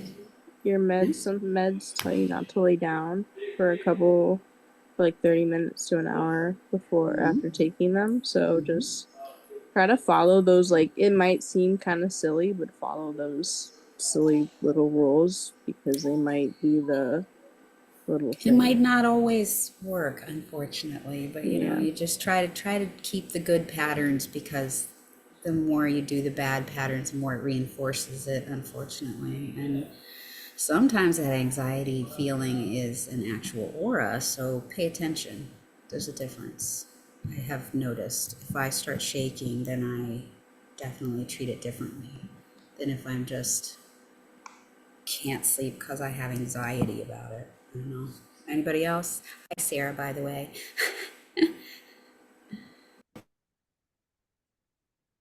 I sometimes have trouble distinguishing between if I'm having anxiety or an aura, or if one's leading to the other. I mean, I may not know really if I am having one or not. Really, I don't know. Um, Especially sometimes they happen in the morning, and sometimes the stress stuff happens in the morning. So, yeah, it's hard to say. It happened at work the other morning when I came in to work. And then they said, "Oh, sorry, you're gonna have to stay until 3 o'clock." I was supposed to get off at 1, and I have my dog at home. So it's like, sudden panic. I don't know if that's triggering something, or if that's a real panic, or if it's, you know, what's going on there. Um, Luckily, nothing else happened, but then I get in high alert mode all of a sudden, my whole shift. Then I have to tell people I'm around, like, "Hey, just so you know, I forgot to wear my medical bracelet today. I have to write down my emergency contact info." I say, "Hey, I can't afford an ambulance," the whole spiel. Because I should mention, I don't go to a regular job. I do different jobs all the time, so I'm around different people all the time. Um, so hence all the chaos that Yeah. adds. Yeah. I work. Sorry, you cut out. Oh, I said I worked at a temp agency for a year, so I Yeah, understand. that kind of stuff. Exactly. So Sarah, you didn't get this is the first time you got to really speak. The icebreaker question was what have you done to say what was the word? I think it was improve the quality of life Yeah, what'd you do to improve the quality of your life after by diagnosis. your epilepsy? Yeah, that's it. He always comes in clutch with the with the memory of that. What? I've You always never been accused of having the memory. I don't know, you've been doing so well this entire time of remembering the question today. You've been doing a great job. Oh, Katie, you're Well, great. You're our thank you. Thank you researcher. for noticing. I would say it helps me remember life short, like helps me kind of be more present, live more in the moment. Don't take things for granted. That is a fantastic answer. I like that.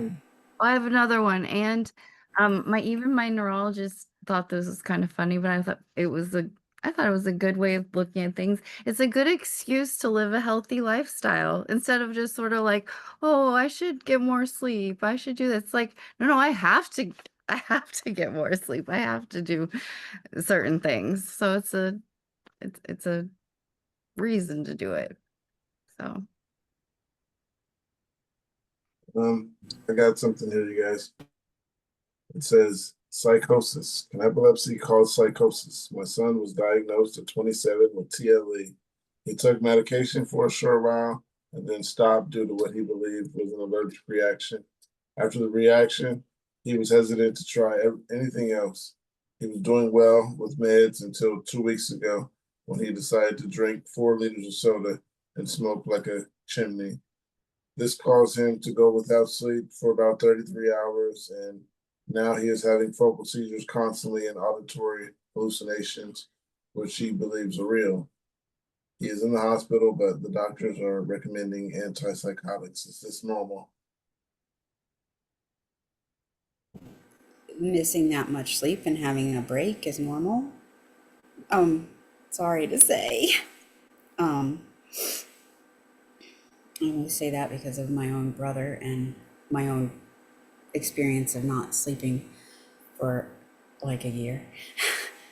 You start to get pretty. Not Well, I sleeping for a didn't. year? After my dad died when I was 22, I didn't sleep for more than 2 hours at a time for a year. Oh. Like, and it would only be like if I randomly fell asleep. It wouldn't be like because I laid down. If I laid down, there was no way I was going to sleep. It would be like I'd fall asleep I had like a little recliner. And if I fell asleep in my recliner, I would sleep for like a couple hours. And it was weird. I was terrified of sleep. It didn't make any sense at all. None. Don't know. It was really horrible for me. But yes, ma'am, I agree. Maybe the doctors just want to do the antipsychotics to get him stabilized, just like, because when there's a break, you have to figure out how to get the chemicals back in balance before you can kind of try to address it on a therapy level. Am I right? Anybody have anything to say about this besides me? I'm just talking to myself here. No, I mean, I No. agree what you're saying about the balance. They use whatever treatment possible, but it sounds like there's just a lot more treatments to get that balance achieved. Yeah, I mean, I think they're saying antipsychotics, but they're probably saying that along with some other therapies and then addressing the focal seizures after the fact or alongside the antipsychotics. I don't know. But yeah, I would say that probably didn't do much for his brain. I'm sorry to say. Yeah, on that same post, one of the comments says, I have psychosis as a postictal symptom regularly. I am not on antipsychotics right now. I have a very loving and supportive network, thank the Lord, but I've been known to believe and say weird stuff suddenly for no reason at all. The allergic reaction excuse itself may have been a psychotic episode itself. I've done that many times before. We figured everything out. That's something you should mention to your doctor. Was a comment.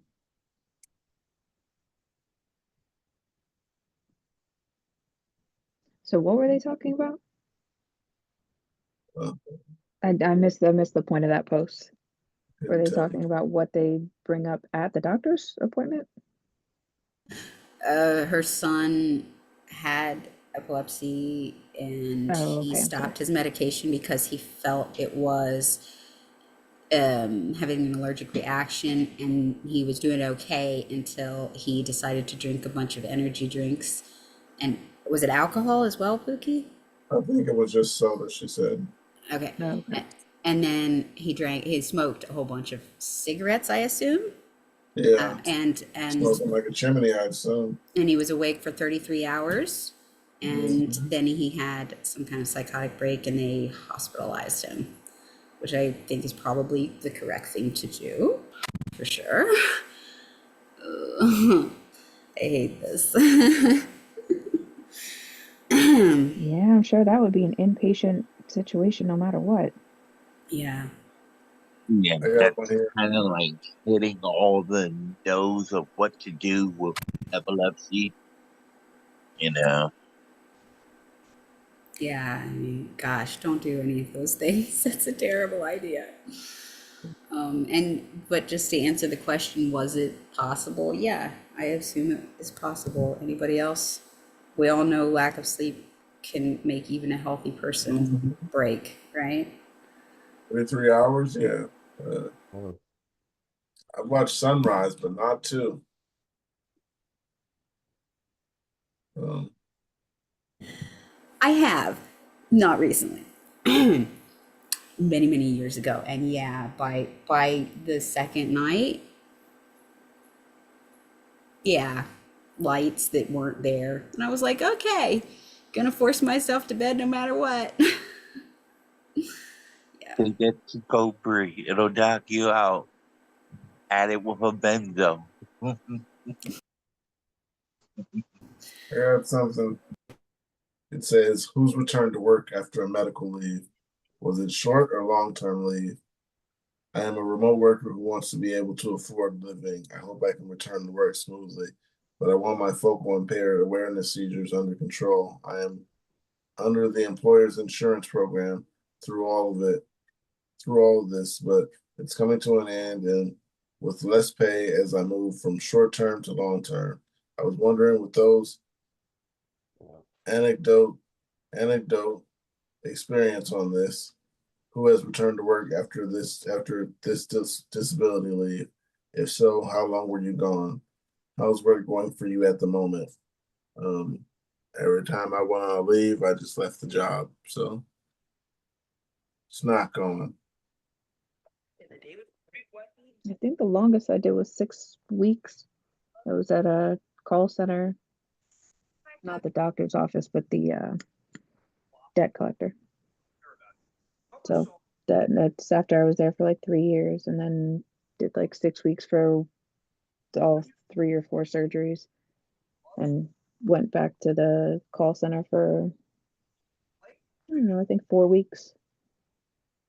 And then I got into the last accident out front, and they called the ambulance twice, I think, in 4 weeks after the RNS. So that kind of was the end of that. That's when family, I think, told me that I was so upset about having to give up my license that I just gave up on even doing anything about going back to work. Once they called the ambulance on me again after I told them not to, I don't think I was friendly about going back. I uh I was I went on leave 3 times in a row and I eventually ran out of FMLA time. So yeah. Well, I did the same thing where like I'd have a seizure, I'd just leave the job because at that point when I was having seizures at my job and they're calling the ambulance, that's costing me money. Um, or my mom technically now, but it was also like it doesn't look good on a resume, like if you keep going to a job and leaving a job and going to a job and leaving a job. So it was like for me it's been like until I'm ready and know that I can hold a job without having a seizure and knowing that I can function through a job and a work day without having a seizure and putting my reputation at risk because of my epilepsy. That makes sense. I don't know. I kind of wish that I could remember all the details because for some reason the job that I was at, I don't remember if the doctor's office was any better. Did you guys ever have like a, I don't want to say favorite job, but kind of the job that you think would have worked with epilepsy or have, you would have stayed out longer? I don't think the call center was the right place. I think I might have been better off in billing, but not working reception, over on the billing side. I think had I So not I worked moved, at a doctor's office for a couple of years too.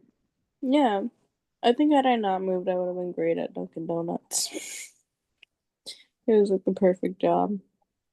Had I not moved, it would have been perfect. And had my manager not messed up my taxes, it would have been perfect. He messed up my taxes big time.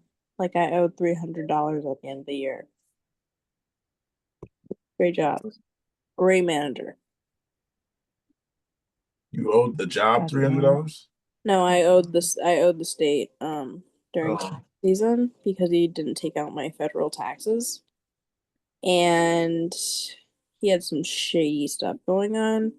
He would clock his wife in, and then she would sit in the back and do her courses for college to become a doctor. So hopefully she's not any of our neurologists because she was not very smart. She couldn't even make a Dunkin' Donuts drink. Oh. So I got something to move on to. It says, what's your post-seizure care routine kit? Mine is lots of water as well as attempting to eat more than one meal a day. I get nauseous for days after a seizure. Lots of laying down and trying to sleep and rest my brain, as well as my least flashy, most calming game, showers. I like to play a lot of I play a lot of unpacking after seizures. Sitting in a hot shower helps a lot with the brain fog and achy muscles. I avoid baths for a few days only, or a few days after one, just in case. Showers only, but sitting down. What's everyone else's little tips and tricks and routines for after a seizure? I also get high as fuck, so there's that. Post seizure, my remedy is pretty much just sleep, get some rest. If you don't have a concussion, make sure your head's good and get some rest. Which helps me rest or eating. I follow the little my migraine guide kind of, and my mom will get me like a fry and like a small fry because I'm usually nauseous and a small Coke from McDonald's, and I'll take an Excedrin and sleep for hours and have a little You bit don't of think the that caffeine is because kind of risky? but that's why I have just a small amount. Oh. Just a small amount with ice, but the sugar helps with my head and I don't know, it helps me. I've never had problems with it, but it helps me. Yeah, after a But I seizure, only have one small Coke and then a fry. I'll have buttered noodles, and then from then on I have water, a lot of water. But I If like to it's get just the sugar one, in me from just well, the I'm glad not everybody needs like that emergency medicine right away. I It felt like for sleep. a while there was nothing but clusters. yeah, people always ask me if I want some water, if I want something to drink. Usually I don't unless I have that metallic taste in my mouth. Then I need something to change the flavor. But other than that, it's like get some rest, chill for a bit, smoke, get your head right. Yeah, that's my post routine. And smoking really helps every time because the only thing that helps me feel like the headache is there for gone for like 30 seconds. So the more you keep smoking, 30 seconds, that feeling goes away for a bit, then it comes back and yeah, smoke again and again, and just goes in circles doing much nothing. I also avoid my stimulant medication the day after a seizure. I just don't take it that day. I'm not recommending that to anyone, but that's just something that I do because I know that it will make my day a lot harder than if I do take it. I'm not recommending that again, but then the next day I will go on and continue as prescribed. But I do skip a day of the medications that I think will interfere with my healing process from the seizure, if that makes sense. It does. I see something See here what's about next. somebody's talking about my husband is a shift lead at his work and has recently been dealing with a flare up at the start of this year and has had to miss work because of this. His work is well aware of his condition. He's also even had a seizure at work. He was let go due to absences. That's what apparently it said in an email, and is supposed to give strikes or written up as warnings before and has gotten nothing. He has doctor's notes for the times he had and never ended up taking them from him when he returned to work. He was given no final warning. And the last question they ask is, are we able to go legal? I mean, to me, if they got an email saying that he was let go due to absences, then it sounds like the job is trying to play that card. But if those absences, if they can get a specific date for those absences, correspond all those dates with the doctor's notes, sounds like a legal case to me. You guys ever heard of jobs trying to just say absences, even if the absences are medical? My mom works in HR and jobs try to do a lot of shady things. She's a great HR rep. So she doesn't do any of that weird stuff, but it is known amongst different companies and whatnot that they will try and use any and every excuse in the book so that they won't have to deal with something or pay for something on their watch or blah blah blah, all that fun stuff that companies do with their prep stuff. But I think finding a good company that respects your health and your well-being is a good thing. Because especially being a higher up, and being a lead or something, you're needed. And if you're having a medical issue, you can't be there at the time, then they're gonna want to try and find a reason to be like, oh, somehow our great lead that we've had for the past 4 years has stopped showing up to work and he's the worst. So we need a new one, which I just always doesn't felt make like it was kind of a ripoff that FMLA didn't kick in unless you've been there for a year too. yeah. No, yeah, it can be, yeah. Yeah. So are I we're still mean, talking about the original question here that I dipped out on or not? About going on I just medical read leave? something about somebody saying that their husband got let go. Yeah, the email actually says that he was let go due to absences, but that sounded kind of suspicious because they said the only days that he took off was doctor's notes and, because of his condition. So it was just a discussion on, any tips we could give on something like that. I guess it also depends on where you work because Yeah. Certain places, people do unfortunately rip FMLA off and they use it and try to use it to their advantage, and then it puts people like us at a disadvantage, and it really sucks. And it happens with a lot of different areas of life where greedy people want time off and money and easy, and people like us who are just trying to get by and survive are then the ones being punished for it because we genuinely need that time, and other people are just using it for fun. And I know that as a fact that people do that because my mom has had to do some investigations, and it's really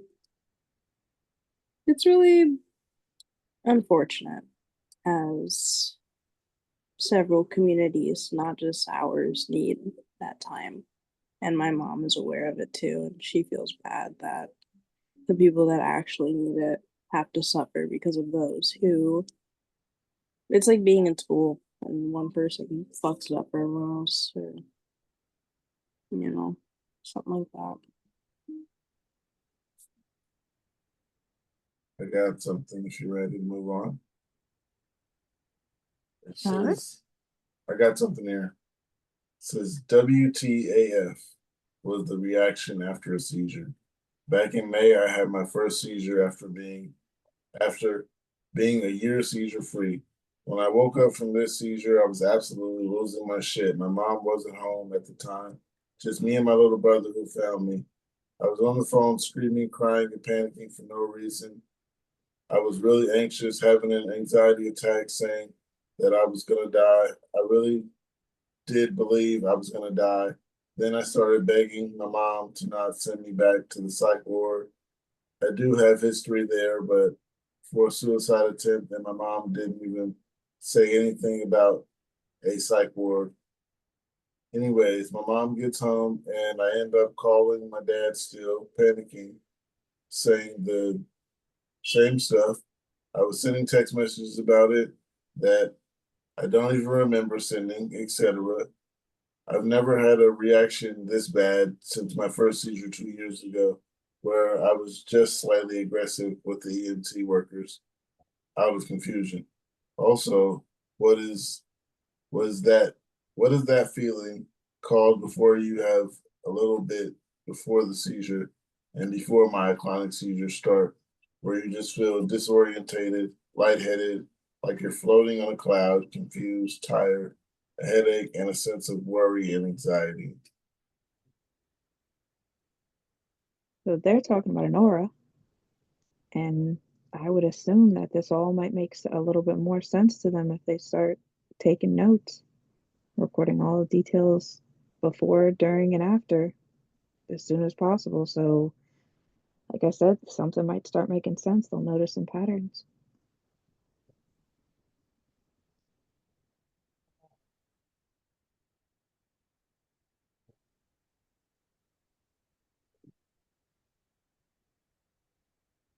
Says, what do you do if you have headaches and dizzy?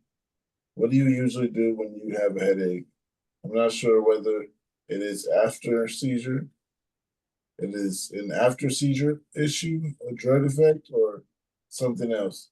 Do you take a rest until you recover? It's hard for me even to walk because I feel dizzy. I would say that's after. That's how I feel. What about you? Go ahead, Selma.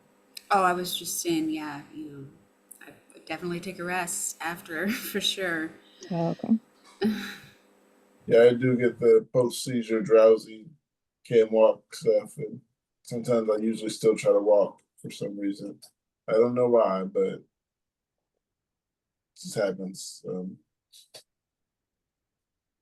One of the If I comments have things says, to do,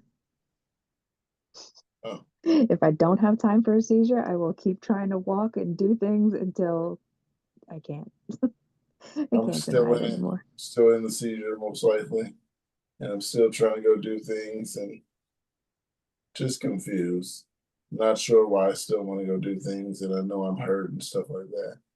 But that's what I mean. But I'm still in that seizure state, I guess. But Yeah, Wednesday morning, I know I put stuff in the washing machine that wasn't supposed to go in.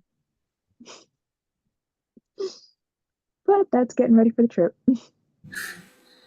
Oops. Yeah, pretty much. It wasn't electronics, so it wasn't anything that was actually broken. But I think it was some toys. Ooh. Sorry. Yeah. Bath toys in the washing machine. That's something they won't ever let me forget again. Well, you missed it when I was putting dishes in the refrigerator. As I was washing them, I was just, I don't know where I was. My My gosh. mind was there. I was thinking about things, but for some reason, I was like, what am I doing? I was like, I made noodles today and I tried to like stir them with my hand while they were on the stove boiling. No. I just totally like it just totally didn't like pass my I put my hand in and I was like, wait, whoa. I was like, ow, that's not why didn't I what? And I And was you like, wanted to keep working at Dunkin' Donuts? yeah, I don't know you're the what reason was that going they I say don't know what happened. I was like, okay, let's not do that again because that did not feel nice. But yeah, that reminded me I did something similar like that today. you're one of the reasons why they tell us we can't cook. Yeah, and it's one of the reasons I tell my family I'm not cooking. They're like, it's so easy though. It's so easy, babe. Until you Okay. put the rice in How with do no you water. how do you put your hand in the pot? Seriously. Okay. How do you want epilepsy? Oh, if Do you only, do you sweetie. want this? Do you want a day in my shoes? Because I bet you wouldn't last. You have Yeah. such a ignorant view. Oh my gosh, I don't like cooking. I Now it's make my scary. noodles and I literally dip my hand in the pot. That's scary. I didn't mean to. I wasn't trying to. I just did. Mm-hmm. Like what? I put my hand in a rat trap. Yeah, it's like it's just the most random things that like don't really add. It's like why? Why did did I I do do that? that? Yeah, I Yeah. don't know why I did I've that. done I some really didn't weird I stuff thought I could lately. get my hand back. And I think I was just testing myself. or it's like even I'll tell myself beforehand not to do something. I'm like, And okay, then you do it, make sure right? you don't do this And then because you it do. can be bad. And then I do it. And I'm like, Mm-hmm. I just reminded myself 20 times not to do that. Why did I just do that? And it's like my mind is just playing games with me. Like, let's do silly stuff today. Well, it doesn't feel so silly. Right? Do you get that? Like some stuff, it doesn't feel stupid, but when I look back on it, I just did something stupid and didn't even look at it like it was because I felt like it was what was supposed to happen. I get a lot of those moments lately. Yeah, I've I'm been just glad none of it is like permanent injuries yet, especially breaking the bones in an extremity. Doesn't that like not feel right again? I busted my lip last night for no good reason. I mean, I was leaning over the dish rack because the water or something that the first batch of dishes had been washed and didn't smell right. So I was sniffing them because they had been rewashed, and I was just, and I ran into a big one and just busted like that long of a thing on my lip, and I was like, I can't believe I just did that. It was bleeding all over the place. I didn't even know how bad it was until I took a shower and looked at myself in the mirror afterwards.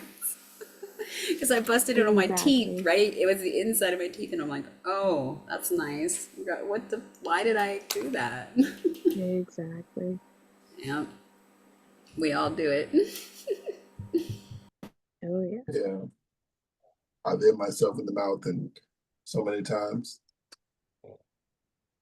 Made myself bleed, just accidentally hit my tooth from the wrong angle, or whatever the case. I'm gonna move to the next one though. It says romantic partners. Last night I got in a long, serious chat with my partner. One thing that came up is my epilepsy.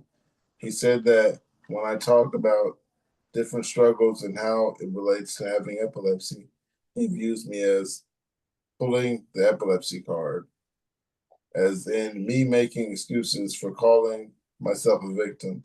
I rarely talk about it with him anymore because it's been 3 years since my diagnosis. So if it comes up, it seems meaningful in my mind. Anyone else dealt with this? How do you work through it? I don't want to be a victim. I just want my diagnosis and the epilepsy to be understood. I don't want to be a victim.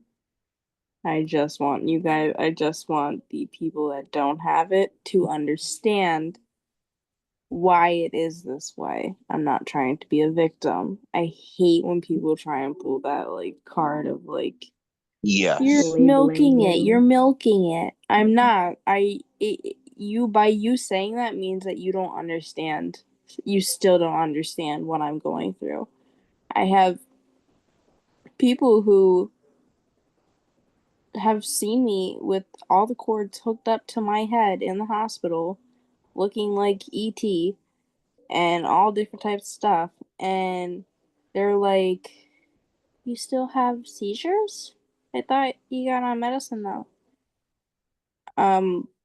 What?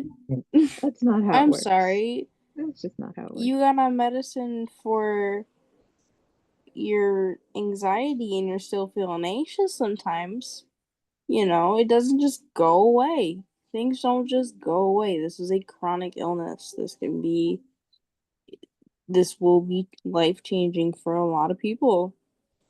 And people just don't understand that. Like the guy at the gym today. You could still go to college and have epilepsy. I know, I'm just not one of those epileptics. Like, there's a lot of epileptics who can't swim, who don't want to swim. I can though. I'm one of those epileptics. Yep. Boom, boom, pow. What? It's just such a That was their response. such an ignorant. Well, you helped teach him something, it sounds like. Like, how do you help people like that? You don't. You just wait for them to experience something similar and then they empathize with you. And you're like, okay. We need I'm that so poopy sorry bubble. you're going through this too. And they're like, wow, I finally understand. This is awful. Yep. Yep. You've met I somebody really that want actually got to empathize diagnosed with with you epilepsy right after? now. I got some, yeah. Oh, you got some, Kate? No, I was just surprised that I wouldn't expect him somebody Can't hear who's Kate. diagnosed with epilepsy later in their life. I can hear you. Can you hear me? Yeah, I can hear you. Okay. Okay. Got something that Yeah, says I just always figured epilepsy was too random. everybody does. Just had my first ever breakthrough seizure, looking for others' experience. I just had my first focal aware seizure in almost a year. I was averaging about 30 focal aware seizures per month for about 5 years until last year. Then, when I started Lamictal, and they totally stopped. I was just going for a run, and it's pretty warm and muggy out, and I had one. I'm wondering if anyone has had any breakthrough seizures like this as a kind of one-time thing, or if for most people it's indicative of more seizures to come. I'm also wondering if the average outcome is that a person needs to increase their medication dosage after a breakthrough seizure. If you just keep on keeping on with your current dosage. I plan on talking to my doctor, just curious to hear from others, as this subreddit has been a huge help for me. Thanks for the input.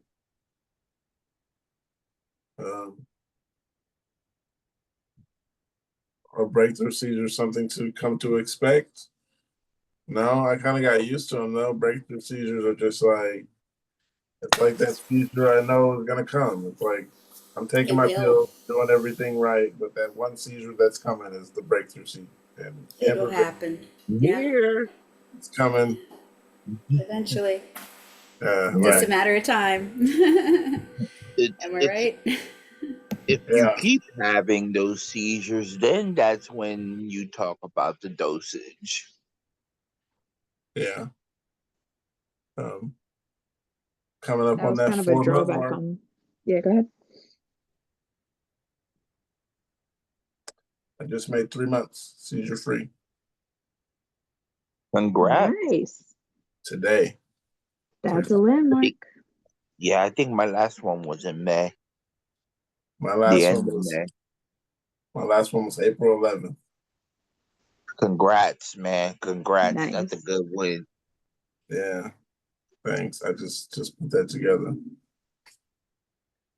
So you might actually make it through a whole summer without a seizure. But That's a big one. to that person's question, the heat could have also triggered him. Right.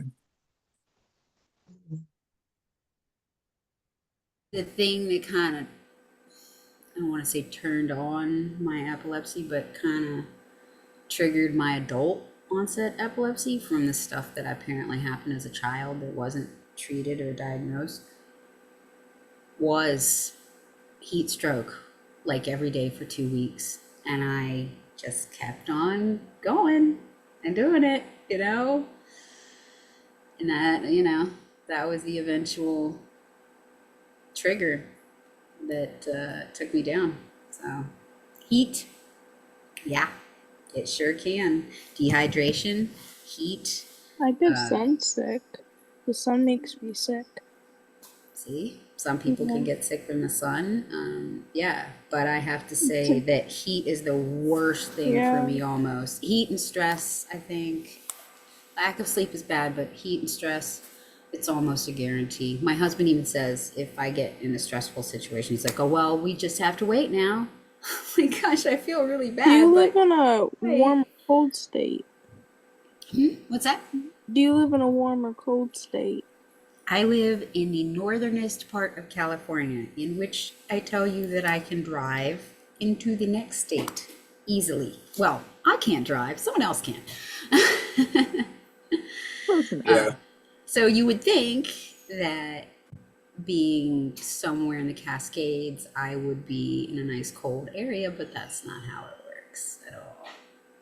Unfortunately. Big difference between the It's foothills cold in the and winter. We had snow. elevated. I was so excited. And we've had thunderstorms. I haven't had thunderstorms in 20 years. Pookie knows what I'm talking about.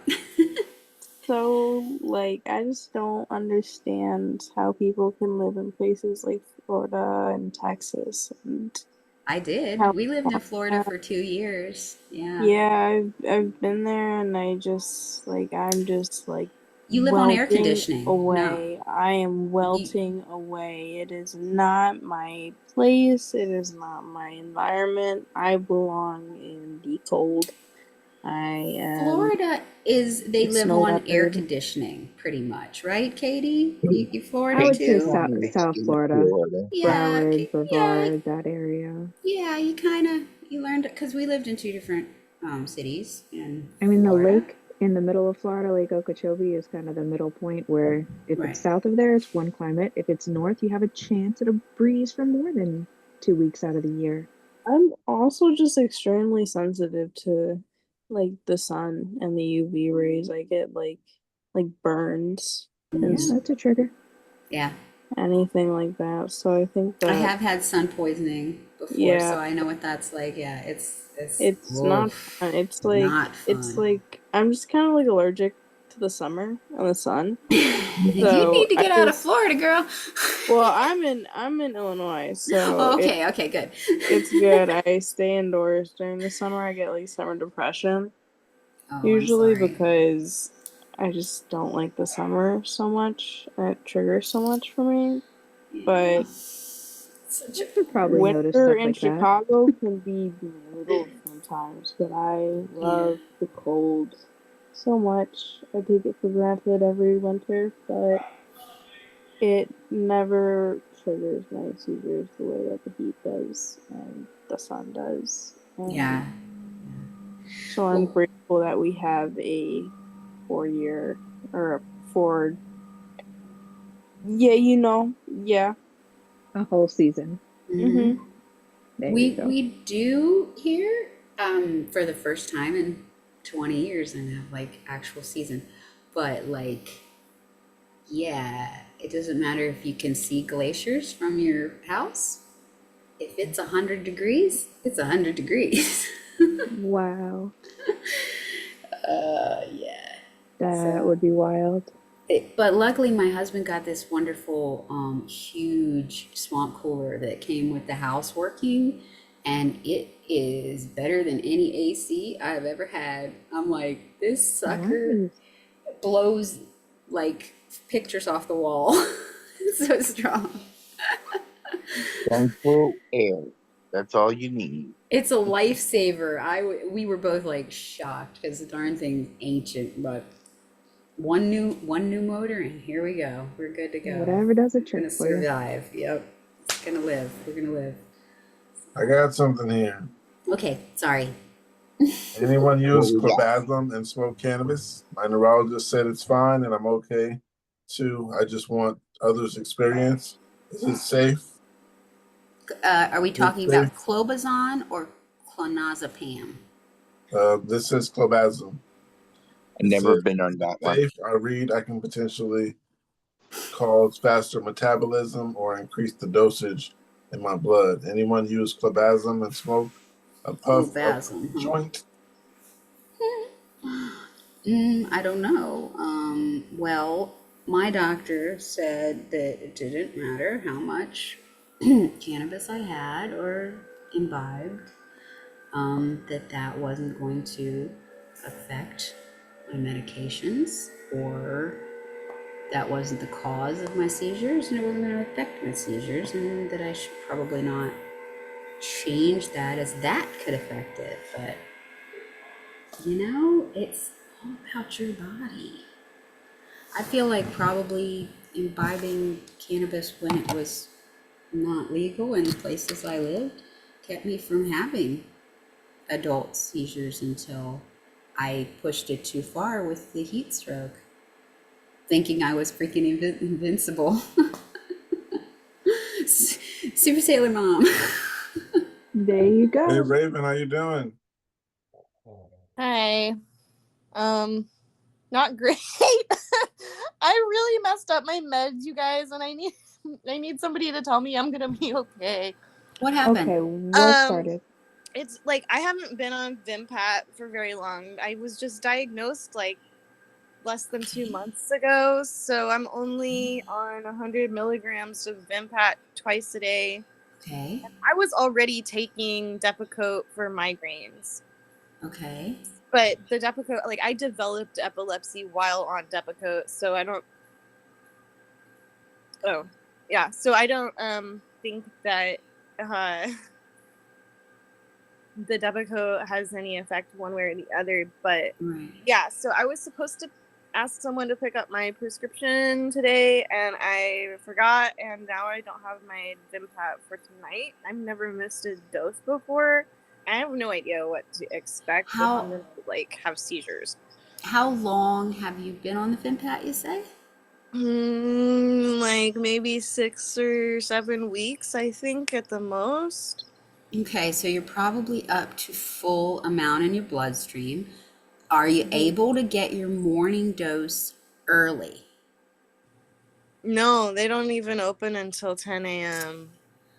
The soonest that you can get your morning dose, you need to be there and tell them how important it is to give you your prescription first before anybody else's. I'm sorry, I've had to do that kind of thing. Be like, I'm gonna die. Open the freaking pharmacy back up and give me my crap before I die right here on the floor.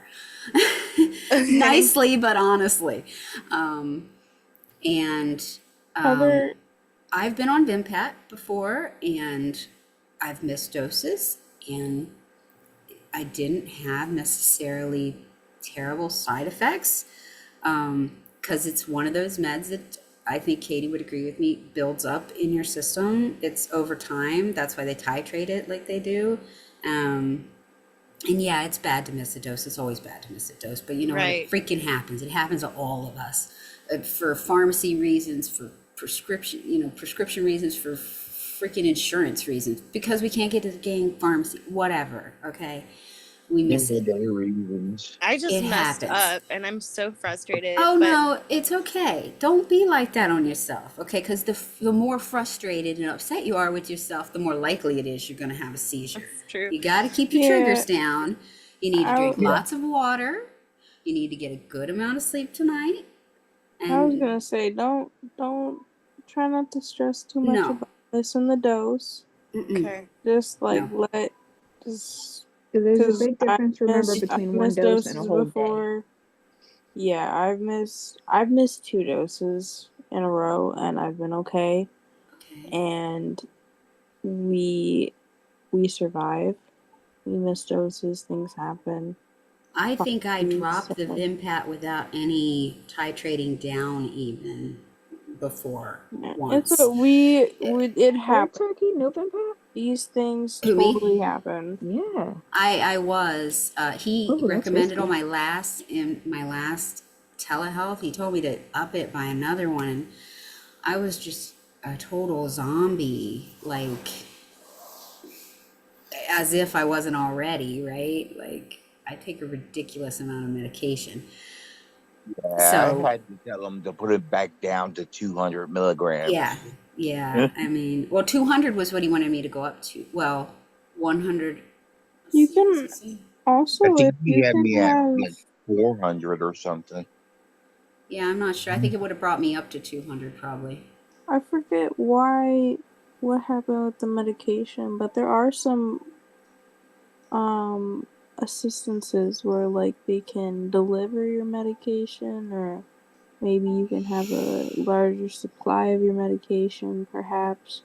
Yeah. There's different, options maybe you guys could try out. It really depends, Yeah, but the other thing is It's going just to these an stupid after-hours controlled medical clinic substances. Yeah. and explaining to them what happened and showing them a bottle of your previous medication and explaining. But the question is whether or not they would even have any in stock, because it's kind of a funny, like I just tried to refill mine and I got a message back from the pharmacy saying they don't have it in stock, so I'll have to wait. So if I hadn't tried to refill it ahead of time, I would be, out of luck. But yeah, So well. That's why I'm in this situation. Actually, my pharmacy was out of stock. see? So, Right. yeah. And that freaking is so annoying, isn't it? And I think recently too, a lot of medications have been, just with how politics in the world has been recently, I think we need to be a little more aware of requesting our medication ahead of time, even if it seems like, all right, maybe I'm kind of pushing it because I still have 5 days left or whatever. Like, no, we need to be requesting it way earlier. Yeah. I do this Case and where they're out of it and stuff. These are things that we need. And Some the world places don't is let you shambles request right it more now. than 5 days. Yeah. So my but answer to you, we Raven can- dear, is calm down. Don't freak out. Do you have rescue meds of I any have kind? lorazepam, Okay. and I was thinking about, like, do I want to take it in advance or not? I don't know. Well, If I would say that if you're going to do that, take a half a lorazepam all right. and see if you feel steady and normal when you go to bed. If you do, fine. If you feel like you need another half of it, okay. But you know, You start know with the your body lowest. best. Right. You know how you feel. If you feel normal in your head and normal in your body after one, you know, a half of one, then you probably don't need to take more. You just have to make it through to the next Vimpat to get it back up to the proper amount, right? You just have That to makes get it sense. back up to your blood level, and you just have to make sure nothing happens in between. I And keep that's thinking kind of. Sorry. No, please go ahead.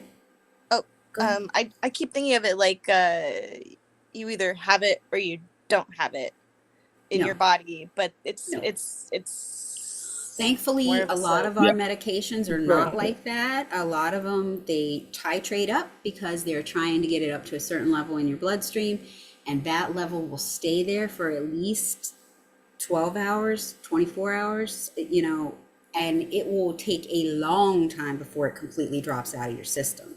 Am I right, Katie? I'm not talking out my butt, am I? Oh yeah. Okay, all right, good. Okay. No Thank less you than for 3 weeks on reassuring everything me, everyone. since I've been on. Okay, You because you can stay online and we can watch you while we're on the podcast.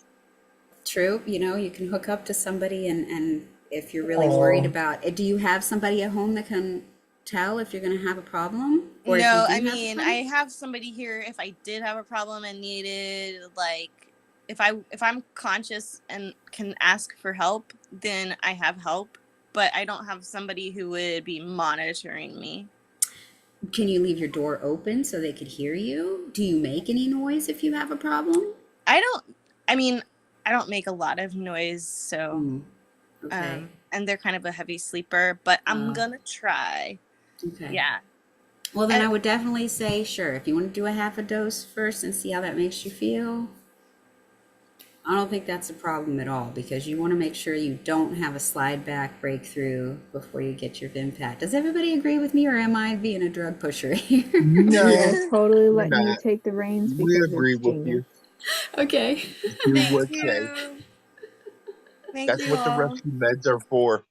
Okay. Yeah, Okay. that's what my doctor said. That's what they're for. They're to keep you from having problems, because the problems are what cause your brain damage and stuff, right?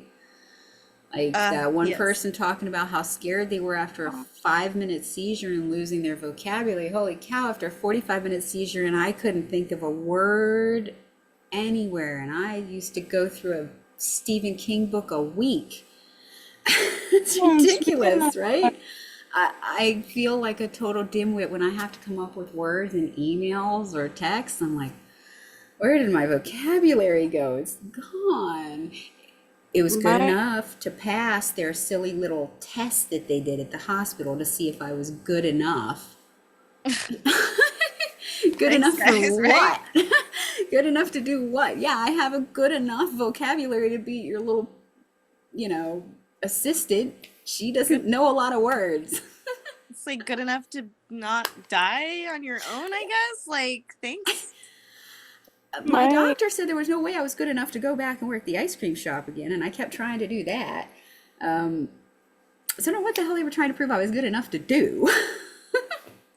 Anyway, I'm sorry, I keep interrupting you. I bet you your manager still wants you back there. He does. He would do anything to get me back there. He raised my pay like $5 an hour the second time I came back against my doctor's orders. Wow. Well, you know, if you improve the sales 30%, you can. 30%. That's the kind of skills you can't teach somebody. Got this, girl.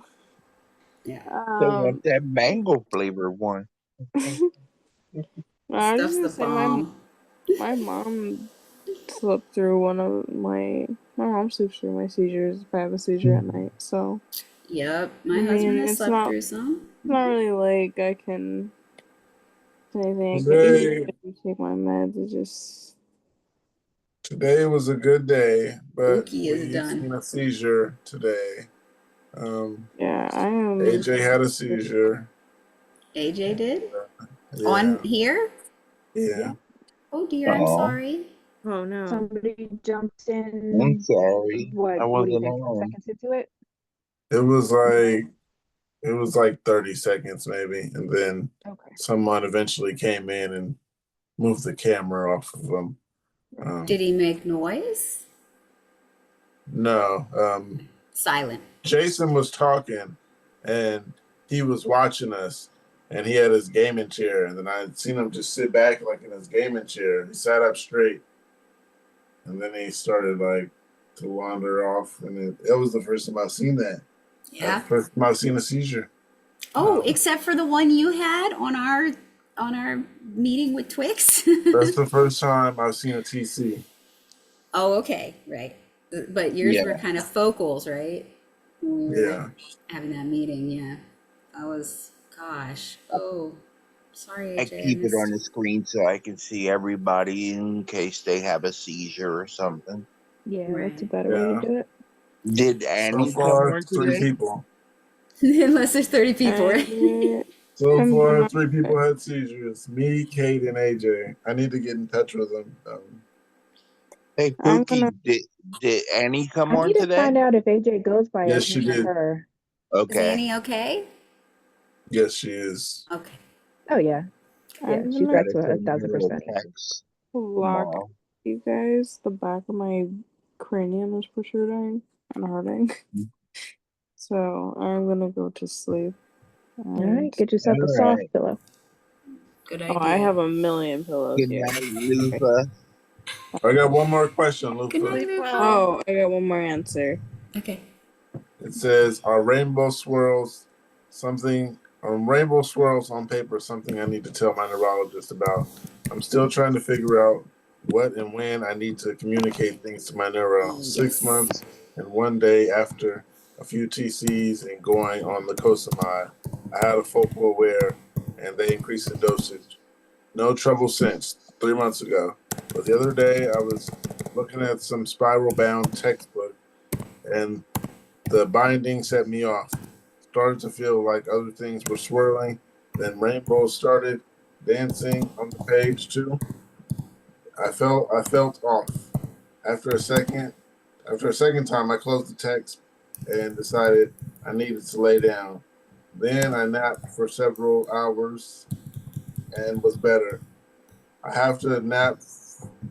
I have to nap a lot from 250 milligrams of the cosamide bid, but this this was one of the things, like, these are seizures and the doc needs to know as we are adjusting meds, or if these things just happen and I should just log it and talk to my neuro at appointment in November if nothing else happens. How do you deal with this, events like this?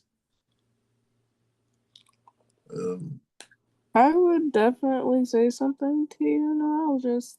Um, seeing rainbow swirls on paper like that prominent isn't normal. And that probably means that you maybe got a little damaged. Or that you Okay. might need a little type of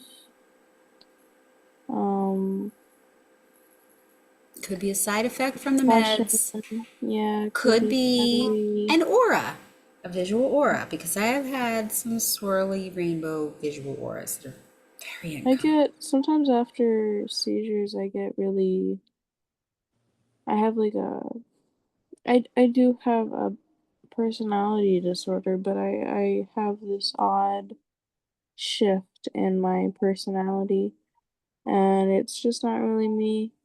And it can last for a couple days, and it's not exactly an aura, but I just feel kind of like angry and mean, and or sometimes I feel kiddish and weird. Sometimes I feel fine, and sad at the same time. It just really depends. I have like weird personality shifts after seizures a lot. Like my last one has made me really angry for a couple days. And it was just like a really weird personality shift, and then I was seeing like kind of like static everywhere all the time. Um, but I don't know. I usually see a lot of static after things and whatnot. But if you're continuously having it, then it may be, like you said, a side effect or One medication I took, I did have some very odd visual things. Like if I closed my eyes, I could see some really intricate, intense patterns, and sometimes they would still be there when I opened them. I would have really crazy, weird dreams. I don't remember which medication. I wish I'd written it down. But I straight up told my neurologist, my epileptologist, there's no way I can keep taking this. I'm sorry. It feels like I am tripping on LSD all of the time. And yeah. so that sounds like fun, but it isn't. Okay. I mean, I feel like for me, I have like the I've always been very visual. Like I can always see things, not in like a weird way, just in like a more like I'm just in my head a lot. I just live up in my head, and I can experience emotions in my head. I can experience circumstances in my head. I can experience um Like events an impact. in my head, like full blown, like experience all of it by myself, just sitting on the couch in my head and go through all the different emotions like I'm in a show or something. And it's really odd, but when I started taking the Keppra, it like amped it up in the worst way possible because it used to be like I'd have like some weird whatever times in my head. But when I started the Keppra, they started getting really like vicious and aggressive and brutal and just things that like you wouldn't want to see, things that I didn't even know I could see, like just some things that like I was like, am I crazy? Like, is there something wrong with me? Is there like, am I a sociopath? Because I don't want to be thinking these things. I'm just confused as to why all of a sudden I went from having a radio talk show with a knockoff version of Ellen DeGeneres to these really weird visuals of really creepy things.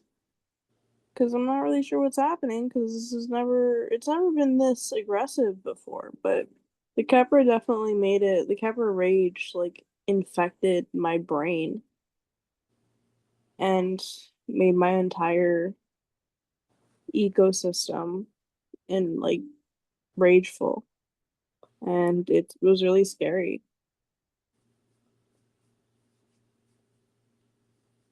Yeah. That does sound scary. That's definitely one to keep track of so you don't take it again. Wow, it is boring. I'm gonna go to bed, guys.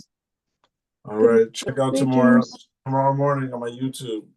Got something coming out. Good Check night, it out. It's gonna be a Luca. good one. Alright, All you guys. It guys was check good it out. talking to Good night, you. Bye everybody. bye. Bye. Night night. Night. Good. I hope she gets some sleep. Like we were saying, don't lay down till you're ready to sleep. But after she just recited how she's having twisted dreams as she goes to sleep, that might have been a little. I wonder. I think maybe she needs a different medication. She needs to talk to her doctor about these dreams. That was my whole thing. I'm like, if I don't feel right during the day and I don't feel right when I'm sleeping, this probably isn't good for me. Right? Like, Yeah. also, what the hell? Nothing works. So, you can only deal with so many side effects before you're like, okay, Yeah, but with screw the it, family try and something whatnot, else. we probably don't have enough time to be in our heads anyway. It doesn't work like that.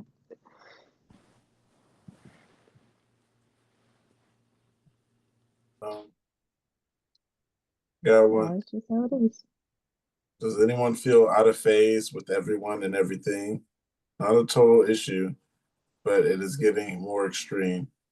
I repeatedly dream I'm in places I am unfamiliar with, but all the people are always gone. I never understood what that was about, but now I'm having that same feeling while waking up with people around. I just feel out of sync, out of rhythm with others. Like I'm not really here in the world anymore. All my seizures were while sleeping until last year. Started a coastamide this time because I did not like the Kepler rage. After breakthrough a few months back, neuro upped my lacosamide to 250 milligram bid. Seems to be working. No seizure during 72-hour EEG. EEG showed the brain damage, focal by temporal, intermittent slowing, especially in delta and theta waves, left side more than right. I don't know if it's the meds or the brain damage or just life of the trauma. I want to be around people and engage, but in the moments I don't feel wholly there. I have a hard time focusing on what other people are saying, and then when I am to talk, all my thoughts run away and hide. When I tried to explain this to my therapist, she just said, "You're talking, you're talking well now, and I think you're doing great." I'm not doing great. It is early in the process, but I'm drinking quite a lot of alcohol. In the last few months, I started gaining weight after losing 200 pounds several years ago and maintaining even after breaking pelvis and foot with seizure last October. I'm depressed and anxious. Obviously, the first thing Doc would say is stop drinking. I'm setting myself up for support health for supported healthy things like group yoga and meditation. Just started with recovery dharma, and I'm practicing being kind to myself. All this helps more than the meds I've tried in the past for depression, but it is hard to take care of yourself when nothing feels real. Anyone else feel experiences like this? I want to say this is disassociation. Anybody else think so? Ding, ding, ding. Sounds like it. The question is it disassociation because of your seizures and you're having more than you realize you are? Or is it your medication and a side effect? Or is it that you just need to go to some therapy so you can feel like other people again? I'm sorry, what, honey? It could be a mixture of both. Well, exactly. Yeah. I mean, there's a lot of things in there.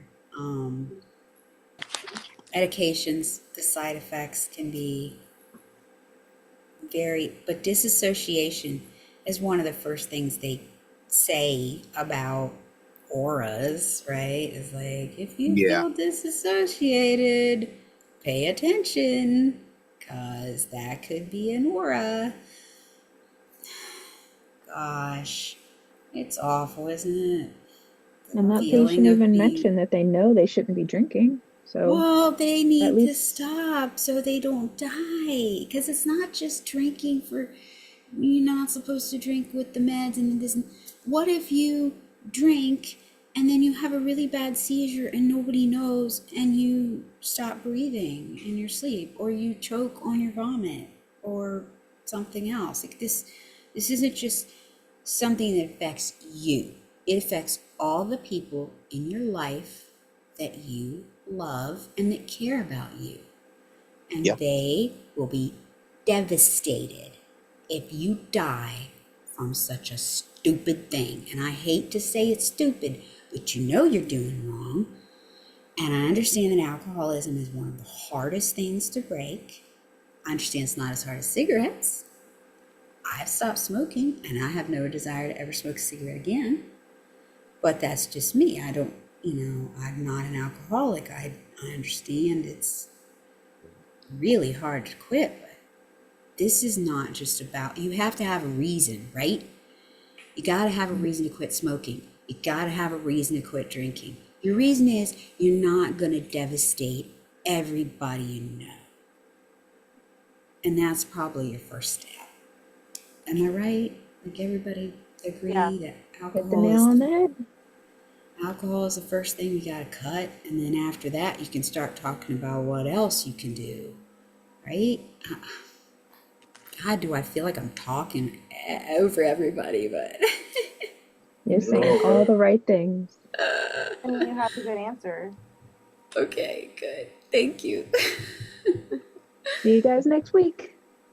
Glad to see everybody again. Later. Okay, bye, Katie. We love Bye. you. I'm sorry it took me so long to join. Bye, Katie. Bye, Katie. Nay.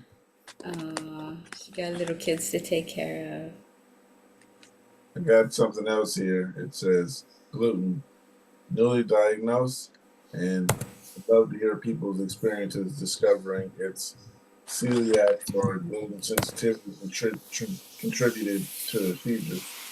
What was your clue in figuring it out? How did avoiding gluten affect your epilepsy? Thinking about the correlation and wondering if it is worth it.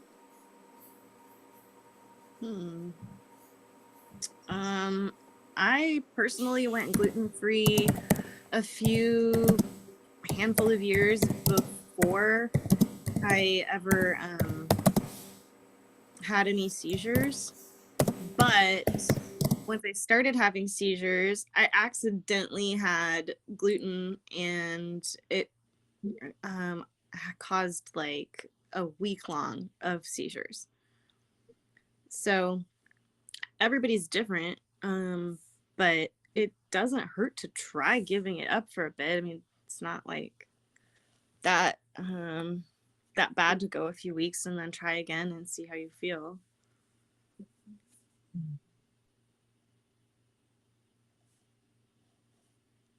I like that one. Or this one says autoimmune epilepsy. My daughter was diagnosed a few months ago based on the pattern of character of her seizure. Both her PhD, MD, epileptologists, and neurologists at Mayo have brought up autoimmune epilepsy. She doesn't really have the symptoms that would indicate the kind that is brain degenerative, but I feel like if I look back over the last year, there were no signs of something is going on in her body. She has gained weight in her face, always looks swollen. For a super active 10-year-old, this is surprising. She has developed horrible seasonal allergies and constant has nasal congestion. She has horrible stomach gas and digestive issues now. She gets canker sores and skin rashes frequently. These symptoms all developed over the last year. The seizure started in December. She didn't start ASM until January. Has anyone else had similar experiences? Did you get a diagnosis beyond epilepsy? What treatments have you tried? What worked? Haven't been through anything like this. Mm-mm. You're on mute, Sailor Mom.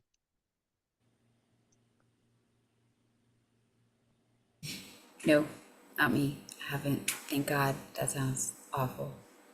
Cat. I'm sorry. Cat. Stop that. Sherry. She got her claws stuck. Come here. Here. Oh.